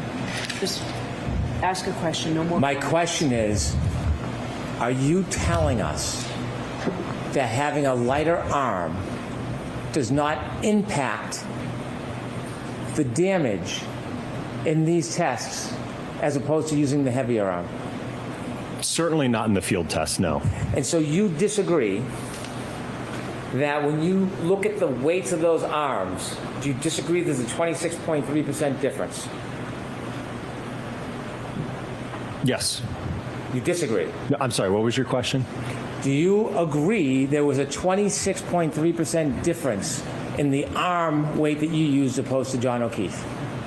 Yes, the hybrid arm compared to Mr. O'Keefe's arm, yes. And you are denying that there needs to be an adjustment to your calculation because the mass, MA, is different. You're denying that. I think, again, if you're, and this is something Dr. Rentschler, I believe, will No, I want touch to talk on. to you. I don't want to talk to Dr. Rentschler. Well, because when you're addressing the forces for injury and the mechanisms for injury, right, you would account for the difference in the weight. So you're saying that it makes no difference that you use an arm that was 26% lighter. Is that what you're saying to us? No, I don't think it would have made a significant difference, especially if you look at, for instance, if you're looking at the 95th percentile hand and the 50th percentile hand, they both weigh 1.25 pounds. They're the exact same weight. There's about a pound more roughly in the forearm and a pound more distributed in the upper arm. That's not my question. It's not whether it's significant or not. I'm asking you, are you saying under oath right now that a 26.3% difference had no impact on the calculations in that study? It would have no impact at all. The calculations, yes, but in terms of the damage, no, I don't think that 1 pound difference, when we're talking about something that's 6,000 pounds, striking something that's, quite frankly, whether it's 9.4 or it's 11 something, it's not, you're not going to get a difference in the damage. So why not just have a 3 pound arm up there? Well, I think that's unreasonable, sir. What's that? I think that's unreasonable. What's the difference? It's a 6,000 pound car, according to you. What's the difference between 26% and 40%? Well, I don't even know that I agree with your percentage because, again, you're accounting for the whole part of the arm that goes up to here, which we did not strike that part. It's, how much lighter? 2 pounds and what? How many ounces? Sorry, what was your question? How much lighter is it? The arm that you used? In terms of a percentage? No, in terms of weight. The weight. 9.38. Right. And Mrs. O'Keefe, 11.86, right? Oh, God. About 2.48. And you're saying that makes no difference? None. Not in the observed damage at those speeds, no. Please ask. Why Please didn't you use a respond 5 like pound this. arm, sir? I'm sorry, what was your question? Why didn't you use a 5 pound arm? Again, I don't know that they make a 5 pound ATD arm. You didn't tell us when you did these studies, you didn't disclose in your PowerPoint that you used an arm that was much lighter than Mr. O'Keefe's arm, did you? I don't know that it was, I didn't give the weight in the presentation, no.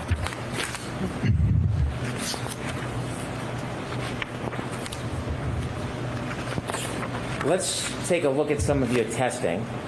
The first one was at 10 miles per hour, test A. You remember that test, right? Yes. Now, 10 miles per hour, if you had taken 26% off, would you agree it would change the actual speed from 10 miles per hour to 7.67 miles per hour? If you did out the math, if you did it specifically, accurately, precisely, would you agree, using the wrong arm, you make the deductions in the calculations, that 10 mile per hour test would actually be 7.67 miles per hour? Would you agree with that? I would allow that. What? No, because again, the arm is going to get accelerated up to that speed. So that the speed would still, that mass would still be accelerated up to 10 miles per hour. Same thing in the vehicle testing. It's going to be, given that weight difference, it's going to be accelerated up to that speed. Now, can we see the video of test A, please? We can rewatch all of it, Hank. Let's rewatch all of it. Why don't we? If you're not going to land points with this, you probably shouldn't go back and Now, re-show this us is everything. your study, 10 miles per hour, you claim, with a arm that is 9.38 pounds, correct? Correct. Mr. O'Keefe, 11.86 pounds, yes? Yes. Yes. Okay. Now, this light on the end of this, you're trying to replicate the light on the back of a Lexus? Correct. If a Lexus at 6,000 pounds hits a person, the Lexus isn't stopping automatically, is it? No, it would move at a common velocity with the arm. It would continue to push forward through the arm, yes?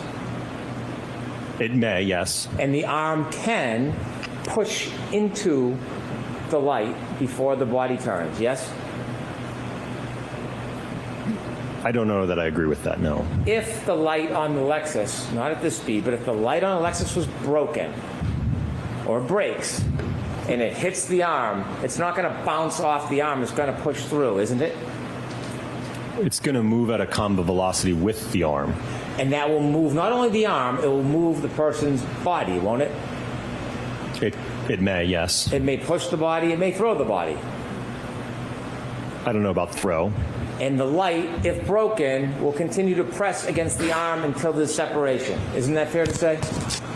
It could. In some instances, again, it could bounce. It could, because it's not always the same. It's a dynamic process, isn't it?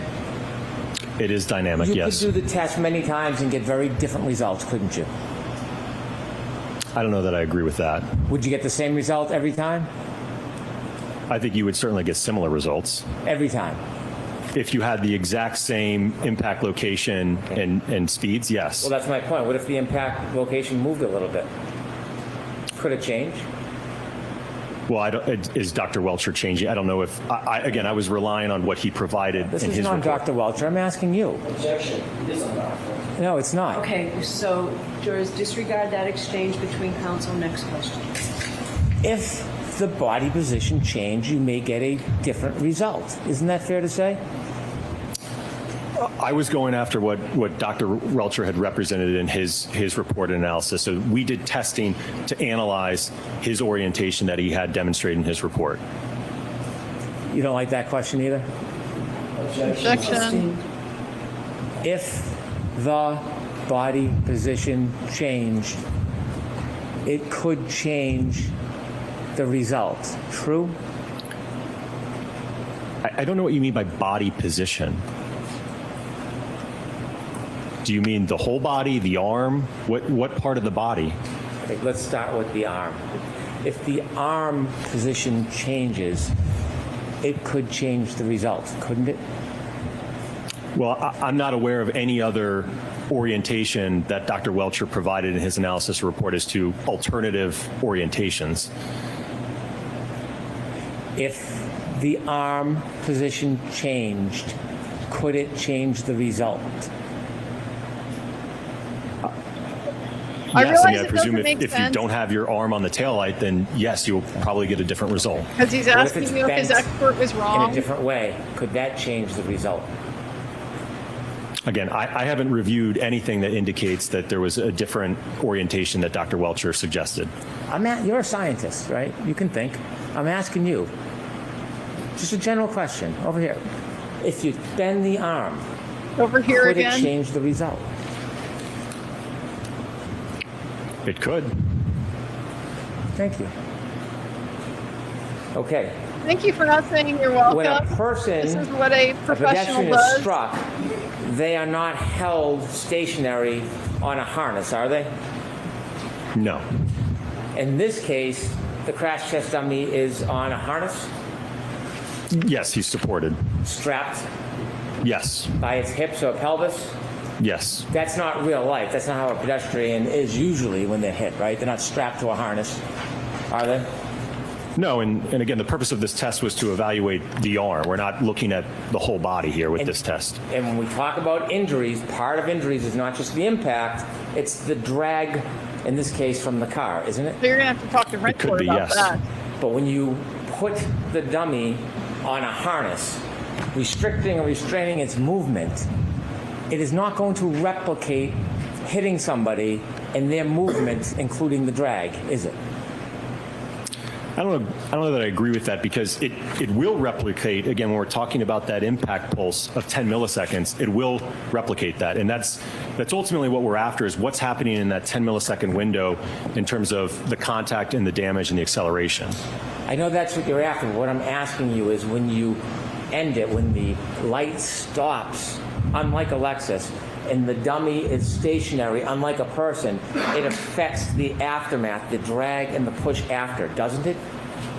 Yes, the kinematics would be different, likely if it's not restrained like that. In real life, the pedestrian usually is not restrained, are they? Correct. In real life, a 6,000-pound Lexus, upon contact with an arm, doesn't usually stop on a dime, does it? No. Could I have the photo from test A, please?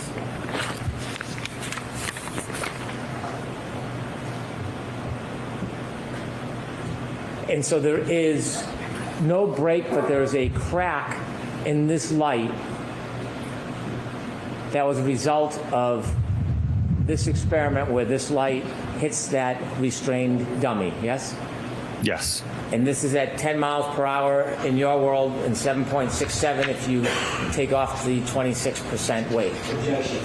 Changes to that form. In your world. I don't know why he thinks the speed is going to change. Is that what Welcher is going to Test B, say? please. Is that going to be Welcher's critique? Now this test B, a similar test, it has the same limitations, doesn't it? This dummy is restrained at the pelvis. Yes. Could you show the video, please? There's two videos. We can see the first one.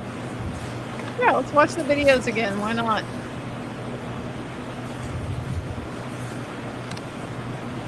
And was the dummy restrained by its head as well?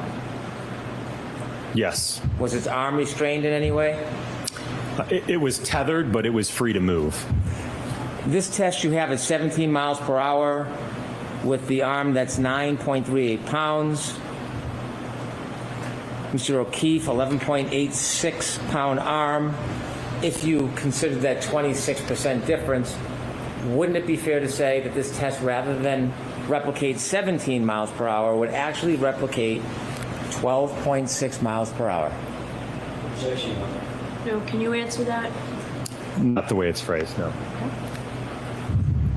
And so looking at this test, test B, which you say is 17 miles per hour, can you do a calculation for the 26% difference, or is that something that you don't think is fair?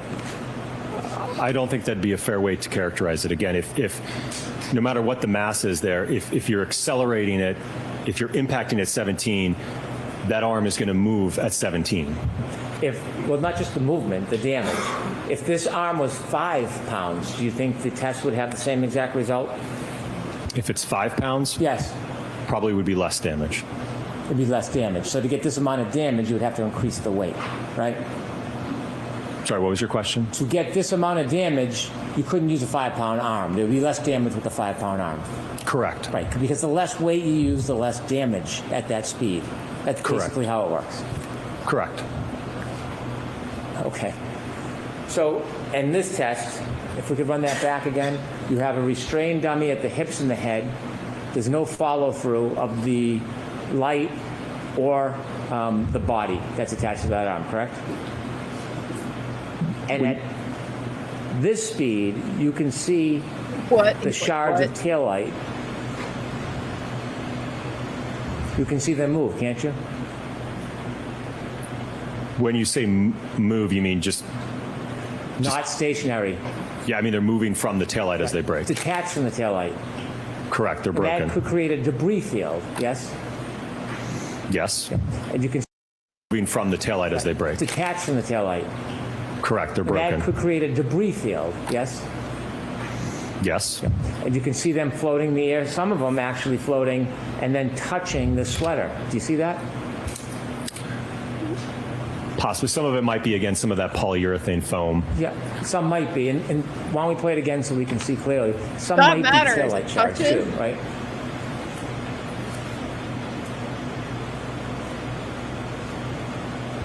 That black object spinning, that's not poly foam, is it?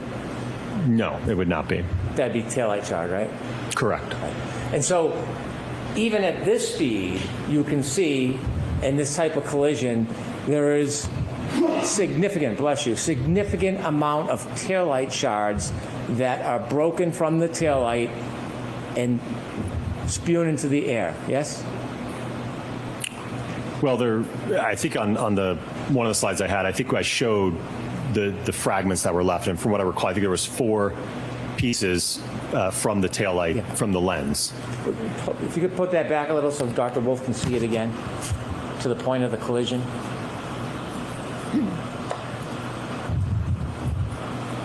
Even at this speed, go ahead. Stop. You can see pieces, large, small, medium, maybe even microscopic, are now breaking off from that taillight and being littered into the air, aren't they? Yes, there are pieces coming off.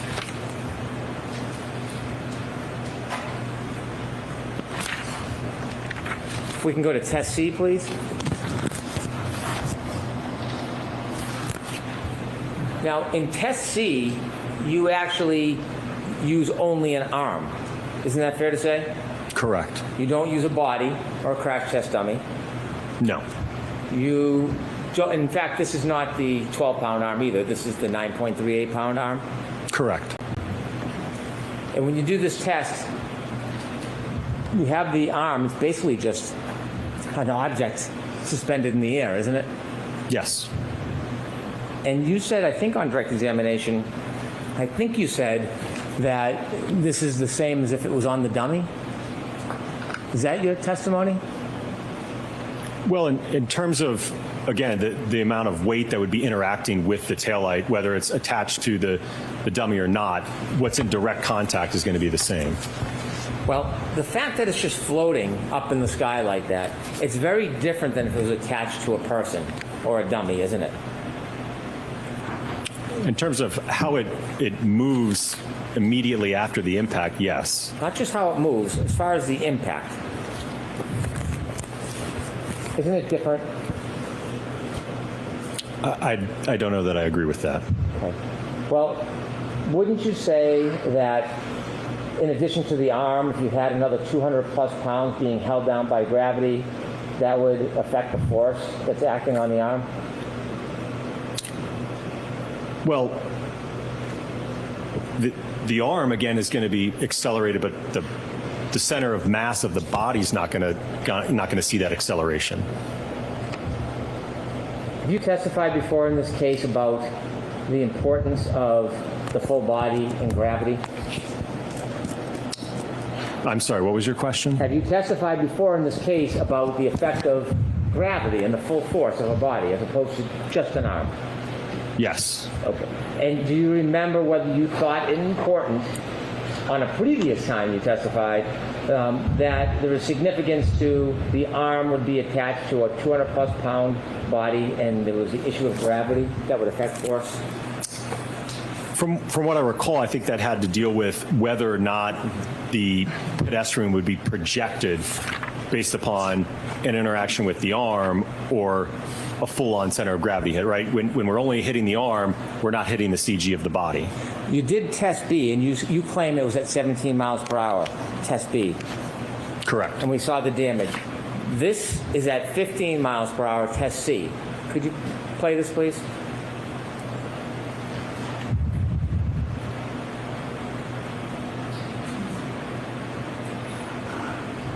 It might be a delay, so you could fast forward a little bit, please.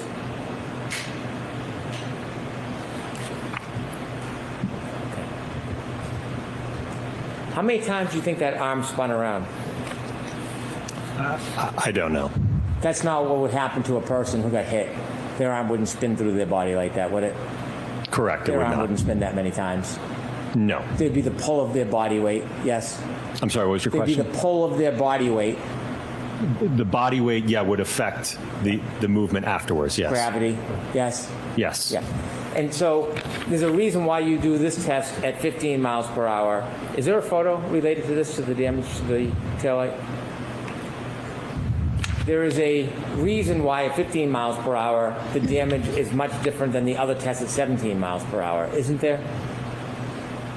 Correct. Right, because at 17 miles per hour you have a dummy that is strapped by a harness in its pelvis, and when it's hitting the arm, it's affecting it much differently than just a arm floating in air. Yes? No, I don't agree with that. The primary reason there's a difference in the damage is because of the amount of the arm that's outstretched and interacting with the taillights. There's a difference in those two tests. And so the body and the weight of the body, you're saying, has nothing to do with the amount of damage. Not in these tests, no. So when somebody gets hit, does the body weight have anything to do with the damage? Not just the area that gets hit. Does the body weight affect it at all? Not in terms of the impact, like the rest of the body. It's not going to matter if, for instance, only my hand, like in that last test we just saw, it was the hand and the wrist. How much my stomach weighs, my head weighs, is not going to affect the damage to that taillight in that interaction. And by the way, this test, you said 15 miles per hour. If you consider the 26%, you're only at 11.1 miles per hour. Is that the right math? Again, I don't agree with that because if you look at the data and you integrate the acceleration data to get the speed, right, that we saw in those plots, the hand basically gets up to, I think it was 14 or 15 miles an hour. It reaches that common velocity of the vehicle.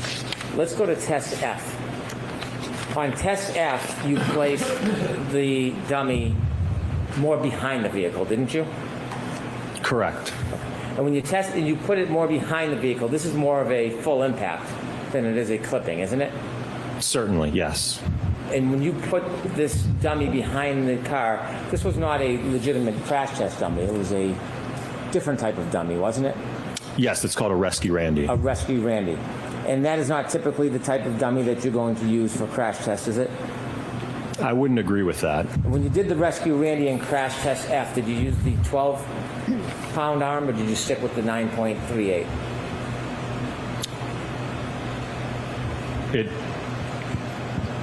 The hybrid arm wasn't attached to the rescue Randy. And The hybrid arm was not.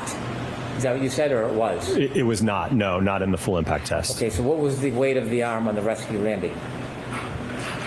I don't know specifically the weight of the arm. I know that the total mass of the rescue Randy was 200 pounds. Isn't the weight of the arm important when you're talking about impact with the arm? I don't think relative to the rest of the mass of the body. So now the mass of the body counts, but before it didn't. Objection. Now we're doing a center of mass Okay. impact. If we can see in test F, we have some photographs. Start with the first one, if you could widen that, please. Now, this is a direct hit. Correct. Is this simply a photo or a video? Could we go to the next one, please? So the rescue Randy's placed much further in the car than the other type of test that would be more similar to a clip, yes? Correct. Next photo, please. Okay. And that is the result of the impact. Correct. Do you see the debris field? Yes. Is it near rescue Randy? Some of it is, yes. Yeah, it's spread out a little bit, yes? That's fair, yes. But it's not right on his body. It's a distance from his body, yes? There may be some, I can't tell from this photo, there may be some around his body, but yes, there's also debris close to the Lexus as well.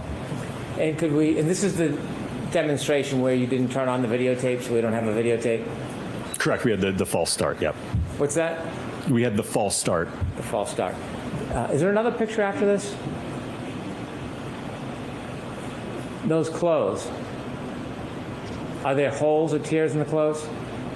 Yes, there's damage that's consistent with road rash when clothing or a body makes contact with the pavement and is grinding into the pavement. Pavement's hard. Yes.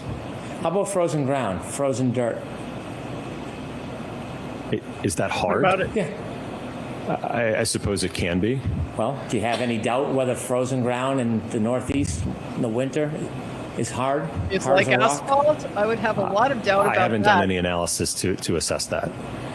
And so seeing holes in those clothes is what you would expect after Randy hits that hard ground, right? Are you talking about frozen grass or paved? I'm talking about Randy right now. These holes in the clothes are what you would expect after Randy hits the hard ground, correct? Objection. I'm going to allow that. Is that what you'd expect? Your Honor, I need a vote. All right, jurors, feel free to stand up and stretch.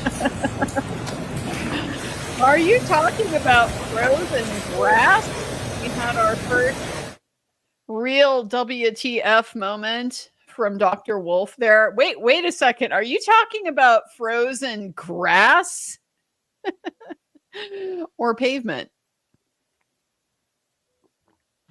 Because if you want to know if that's consistent with tumbling across frozen grass, I'm going to guess it's probably not. It's probably not the grinding kind of effect he just described that you get with road rash going across asphalt like that.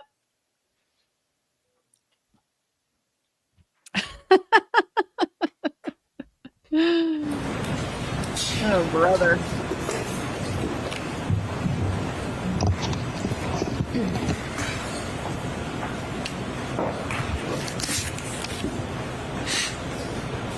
Mr. Yannetti looks amused. So holes in the clothes is what you would expect after Randy hits the ground, yes?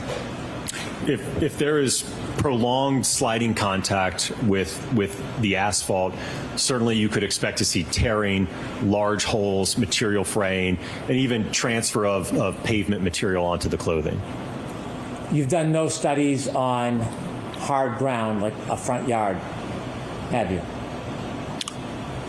In terms of a pedestrian sliding on the grass?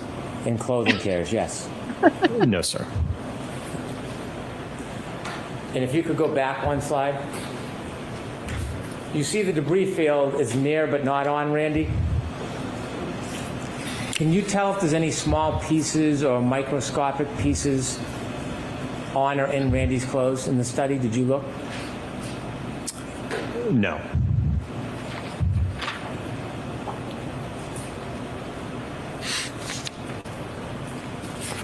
If I could go to test E, please. Test E you cite as having a speed of 24 miles per hour, correct? Correct. And that's with a arm that is 9.38 pounds. Yes? Correct. And to remind you, Mr. O'Keefe's arm would be about 11.86 pounds. Yes? Correct. If you would reduce 26%, you'd be at 17.8 miles per hour, wouldn't you? Objection. Are you doing the math, Dr. Wolfe? I don't agree with his characterization, Your Okay, Honor. next question. I understand you don't agree, but if you took 26% off the 24 miles per hour, you would come out to 17.8 miles per hour, wouldn't you? I'm going to allow that. You wouldn't just do it willy-nilly, would you? I'm going to allow that. That's what the calculation would yield. Okay. On test E, there are some differences between your test and what would happen in real life. For example, there is a harness, correct? Correct. And the harness prevents the dummy from being thrown naturally. Correct. The harness affects your ability or one's ability to see this study and see what the trajectory would be after impact, correct? Well, that wasn't the purpose of the study, to assess the trajectory, sir. I understand. I'm not trying to criticize, but it affects the ability to see the trajectory when the dummy's on a harness, doesn't it? Yes. Could we put up the first video on this, please? A photo 115, if we can start with.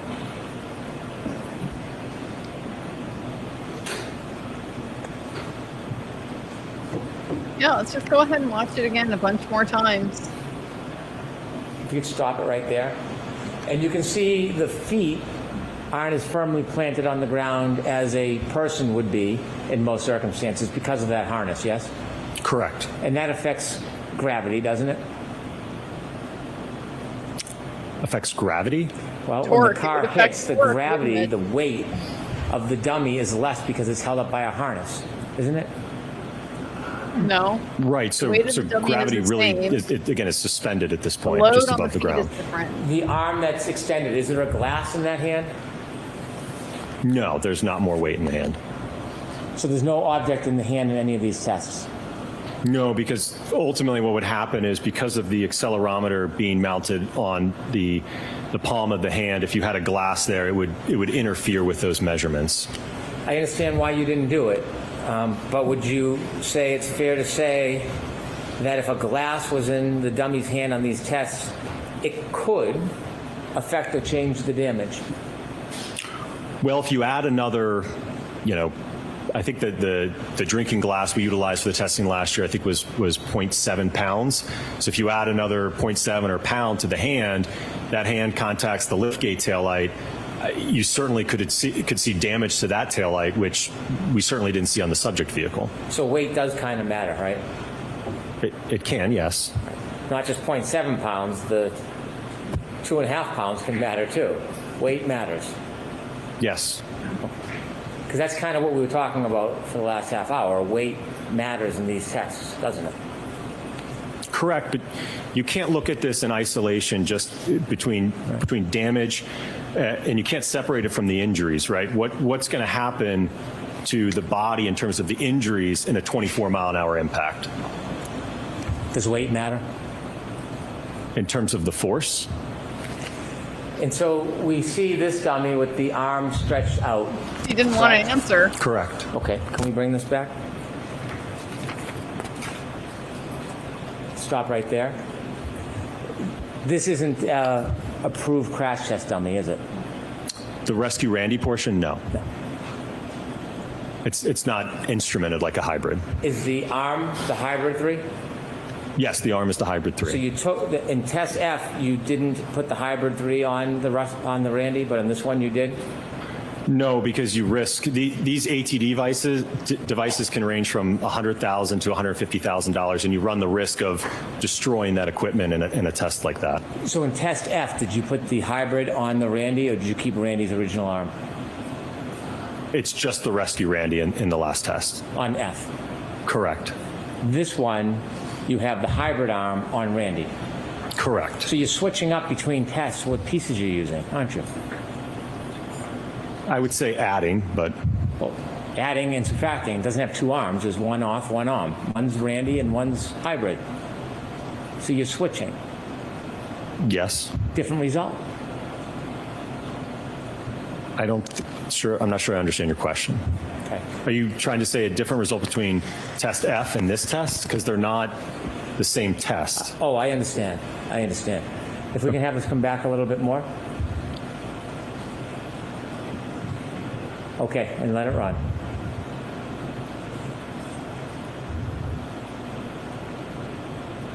Stop. You can see the shattered taillight moving, and most of it's moving in the same direction, isn't it? Yes. And that's what creates a debris field after a collision, doesn't it? Yes, I mean, components will break off and fall to the ground, yes. Now, since Randy is on a harness, he's not going to be thrown the same way as it would happen in real life, is he? Correct, and that wasn't the purpose of this I test, sir. understand. When you chose 24 miles per hour without the 26% deduction, which would make it 17.8 miles per hour, when you chose 24 miles per hour, it's because you had looked at the tech stream data that had been taken from the defendant's Lexus, right? Correct. And when you looked at that data, you understood that during that event, 10 seconds of data is captured, yes? Yes. But that doesn't define the whole event, does it? That only encompasses what was recorded.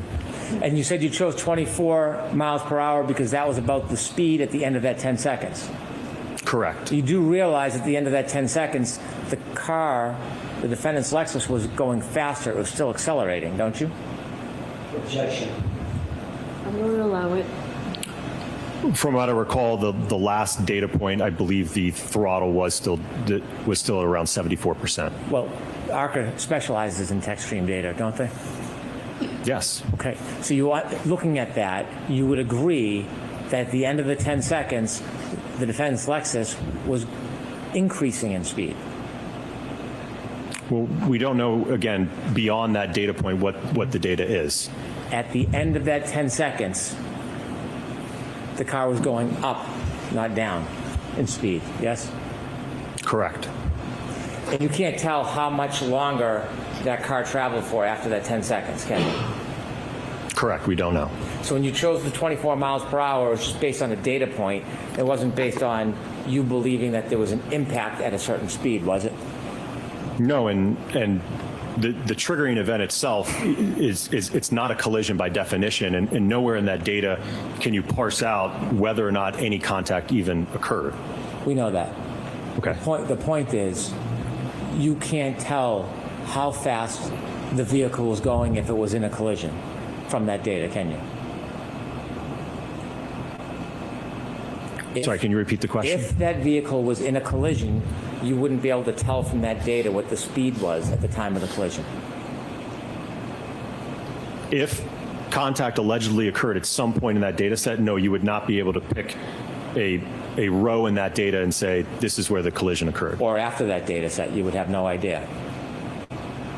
Outside of the data? Yes. No. Okay. And so when you You look get at it this now. experiment that You're you in did, Bizarro World. if you were to add, you said 24 miles per hour, but that's not considering the 26%. If you were to add 7 more miles per hour to this collision, would you expect more damage to that right taillight? Potentially, yes, but you're certainly getting into the realm of injury at that point. I'm not asking about that. I'm asking you a simple question about damage. If you were to add 7 miles per hour onto this test here, would you expect more damage to that right rear taillight? Yes. Okay, can you finish the video?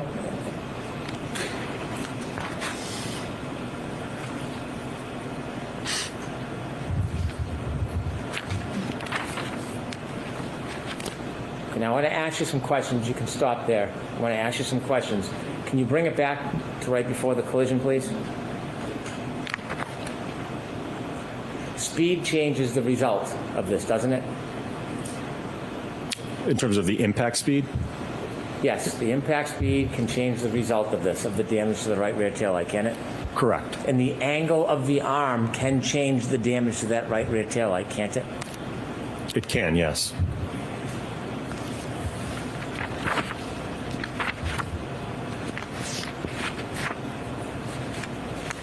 Did you take any pictures of the debris field after the impact and damage in this test E?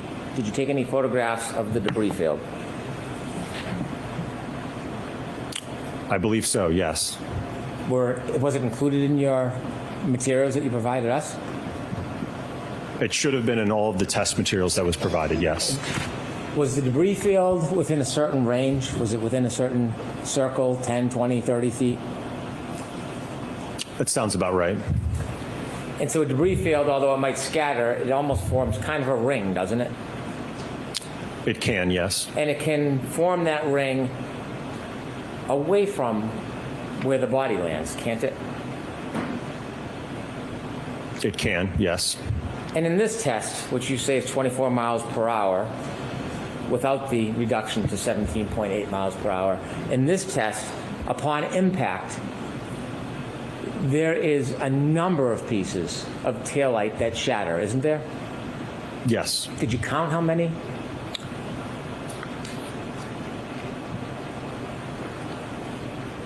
About 19 pieces. 19 pieces. Could you move forward just a little Quite a bit? bit less than 43.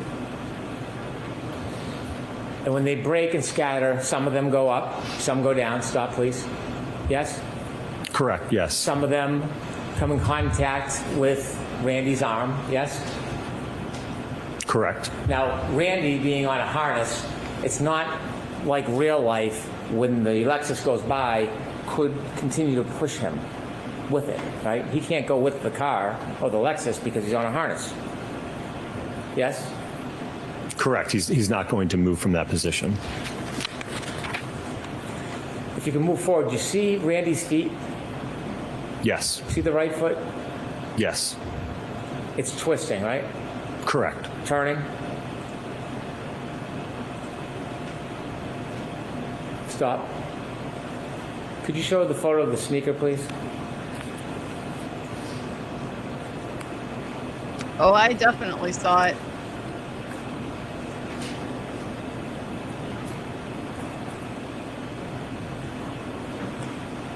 When you were reaching your conclusions that you offered to the jury today, did you consider this photograph? No. Did you know that this sneaker was up against a curb in the area? Yes. And you didn't consider this at all? Wasn't a part of my analysis. Okay. You can go back to the video. You see the spin and rotation on the foot? Yes. Can you keep going? But John wasn't in harness, was he, And the Hank? turn of the sneaker? Yes.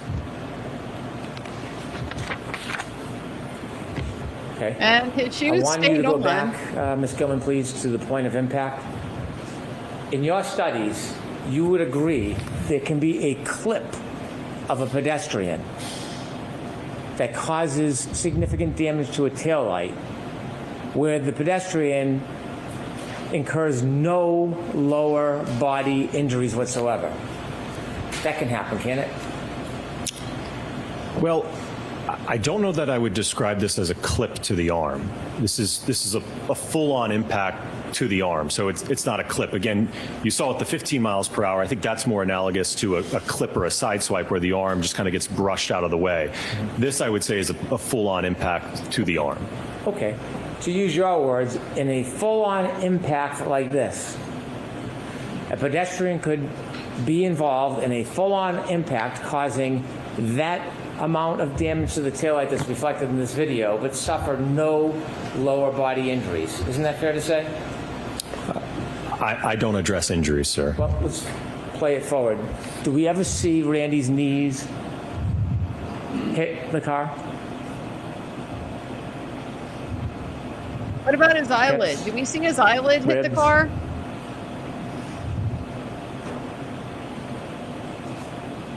I see the foot getting run over. Foot got but run over? I don't think there was contact with the legs, no. Would you agree that a pedestrian could be in this type of collision and suffer no lower body injuries based on your presentation here? Sir, I don't address injuries. Biomechanics is not my area of specialty. You said it's common in vehicle pedestrian collisions that there is some type of bumper displacement. You Correct. said that? Yes. Okay, bring it back to the beginning, please. Stop. Any bumper displacement in this collision? In this specific test, no. You said that on direct you would expect that there would be some panel deformation. What does that mean? So if for instance, let's say the hand is not contacting the taillight or a portion of it is contacting the lift gate, you could see deformation to that body paneling. You said that you would expect to see, not that you could. What you said on direct is you would expect to see panel deformation. Yes. And you said in this case there was none, right? Talking about the defendant's Lexus, you said, I would expect to see panel deformation, and in this case, the defendant's Lexus, there was none. That's what you told us on direct. Correct. Let's watch let's watch your video. Play it ahead. Is there any panel deformation, stop, in this? No, sir. Okay. So when you said on direct examination, relative to the defendant's Lexus, you would expect panel deformation, there was none. There are examples, one that you gave us yourself, where there is a collision causing this amount of damage to a taillight where there's no panel deformation. It's not the gonna same allow amount of it, taillight damage. If I recall, I think you're referring to my prior testimony in another proceeding where I had not conducted this testing yet. So ultimately, that's part of the reason why this testing was conducted, to evaluate that. In this case, the damage to the right rear taillight, there's no panel deformation there, is there? Correct, there is not. When somebody is wearing a hat and they're involved in a collision similar to this, can their hat fall off? Potentially. Did you look at photos? Is there a photo of the hat, Ms. Gilman?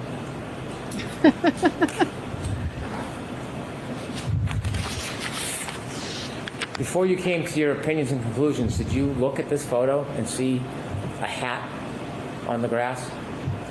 I did review this, yes. And did you give any consideration when you did your tests to whether the hat would come off Randy or any crash test dummy when you hit it at that speed? No, that wasn't a part of my evaluation.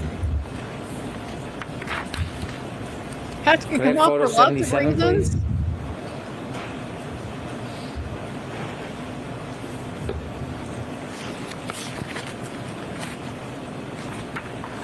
What's that, sir? So I don't know if you'll be able to see it in the photograph, but there was some material transfer from the jeans that the rescue Randy was wearing. And so as a result of that impact, there was scuffing from Randy's jeans onto this exemplar Lexus. There was scuffing, yes.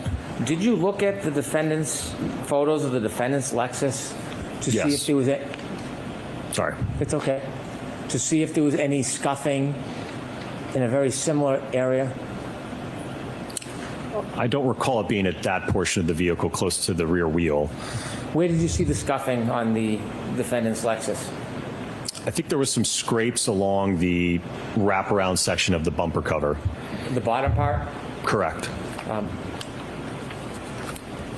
It's not claimed that's attributed to the collision, so I don't want you to consider that.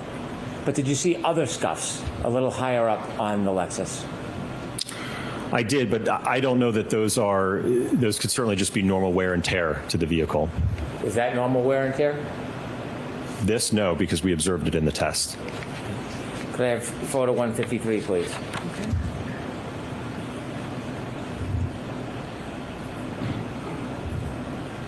Now, this is a photo without the hatchback up. This is just the lighting fixture, right? Correct. And could you close up in on that? And you would agree if you went 7 miles per hour faster, it would cause more damage to that, wouldn't it? Yes. When the taillight is shattered and it spreads through the air, does it have the potential to impale a person, for example, on their nose?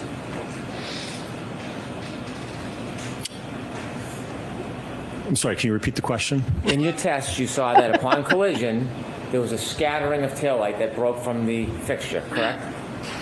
Correct. Would those shards, as they float or fly through the air, would they have the ability to impale a person on their face or even their nose? I think that would be unlikely.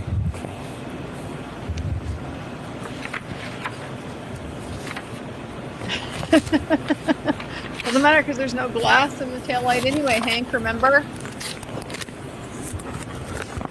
And finally, we've discussed, you now would agree with me that weight does matter, doesn't it? It can if it's significant, yes. I have no further questions. All right, Mr. Jackson? Very little damage done there.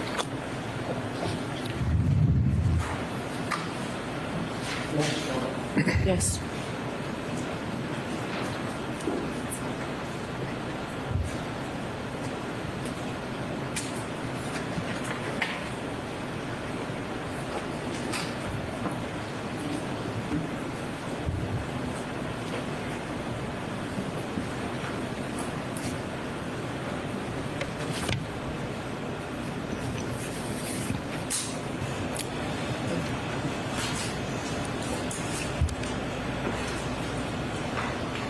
Can we, Dr. Wolfe, go back to your power? Do you have your PowerPoint Yes. set up?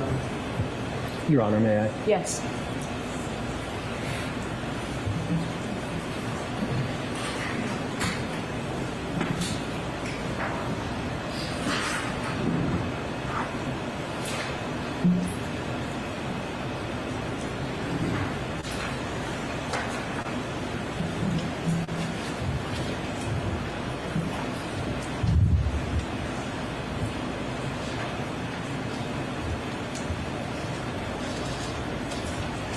We'll look at Dr. Wolfe as long as you need us to. Alan, take your have that time. ready? Yes. Can you go forward? And I don't have them memorized, so bear with me. Can you go forward to test E? And I'm going to ask you a couple of quick questions.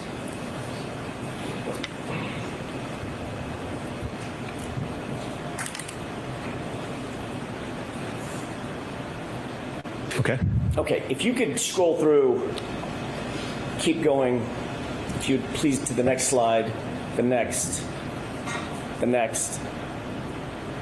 Can you, is this a video or is this a still photograph? It's a It video. is a video. Is this at full speed or is this slow? This is full speed. Okay, can you go to the next slide? Okay, go back one.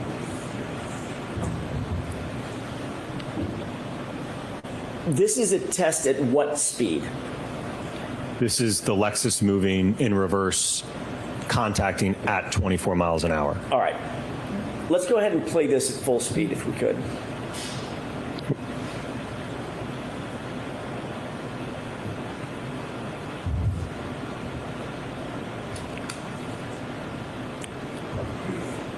Dr. Wolfe, can you, that's awfully fast. Can you Try get to a point where you're moving frame by frame just at the point of contact?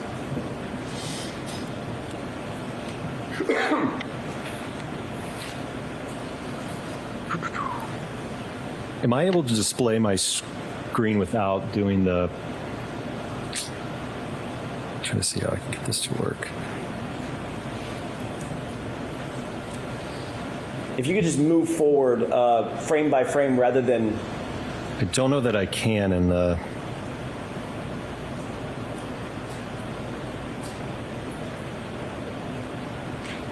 Oh, I missed it. Okay. It may be more difficult than we thought. Let me ask you a couple of questions Sure. based on that. Did you review that video in slow motion as well as at full speed? Yes, from a frame-by-frame perspective. And in terms of a couple of different questions about that particular test, when there's impact with that right arm, what's the speed that the arm gets to upon impact? In test E, Right. If the car's going 24 miles an hour, what's the expected speed of the arm? so the hand got up to a little over 24, the arm got a little over 21 miles per hour.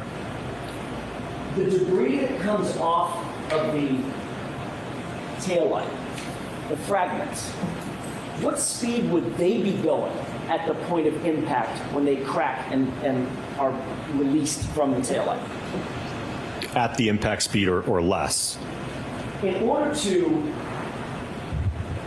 penetrate the sweatshirt and cut the arm across, would the shards have to be going faster or slower than the arm?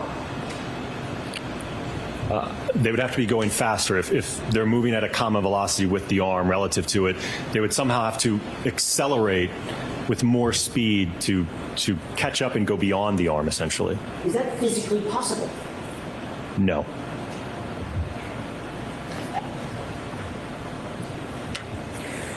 I also want to ask you about do you have in your PowerPoint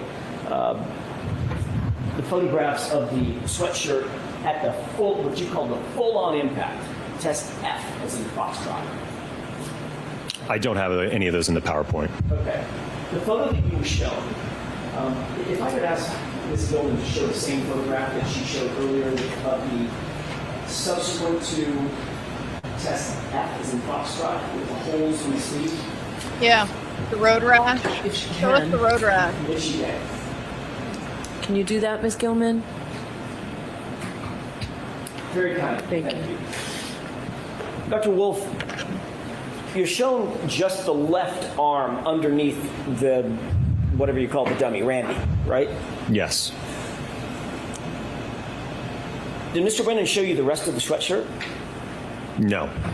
What did the rest of the sweatshirt look like after this full-on impact when he was launched on the asphalt?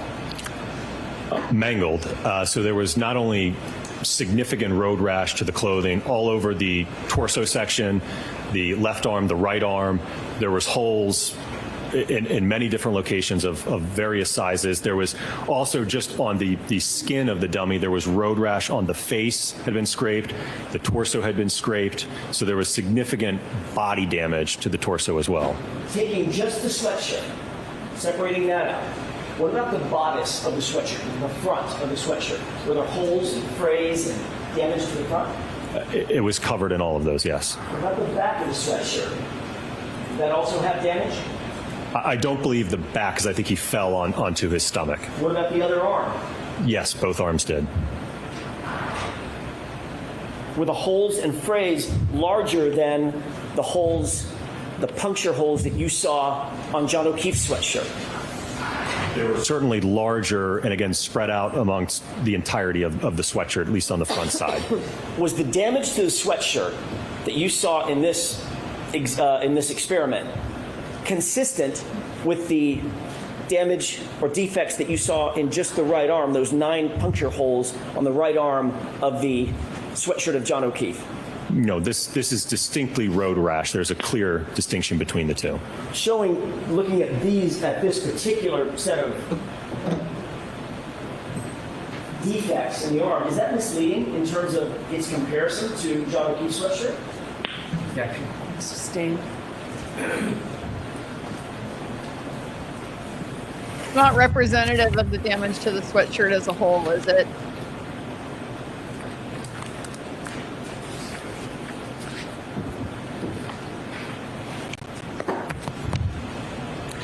Your Honor, I'm going to ask to approach very briefly on an issue we discussed earlier. Revisit something that perhaps came to open the door to?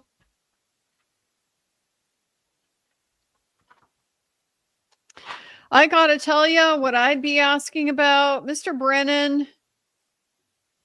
You talked a lot about the significance you attribute to the difference between a 9.38 pound arm and an 11.86 pound arm. And so I trust that Dr. Welcher is rerunning all of these tests with the 12-pound arm.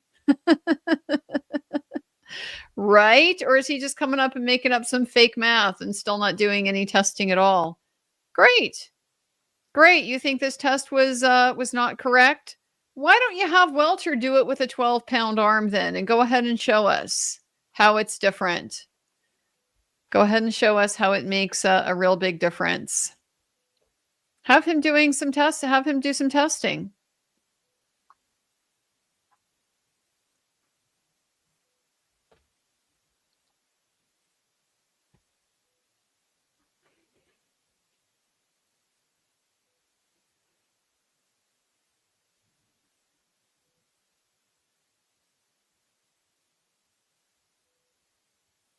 I'd like him to explain a little bit better why the, roughly 1.5, 2.5, roughly a 2.5 pound difference between the arms would not matter in the context of this entire interaction. I understand why, because you've got to account for the force of the vehicle, and that's so overwhelming compared to the force of the arm. May I, Your I mean, Honor? the Yes. weight. You were asked on cross-examination about some of the work that ARCCA does on behalf of private lawyers, even insurance companies, correct? Correct. You were not hired by an insurance company. Oh. That's not who hired you on behalf of Ms. Reed or anything like that in the initial hire, correct? Correct. It was not an insurance company. Thank you. Got it out. A couple of more questions, if it's okay with the court, Your Honor, before we break. Okay. Thank you. Different agency. An agency. You were asked several questions about the glass and whether or not the glass weighed in on your analysis of the damage to the rear tail light. Correct? Correct. Did you consider that the glass on the rear bumper did not match the cocktail glass that was found close to John O'Keefe's body? Or were you aware of that? I don't think initially I was aware that there was a difference between the glass cup that was found and the glass on the bumper.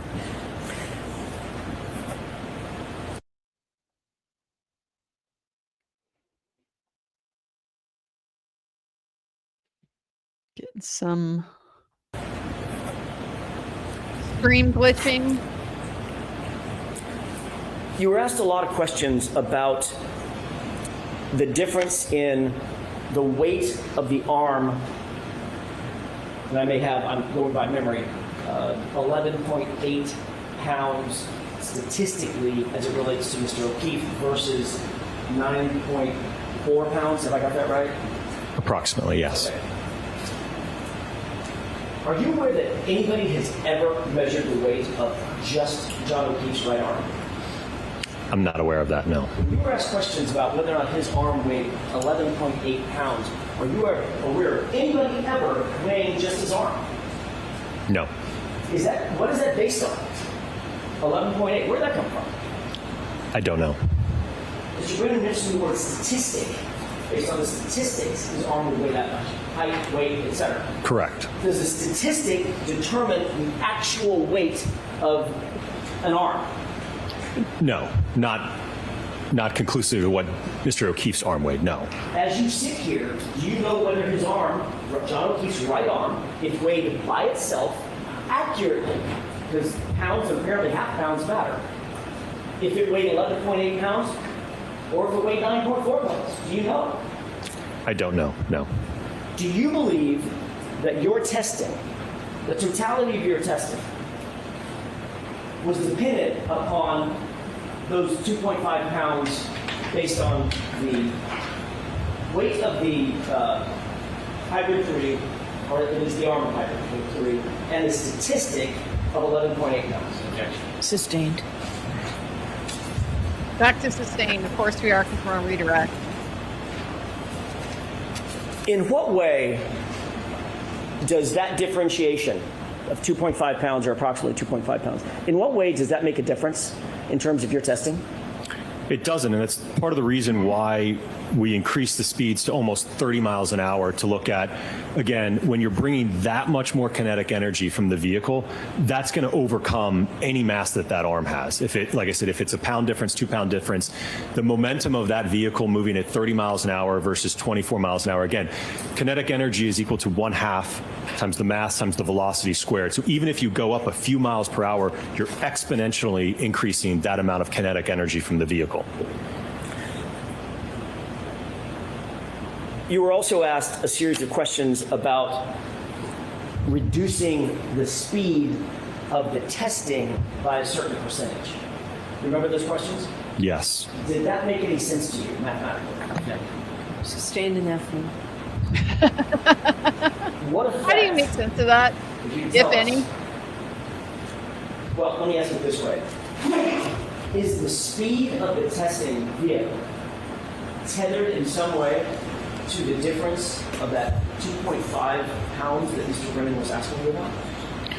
No, and again, as you saw throughout the PowerPoint, when that vehicle is coming in at 24 miles an hour, 29 miles an hour, at those speeds, that arm, when it makes contact, is going to get accelerated up to that velocity.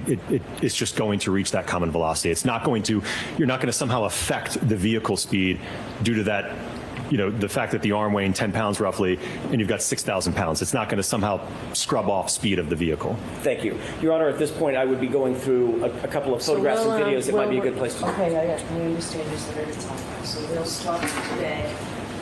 Dr. Wolfe, you have to come back Monday. All right, jurors. Dr. Wolfe, you have to come back One Monday. question I have for you. So I know a long time ago we told you that Thursday would be a half a day. I'm told that we're nearing the end of this case, so I'd like you to think about whether you're able to stay all day next Thursday. Think about it over the weekend. If you've made appointments or anything like that, I'm not asking you. But think about it, and on Monday, if you let Tony or Paul, whoever's with you Monday, if you have an issue with it, just let us know, and we'll do that. All right, so please do not discuss this case with anyone. Don't do any independent research or investigation into this case. If you happen to see, hear, or read anything about this case, please disregard it. Let us know. And again, be very careful with your social media use. Have a great weekend. Thank you. All rise to the court, please.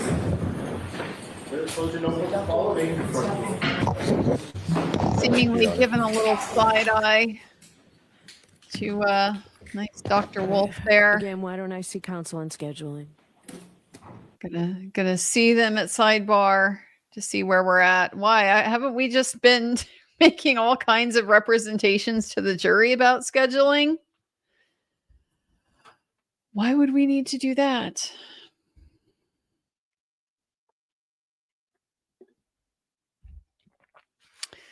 Don't know. Don't know.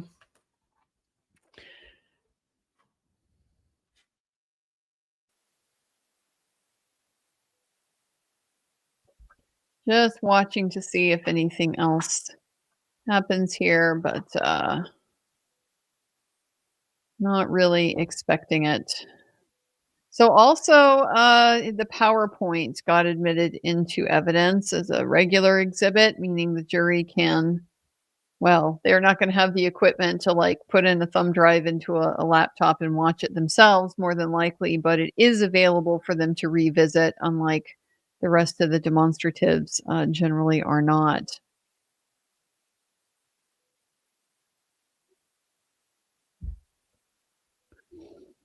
I'll give them a second before we go into our recap. Post-lunch, cross and redirect. Not much of a cross from my perspective.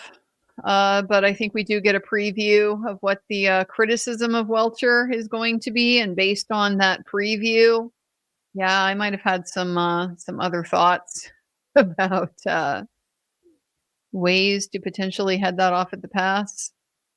I'm going to mute it just in case the audio is really bad. I can't tell. I can't keep track of if the court feed audio messes with mine or if it doesn't. So I'll just err on the side of assuming that it does. So we started off with Department of Defense was before his employment. ARCCA also does work for lawyers and litigators and insurance companies. Department of Defense is just one of the prominent clients that they have. I see is Mr. Brennan's comment to that. I see. He's going to editorialize. He's going to do it repeatedly. Why? Because he's done it throughout this entire trial and the objections have been meaningless. He's not been chastised, admonished, nothing whatsoever. Bev has no control over his misbehavior, so he continues to engage in it. Pretty much just like you see with an indulged child. If you have no boundaries with a child, what do you get? You get a spoiled, bratty kid. And that's what we're seeing in this courtroom. Pretty straightforward. He had to retake the practical part of the ACTAR test. Isn't it an important test? Not really. Not really, he says. That was kind of funny. It's not really. It's not like you can't work in accident reconstruction without ACTAR certification, right, Shannon Burgess? Not like it really matters. And the problem with it is it's like you have to do a reconstruction, but it's not actually out in the field. It's just on paper.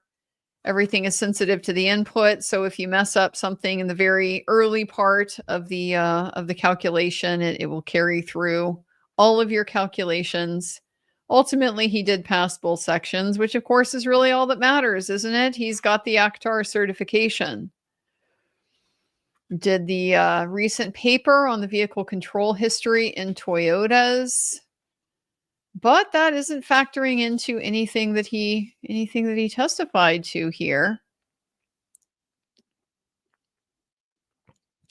Hank asks about pedestrian collisions being mentioned only 3 times in his CV. Only 3 times. 3 times is a lot of times to mention anything at all in your CV. And then when he wants to belittle his experience, he calls it a resume instead of a CV. Did you guys notice that? It sounds really impressive when it's a CV. So when you want to disparage it a little bit, we'll call it a resume instead.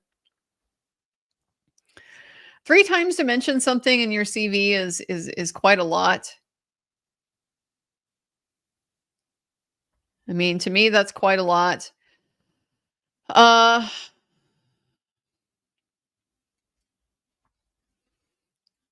But he hasn't published on pedestrians, so I guess that's what matters. He's got all these other specialties with the human factors and so forth. He has spoken on pedestrian collisions. He doesn't list his presentations in his CV. He's not some kind of loser, has to be like, I spoke to the Chamber of Commerce about the whatever.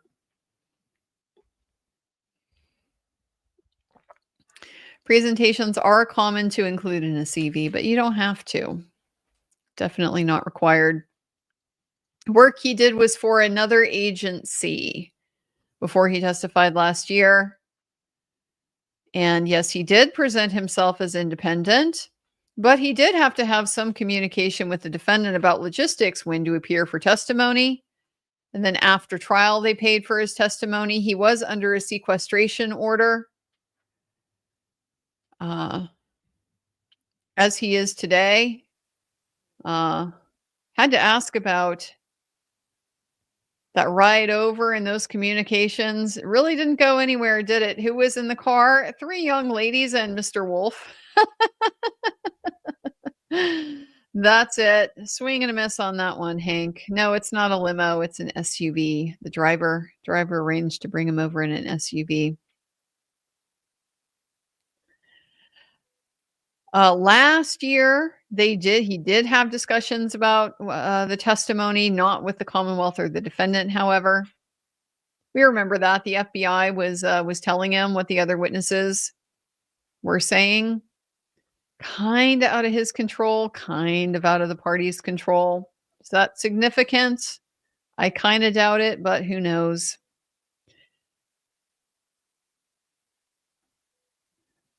So then we got into the communications. He gave all that he provided. You know what I'm getting at, says Hank. Well, but it's your job to ask the appropriate question, isn't it, Mr. Brennan? You know what I'm getting at. Well, then why don't you ask it directly instead of trying to load it up or be oblique or whatever? Your little tricks you like to engage in. So he sent around 50 texts, mostly logistical conversations. They were from April to June of 2024. He didn't get the court order until April or May of this year. So it was about a year after the fact. He had already deleted them by just swiping to delete the entire text chain. He did not do some sort of extra delete from deleted, I guess, empty recycle bin type of equivalent on your phone. Do you have to do that? I don't have to do that, but I have an Android phone. We didn't establish what kind of phone Dr. Wolfe has. I don't know what kind of phone he has. Mine, it's really annoying because you can swipe on a message, and I do this inadvertently quite a few times. I'm trying to get out of the app, but it treats it like a swipe, and then it archives it. It sends it over to archive. And I can't find the archive. I know that it exists somewhere, but I have no idea how to be able to navigate to the archive to see what's been archived, look at anything that's been archived. So for all intents and purposes, it would be effectively deleted on my phone. And I could do a very thorough check and don't think I would be able to find it because I have looked for the archive messages before. But either way, he didn't find it. It's routine for him to do that. No, you don't keep all of your "where are we meeting for lunch" types of texts. There's no reason. Then the switch to Signal. It's a secure encrypted app. It's apparently the default setting on Signal to have no records, not save a communication chain, I guess. He doesn't have the app anymore. He doesn't have the messages anymore. Hadn't used it before, and I really has he used it since? Well, he hasn't yet. He's not holding the door closed that he'll be communicating in the future through Signal. Why? Because it's no big freaking deal at all. Who cares? No, he would not characterize what he did last time as assisting the defense. He routinely prepares questions to outline what he did in order to help the jury understand it. So he puts out proposed questions and answers, would not characterize it as a script. It would apply to whoever asked the question. The answer wouldn't change. Wanting the jury, the example that he gave, you don't have to physically do a physical inspection of the car to draw conclusions from it. But he also wanted to avoid confusion about the fact that there is this correlation between the time of death and the pedestrian impacts. He's seen a lot of pedestrian impacts as a result of that because his specialty is low vision, human factors, those types of issues. Those are nighttime. That's when there are more pedestrian impacts. So just logically, he will see more pedestrian impacts. But he doesn't want to confuse the jury that just because this happened at night and in the dark means that there was, in fact, a pedestrian impact. Just like we wouldn't say something like just because there's a shoe on a curb, therefore there's a pedestrian impact. Just because there's taillight somewhere, there was a pedestrian impact. These are not causation moving in the right direction. So that was the only, if you don't want to mention that was his explanation for that. The fact that it was, an issue. It was at night. It was in bad weather conditions. Does not mean, therefore, it's any more likely that there was a pedestrian collision here. If he testified to something falsely, would he correct it? Yes. Last time he testified that he had been qualified as an expert over 20 times. He believes he said approximately 20, but he misunderstood the question, thought that it included depositions. And so actually the testimony was 11 times. He's actually been qualified 11 times as an expert, 7 other times in depositions. So 18 total. Did you ever correct that? Well, apparently he submitted a statement, Hank, because you have it. He did apparently point that out at one point. But he's not responsible for asking the questions. Yeah. No, he's not. No, he's not. You don't get to walk into court and just say whatever you want to say. That's not the structure of the process. Not aware of any confirmation bias. Don't know what his wife's thoughts are about the case. I would have loved to have seen if anybody had observed the jury when the wife gets brought into it. How does that land? Your wife? Really? I can't imagine that is a particularly smart move if you're not going to land it. If you can't land it, I don't know why you're bringing the guy's wife into it. Guess I can put her down now. Of course, now they're doing something, but I don't think it's really anything. But we'll see.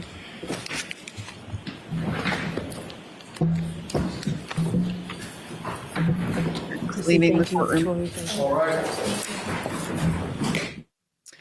Yep, kind of figured that was the end of it, but just wanted to be sure.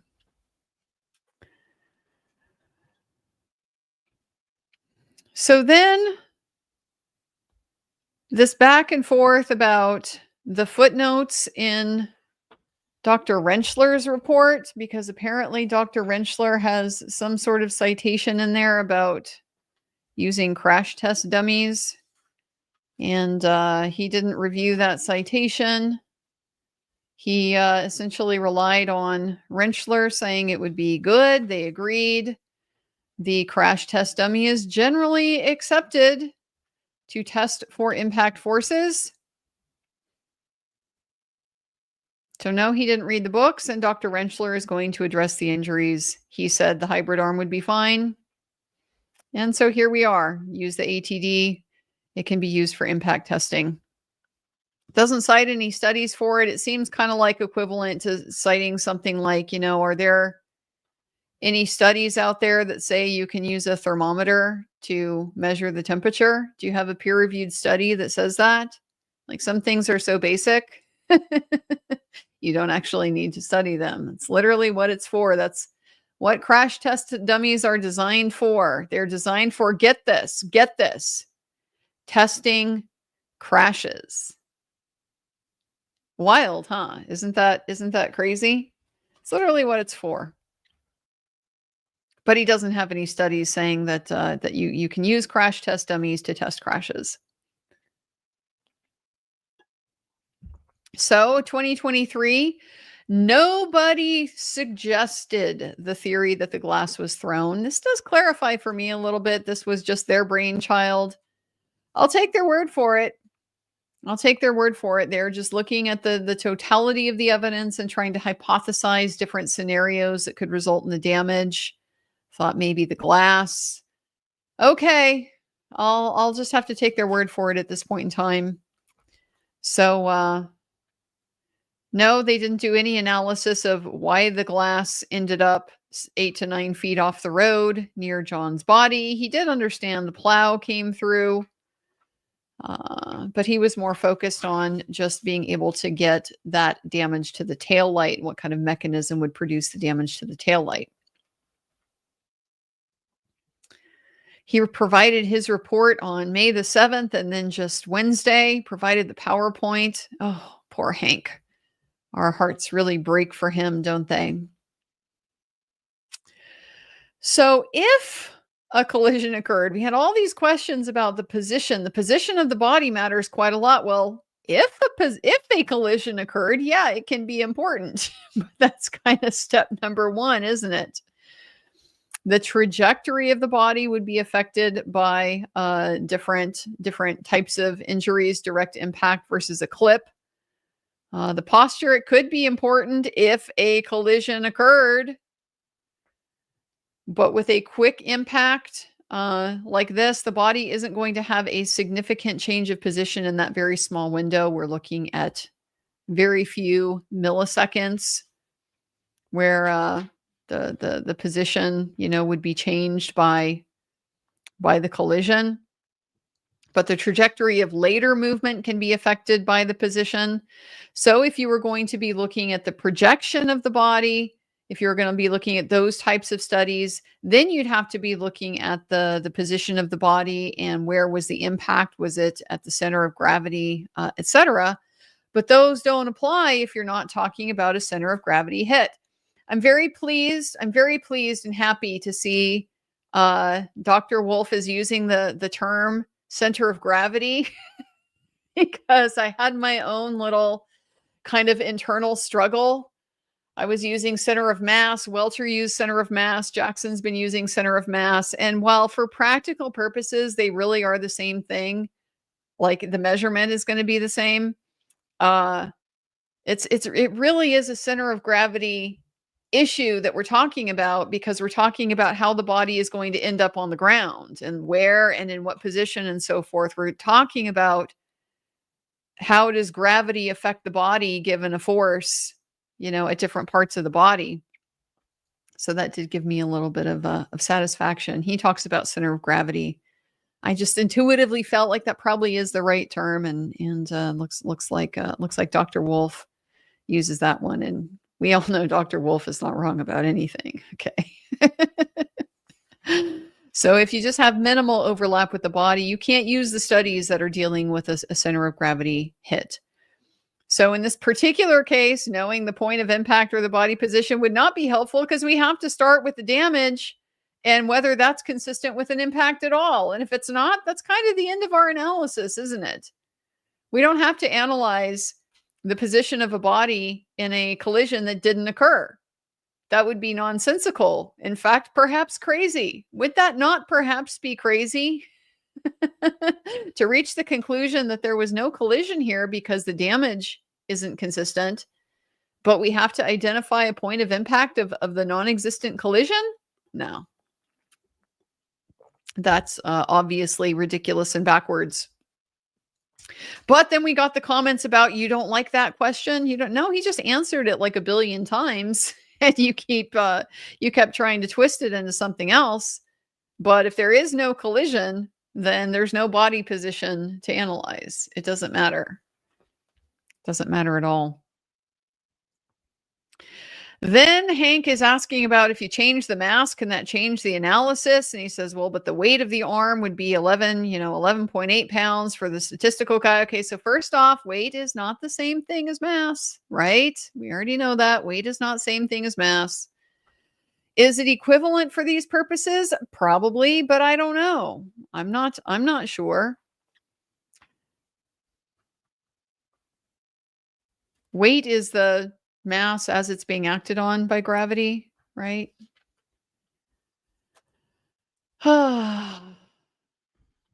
So this arm, it was representative enough, the dummy arm, it was fine. It's close enough. There's a 12-pound one available. Yeah, and you know what, Hank, if he'd used the 12-pound one, you'd be screaming over that.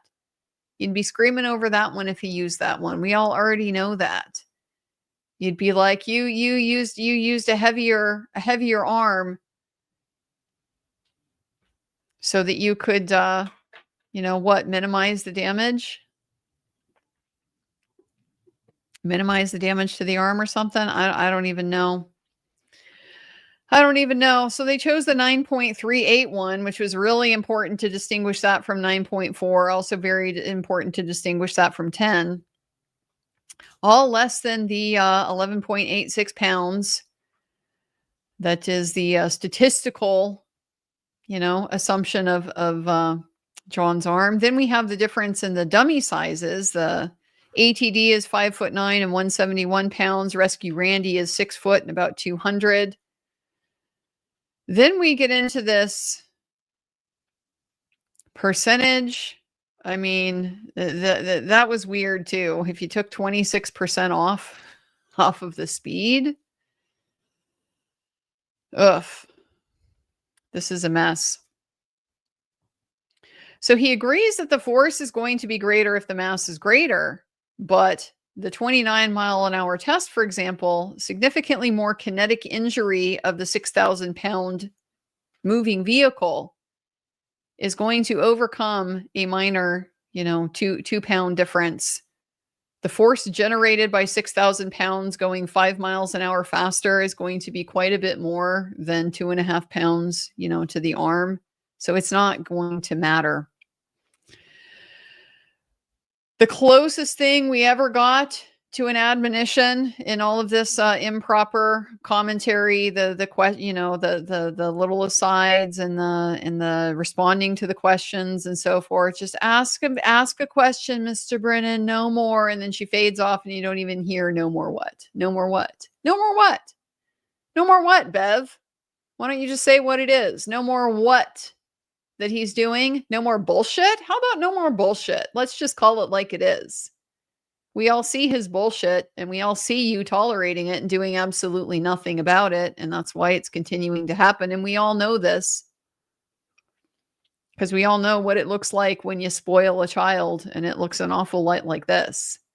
You end up with just an absolute raging brat that nobody can tolerate, running around with no respect for rules, other people, civility, all that.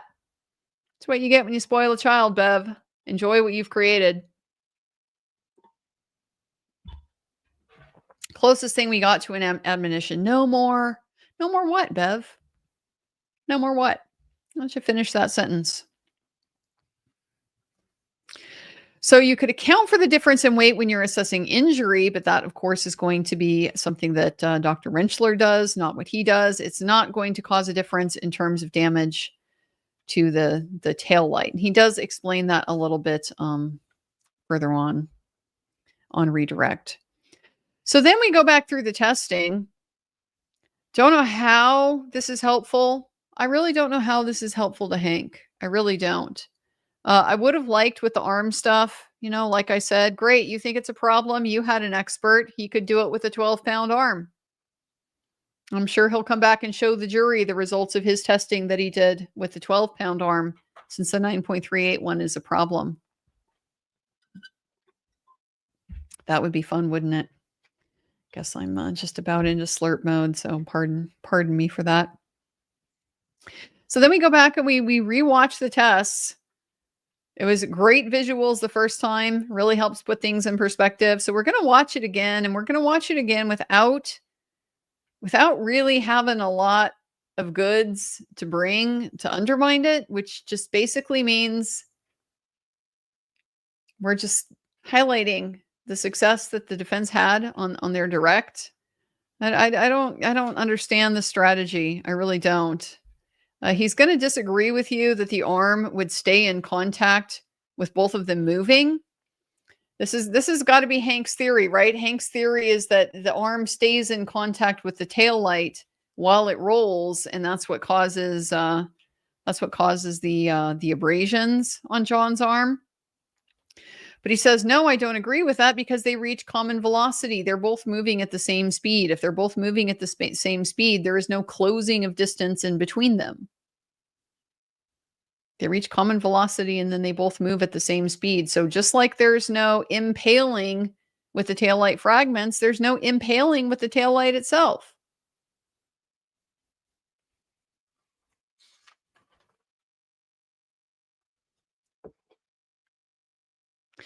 So he just relied on what Welcher provided.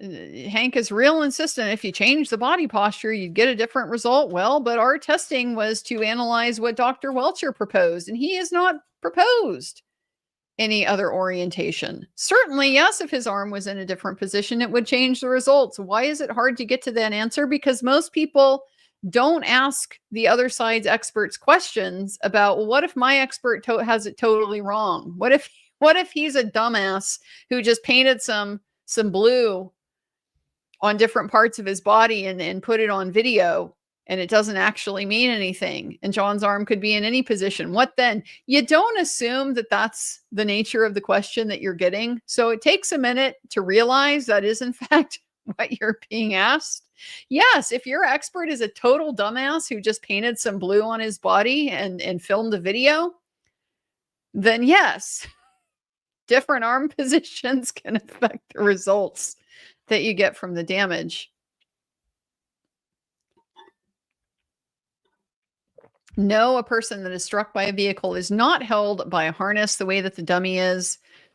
So the dummy and the harness isn't going to replicate things like the dragging injuries that you might get. However, that is, once again, not what they are studying in this particular test. They are looking at the impact pulse, what happens in those 10 microseconds of where there is contact and what are the forces and so forth. The kinematics would be different if he's not restrained, but this is not a kinematics test. The arm was tethered and free to move. We're going back and forth over and over again with this 26%. Somehow we're going to offset the speed 26% to try to make up for, you know, what Brennan considers the problem here. Okay.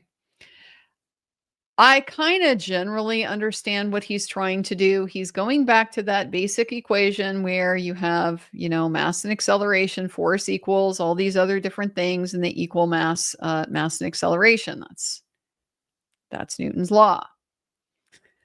But the thing is that mass is not weight and acceleration is not speed. So even if we accepted that math, there's going to be some nominal difference to the math if we bring the arm down to 9.38 pounds instead of 11.8 or whatever the average was going to be. It would be the G's, I guess, that would reduce. It would be the G's at the end of the day that would be reduced. I don't know. Anyway, it's very messy. This is the preview. I'm positive this is the preview of what Welcher is going to get on the stand and he's going to say, and he's going to try to make that his critique. He's not going to go out and actually test anything himself. He's not going to go and get a 12-pound arm and test it. He's going to try to fix it with voodoo math, right? Because when you can add a few seconds here, take a few seconds away here, and just wave your wand and take 20% off of the speed of what the other side tested, well, that's, you know, pretty good work for 400 grand, isn't it? Going to be a lot less meat on that 400 grand if you have to actually spend some of it on doing actual testing instead of just adding a few seconds here or there, taking off. You know, just do a 26% discount on the calculations.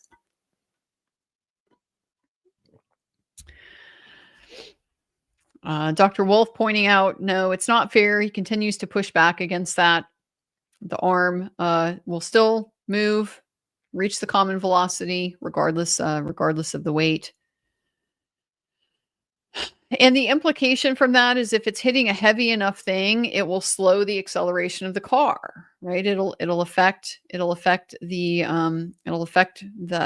A in the equation because, you know, enough of a resistance at the impact, it'll slow the car, but 2 pounds on an arm is not enough resistance to slow the car, so it doesn't matter. Then we looked at the shards detaching from the tail light, creating the debris field, 4 pieces from the lens in the one test. And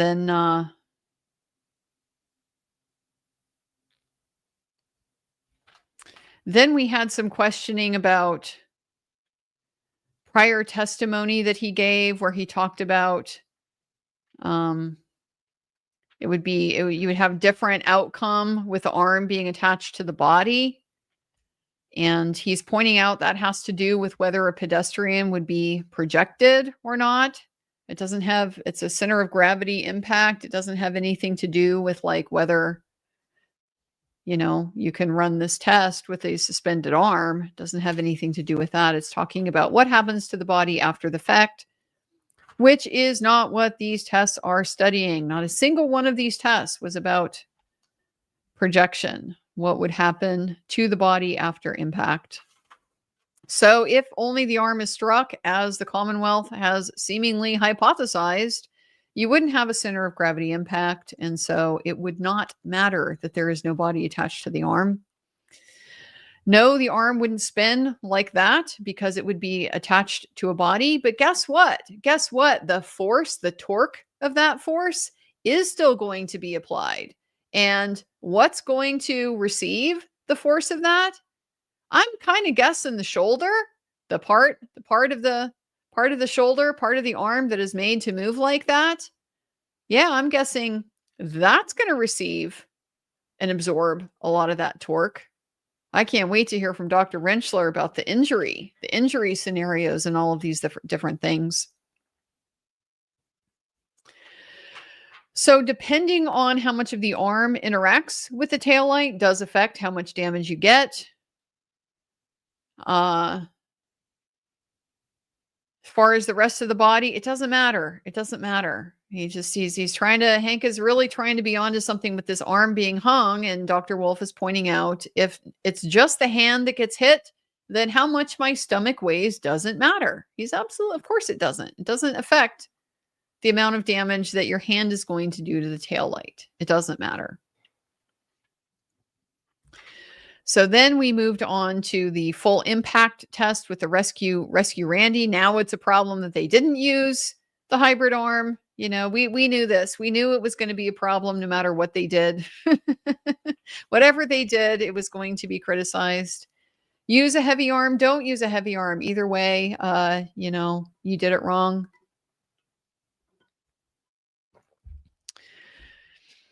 See some images, some conversation about the debris field. Some of it is near the Rescue Randy. Some of it is closer to the Lexus. We looked at the tears in the clothing. Yes, classic road rash damage, according to Dr. Wolfe.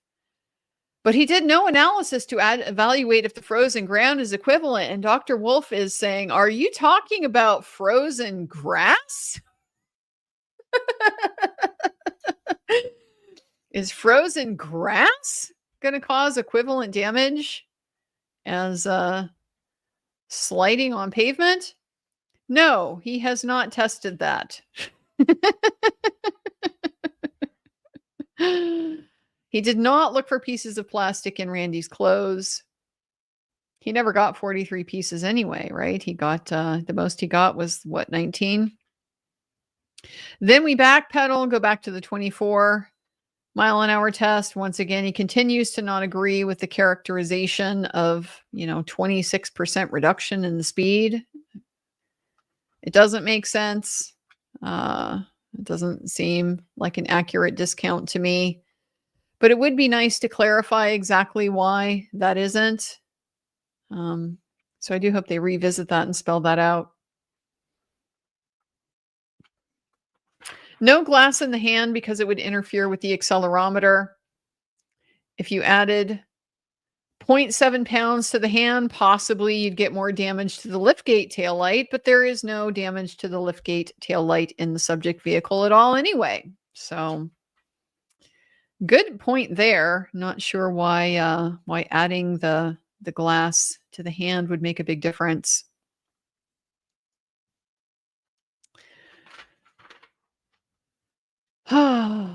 So the 24-mile-an-hour captured in the text stream, that's all that recorded once again. But beyond that point, he's like, outside the data?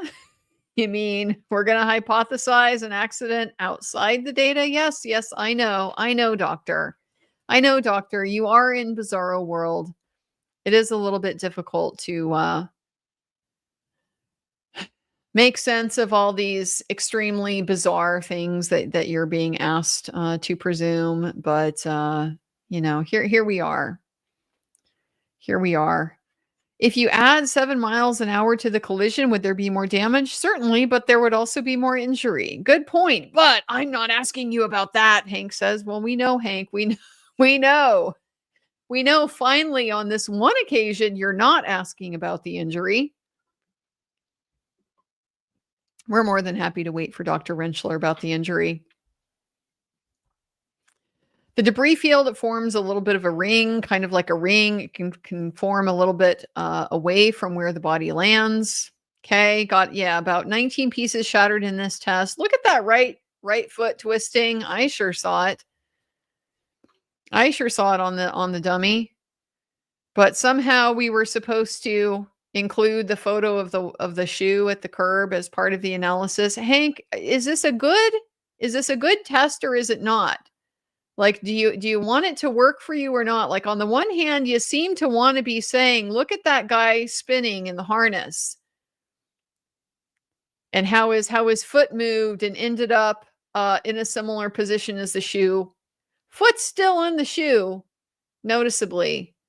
But we've already acknowledged the dummy's in a harness, so he's not going to move like the actual pedestrian because that's not what any of this testing is designed for. This is not designed to look at how the pedestrian is going to move or where the shoe is going to end up. But now it's not clear to me. So you like the test now? You like the test now? Because you think it looks like the shoe? You think it looks like it gets you to the position that the shoe was in by the curb? But we've already acknowledged this testing is not what actually happened as far as the body, because the dummy's in a harness and John was not in a harness. It's like whiplash trying to sort out, do I like what this guy did? Do I not like what this guy did?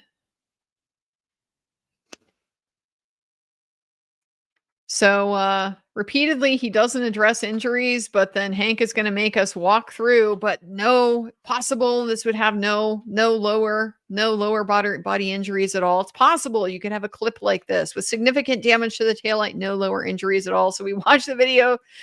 We watched the video in slow mo. She's like, well, there's Randy's foot getting run over. It did. His foot gets straight up run over by the car. So now we're probably back to not liking the test again.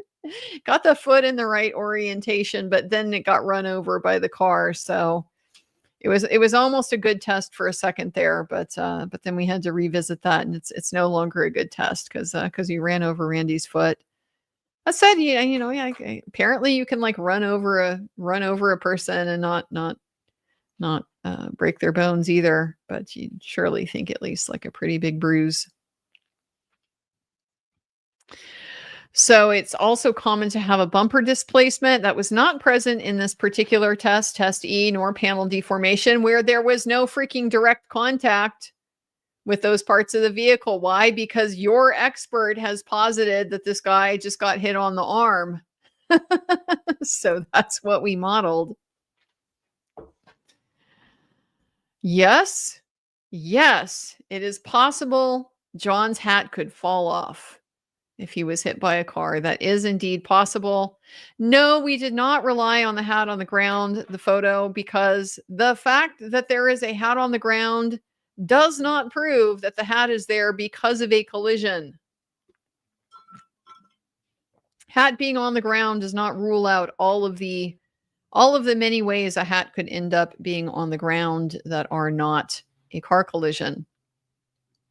So then there was some scuffing from Randy's jeans on the bottom part of the Lexus. He doesn't remember anything like that near the right rear wheel where it was found on this one. It was on the bottom part of the bumper cover. That is also what I remember. There were like the little scuffs on the back side of the bumper. But how are you going to get those from a glancing impact? It's like the middle of the bumper. Say if the middle of the bumper is implicated in this collision in any way at all, this hypothetical collision that's been proposed, we don't have a clip. I don't see how you hit somebody with the middle of your bumper and you've got a clip.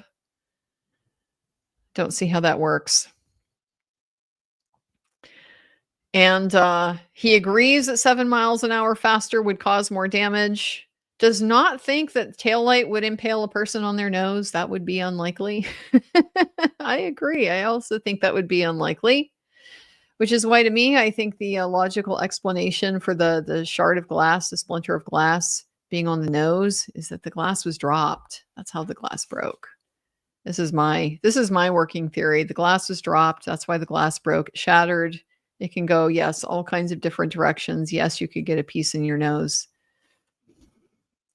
There's no glass in the taillight, so trying to turn the glass into plastic, Hank, I don't think is going to get you anywhere. And we conclude on what weight can matter. It can. Yeah, it can. Hell of a cross there, Hank.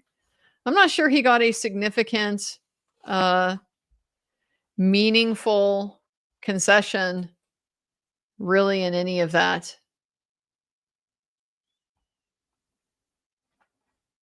I'm not sure he got a consistent critique, a meaningful critique, even. He didn't get concessions that, like, sure, you just go ahead and take 26% off the speed. Why not? Just discount it. No, I gotta stop. I'm gonna take a quick break real soon here to refill my tea, and then we'll come back and look at your comments and stuff. So that's how we ended the cross. Weight can matter. Well, yes, it can. It's right there in the equations, and he talked about it. It's just that the 2-pound arm difference, even if that's what we're dealing with, really doesn't matter in this particular scenario, and that's why he chose the arm that he did. So then we got to redirect, and we have the taillight fragment. So when the arm is hit at 24 miles an hour, the hand speed goes to a little bit over 20 miles an hour. The arm is a little bit over 21 miles an hour. So very close to the same velocity. Arm is a little bit slower. Is that maybe slightly consistent with Hank's theory? That, well, the taillight, there continued to be contact, and it would result in this abrasion. I'm not sure. It seems like maybe it could. So it would be nice to see that ruled out, if they're trying to take that off the table. But the taillight fragments that came off of the taillight are going to be moving at the impact speed. They would have to go faster than the arm to catch up, and that is not physically possible to come in and cut up the arm, get accelerated, faster than the car. Randy's sweatshirt, by the way, the photo that we were shown of the arm, the holes in the arm, also very misleading. It doesn't matter that he can't specifically tell me that, because he can describe why it's misleading. Because Randy's sweatshirt was actually mangled all over the torso, all over both arms. It had holes of various sizes. It had the skin of the dummy scraped. It was a mess. It's also distinctly road rash. Very different from the type of damage that was on John O'Keefe's sweatshirt. Oh, little stumble on Hank's part, wasn't it, when he wanted to try to get in that ARCCA works for insurance companies sometimes? Yeah, they do. But guess what? On this occasion, including the prior testimony, wasn't an insurance company that hired them. To the extent that the defense was limited in clarifying who hired you for the first trial, they weren't able to explore on direct. Why are you independent? What makes you independent? Just too close to that line of talking about the FBI. Well, Hank went ahead and opened that door, didn't he? So ARCCA did not, in fact, do work for an insurance company in this particular case. He wasn't initially aware when they did their Canon test that the glass that was found out in the yard, the drinking glass, and the glass that was found on the bumper were not the same. He didn't know that at the time. Nobody has actually measured John's arm, what it weighs, what part of it is being weighed. It's a statistic that's not conclusive as to John's actual arm weight. And it doesn't make a difference in testing speed. He does explain here that much difference in kinetic energy would overcome a couple of pounds in the arm because it would exponentially increase. Conceptually, I kind of get it. I'm just not sure that practically it landed. For folks just who may not be so technically minded, I'm not sure that was clear. Not sure you would understand exactly why it wouldn't make a difference. But we did get that explanation, so at least they did address it. And then part of that explanation, at these speeds of 29 miles an hour, the arm is going to reach the common velocity, so it won't affect the vehicle speed. It won't slow down the vehicle and affect that, how fast that mass of 6,000 pounds is moving when the point of impact takes place. We'll be coming back to look at some photos and probably some other things on Monday. So that's where we left it for the day. Kind of in the middle of redirect. So Dr. Wolfe will be back on Monday. What did you guys think? It's really, I know how annoying and infuriating it is to listen to Mr. Brennan. He's just so obnoxious. All the commentary and stuff, it really is like watching a bratty kid. You just want to smack him across his little mouth, teach him some manners that mommy and daddy, I guess, couldn't be bothered to do.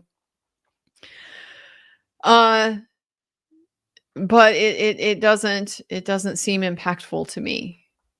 Just getting up and being snide to a witness when you don't have any goods just isn't particularly persuasive.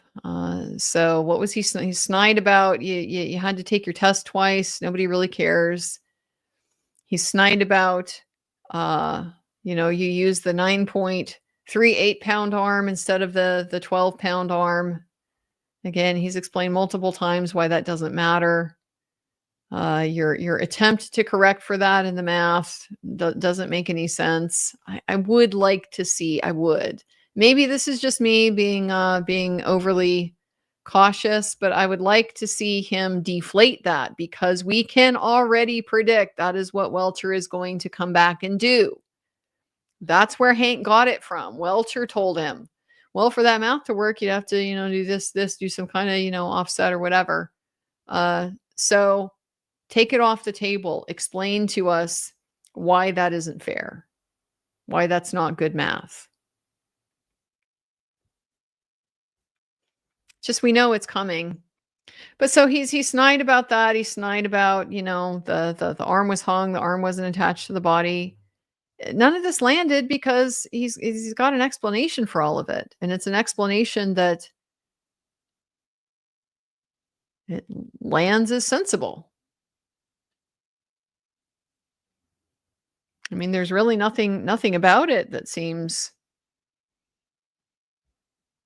like an obvious reason. No, you would have to have a body attached to the arm, given the specific parameters of this testing. Yeah, if you were going to evaluate how does the arm move after the point of impact, where does it go, that type of thing, sure, definitely the body would matter. But that's not what this test is about. I feel like he explained that pretty effectively. So I really did not see anything particularly damaging here on this cross of Dr. Wolfe. I think he came out of it pretty intact.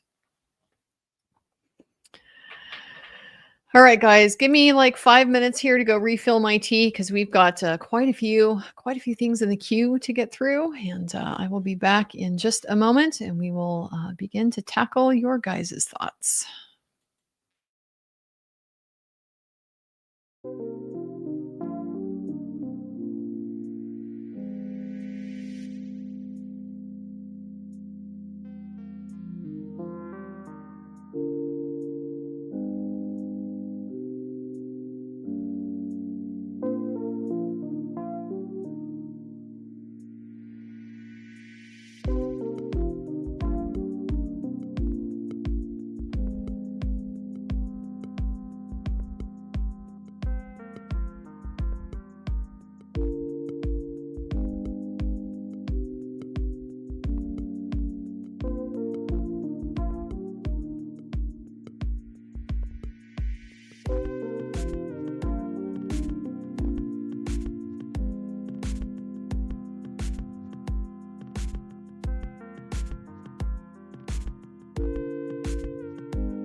All right, guys, thanks so much for hanging tight.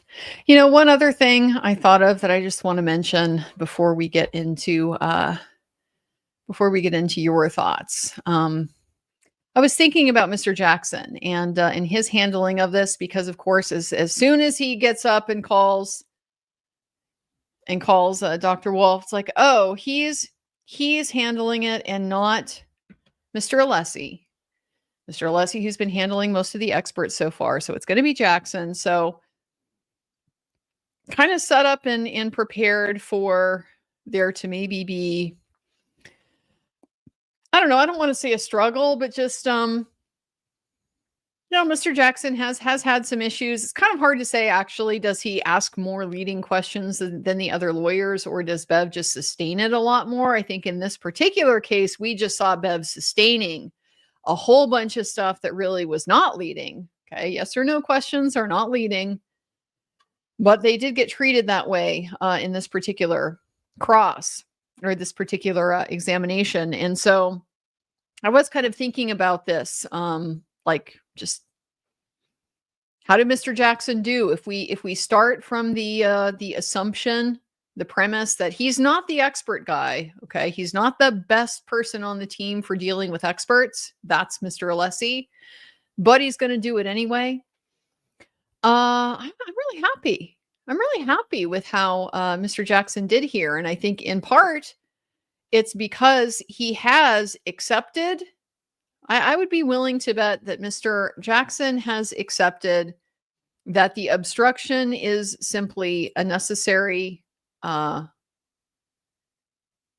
obstacle that he's going to have to deal with. And so it's not throwing him off his game. It's not getting him annoyed. He's really not reacting to it at all. He's finding all kinds of ways to work around, to rephrase the question, get around the objection. And so I think that obstruction that Mr. Brennan brings, that he uses as part of his just way to kind of bait the other side, try to get under their skin, try to irritate them and whatever. If it was effective at first, it's lost its effect. because now he's just taking it for granted that that's going to happen, and he's going to have to find ways to work around it, and he did very well. So kudos to Mr. Jackson. I mean, one piece of all of this is that he's probably going to be a better lawyer at the end of the day, having to adopt and incorporate this kind of flexibility that you wouldn't need this in another court. Another court is not going to entertain this level of obstructionism. They're going to let you ask a non-leading question. They're gonna allow you to ask him about, what did Dr. Welcher do? Most courtrooms in the country, that's not going to be a problem, but in this one it is. So it's a problem you're not used to having to deal with. He's had to deal with it in this courtroom, and he's showing us he's learned. He has improved his approach. Can't get it right enough to satisfy Bev, but that's probably an unachievable standard, isn't it? If you can't ask a "what did Dr. Welcher do" question in Bev's court, there's no question really you can ask.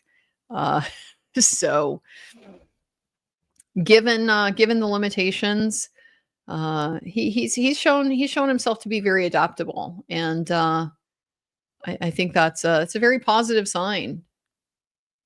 The strategy of getting under their skin and annoying them and tweaking them into making some kind of mistake, it's not going to happen, because at this point they just take it for granted. That's part of the playing field.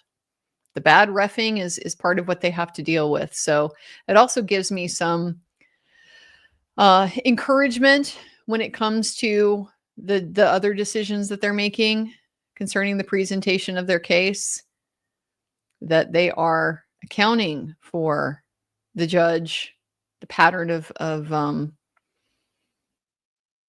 how she's behaved, what kind of obstruction they would get, what she would allow from the Commonwealth, and so forth. Seem to be incorporating that and adapting to it pretty well. So just a little additional thought I wanted to get out there. Let's turn back to what you guys have been thinking. Marie V. Sands. Dr. Wolfe and his PhD in acrylics is the modern equivalent of Mr. Henry Tilney knowing his muslins in Jane Austen's Northanger Abbey. Oh, yeah. Yeah, kind of just worked out extremely well that he has this expertise in that particular type of plastic. Now, I don't know if it's quite equivalent as knowing the muslins, because wasn't the whole point of the knowing the muslins was that that seemed like a weird thing for a guy to know. But plastics are well within that manly realm of things that it's okay for a guy to have a PhD in. Funny analogy there. Law and lumber. The judge is mistaking attacking credibility for attacking method of reaching conclusion. Example, calling someone dumb versus saying their conclusion doesn't make sense, therefore should be rejected. This may be an explanation for why she's not letting him ask any questions at all about, your critique of Dr. Welcher. I mean, maybe it's dehumanizing. Maybe it's dehumanizing Dr. Welcher if we critique his methods. But they did. They tried it several different ways, several different questions. Things that were sustained when it came to critiquing Welcher's conclusions, when it came to drawing conclusions about the actual scenario of Karen's SUV and John's arm. We don't get to do that either. We only get to talk about the tail light, the exemplar testing and so forth. But yeah, things like what Dr. Welcher did, we don't even get to ask that. It really doesn't make any sense. And so I don't know if this is her rationale or if this is a justification for just what she wants to do anyway, that were she to articulate something, that which of course she won't, but were she to, this would be her articulation. But I'm honestly not sure she's even thought it through this far. I really don't. possible, I guess. But frankly, attacking the credibility, that's on the table too.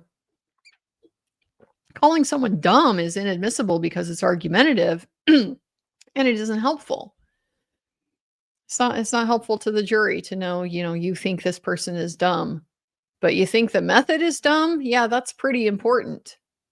So, I mean, this might make sense as a sort of rationalization for what she wants to do, but honestly, Rob, I don't think it's that deep. I think she just doesn't. She wants it to be difficult, and so she's just going with her gut.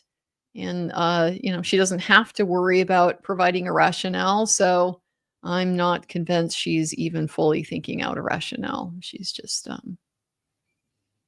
reacting with what she wants. Misjudge the defense. How does the defense jump back so quickly after being sustained the whole time? How do they keep their footing, composure, focus? They're getting used to it by now. They understand. This is just part of the battle. Yes, they have to battle the Commonwealth, but they also have to battle the judge. That is just part of the circumstances of this particular case that they have to deal with. It's not ideal, but it does happen. Yeah, I've been in that position where you got to fight the judge as much as you got to fight the other side. It's real frustrating, but getting mad doesn't help you. It doesn't get you anywhere. Reacting, it doesn't get you anywhere. Getting emotional, you just got to keep your eye on the prize. And okay, if that's going to be the new rule of the road, then I'm going to adjust. And I'm going to I'm going to move accordingly. And that's really what they've done. Very successful, Mr. Jackson, at being able to just reword his question, open up his question, put it in slightly different framework, and he's able to work around them. Veronique Howd. All the objections are making it seem that Brennan is trying to obstruct their truth. Do you agree? It could certainly come across that way to the jury. I think part of the question is always, they'll be instructed. You're not supposed to draw any inference from attorneys making their objections or what the ruling is or anything like that. But there's no way to get around. They're getting the impression that the judge is agreeing with Hank every single time. Every single time. She didn't overrule a single one of Hank's objections over the entire course of the day. Likewise, the only ones that she sustained for the defense were the ones when he's just so clearly over the line. He's adding his little editorial comments and stuff like that. That's the only time she's sustaining for the defense. So it makes it look like Hank's in the right. So are they going to take that as Brennan's trying to obstruct things? I don't know, because that's a piece of the puzzle that we don't know how they're going to take that. The fact that Bev is apparently endorsing it. Does it make it sound like the defense is trying to elicit stuff that's improper?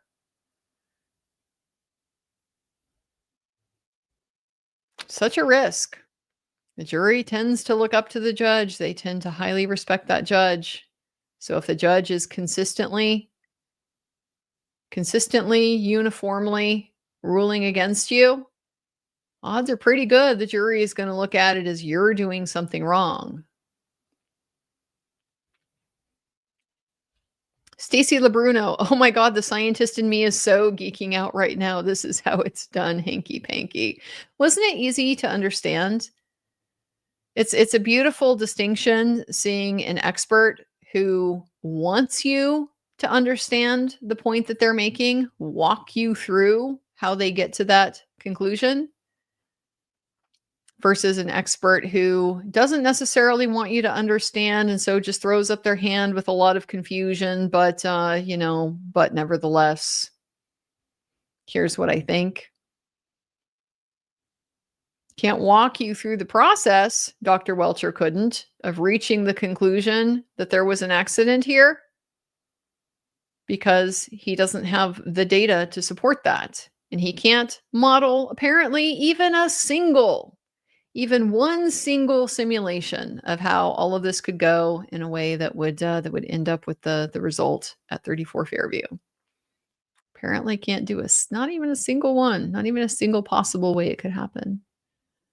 So it is nice when we see experts trying to, do what they're there to do, what they're supposed to be there to do, which is make certain complicated things easier for the jury to understand, as opposed to when you have experts come in that are there just to obfuscate. WW, so they mounted the taillight to a battering ram and launched it into a dummy. They had fun with this one. Yeah, and it sounds like they get to do that kind of a lot. Like that doesn't sound, too out of the norm for accident reconstruction testing like this in general. It does sound fun, doesn't it? And they get to, set up that whole, I want to know who got to be the driver. Who got to be the driver to do the reversing? Did they have to have like special training? Have they gone and done the off-road driving test or something like that? You need special qualifications to be that guy. I want to be that guy. It was a fun day. Dobie Mama, 29 objections, 29 sustained. Yep. Every single one, including some questions as just total head scratchers. What's the problem? What's the problem with critiquing Welcher? I don't know that we will ever know. Jacqueline, can AJ cross Welcher during rebuttal or still Alessi? No, they can switch off during rebuttal once he's back on the stand. They could switch. It doesn't have to still be Alessi. It's an interesting thought now. Should they? Maybe. I don't know. I still tend to think that Jackson is much more of a risk at being pulled into the trolling of Dr. Welcher. But maybe not worse than Mr. Alessi did. Mr. Alessi seemed, at least the first day of that cross, just absolutely baffled by what this guy is trying to give him. Didn't really know how to deal with it. So yeah, it's definitely feasible. Plot twist pending. ARCCA is not believable. They didn't use blue paint. Done. Case closed. Go home. No blue paint. No paint of any kind at all, in fact. Well, I guess there was some paint-like substance on the asphalt. Those marks to guide where the driver was supposed to keep his wheel. So maybe a little bit of pink paint. Yeah, it's probably not enough to make this scientific. Christy NC, I don't know a lot of current actors. I thought the best cast for Karen Reed movie would be Andrew McCarthy for Alessi. Ooh, Andrew McCarthy is like my first ever like childhood crush. Andrew McCarthy as Alessi. Demi Moore as Karen Reed. I'm going with the brunette, huh? Okay. Ali Sheedy as Jen McCabe. That's kind of fun. Kiefer Sutherland as Brennan. I think that's over badassing Brennan myself, but maybe he could pull off the slimy uber nerd. Stephen Dorff or Judd Nelson for Lally. I could see Judd Nelson as Lally. Bev Glenn Close, thanks for everything. I could definitely see Glenn Close playing Bev. Okay, I just have to come out and say I had a chat with Heidi yesterday talking about the casting and stuff like that and a lot of what's been going on. I told Heidi, I can't believe I didn't identify the perfect actress to play Judge Bev. Dude, it's Alice Evans. Of course it's Alice. Alice would be perfect as Judge Bev. It would require very little acting. I like your cast, Christy. I like your cast. Thanks for sharing it. Sandra, AB, can you address what the Commonwealth can cover in the rebuttal? Is it limited to new information from ARCCA? Can they cover their whole case again? Well, Sandra, I'd love to be able to tell you that, but Judge Bev just told us the scope is open and it's not going to be determined until after ARCCA testifies. So we don't know what the scope of their rebuttal is. There have been little hints throughout that, well, yes, it will be limited to this new information. Is that set in stone anywhere? Absolutely not. Absolutely not. Remember, too, the whole point of this rebuttal, this is a sanction for a Rule 14 violation. So it's got to be remedial. It's there to, remedy whatever the problem is that is caused by ARCCA providing their report on May 7th, as she ordered them to do. The remedy for complying with the court order. And so it was just that they wouldn't have enough notice to be able to respond to ARCCA without doing the rebuttal. What does that mean in terms of what would be in the scope?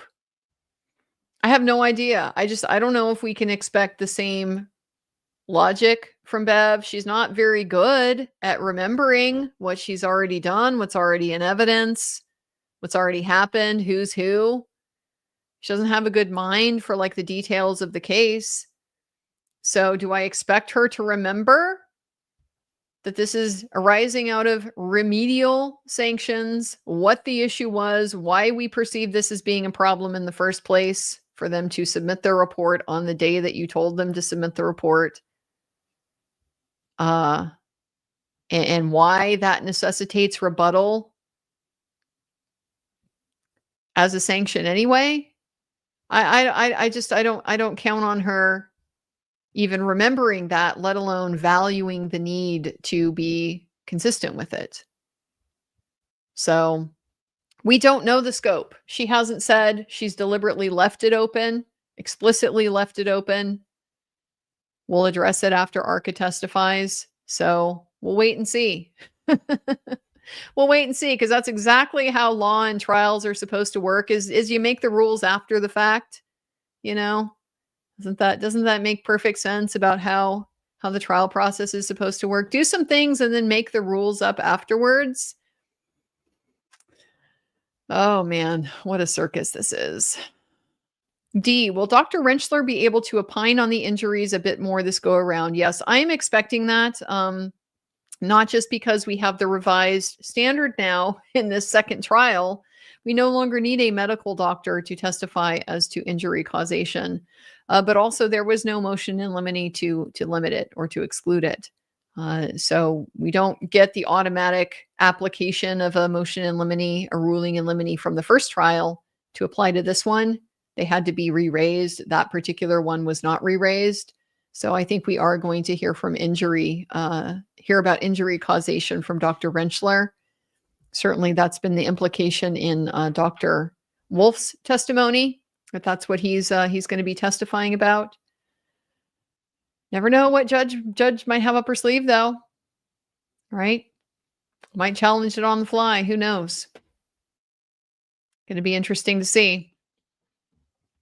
JL, in the movie, Henry Cavill should play Dr. Wolfe. They already look like they could be brothers or cousins. Yeah, that's a good call. I do like Henry Cavill. The other one I was thinking of was what's his name? He's Irish. Jamie Dornan. Is that his name? Jamie Dornan. I think that guy. I think he could also do a good Dr. Wolfe. But yeah, Henry Cavill is a good call too. Dino Tink, why would the defense not have obtained an accident reconstructionist for the first trial? They waited so long to get ARCCA and were limited. Yeah, it's a good question. I don't know why they didn't independently go down that road, unless it was combination of finances and just priorities. If they thought they were going to be able to make their case well enough by just undermining the investigators and the accident and the phone data and all of that type of stuff, didn't need an accident reconstructionist. I don't know. This is a very good question, because you are right that it was really a gift that ARCCA fell in their lap unexpectedly in February of 2024. And at that point in time, by the way, this was like weeks from trial. They continued the trial because of that TUI dump. So it was not a situation of like maybe they were going to get around to it. No, they weren't. They were going to go to trial without an accident reconstructionist. And I don't have an answer for that. I really don't. It does seem to me like a very logical and prudent road to go down. So why they didn't, I don't know. Maybe it's the cost. Maybe there were just other decisions made about strategy where they decided it wasn't important, but to not at least get that information, have somebody, in your back pocket that you could consider calling. It does seem risky to me. Go forward in the first trial. You could have gone and not ever had one if ARCCA hadn't just happened to have been there in the feds' pocket.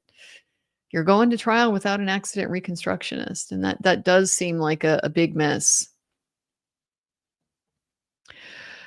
Cartsteel. I think the first cracks on the edge in the first test we saw would not have happened if they had used the full assembly like he had on the witness stand. It seemed like a lot of force applied on the edge. Yeah, possible. There's so many moving pieces in all of this. They only did so many tests. We're only seeing like one. I don't know if they like did repetitions of these tests. Did you do it once at 10 miles an hour, or did you do it like 10 times at 10 miles an hour? I'm assuming we did it once, and what we get is what we get. But generally, more testing is going to be better, you would think, because then you're going to get to see like what's your outlier outcome and what's your normal, what's like your range of normal predictable outcomes. So if this was an outlier, that maybe would have been clearer with more testing. Either just more single shots with the taillight the way it was, or like you're suggesting, do it with the taillight like kind of put together like the exemplar that they've put into evidence. They made up for this, I think, somewhat by just doing the vehicle testing where the whole taillight is already in place the way it's supposed to be. And I didn't see that they got that kind of crack in the total vehicle testing. So yeah, I mean, you can always do more. I think is part of the issue here. You can always do more, and there's always a way to look at it and think that it's not enough. But yeah, I see what you're saying. I think that is possible as far as it's just a limitation of that test format. And if they only did it once, and we don't know if that's the normal result, or if they just got the outlier on the first try. Jonathan Dean, Bev had to allow the aperture testimony because the State Bar Association needed that donation. Wonder how much of the $325,000 went to that. None. They paid above and beyond to do the sponsorship of that. But yeah, how much of that was a kickback? A well-disguised kickback. It's a good question. Certainly can't see after what we saw today. What value did Aperture deliver for the $350,000 more that they charged than ARCCA did to give us all this testing and these cool videos and the slow-mo and the math and the breakdown and the graphs and all that? They gave us a lot. Aperture gave us some blue paint and, well, it's too complicated, and charged us 8 times as much as ARCCA.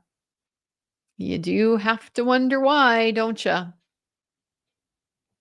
Laura Bronson, did you see the experiment that Lawyer Lee did with ChatGPT yesterday? I don't understand ChatGPT, but it interpreted the picture of those wounds on John's arm to be from a dog. Yeah, I didn't see this, but I've seen people have had all kinds of fun with Grok and ChatGPT, other just AI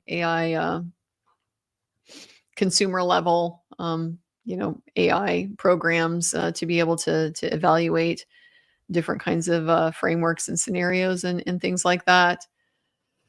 So yeah, ChatGPT is going to, at least in theory, kind of run your query against its database of information, which is largely stuff it's scraped from the internet and from other sources and things like that to make sense out of it. So ChatGPT has decided it's a dog. That's pretty funny. I'll have to go back and check that out. That seems amusing. James Fisher, what legal rationale supports excluding from the jury that the FBI was investigating the police in this case? And do you agree with it? Well, because it is still speculative. We don't actually know the FBI was investigating the police. We infer that, but we don't know that. Nobody has come out from the FBI and said, here's who our target was. Here's the potential criminal activity that we were suspecting, that we were looking into. We don't have knowledge of it. So to that extent, it's speculative. That means the probative value of it is extremely low.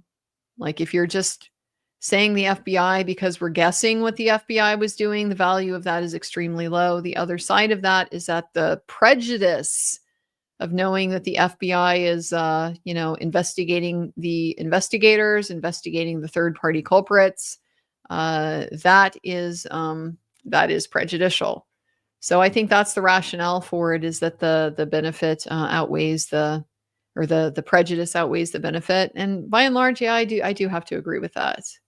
I do have to agree with that. If we had anybody from the FBI willing to go on record about what exactly is going on here, we could call Josh Levy as a witness and put him on the stand and ask him. I think that maybe some of that would be resolved. In that situation, I think Bev would be more likely to say that, it's still just that prejudice is too great. Why? It's getting into, there haven't been charges. Everyone gets presumed innocent, yada, yada.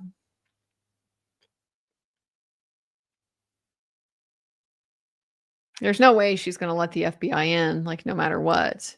If the FBI aren't there investigating the defendant, they're not going to let it in. But I think in this particular case, with where we're at right now, it's a big product of the uncertainty. And because I have to agree that, yeah, it is uncertain. It would be speculative to guess what they're doing. That's part of why.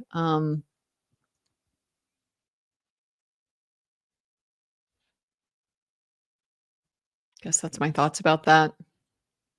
Ashton, Hank is clearly only objecting to everything because ARCCA is showing how all the facts, science, and data are on the Commonwealth side. I mean, duh.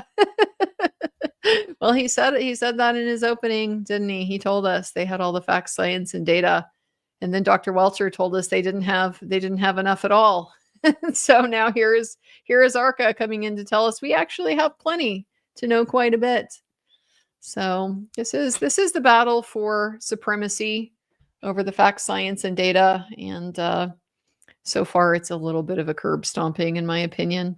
Also, let's cast Jesse Eisenberg to play Alessi. I don't mind that at all. The other one I thought of too, Adam Brody. I was trying to remember. I couldn't remember what his name was. The kid that was from the OC way back in the day. Adam Brody could maybe play Alessi. But I like Jesse Eisenberg. That's a good pick too.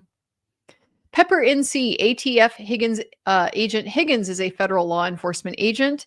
The FBI might be there because a federal law enforcement officer is involved. In and of itself, a federal law enforcement officer being involved is not going to be enough to give us a federal hook.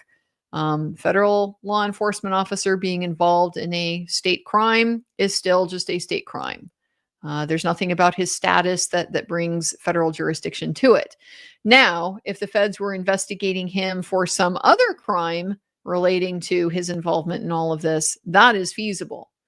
FBI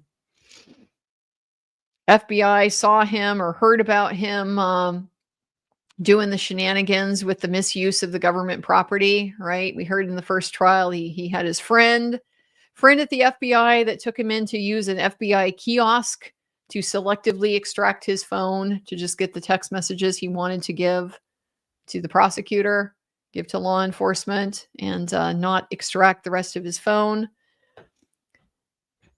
It's a possible explanation. I don't think it's likely, just because I think that explanation, that investigation, if that's what they were concerned with, would have been far more limited. They did a very extensive investigation here, and you don't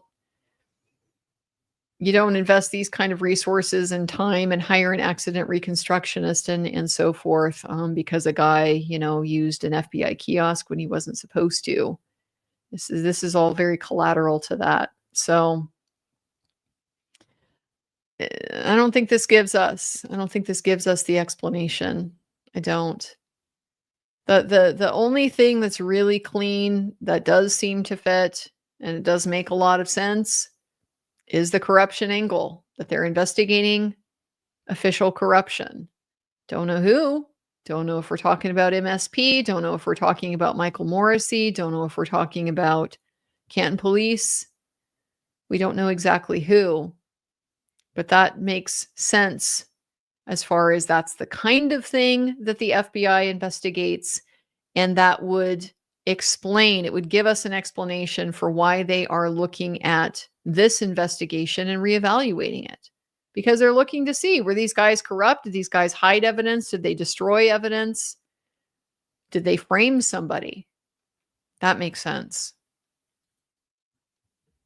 Charlie Lynn, 38 objections, 38 sustained this morning alone. Yep, 100% record. He was batting 1,000 this morning in Bev's eyes when it came to asking improper questions.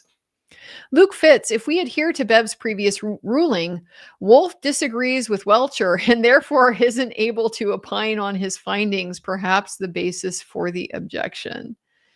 Yeah, maybe. I mean, it's a little bit of a different context to say you don't get to do that on direct versus what we were dealing with before, where you don't get to cross them on something that he disagrees with.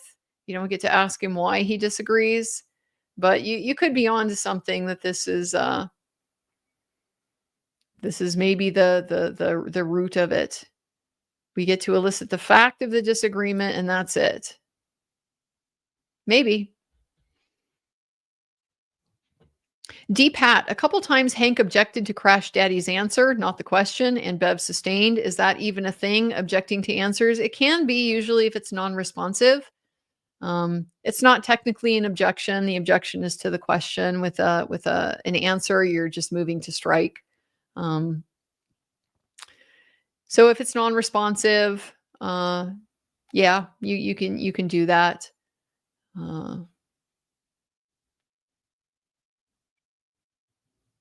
If it goes beyond what you asked, goes into, some other type of issue. I mean, it's all really getting to, it's not responsive to the question. So that can be a thing, but it is technically a move to strike and not an object. Sabina D, even drunk, if you hear something coming from the back, who would put their arm out like that? If you do, it has to be at a slow pace for you to decide it's not dangerous. Conservation instincts exist. Even the tiniest little amoeba will move away from a threat. A single-celled organism with no, higher level intelligence of any kind at all, knows to avoid a threat. So it's none of this makes sense. None of this makes sense. We can't even figure out if this is a direct impact to his body or not, because we can't even figure out if we're trying to explain his eyelid injury by the spoiler. I can't wait for Rentschler to take that one on. It's just one of the most ridiculous things I've heard in a long time, and maybe ever in a court. I don't know. It's just nutty. But I don't know how we get the eyelid out there in front of the spoiler without also having the hips out there behind the bumper. And now we run into the problem of, this is no longer a side swipe. This is now a direct hit, and we're now in test E, test F, the full The full impact where he got, dragged and thrown and scraped along the ground. All the things that didn't happen to John because he doesn't have those kinds of injuries. It's just we're in crazy land because we can't figure out. It's got to be center mass for some purposes. He was projected apparently, so there needs to be some kind of center mass for that. But it can't be center mass because he doesn't have injuries for center mass, and there's no damage to the car, consistent with center mass impact, center of gravity. But no, I mean, this is just one of many things that really doesn't make sense to me in all of this. Why is he standing like this? I have no idea. I don't know. It's the Commonwealth's burden to prove it, and they haven't even given me a theoretical possibility. Not a single possible explanation. Not saying that this is, in fact, why he did it, but it's possible that it went that way. They haven't even given me that. Sentient Dreamer. Voir dire equals boxing. How much more prepared would you be for a prize fight if you got a preview like Wolfe did with Hank Brennan? Wolfe knows what's coming, and I'm betting he's ready for Hanky's BS and slimy questioning.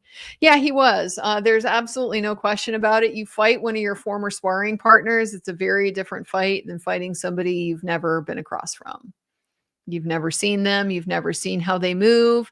You've never seen what their tells are.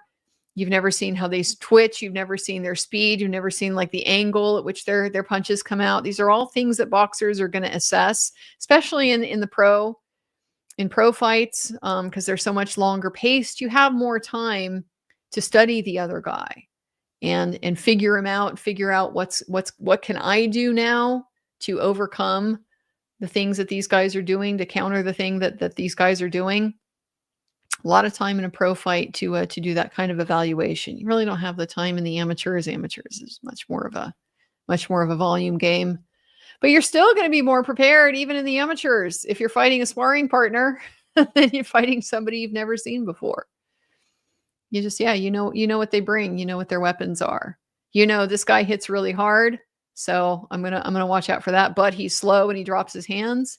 Or you're gonna know this guy's got pillow hands. I can just ignore. I can ignore what he does. He's got a lazy jab. I can ignore it. I can work right through it. So I do think he was prepared. I think he understood the assignment as far as you be the adult in the room. Just show the contrast with Hank. If somebody is going to be a sniveling child in the courtroom, just make sure it's Hank and not you.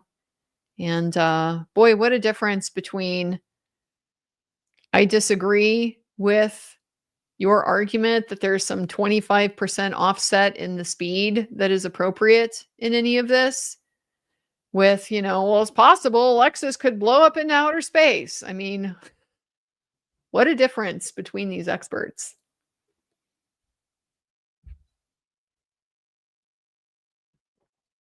Murky Piglet, Be in Trouble 31 does have 2 videos of lit up taillight without red plastic. Hank says light is white under red lens, and Karen Reed, the tail light inside view. Yeah. Be in Trouble 31 has those great videos of what does a busted tail light actually look like when it is still connected to an electrical source. It is still in the condition where you can make it go on and off with your pedals, with your gear shifts, all those things that will change what's lit up in the tail light. So what does the tail light actually look like if it's busted up the way it was in the Sally Port? Spoiler alert, there's no light. It's not white light shining through. There is simply no light when you break off the diffuser. So definitely I found those to be extremely persuasive videos. I was so hoping we were going to see something like that from Crash Daddy, but it's okay. I know we can't do everything, but that just, I think that would have been visually very, very helpful. Michelle, my husband flies a jet. After we go on a long vacation, he will get petechiae, tiny purple dots under his skin from broken capillaries, and that is from around 8 Gs. 270 Gs is damaging tissues and bones. That's a great little piece of trivia there. I had no idea that you would get petechiae from just the G's of flying a jet. No idea. So yeah, petechiae are when it's from pressure. Basically, your small, your very small blood vessels, you're like the tiniest ones. If you have an increase in blood pressure, they can burst. And so you just end up with these like pinpoint spots. You run into it in criminal defense all the time in the context of assault, domestic violence. It always comes up, people looking for petechiae. Is there petechiae? Is there not petechiae? Because it's related to strangulation. Very common to have as a result from strangulation, to have petechiae around the eyes, under the eyelids, things like that. And it's because of that change in pressure. When you cut off the blood flow, then the blood can't drain back out of your head. It builds up in these small. It's why like your face turns red if you're having your you're being strangled. But petechiae, very, very common in that type of scenario. So familiar with seeing it, hadn't heard about it in this context, but that really does give us quite a perspective, doesn't it?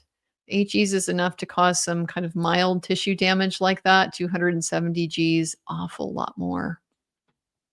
Floral from under a rock. Hank will ask if they did the test with a pre-broken cracked taillight damaging the integrity of the car. Could that be a flaw in the presentation? That would be maybe thinking ahead too much for Hank, but no, I mean, even under the Commonwealth's theory, she hadn't broken the taillight at John's house yet. At 12:30, the taillight should be intact, whether we think she broke it in John's driveway or not. So I don't think that that would have particularly impeached this test, because it would have been, the taillight would have been in the same condition as far as we know as it was at 12:30. But I think you're on the right track to be trying to anticipate slimy little underhanded types of attacks that don't otherwise really seem to make much sense from Hank. I mean, God, if we can be crossing about let's just change it 26%. Why not? Let's just change it,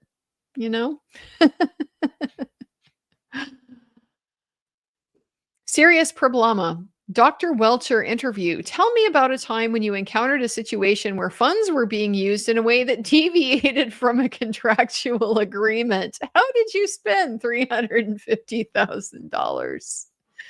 Does make us a lot more curious about the breakdown, doesn't it? It does for me. I would love to see it itemized. I'd love to see it itemized. And you know what? Unlike the bill from ARCCA that's going to the defense, that most likely will not and need not ever be made public because it's work product. And other than the bottom line, what's the figure that they've been paid? It's not relevant to anything. It's not going to be discoverable or admissible. Unlike the situation with the defense, with the prosecution, pretty good argument that's public record. Pretty good argument that's a public record. Say the public has a right to know the breakdown of what they're getting for what they paid. What exactly did that $350,000 go to? I think we would all like to know that, wouldn't we? Sweet Lorraine, did Dr. Russell show the punctures in the hoodie? She did. She did. And then the judge cut her off on what she was able to testify to about the punctures in the hoodie, because apparently, I guess maybe you need to be a dogtooth puncture expert to opine about whether a puncture is consistent with the kind of thing that a dogtooth would leave. And so Dr. Russell didn't have quite the expertise, I think, that Judge Cannoni wanted to be able to offer that type of opinion. But she did. She pointed out these are circular holes. They're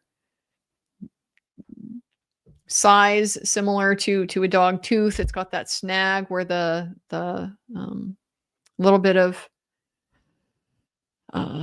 thread is like pulled back through, just like when you snag your sweater on something. So yeah, she did. She did indeed. Let's go, Brandon. Do we know when the Aperture Blue Man Group thing was done? If it was in response to this, that's absolutely hilarious. I don't think it was. I think the Blue Man Group was like their own. It was their own experiment. It was their own brainchild. They thought it up all on their own. So no, I think ARCCA was responding to Aperture, not the other way around. Now, was Aperture responding to ARCCA from the first trial? Maybe. Maybe. I mean, we know that they had it. We know that they had ARCCA's testimony and their report and so forth. And so was their response to it? Well, damage isn't consistent, but look, they're at the same height. Look at this paint. Maybe. Warrior, did Dr. Wolfe ever say what distance the test SUV went at any of these speeds? Very good question, but no, he did not. We could see it. We could see it from the camera on the testing, but we don't know at what point it hit the target speed. It did look like they had a little bit of like a speedometer kind of thing that you could see on some of those cameras, but I don't know that we watched everything that showed all that. So no, we did not get other than just an overhead sense of how long it took to get to that speed. Overhead, what did that look like to you guys? 50 feet? I was going to say about 50 feet. Just kind of a rough guess. If they had that blue tent, that was kind of my gauge. The blue tent's like a quickie up, and those are like 10 feet, 12 feet. So about 5 of those away. I mean, I think it was honestly maybe a little bit longer than that, but that'd be my guess, about 50 feet. But he didn't say. Rube, will there be any more defense expert testimony to refute 24 hours in reverse after 3-point turn, or is DeSogra it? It sounds like Mr. Ellington is also, some part of the defense case as far as the data interpretation goes. But it's not clear he's going to address the vehicle data or if he's just limited to the phone data. So it might just be DeSogra. Might just be DeSogra. Now I am a little perplexed because we heard Alessi when he made his argument. Mr. Alessi pointed out, look, there's no issue. There's no surprise with the 1162 being the wrong key cycle. Came out at the last trial, had to do the calculation. It was part of the sought after cross-examination of Dr. Welcher that they weren't allowed to do. They weren't allowed to bring in his reliance on Trooper Paul to show that. So I had kind of anticipated maybe ARCCA then is going to address why 1162 is the wrong key cycle, but that hasn't happened. And it does seem like it would be Dr. Wolfe who would be addressing that, not Dr. Rentschler. Dr. Wolfe is the guy who just published on the VCH data. And it's just more his wheelhouse than the biomechanics guy. So we didn't get it from him. And it makes me wonder now, are they just going to abandon that? Because I think we'd have to call Trooper Paul to get that in.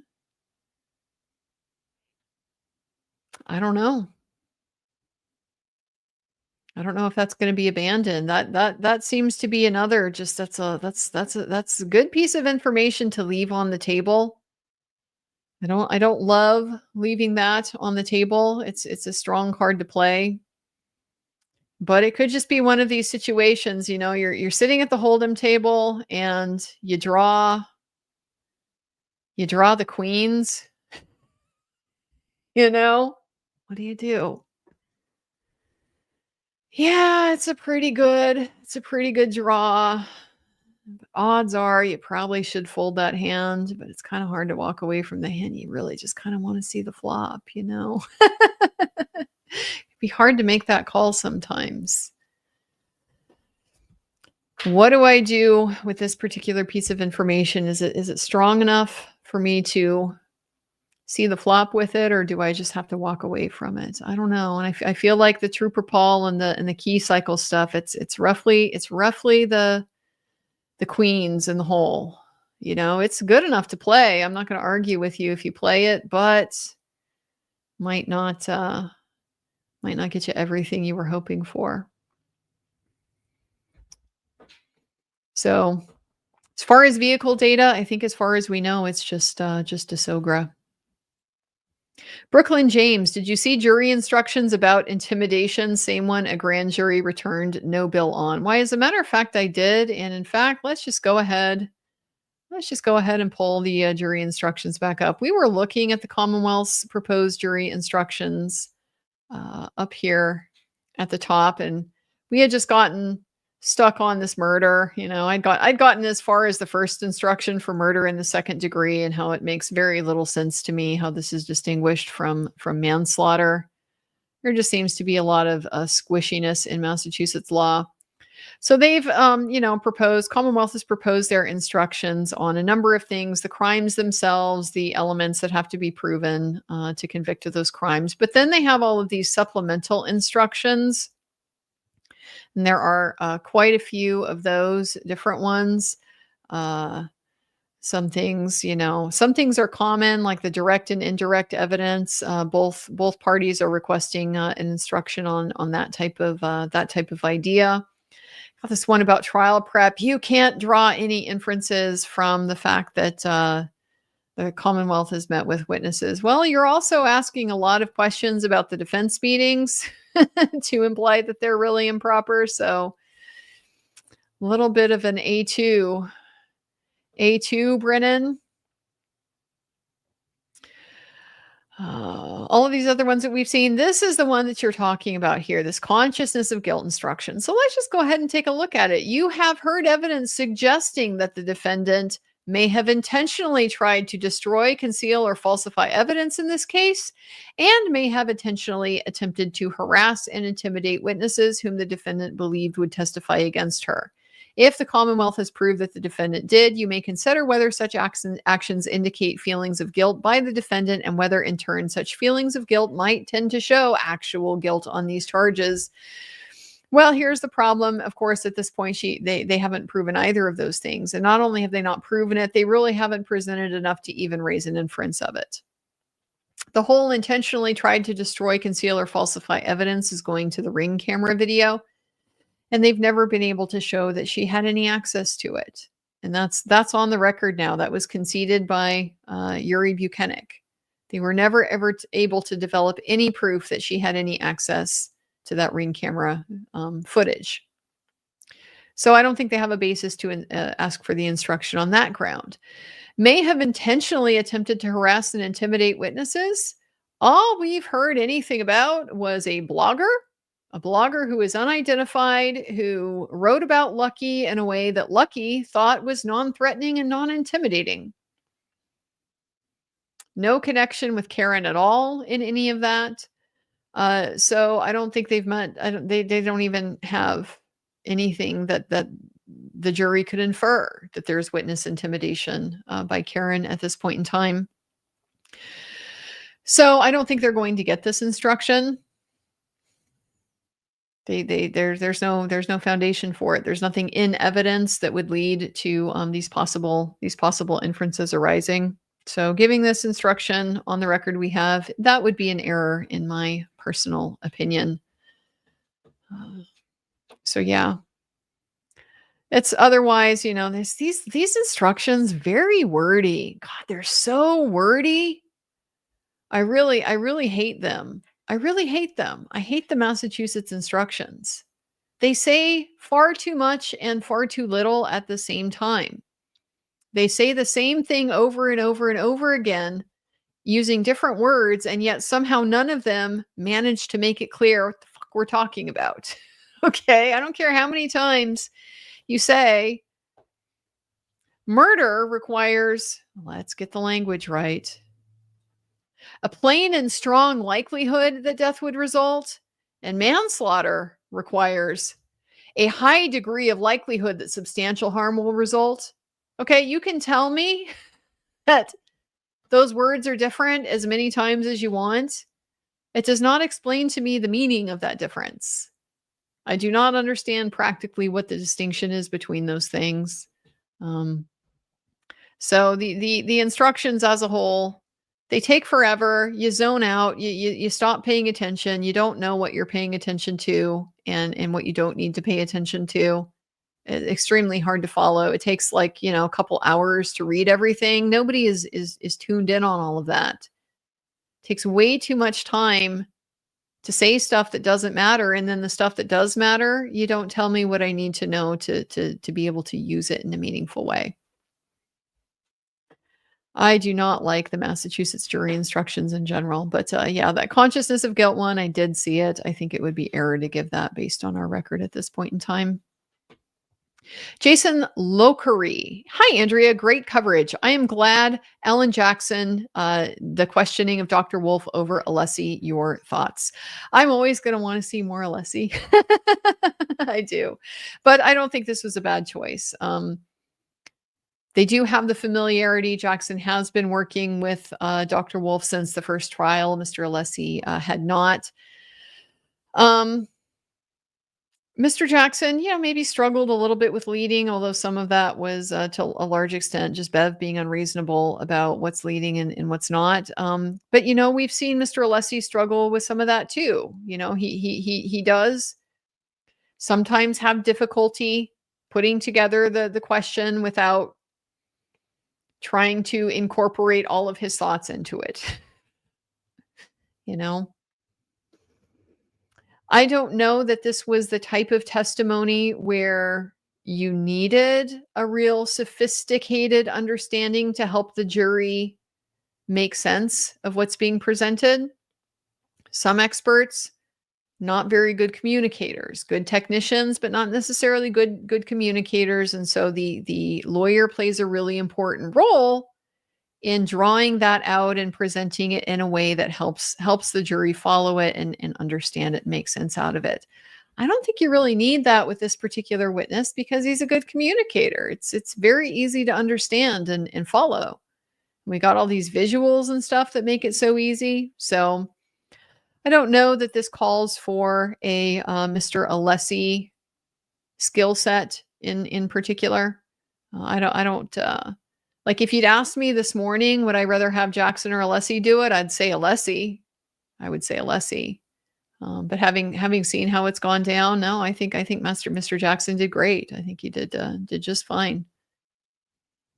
So.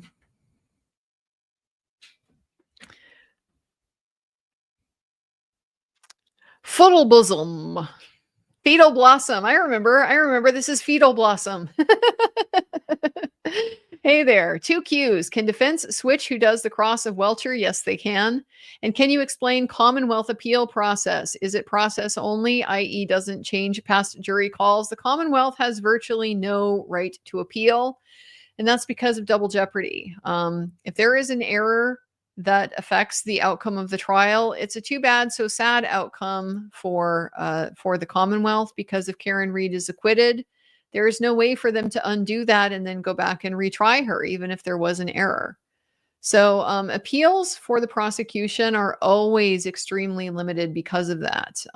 When they do get to do them, it's usually going to be something like they might be able to do a pre-trial interlocutory type of appeal of something on like a motion to suppress, because they don't have any other meaningful way to be able to challenge that ruling. Sometimes there will be situations where they can dismiss and then appeal, and then refile if they win on appeal. So they don't implicate double jeopardy. They can also appeal from sentencing if there's a sentencing error.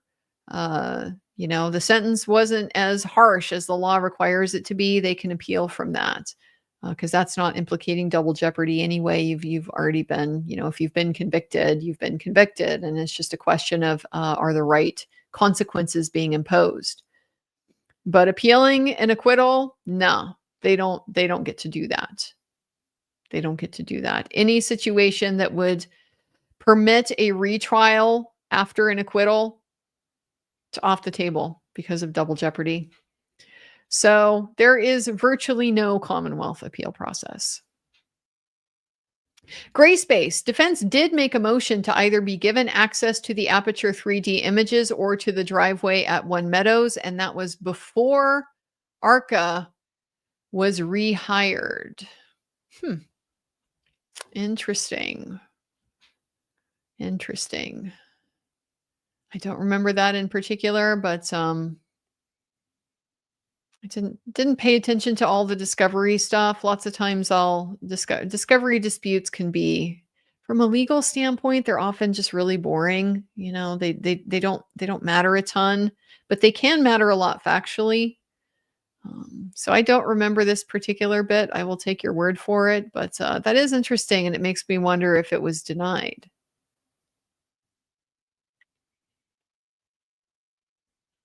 I don't know. Good observation. OCD Shaggy. I would like to see the difference in what ARCCA was paid and what Aperture was paid. Either way, it comes out good in the defense's favor, in my opinion.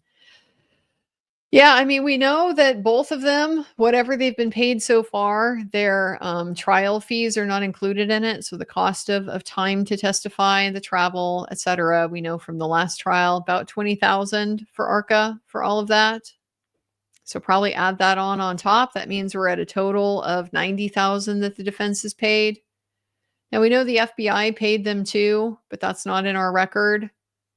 Word out there is like 500,000, $500,000 that the feds paid to ARCCA, but I'm not totally sure where that came from. I think that came from the TUI materials, but I'm not 100% positive. If that much of their analysis, you know, was done as part of the FBI review, we're getting a lot more equivalent now, at least price wise, between what these two folks have charged, and maybe it's fairer to do that. Look at it as a total picture like that, because you know, to do this new work for the defense, they didn't have to go review all the materials, get up to speed, etc. They already knew it because the FBI had paid them to do that work previously. So it's not necessarily a fair apples to apples comparison to look at what ARCCA did after the defense hired them and compare that to what Aperture was paid, you know, by the Commonwealth to kind of redo everything. But I'd like to see the breakdown. I really would. Side-by-side breakdown. It just only seems fair as a taxpayer to know where your money is going in this particular trial. Summertime. Lana, could the jury think Proctor is in jail? Maybe. They just know Proctor's not here. But yeah, Proctor could be anywhere. Proctor could have absconded. Proctor could be in Madagascar. I'm not sure if Madagascar has an extradition treaty. Vanuatu. Could be anywhere. Christy NC, all this LawTube is sneaking critical thinking into the mainstream. This is bringing me joy today. Well, hey, that's an accomplishment. If we can pull that off, get some critical thinking out in the mainstream, I'd be more than happy to be a part of that. More critical thinking everywhere is put that on my, you know, not that I don't want to be elected for anything, but if I was going to be elected on a platform of more critical thinking, I could get behind that. Duchess of Dissent. He has watched Juror Ronnie, who said first jury thought ARCCA was an insurance company. He is trying to keep that inference. He is slimy. That is possible. That whole questioning about you also work for insurance companies. I wasn't sure if that was trying to neutralize the same question being asked of Aperture, you know, to make it these guys are the same. It's not like one is a bad guy that works for the insurance company and the other just works for the Department of Defense and the NHL, would never do evil insurance company work. I wasn't sure if it was that, or if, like you're saying, he just wants it out there for them to think, oh, maybe this third party is the insurance company. So good move of Alan Jackson to take that directly off the table. Nope, it was not insurance that hired ARCCA. Iris, what was that Mrs. Wolfe thing? Hank bluffing? So we know from the first trial, we remember that Mrs. Wolfe is very proud of her husband, quite proud of her husband. She had shared something on Facebook. I don't even remember what it was now. But it got coded as now she's free Karen Reed, so the Wolfe family is FKR now, at least that's how it's coded. And then she got, jumped on and harassed. We heard about that in the voir dire, the second voir dire of Dr. Wolfe, this most recent one. He talked about his family receiving harassment as a result of his work on the case. That's what it was all about. It was on social media, his wife's Facebook page. So she ultimately deactivated. I'm not sure if she's back on Facebook or not at this point. So that was kind of the context, the historical context of what happened.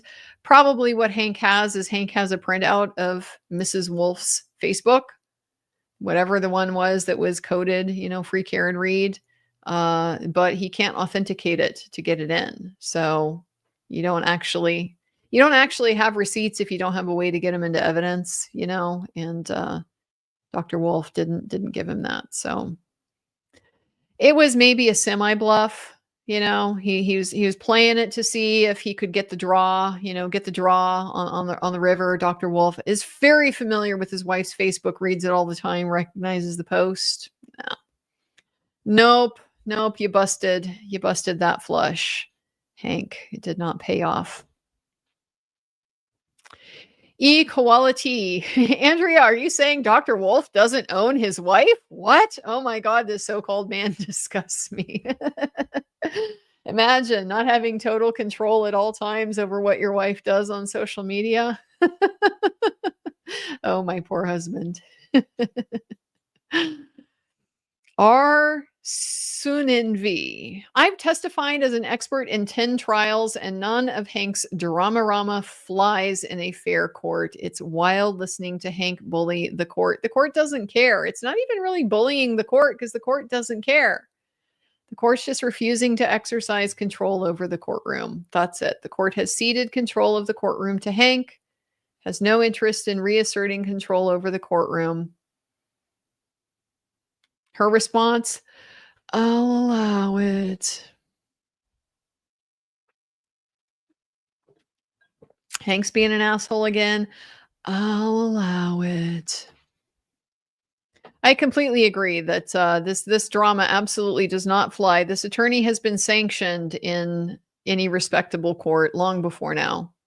The attorney was warned like the first time that this happened, and the attorney has long since been sanctioned if the misbehavior, the misconduct has not terminated, but not in this courtroom. R. Suninvi. Hank appears to be auditioning in the Blue Man Group in Las Vegas. Well, somebody is. Judd Welcher maybe needs a new sideline. I don't know if your employer is now probably most well known in the country for hiring people that inflate their qualifications, and you apparently inflate the qualifications on your own website when you market it to your own clients because you never bothered to verify. You might need a new job. You might suddenly find it appealing to see if you can make it into the Blue Man Group. I doubt he's got the skills for that. Murky Piglet. In my opinion, Hank backed down on wife because he could open the door to witness intimidation he and his wife have experienced, and Wolfe said he had never seen post before. It's really this second one. It was he just didn't have the foundation to go anywhere further with it. And I think, there probably was a risk that if they had gone down that route, if it had been authenticated and it was in evidence, and now we've got Mrs. Wolfe is in fact free Karen Reed, and so you're not really totally independent, are you? Might have opened the door to be able to talk about how she was pressured by the other side to change her position, change her testimony. I mean, not her testimony, but, put pressure on him to change his. Very possible that door would have been opened. Joshua Frost, does this open up AJ to bring up the harassment and threats he received on redirect? I don't think it probably does. Questioning about his independence might be getting close to that. What sort of influences have there been on you to alter or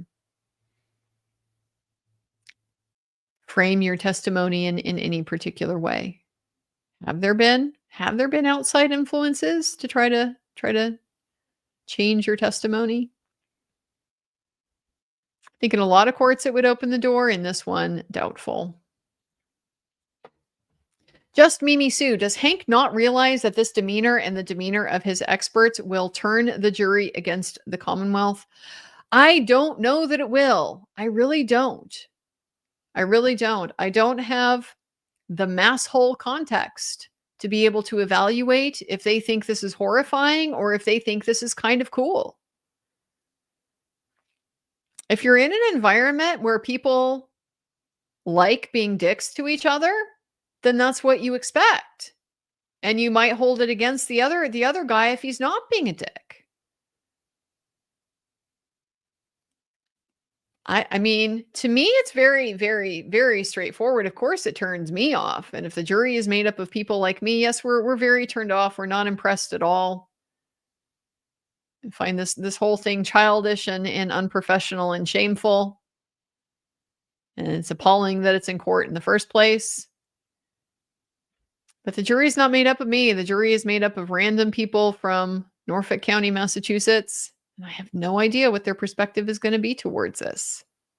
They might think this is good. They might think this is cool. They might think, yeah, that guy Welcher really seems like he knows what he was talking about. This guy, Dr. Wolfe, he wasn't even willing to throw down to defend his opinion. I just don't know.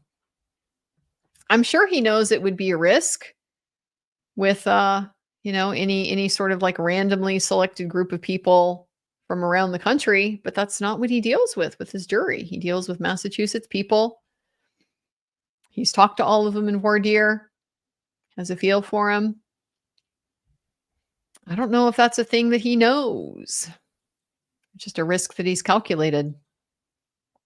Robin Howell, what do you think, Andrea? Did Brennan make a dent in Dr. Wolfe's assessment, or did he just make a big ass out of himself? I didn't see any significant damage. I really didn't. I really didn't see any significant damage. The best he got was a little bit of sniping around the edges about the weight of the arm. And, but he got an explanation for why it didn't matter. He proposed a fix to that Dr. Wolfe rejected and seemed to think is pretty ridiculous, and gave an explanation why, although not as clear and thorough an explanation as maybe I would like. Address the math part. They're clearly trying to tie it to the math. So address that, I think, would be really helpful. But what else? Credibility? I don't see it. I don't see that Dr. Wolfe's credibility got undermined in any significant way at all.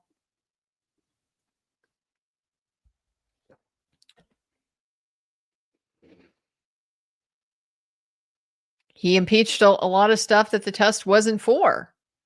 And, Dr. Wolfe made clear it doesn't matter if the dummy doesn't get projected, because that's not what we're testing. So he can be in the harness and it's fine. I don't see that he made any significant damage on the substance of really anything that Dr. Wolfe did. So we're left with inconsistent. Damage is inconsistent. And look at all these different scenarios. Look at all these different ways they tried it. The only way you even get close is to hit the guy full on, and look what happened to that dummy when they had that kind of impact. Look at what happened to that dummy. Absolutely nothing like what would have had to happen to John given his lack of injury. But of course, we're not there yet. We got to wait for Dr. Rentschler for that piece. So no, I think he mostly just made an ass out of himself. Brian Alleman, how do we know the car was traveling 24 miles an hour and not that the wheels were spinning on snow, making the speedometer read high? His explanation was that you could see when there was wheel slippage. And I'm trying to remember now what the measurements were that were picked up in the tech stream data. Was it RPMs going up, but not speed? RPMs going up, but not. The distance was his own calculation, so it wasn't that. I can't remember now off the top of my head. I have to go back and find my. Oops.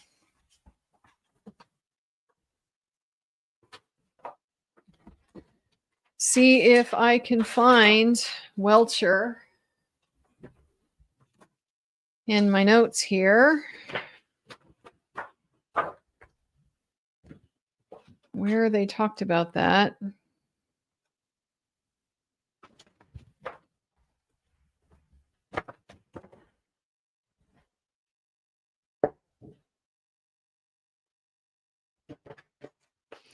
Pretty sure it was in the first day of his testimony. So I'm going to look it up and see if I can find that.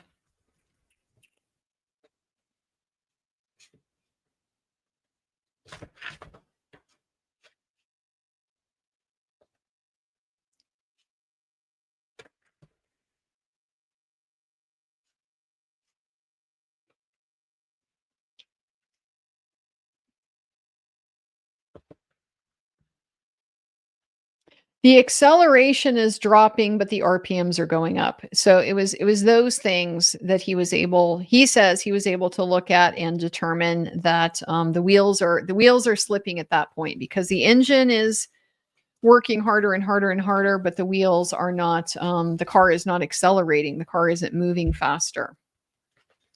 So that was his explanation of when he can tell the wheel slip from the data.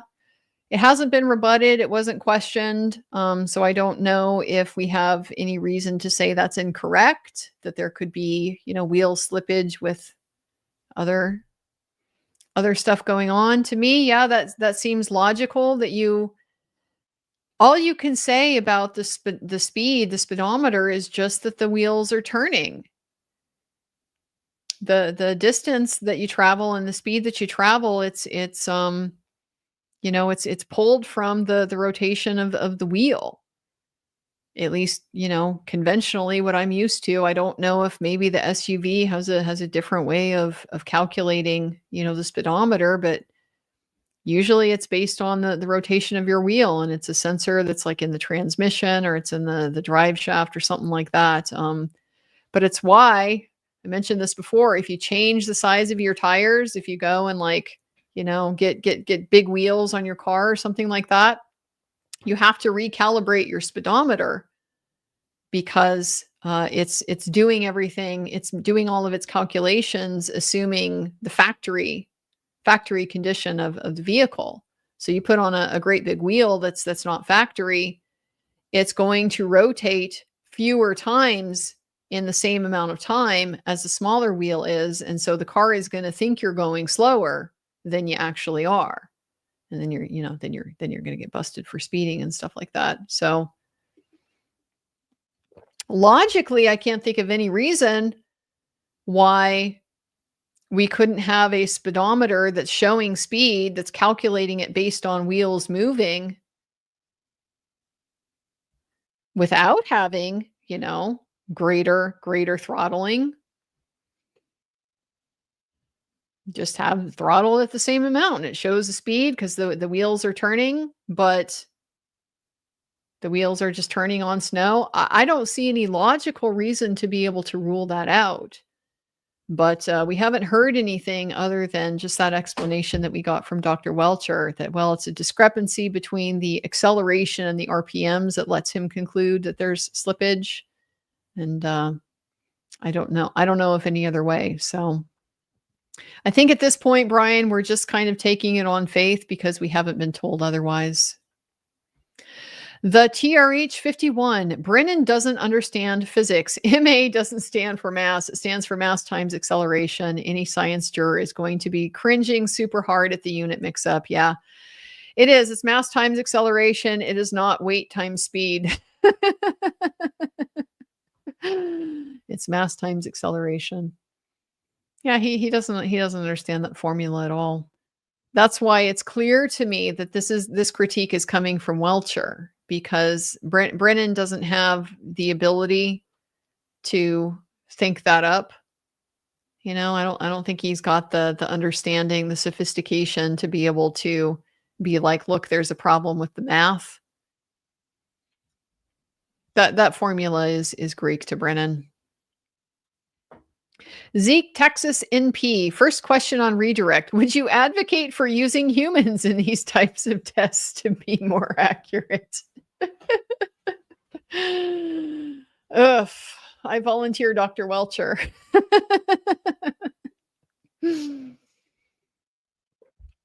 I think it's better for them to not be defensive at all about the testing. Every test is going to have some type of limitations, and so the more you focus on that, the more it just sounds like, you know, you're trying to make excuses for it or make up for it. You just ignore it. It's going to inhere in any type of test. It's always going to have a limitation. It's never a perfect replica of the exact thing. Of course, it's a simulation. A simulation is always, by definition, going to differ from the original thing that you're simulating.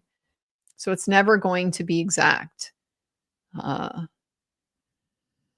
I don't think they need to be defensive, because then it just maybe opens the door to sounding like the testing is less valid than it is. You know, just focus on, no, you can't get everything perfect, but it doesn't matter. So the things that don't matter, you don't worry about. You worry about getting right the things that do matter. Buttercup 203. Thanks, Andrea, for your knowledge and sense of humor. Hank is such a buzzkill, isn't he? He really is. He really is. Go Phils, bullpen game. God help us. Oh boy. Look, I know Ty is like a mixed thing, and he's back in the bullpen now. Why don't we just give Ty a start again? He was doing great. Okay, yeah, last time he came out wasn't the best, but he sure didn't get shellacked like Luzardo did. Oof. Yeah. Anyway, versus Pirates, Bailey Falter, our ex-pitcher. That's right. Bailey Falter was a Phillies pitcher for like half a minute. Let's go, Phils. Yeah. Yeah, didn't have the best last couple games against Toronto either, but you know, Bryce is back. We always struggle with the pitching a little bit. It's barely June. We got a lot of season left, so I'd like to see us go have some fun against the Pirates. Anthony Campitelli, I am a biomechanics professor. Wolfe's comments about mass were nonsense. It will hugely impact the reaction force of the arm, which is what matters here. Still, Brennan is a weasel and Karen wins. I buy this. I mean, it certainly makes sense that there's going to be some difference. It's just whether the difference is significant or not. I thought it made sense. It never really understood to me, it never really made a lot of sense to me. I don't do this type of math. I don't do these types of calculations. I don't necessarily get it. But if the force of the impact between the vehicle and the arm it's the same force on the arm as the force on the vehicle, then it seems to me like we would have to look at the mass of both of those objects.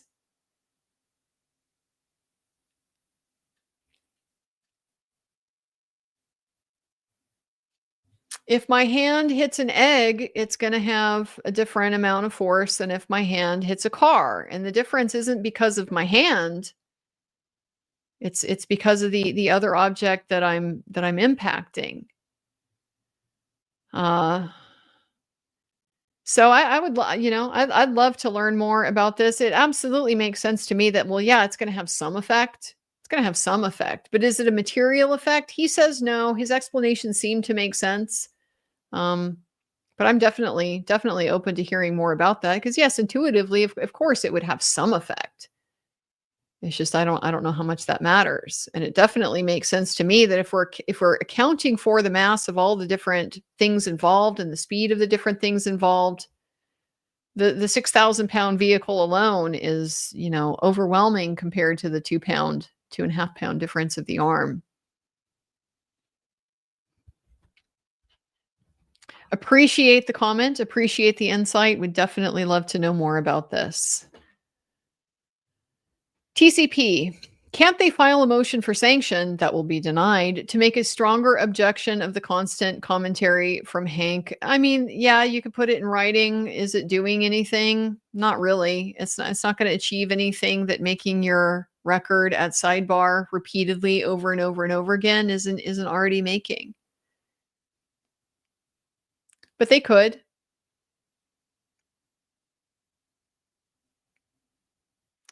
I think what that really does is it just forces the issue a little bit. If you're going to go to the trouble to put it on writing, ask for sanctions, demand that the court take some kind of action. Now the court's in the hot seat. What are you going to do about it? It does maybe put it in a setting where she's maneuvered to where she's either got to defend Hank and this plainly indefensible behavior because she's sustaining it. She knows this is improper, even in this circus of a courtroom. That's improper. She's sustaining it. But you run the risk that, well, she'll just backpedal and start justifying it so that she doesn't have to, warn Hank, let alone sanction him. Find some way to justify it. It's not like we have to expect consistent standards in this courtroom. So yeah, they could. Just practically, is it going to have the effect they want? I don't know. And there is a non-zero risk that it would backfire. Tammy Martin, I would like Dr. Wolfe to show me his center of gravity. Well, on men, it's roughly their belly button. Women, it's more like the point between the widest part of your hips. So usually it's like a couple inches below your belly button. Hannah H. I'm Debris Fields. I'm Randy's wife. Randy, they got awfully familiar with Randy, didn't they? Didn't they get awfully familiar with old Randy there? Like you've been, BFFs forever or something like that. Excuse me, Mr. Brennan. That is Mr. Randy to you. Rescue Randy. How dare you just call him Randy? I could see Rescue Randy being married to Debris Field. I love Kitty 73. I can't believe he brought up his wife. It's just such a low thing to do. Imagine dragging somebody's wife into cross-examination about their accident reconstruction. It's just wild. But does definitely seem like the kind of thing a mob lawyer would do. Thanks for all you do. Cheers to Crash Daddy Monday. Have a great weekend. Yeah, we'll drink to Crash Daddy Friday. Been a great Friday. And we still get to look forward to Crash Daddy Monday. Not a bad place for us to be, guys. Not a bad way to book in that weekend. BW, I think a reasonable person can infer that the Commonwealth proved collision was possible, not highly likely, but then failed to prove that it didn't happen. Isn't that their burden? I think Hank Brennan forgets his duty. Yeah, I mean, possible. I think that's like the strongest that you can come away from Judd Welcher's testimony with is possible, because he told you there's not enough data to know. We can't show you, we can't do all these things. Nevertheless, I think it happened because of all of these non-engineering, factors, these other considerations. But it really seems like the best they came up with was, well, it's possible. We just can't really show you how. Possible isn't the burden of proof. They're going to be told specifically in the instructions. Possible is not enough. Maybe she did it, not enough. It's not enough. That is not proof beyond a reasonable doubt. And so I do wonder if some of this is just Hank's a defense attorney. He's used to operating in that framework of looking for possibilities rather than being the prosecutor where you have to establish high probabilities. Not just maybe, but almost certainly this. Because it just didn't come anywhere near that ballpark. Not even close. I don't know if that's Hank forgetting, if that's Hank being in defense attorney mode, or if that's Hank just, this is the best he can get, and he's going to try to use rhetoric to win the rest of it, to get the jury to just put aside the problems with the data and so forth, and we'll just lean into Judd Welcher saying, yes, it happened, even though the data doesn't give us enough to work with. Maybe he just thinks his rhetoric can pull it off. Prime Finder, do you know who all the regular faces are that we see in the gallery and press bench each day? And did the judge seem really uneasy today? Thoughts? I do not know the regular faces at all. I don't know who any of the people are. Lots of people do. In fact, I realized the other day when we had Lucky and the photo that was taken of Lucky, I was like, oh, it's with a lady in a green shamrock shirt. Apparently this lady is quite well known. This lady is Rita Lombardi. She's apparently a very well-known critic of the Canton Select Board, has spoken at a bunch of the Select Board meetings in a very critical fashion and so forth. So she's very well known. I didn't recognize her. I don't know. Sorry, Rita. I didn't didn't know who she was. So a lot of people out there do know who all these players are, but I am not. I am not one of them. As far as the judge seeming really uneasy today, she did seem a little bit off to me. She did seem a little bit off. I don't know if uneasy is the right description. But other than just the very early greeting of the jury, where she always kind of has that superficial bubbly on, she didn't have the she wasn't flirting with Brennan, for one thing. Weren't seeing that. Maybe she can't flirt with Brennan in front of the crash daddy, that would be embarrassing. Gotta choose who your court boyfriend is for the day. I don't know if she was in a bad mood. I don't know if she didn't get enough sleep last night. I don't know if she's too hot. I can definitely see the humidity in her hair. She did seem a little bit off. Just not as energetic. Even her, I'll allow it. It's like hard to get it out. Hard to have the voice to get it out.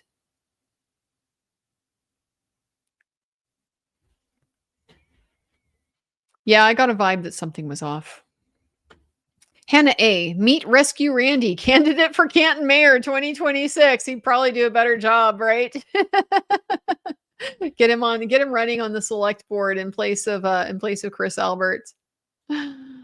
Rescue Randy. Probably make better decisions than a lot of what we've seen in the course of this case.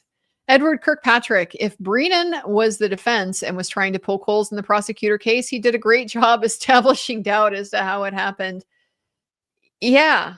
And that's what makes me wonder how much of this maybe is just Brennan stuck in defense attorney mode, and he isn't thinking like a prosecutor, so he's not making a case like a prosecutor.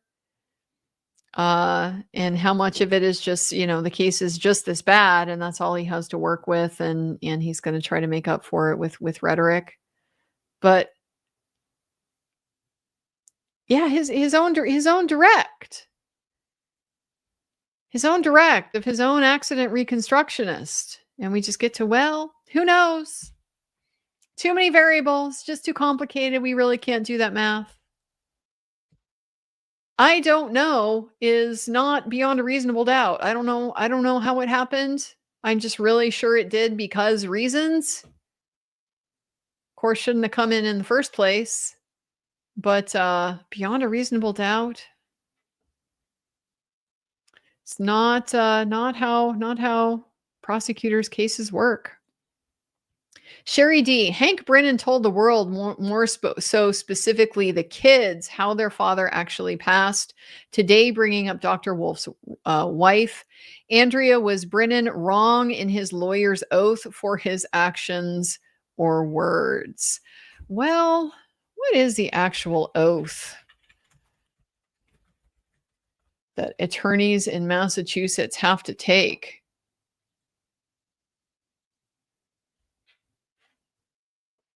I solemnly swear that I will do no falsehood, nor consent to the doing of any in court. I will not wittingly or willingly promote or sue any false, groundless, or unlawful suit, nor give aid or consent to the same. I will delay no man for lucre or malice, but I will conduct myself in the office of an attorney within the courts according to the best of my knowledge and discretion, and with all good fidelity as well to the courts as my clients, so help me God. That's the oath as it is written out in the statute. There might be more to it than that. That's just what kind of comes out. The reason why I thought of this is because we in Washington, we have a funny part of our oath. I want to see exactly what the wording is, because it's just a little bit bizarre. I will abstain from all offensive personalities. And advance no fact prejudicial to the honor or reputation of a party or witness unless required by the justice of the cause with which I am charged. So we have kind of on its face a little bit of a difference here between the oath that we take here in Washington and the oath that they take over in Massachusetts, in that here in Washington, we have to swear not to be an asshole unless I absolutely have to. The case demands that I do it. Otherwise, I won't be an asshole. It's literally right there in the oath. Now, has anybody ever been like disbarred for violating that? No, it's aspirational. But the fact that we even have it in there in Massachusetts doesn't, just highlights the distinction there. You know, you don't have to take an oath to not be an asshole in Massachusetts. They may actually prefer it the other way around, you know, just culturally, maybe a different thing. It's extremely cheap and hurtful, bad judgment, traumatic. This reminds me a lot of when we were over there in Delphi, and the prosecutor is, you know, displaying the crime scenes, the autopsy photos, the victims' bodies, all this stuff on these big screens for everybody in the courtroom to see. And then somehow towards the end of the case, it like became offensive that the defense was going to do that too. All of this evidence that was shown in open court and to the jury, it somehow needed to be sealed after the fact to protect the dignity of the witnesses or the victims. Well, the prosecutor didn't give them that dignity. That's really what this reminds me a lot of. You know, the prosecutor is supposed to be considering the dignity of the people. That's why we have criminal law, is to vindicate the dignity of victims. So when you are just going to run roughshod over your own victims to score a point, it's such a bad look. It's such a bad look. But as far as does it violate any laws or rules? No, not really. Not really. just the rules of decorum of the court that the court should be upholding. But a bad judgment decision to elicit information that you really should know better, you should know. It's not relevant to this trial, what Michael Proctor was mouthing off about these kids as parents. Has nothing to do with anything in this trial. It's just pure collateral damage for nothing. It's not against the law. Sandy Hall, how come Brennan can talk to Welcher, but the defense isn't allowed to talk to Wolfe? Because that's the double standard we have. Because it just is. Ipsy Dixit. Haven't you learned yet? Hank says it's wrong when the defense does it. Therefore, it's wrong when the defense does it. Ghost Horse. So do you think Dr. Welcher will, or Dr. Rentschler will put Brennan in his place? He reminds me of someone who won't take any nonsense. I remember Dr. Rentschler from the first trial, and I got a pretty laid back, like almost like a surfer dude, ski bum kind of vibe from him. For all that he's obviously, very professional, qualified, educated, and so forth. I did not get a particularly like aggressive vibe from him. So I don't know if I would look to him as like the guy who will put Brennan in his place. I do think he will be a guy just like Dr. Wolfe has been, that is not going to let Brennan put words in his mouth if they don't fit, if they don't make sense, if they aren't words that he is 100% willing to adopt. I don't think he's going to allow that. But no, both of these guys, these are very professional witnesses. They're not there to be an asshole back to the lawyer just because the lawyer's an asshole. They're there to take the high ground. So I expect Rentschler is going to be the same. Brian Elliman, I'm somehow just now noticing your profile pic when you are AFK is from the Birdcage, an absolutely hilarious and underrated film, A+ selection. Someone please, I need a Purin tablet. Bring me the Purin tablets. It is a wonderful movie. Is it underrated? I don't think it's underrated. Everybody loves the Birdcage. Who doesn't love the Birdcage? Who doesn't love it? It's such a fantastic movie. It's fabulous. Hank Azaria is one of my favorite characters in that movie. The one who provides the Purin tablets. Greg, I also think Jackson ended up being the one to question Dr. Wolfe because everyone knew an important part of the cross was going to be about him, about the signal communications, maybe.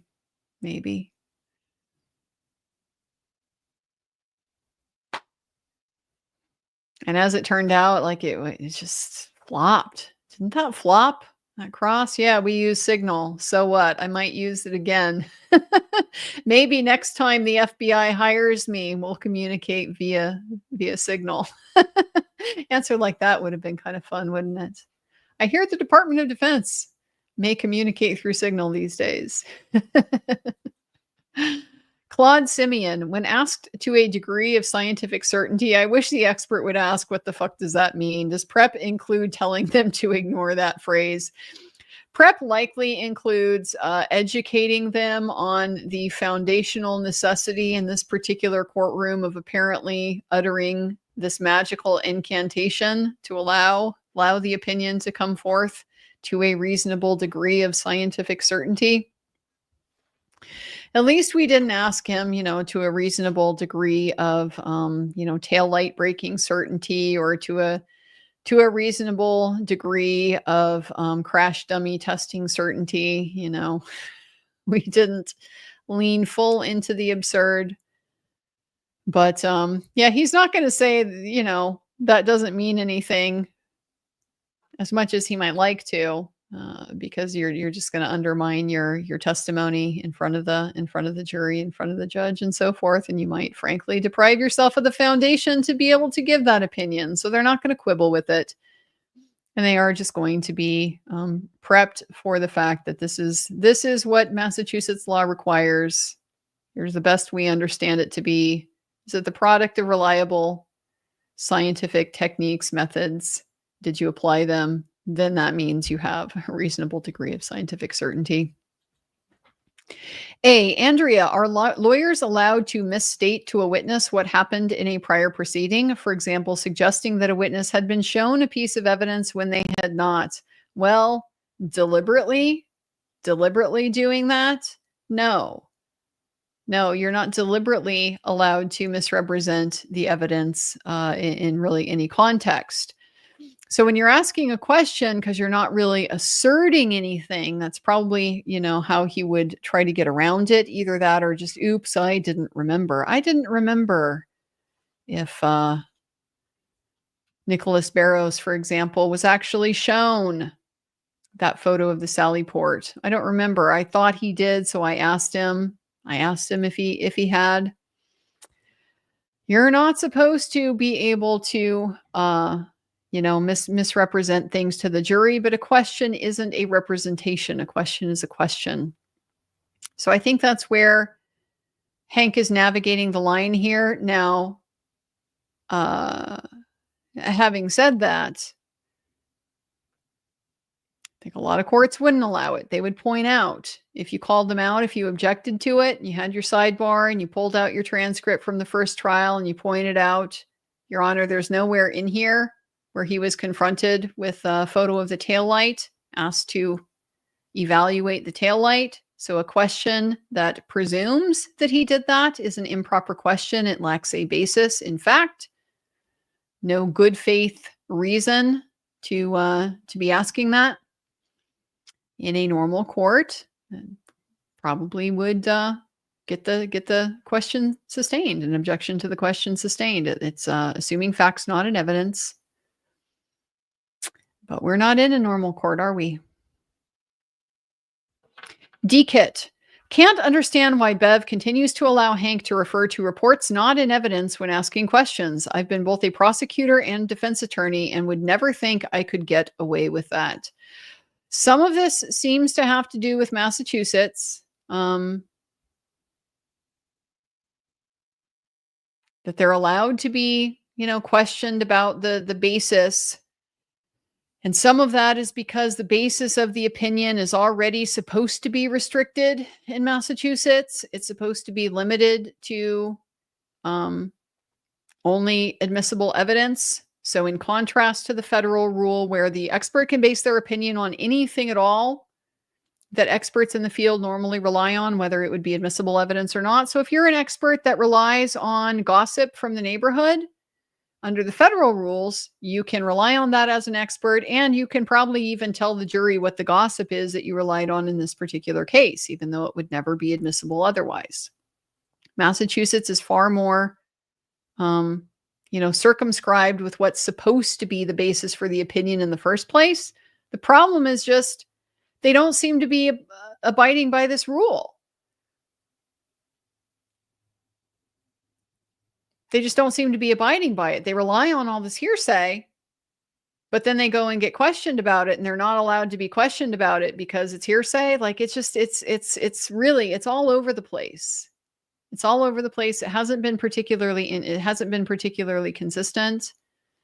The only one I really have a serious problem with so far is the questioning about the DNA, the dog DNA result, because that's not only not in evidence, there's no indication it's coming into evidence, and that there's like a long line of confrontation clause jurisprudence from the United States Supreme Court going back to 2011. Did we figure out was bull coming? It's been the law for 14 years that you don't get to do that. So I got a big problem with that one. The other ones I take less issue with because, okay, you relied on Ian Whiffin's report. Ian Whiffin has testified. Ian Whiffin is subject to cross-examination. We can at least talk to him about it. But the DNA test, we got nothing. No cross-examination, nothing. So I don't know what to make of this system. I really don't. Here in Washington, where I'm at, where I practice, yeah, you can ask the expert about the basis of their opinion if the basis isn't in evidence. It's fine. It's a lot of people railroaded with bullshit that would never be able to come into evidence otherwise, because you'll get a cop qualified as an expert, and then the cop relies on, backdoor stuff, hearsay stuff. See that so much with like gang evidence. Oh my Lord, the gang experts. The gang experts are some of the worst. They know everything about everything. As a gang expert, they really they really know like very little. But they know everything about everything. Why? Because somebody told them. And that's it. And then you get to hear it all, and you go to trial and you hear it all. Oh, this tattoo, this is representative of this type of gang membership. This is a,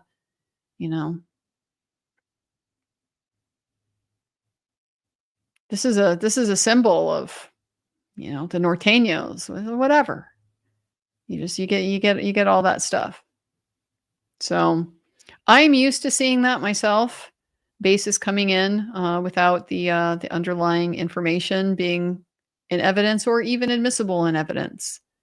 But it doesn't seem like that's supposed to be how it is in Massachusetts. We're just kind of getting it all over the place because they don't seem to have abided by the rule when it comes to what they can rely on for their expert opinion.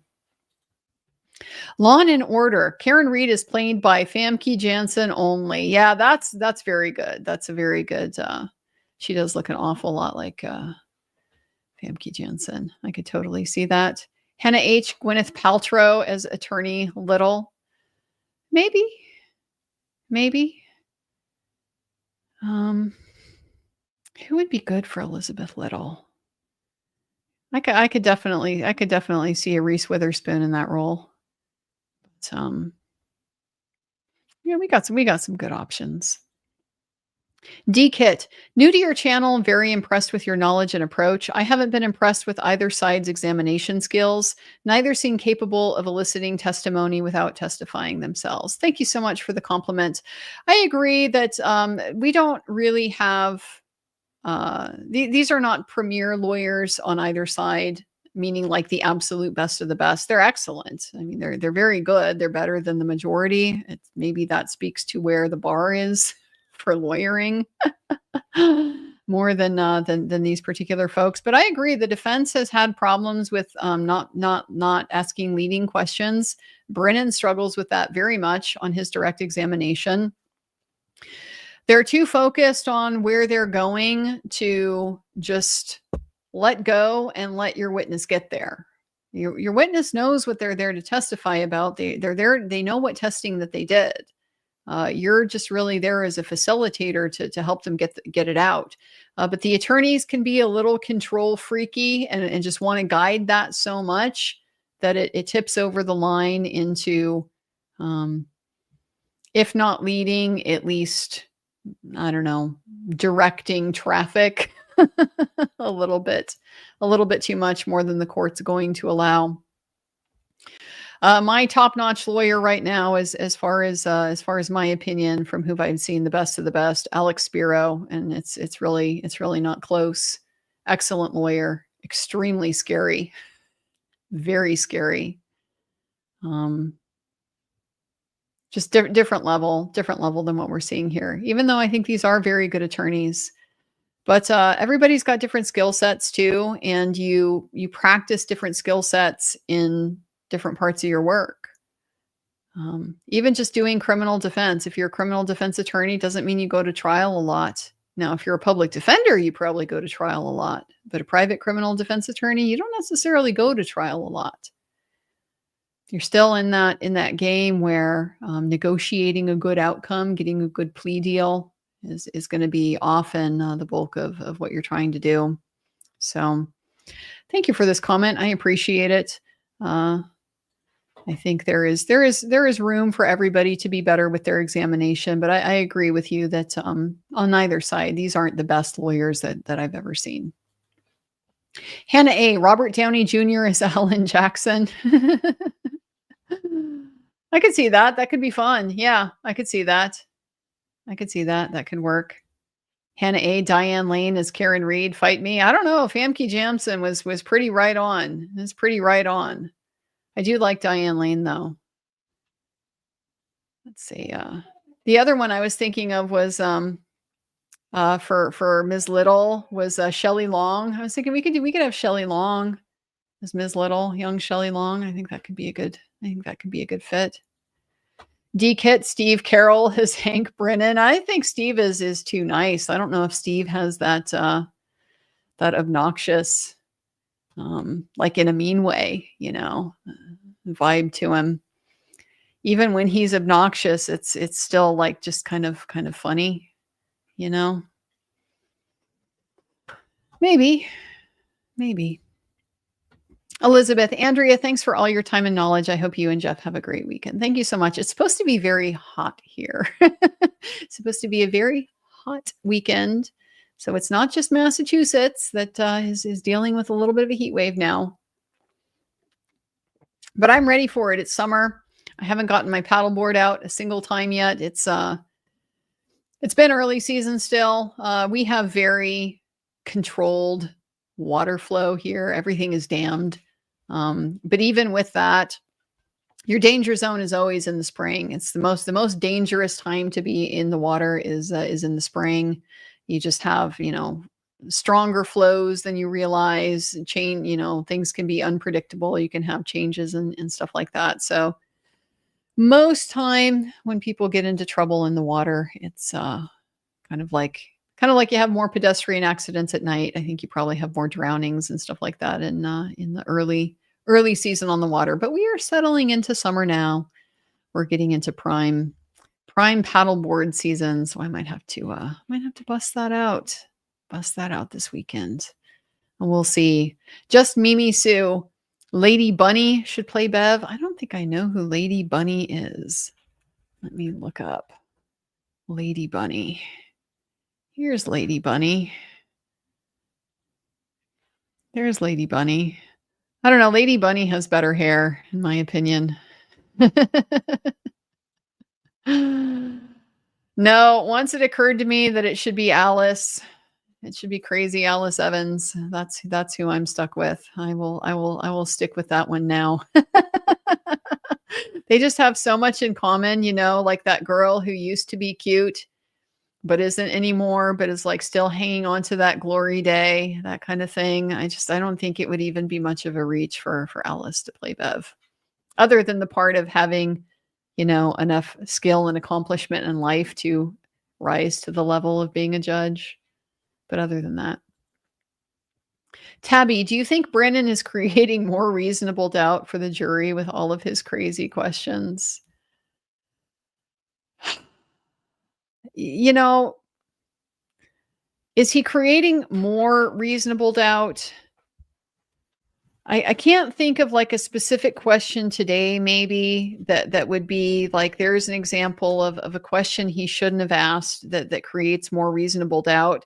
The issue is just that the prosecutor in general is supposed to exclude reasonable doubt. That's your whole job. You anticipate what reasonable doubts would be, and then you exclude them.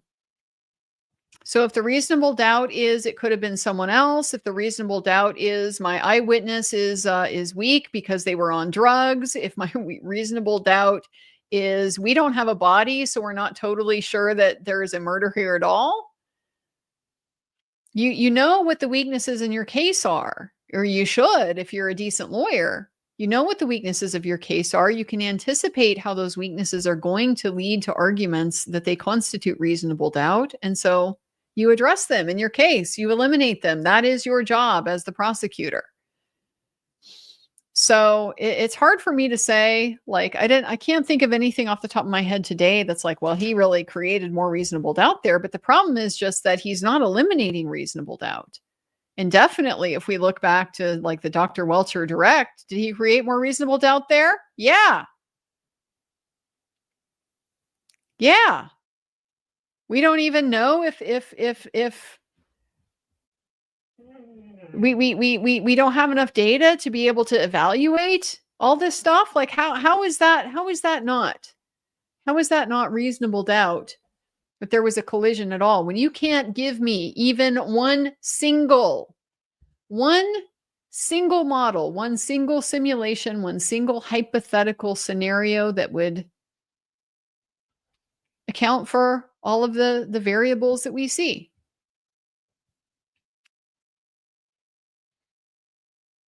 That's reasonable doubt. You haven't gotten rid of it. All you had to do was just show me one. Just show me one.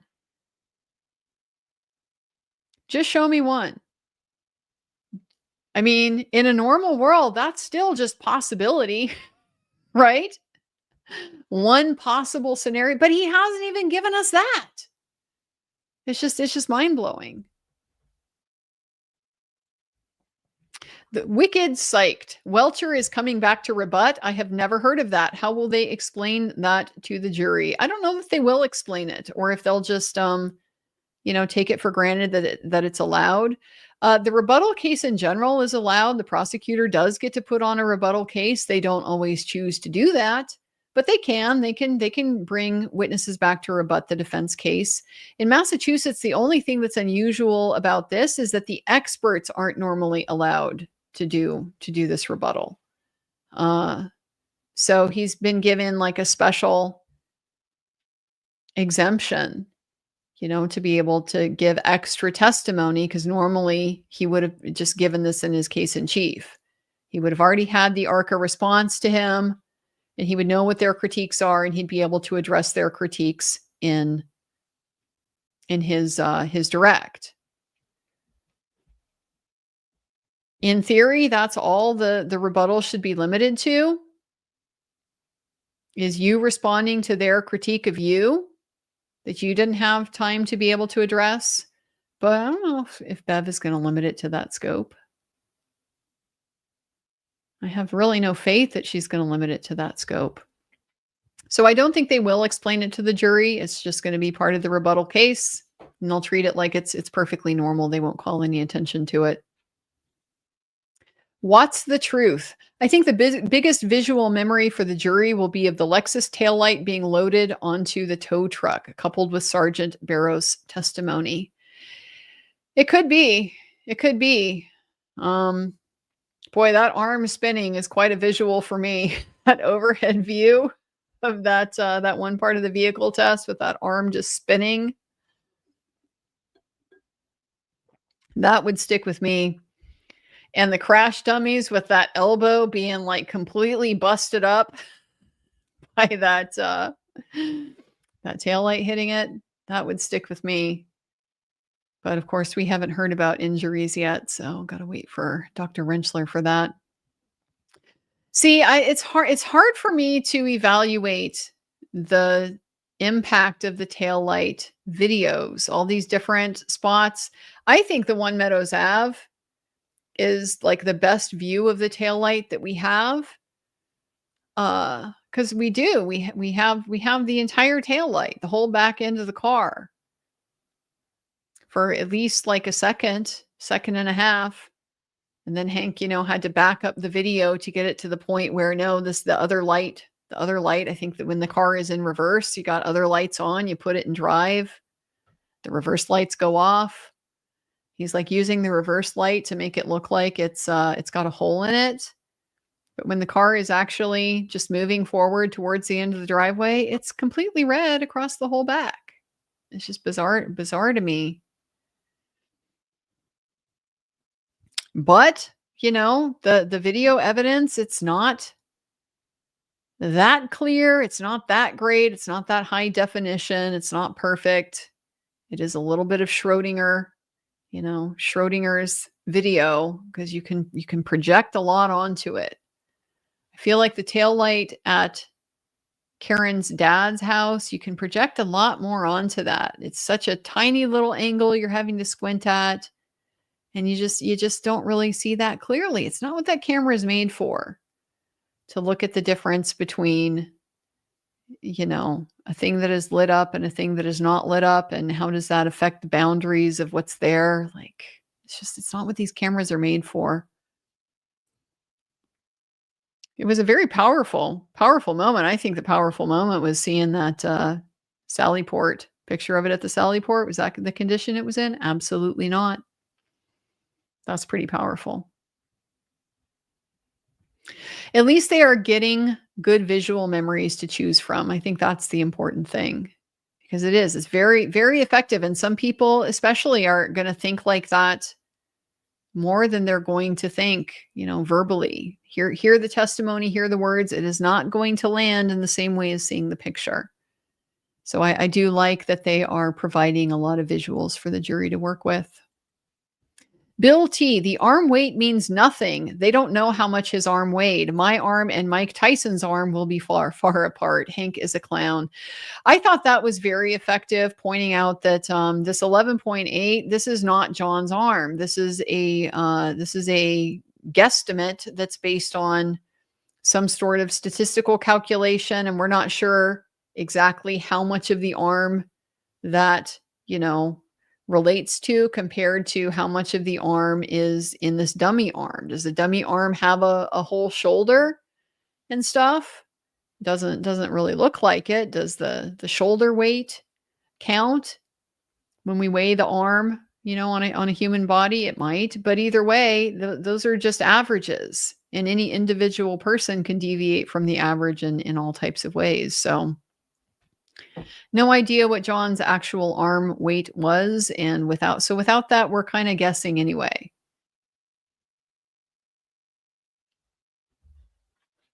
I thought that was a decent point.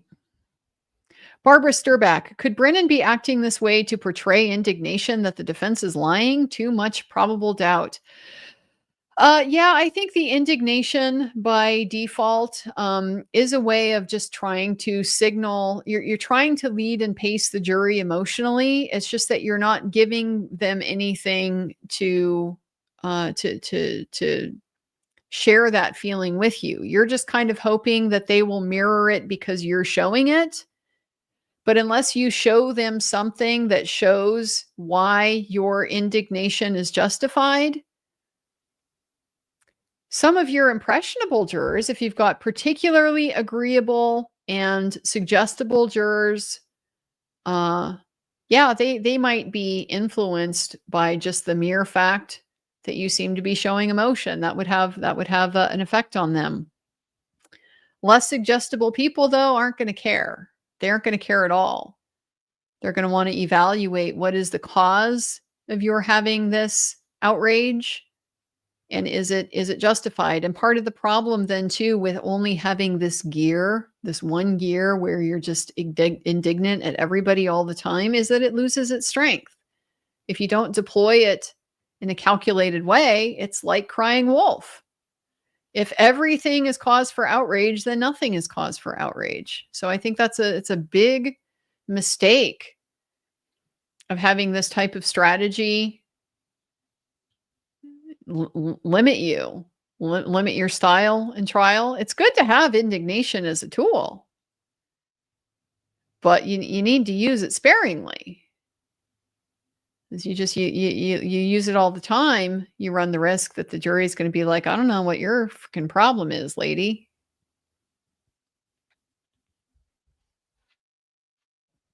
I think that's the gist of what he's trying to do. He's trying to get them to share his, the emotional response that he's displaying. He's just not giving them a reason to. So unless they are by personality sort of inclined to follow that, to be influenced by other people's emotions, it's not going to work. Z, Melanie Little said Hank is Gilbert Gottfried. Yeah, maybe. The other one I was thinking of was what's his name? Who was in it's all canceled now because of the Breakfast at Tiffany's, and he plays the Chinese neighbor. Who was that?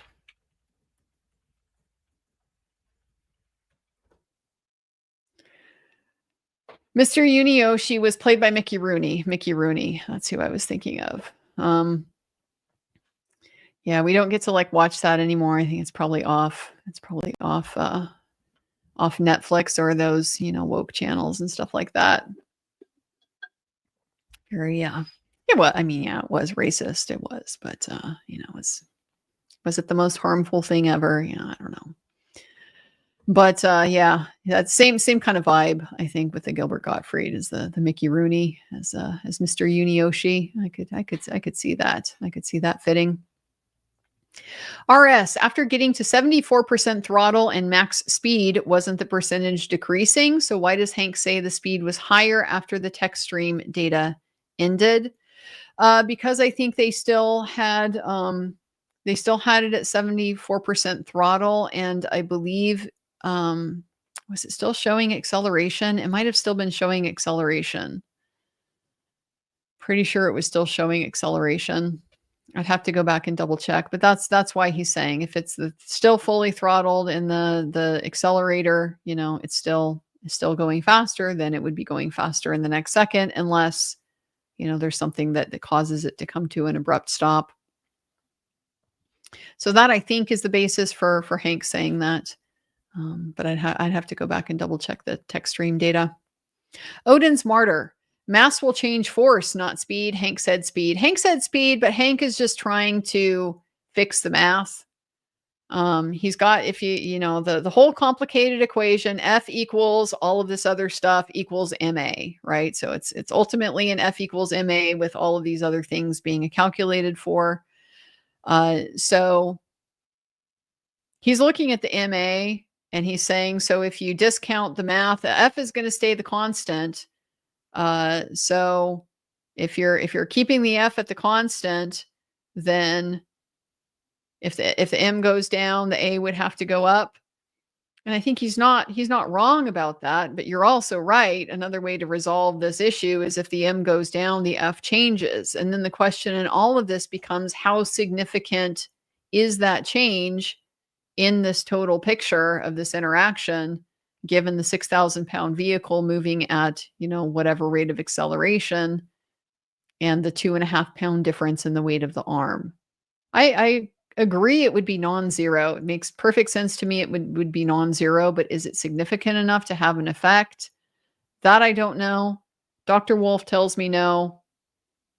I didn't get any real rebuttal from Hank, anything to kind of hang my hat on as to why that's not a good explanation. So maybe we'll get one from Welcher. We'll have to see. But he's just trying to correct the math equation so it still works. Lots of pockets. 9.38 arm at 24 mile per hour force is 915 newtons. Olna brakes at less than 750 newtons. I wonder if they're going to be prepared if Welcher comes in with, we gotta do this 26% offset or whatever. Which, he very well might. He very well might. I do wonder if they're going to be prepared with some of the implications of that. Let's just run the math with the 9.38 pound arm, or better yet, why don't you just go out and do some testing with the 12-pound arm? Show us how wrong it is. Go ahead. Nothing's stopping you. Go ahead and show us how wrong it is to use a 9.38 pound arm. Use the 12 and show us what happens. I'd love to have a way to slide that in. Could have done that, couldn't you?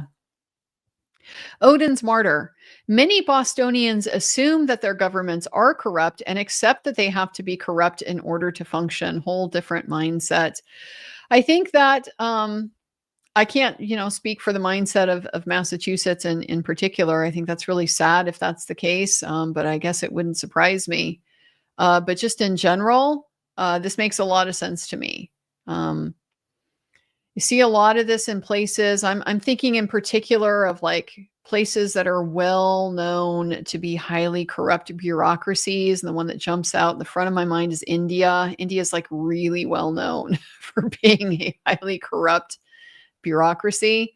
And so everybody knows the system. Everybody knows you want the business license, you got to pay off this official, and you might have to pay off some of his buddies and stuff like that. And it doesn't even come into question. There's no real fight about it. It's just, that's what you do because that's the system that's in place, and it's been in place for so long.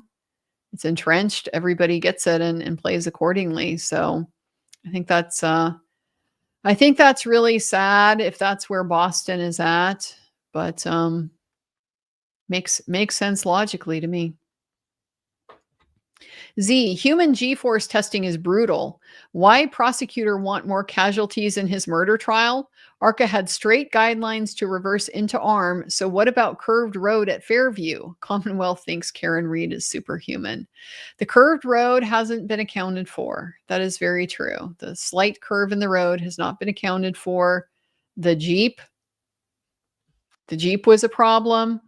Welcher just ruled it out because a majority of the testimony, well, that's number one, not a scientific way of deciding if the Jeep was there or not. But number two, it's not accurate, even assuming.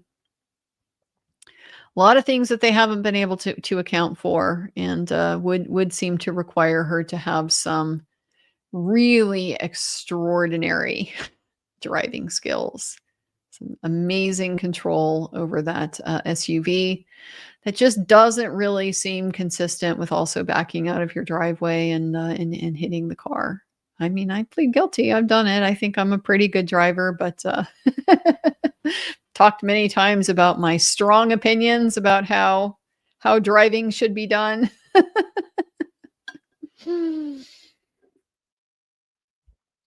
I'm just glad my husband doesn't drive my car with me in it. I would lose my freaking mind. I would lose my mind. I love you, honey, but you're not going to drive my stick shift the way that my stick shift should be driven, and I would lose my mind. I might actually jump out of it. Like, I don't know if I would even wait for the intersection. It would be intolerable.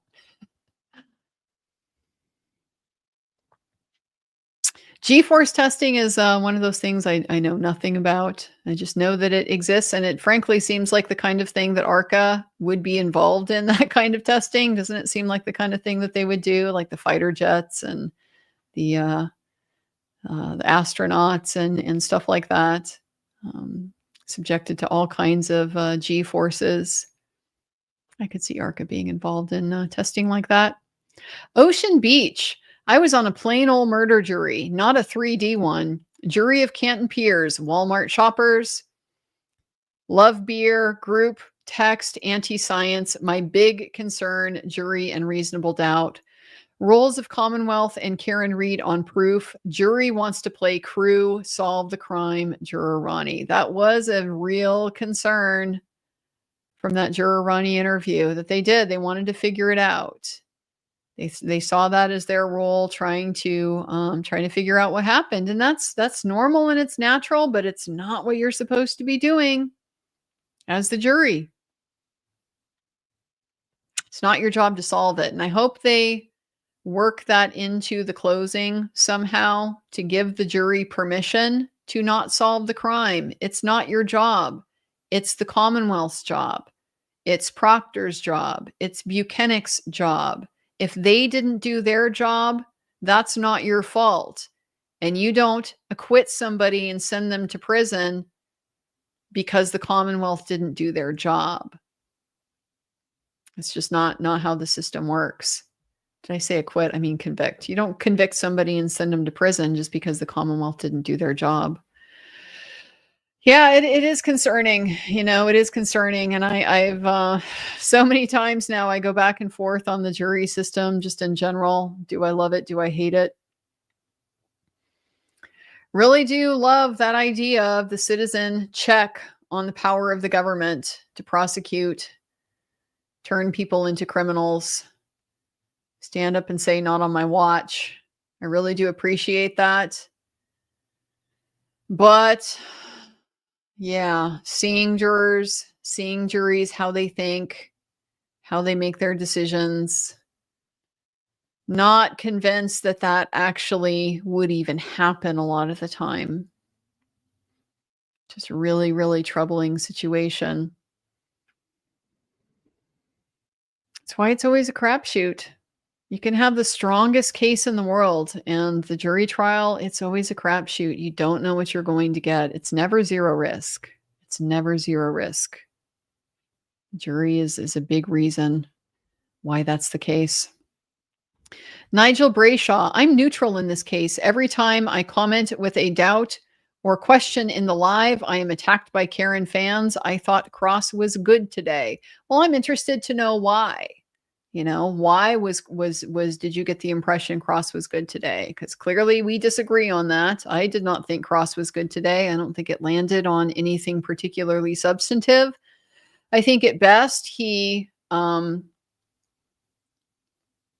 was able to get some kind of marginal cracks around the edges of the methodology that Dr. Wolfe was able to explain why they're not cracks, why it doesn't matter. It doesn't matter that the arm is 2 pounds less. It doesn't matter that the arm is suspended. It doesn't matter that the dummy is in a harness. He was able to explain why. So, we're not about personal attacks here, but we are about debate. We are about debate. You can have any opinion you want. Anybody can have any opinion that they want. So substantiate it, share it, give us your reasoning. Maybe that would help. It would certainly help me, because just knowing you think it was good, okay, that's good. We have a difference of opinion, but it doesn't help me evaluate if I'm wrong at all, because I don't know why. Valentine Bilby. Thank you for all your hard work, Andrea. Your expertise is invaluable. Thank you so much for that comment. It's a very nice thing to say. Weed, paying up for this week's work and my enjoyment. Well, thank you, Weed. It's very generous of you. Very much appreciate it. Glad that you got enjoyment out of the week. I mean, it's hard to not have a fun time when it's Crash Daddy Friday. Okay. Everybody loves Crash Daddy Friday. So I don't even get to take credit for that. It just worked out in my favor today. But thanks for being here with us. We do appreciate it. Chef 22504, Frances McDormand for Bev. Yeah, maybe. I could see a maybe there. Oh, another one I was thinking of for Bev was what's her name now? I've lost her name. Maggie, Dame Maggie. She just passed away not that long ago. She was in Maggie Smith. Maggie Smith. I think she could pull off a Judge Bev. I think she could do a pretty good job. We got a few options for our cast. Coffee Addiction with a super sticker. Thanks so much for sharing that. Appreciate it. Robin Hall. Okay, hear me out. Crispin Glover as a Lessie. Now I got to look up. I know the name, but I can't quite put a face to it. Oh yeah, that guy. Let's share it, because I could kind of see that one too. I could kind of see this guy. That guy. You get a little bit of an Alessi vibe. Maybe. Not bad. I will hear you out on that one. I can see your thinking about that one. Josh H. We are now at the point where, according to Brennan, the holes in the hoodie are from either the tail light, the bushes, or road rash from the grass. How on earth is the Commonwealth having a good cross? Just putting this out there. How on earth is the Commonwealth having a good cross when they're suggesting that you got road rash from frozen grass? That frozen grass would cause a bunch of holes and abrasions in a piece of clothing. Is that consistent with anybody's life experience? We've all fallen on the grass.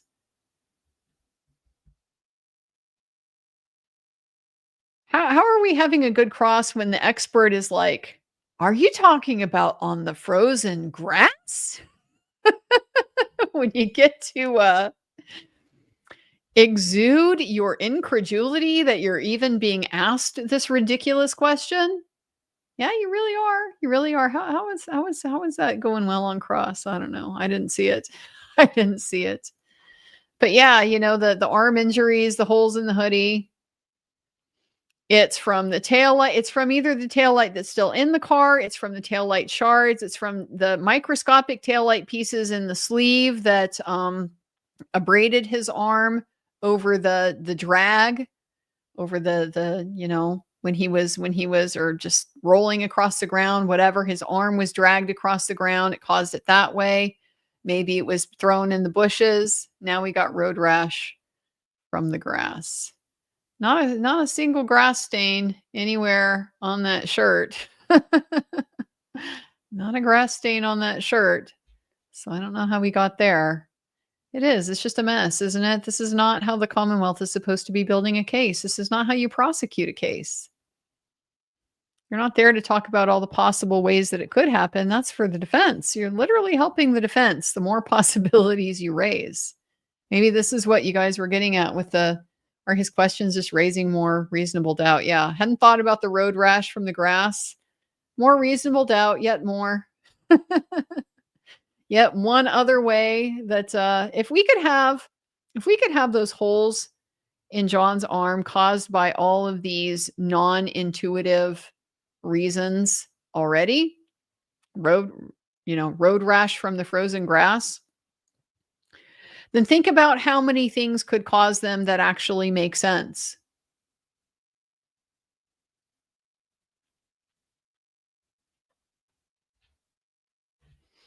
A. Johnson with a super chat. Thank you for that, A. Johnson. Appreciate your support.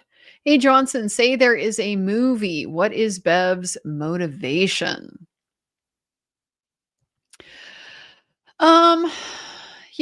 My read on Bev's motivation in this movie that we're making about the trial, it's twofold. Some of it is just straightforward laziness. Bev doesn't want to work. Bev doesn't want to research. Bev doesn't want to have to put in the time, the thought, the energy, everything like that to get things right and to do it correctly. Bev is lazy. I think that's part of the motivation. And then Bev is spiteful. Bev is spiteful towards the defense. I don't know exactly why. That's something that our movie could explore. I tend to think the likely reason is because of that accusation that she was biased, the motion to disqualify her, the payment to Frank and Beverly from Julie Nagel in particular. She seemed to take real offense to that. But she's part of this club. She's part of this political system that appears to be pretty corruptible, if not actually full on corrupted. I mean, you got the district attorney having the ex parte communications with the judges on the burner phone. We haven't heard Bev was implicated in that, but I also haven't heard she isn't implicated in it. You got the mysterious law enforcement failures that seem to consistently happen anytime a law enforcement officer is potentially in the line of sight of your investigation. Got a cop that's grooming underage girls and later murdering them. Just somehow you just don't manage to find all the text messages. Karen Reed's case, you don't ever make it in the house. You don't even ask. Don't even ask for permission to make it in the house. You got all these patterns, and so kind of hard to rule that out as being in the background of the motivation. She's part of this system, and if the system is corrupt, then that works for her. And even if she herself is not pro-corruption, participating in corruption or whatever, it's what she's used to, and it makes her job easy, and it's rocking the boat to come in and bring it up. And so she's spiteful about that. They're messing up her nice, comfortable scene where she gets to show up at work and put in her 7-hour day, and she's the boss, and everybody looks up to her and admires her, and she doesn't have to work very hard. And then she, gets to go spend time at her beach house and hang out with her friends and so forth. And she's going to look forward to a retirement with a nice pension, all that stuff. Exposing the corruption might undermine that, might threaten that little comfortable scene she's got going. So I think all these things factor in. Katrina Raven, smoke plus arrow leather. Isn't this precluding testimony to the next defense witness only relevant re what injuries may have occurred by a contact the Commonwealth didn't prove? It's the expected injuries. What injuries would you expect to result from this type of collision? And that's why we can compare it to John and say that's not the injuries that actually did result. If you had enough force to break the taillight, is that going to require, it's the same force acting on the arm? What's it going to do to the arm? That's what we need Dr. Rentschler to tell us. He's just here to tell us the other side of the third law, Newton's third law. Dr. Wolfe's telling us about the force acting on the taillight. Rentschler's going to tell us about the force acting on the arm. It's the same force. So just the two different sides of it. Stedeka, Nicholas Holt as Brennan. Nicholas Holt is like too good looking. But yeah, I could see that. I could see that. Mark Strong as Trooper Proctor. All right, I got to look up Mark Strong.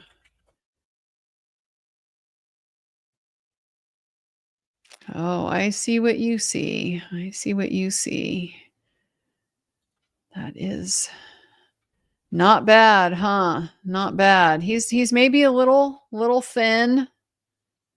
Maybe a little thin for Proctor. We need to get him drinking some beer, get a little gut on him.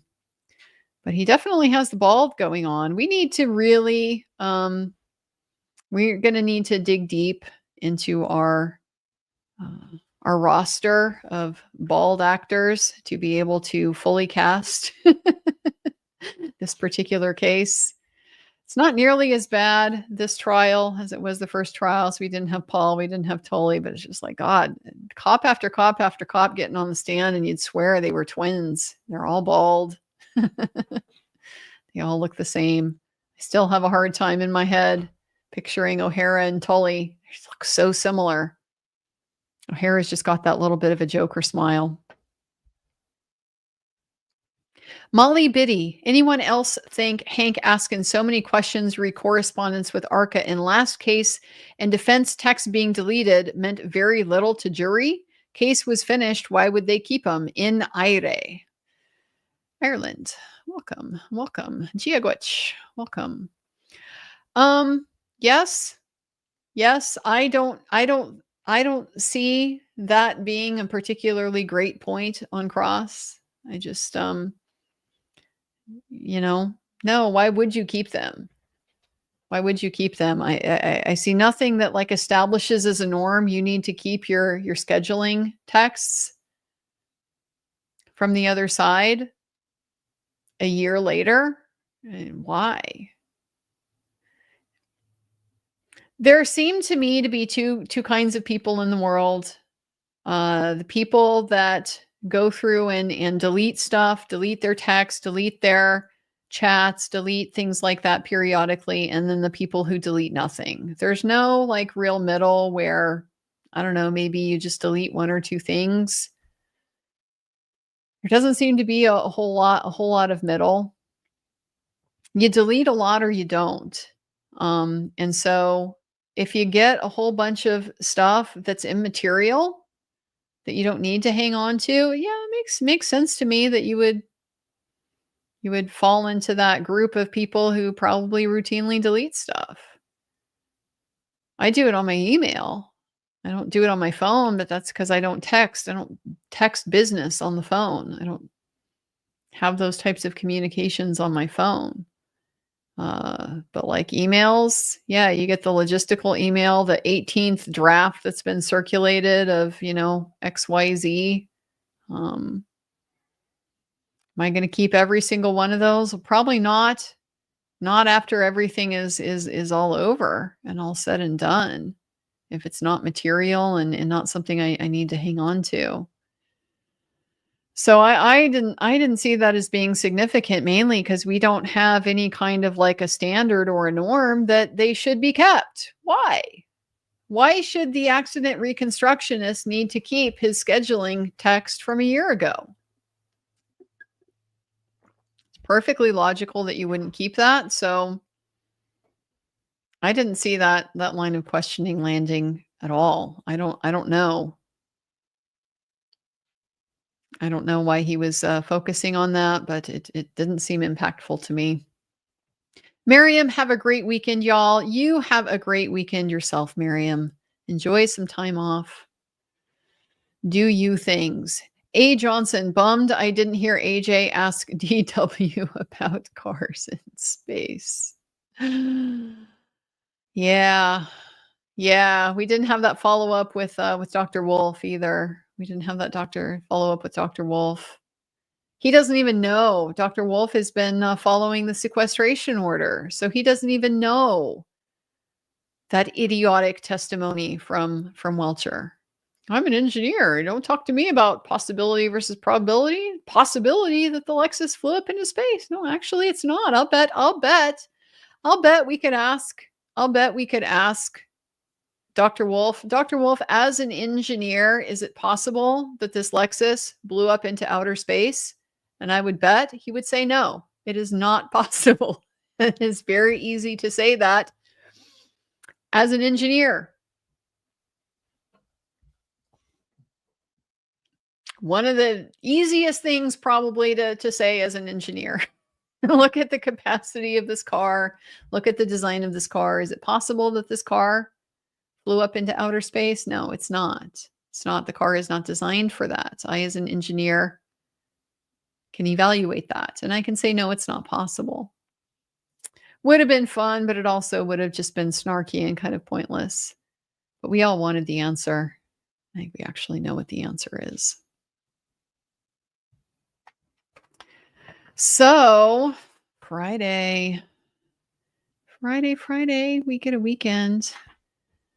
What do you guys got going on this weekend? Is it getting hot for anybody else? I don't mean to leave out my Australia peeps once again. Lots of peeps from all kinds of parts of the world watching this trial. It really never ceases to amaze me. I remember that first really hitting home, just how global the attention is for some of these trials. In Depth v. Heard, when I was getting messages from like Malaysia, people watching the trial from far, far, far away. And I've gotten enough comments on this one to know this is not just a U.S. phenomenon. We got people from all over watching this trial. Like I got some of my Chileans even shown up in the chat. Hola, Chilenos.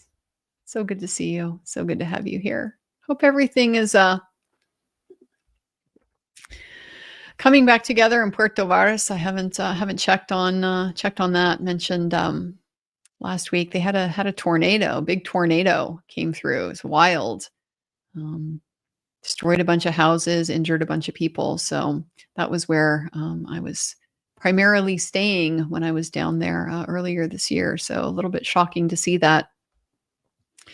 But of course, our southern hemisphere is not going into the warm parts of summer. So not meaning to cut you guys out or exclude you or pretend that you're not here or act like you don't have a right to care about this case or be interested in the case. Corruption affects everybody. It definitely does. And very, very high profile example of that, isn't it? So hope everybody, whether you are just now coming into summer or whether you are just now easing into the winter months, I hope everybody has a good weekend lined up. Some time away, some good, just comfortable, relaxing things to do, the kinds of things that you like to do, whatever they are. I mentioned might try to get the paddleboard out this weekend. I started reading a book again yesterday. I just needed a mental break. I needed to, shift, have something else to think about, to kind of decompress. And I tend to get really sucked into books when I read them.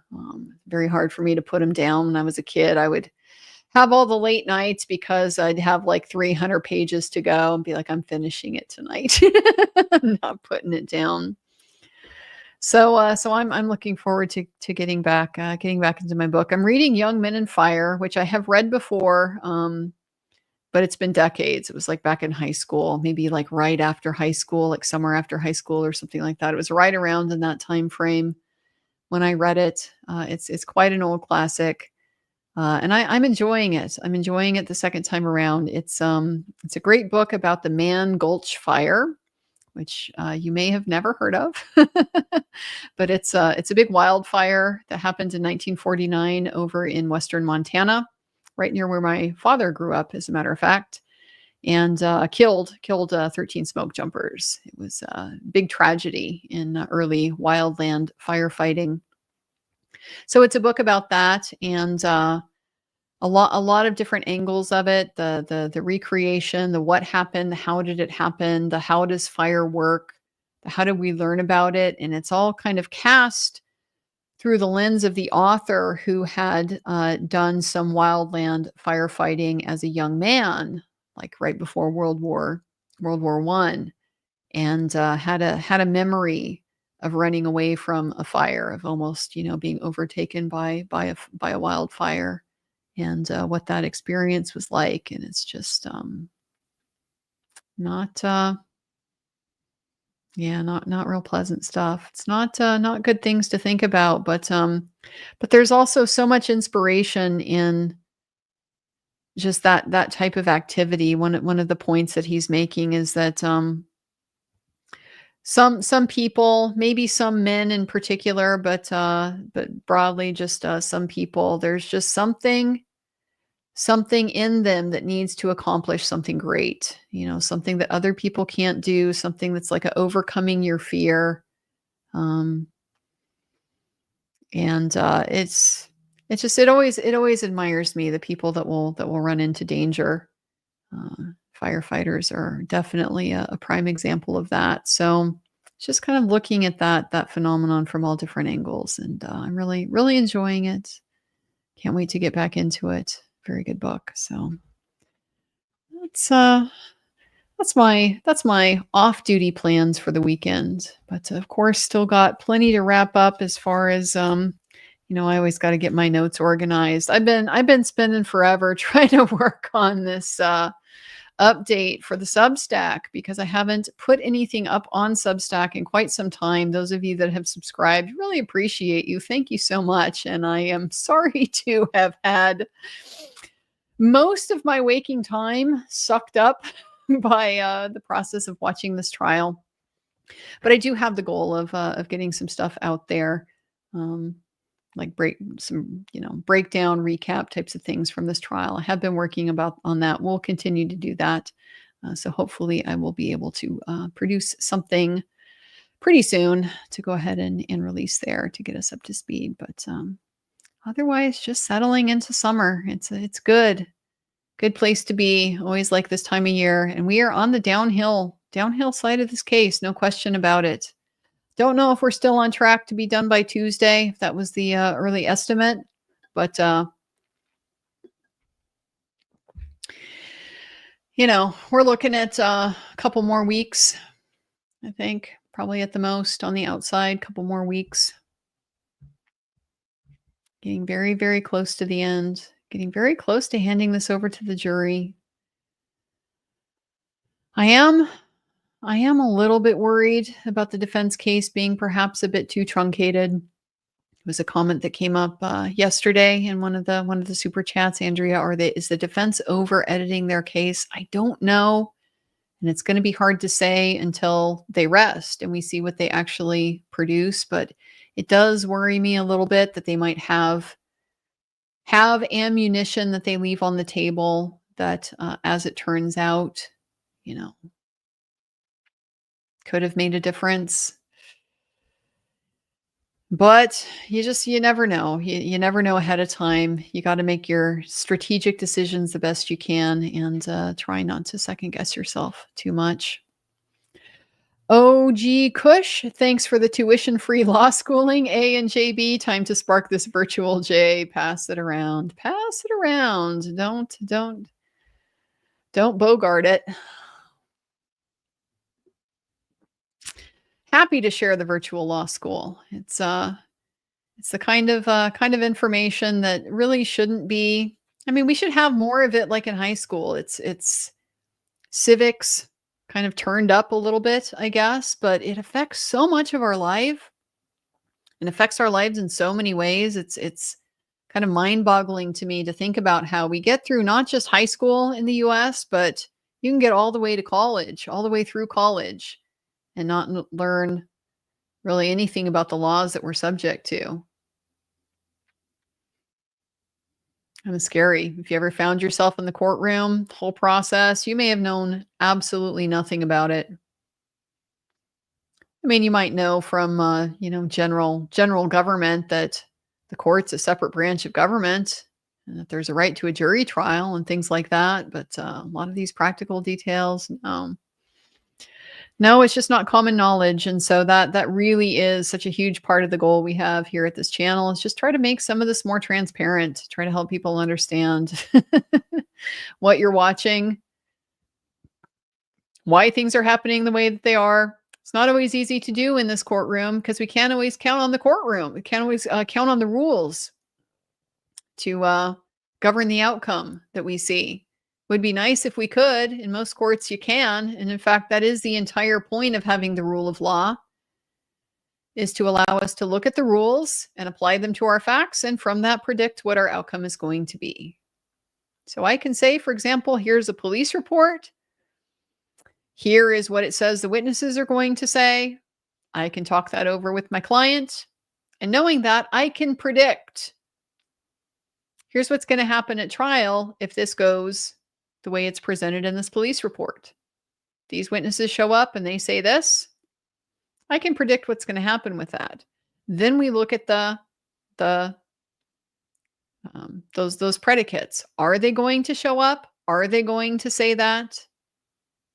Is there going to be other stuff that we can find that can contradict it? And then based on that, we can adjust our prediction. But you got to have the rules as kind of your basic starting point.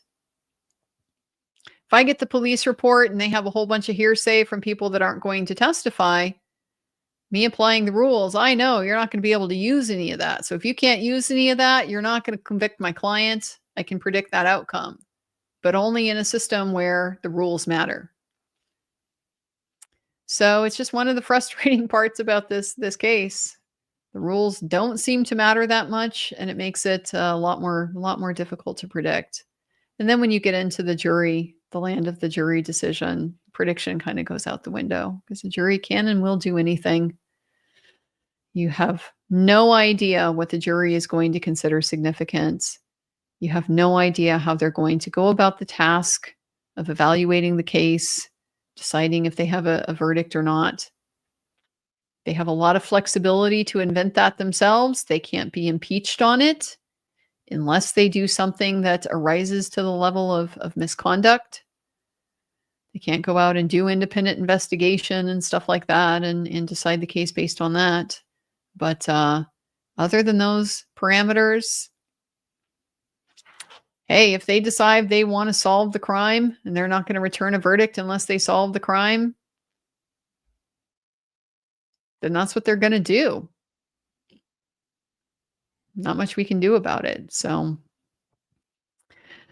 the rules help us predict, but certainly not a not the kind of thing that you can ever get to with like 100% accuracy or anything like that. It's, just a ballpark in the best situations, but then you end up in a court like this. And are the rules even a guideline?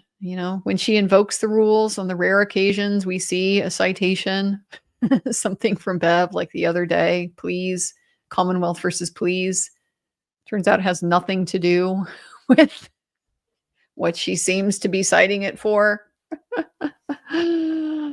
No idea how the law works in this courtroom. It doesn't work. It doesn't work the way that the law works in most normal environments. So just rather like, all the different laws of things don't seem to apply in Canton. Gravity didn't apply. We have, Schrodinger's accident now where he was both hit in the eyelid and also not hit in center mass, hit on the eyelid, knee, and arm, but also not hit in the center mass. Like just all of these things we're supposed to just accept it and roll with it. So it's a thing to know about this case and this court and this jurisdiction. It's a thing to know that knowing the rules doesn't necessarily matter. And it's important to know that because it's ultimately for we the people to decide, is that how our government is supposed to function? Is that what we tolerate? Crafting kindness. Gia Ismira Dwitch, thank you for your coverage. Sorry, but this in Delphi, scary to visit US. Hey, us of you're in wrong place. No, SMA, etc. You could be accused. I don't blame you. I don't think we're the worst place in the world as far as, the risk of being arrested by corrupt cops and having bad outcomes and things like that resulting from it. I don't know that we're the worst place in the world for that, but I can understand the trepidation. We talk a real loud game in the U.S. about our systems and the best system of government ever invented, and the land of the free, home of the brave, land of the free. Big part of our kind of self-image, and I'm just not sure that holds with our generations now. My grandparents' generation, the greatest generation, oh, no question that they not only internalized that value, but they also tried to live it. But I'm not sure that the generations after them can really say the same thing. So it's unfortunate. It's still a great country. I love it here. I love the US, love my country. It's beautiful. But of course, I don't necessarily love my government. Still better than a lot, but best on the planet. I don't think I have a real basis to say that. No reason to be afraid of it. Definitely can't say that. Definitely can't say that. Well, guys, let's do our best not to have any unnecessary interactions with the government over the weekend. How about that? Let's just not test our luck this weekend. Let's not get ourselves pulled over. Let's not get ourselves questioned. If we are, we know how to roll, right? They're not your friend. They're not your friend. Don't assume they're your friend. Don't act like they're your friend. Don't treat them like a friend. They're not your friend. Treat them like they're not your friend. That's my little bit of civic advice for getting along in the United States. the risks that might pose to your personal health and well-being. So do enjoy your weekend. Stay out of jail, guys. Do your best. Okay, we'd really miss you next week. You'd miss Crash Daddy Monday. If you end up stuck in jail, nobody needs that. Nobody needs that. So do your best. We recognize not 100% in your control.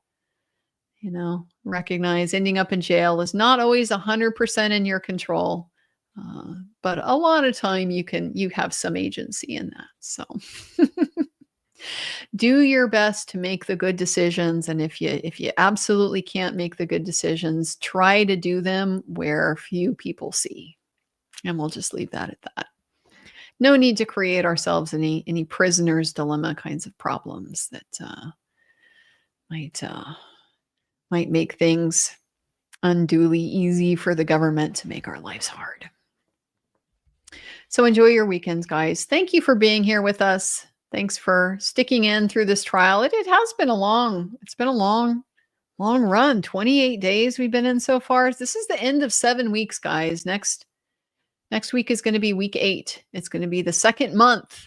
Second month of this trial is almost done at the end of next week. So it's kind of crazy to think back on how much time has gone by. Long time. So thank you for sticking it out. There's actually even more of you now than there were when we started. More and more people getting interested apparently in this case as time goes on. So do appreciate that. Thank you for choosing this channel and what we do. We just try to make it a fun place to hang out and a place to get some color. Get some color about what's going on in that courtroom and in this process. Call the shots a little bit and critique and evaluate what we're seeing. Try to do some predictions, but got to throw the rules out, so it's a little bit trickier. But thank you for being here with us. Thanks for contributing to the chat. Thanks for all the great comments and information, the expertise that comes in. It always amazes me. I mean, I get a chat from, hey, I'm a biomechanical engineer.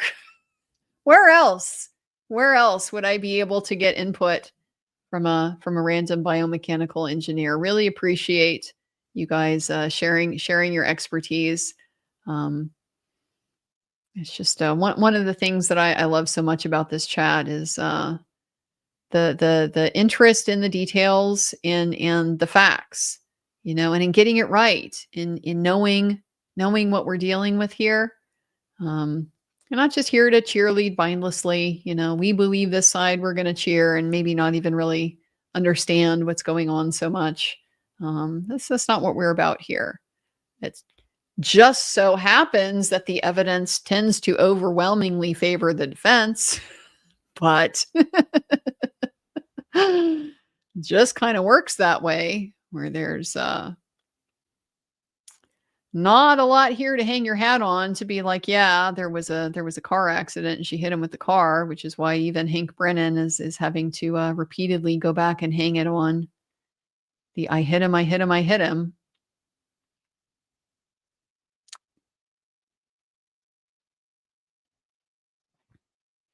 So it's wonderful to get all of your contributions and to have your knowledge be part of this.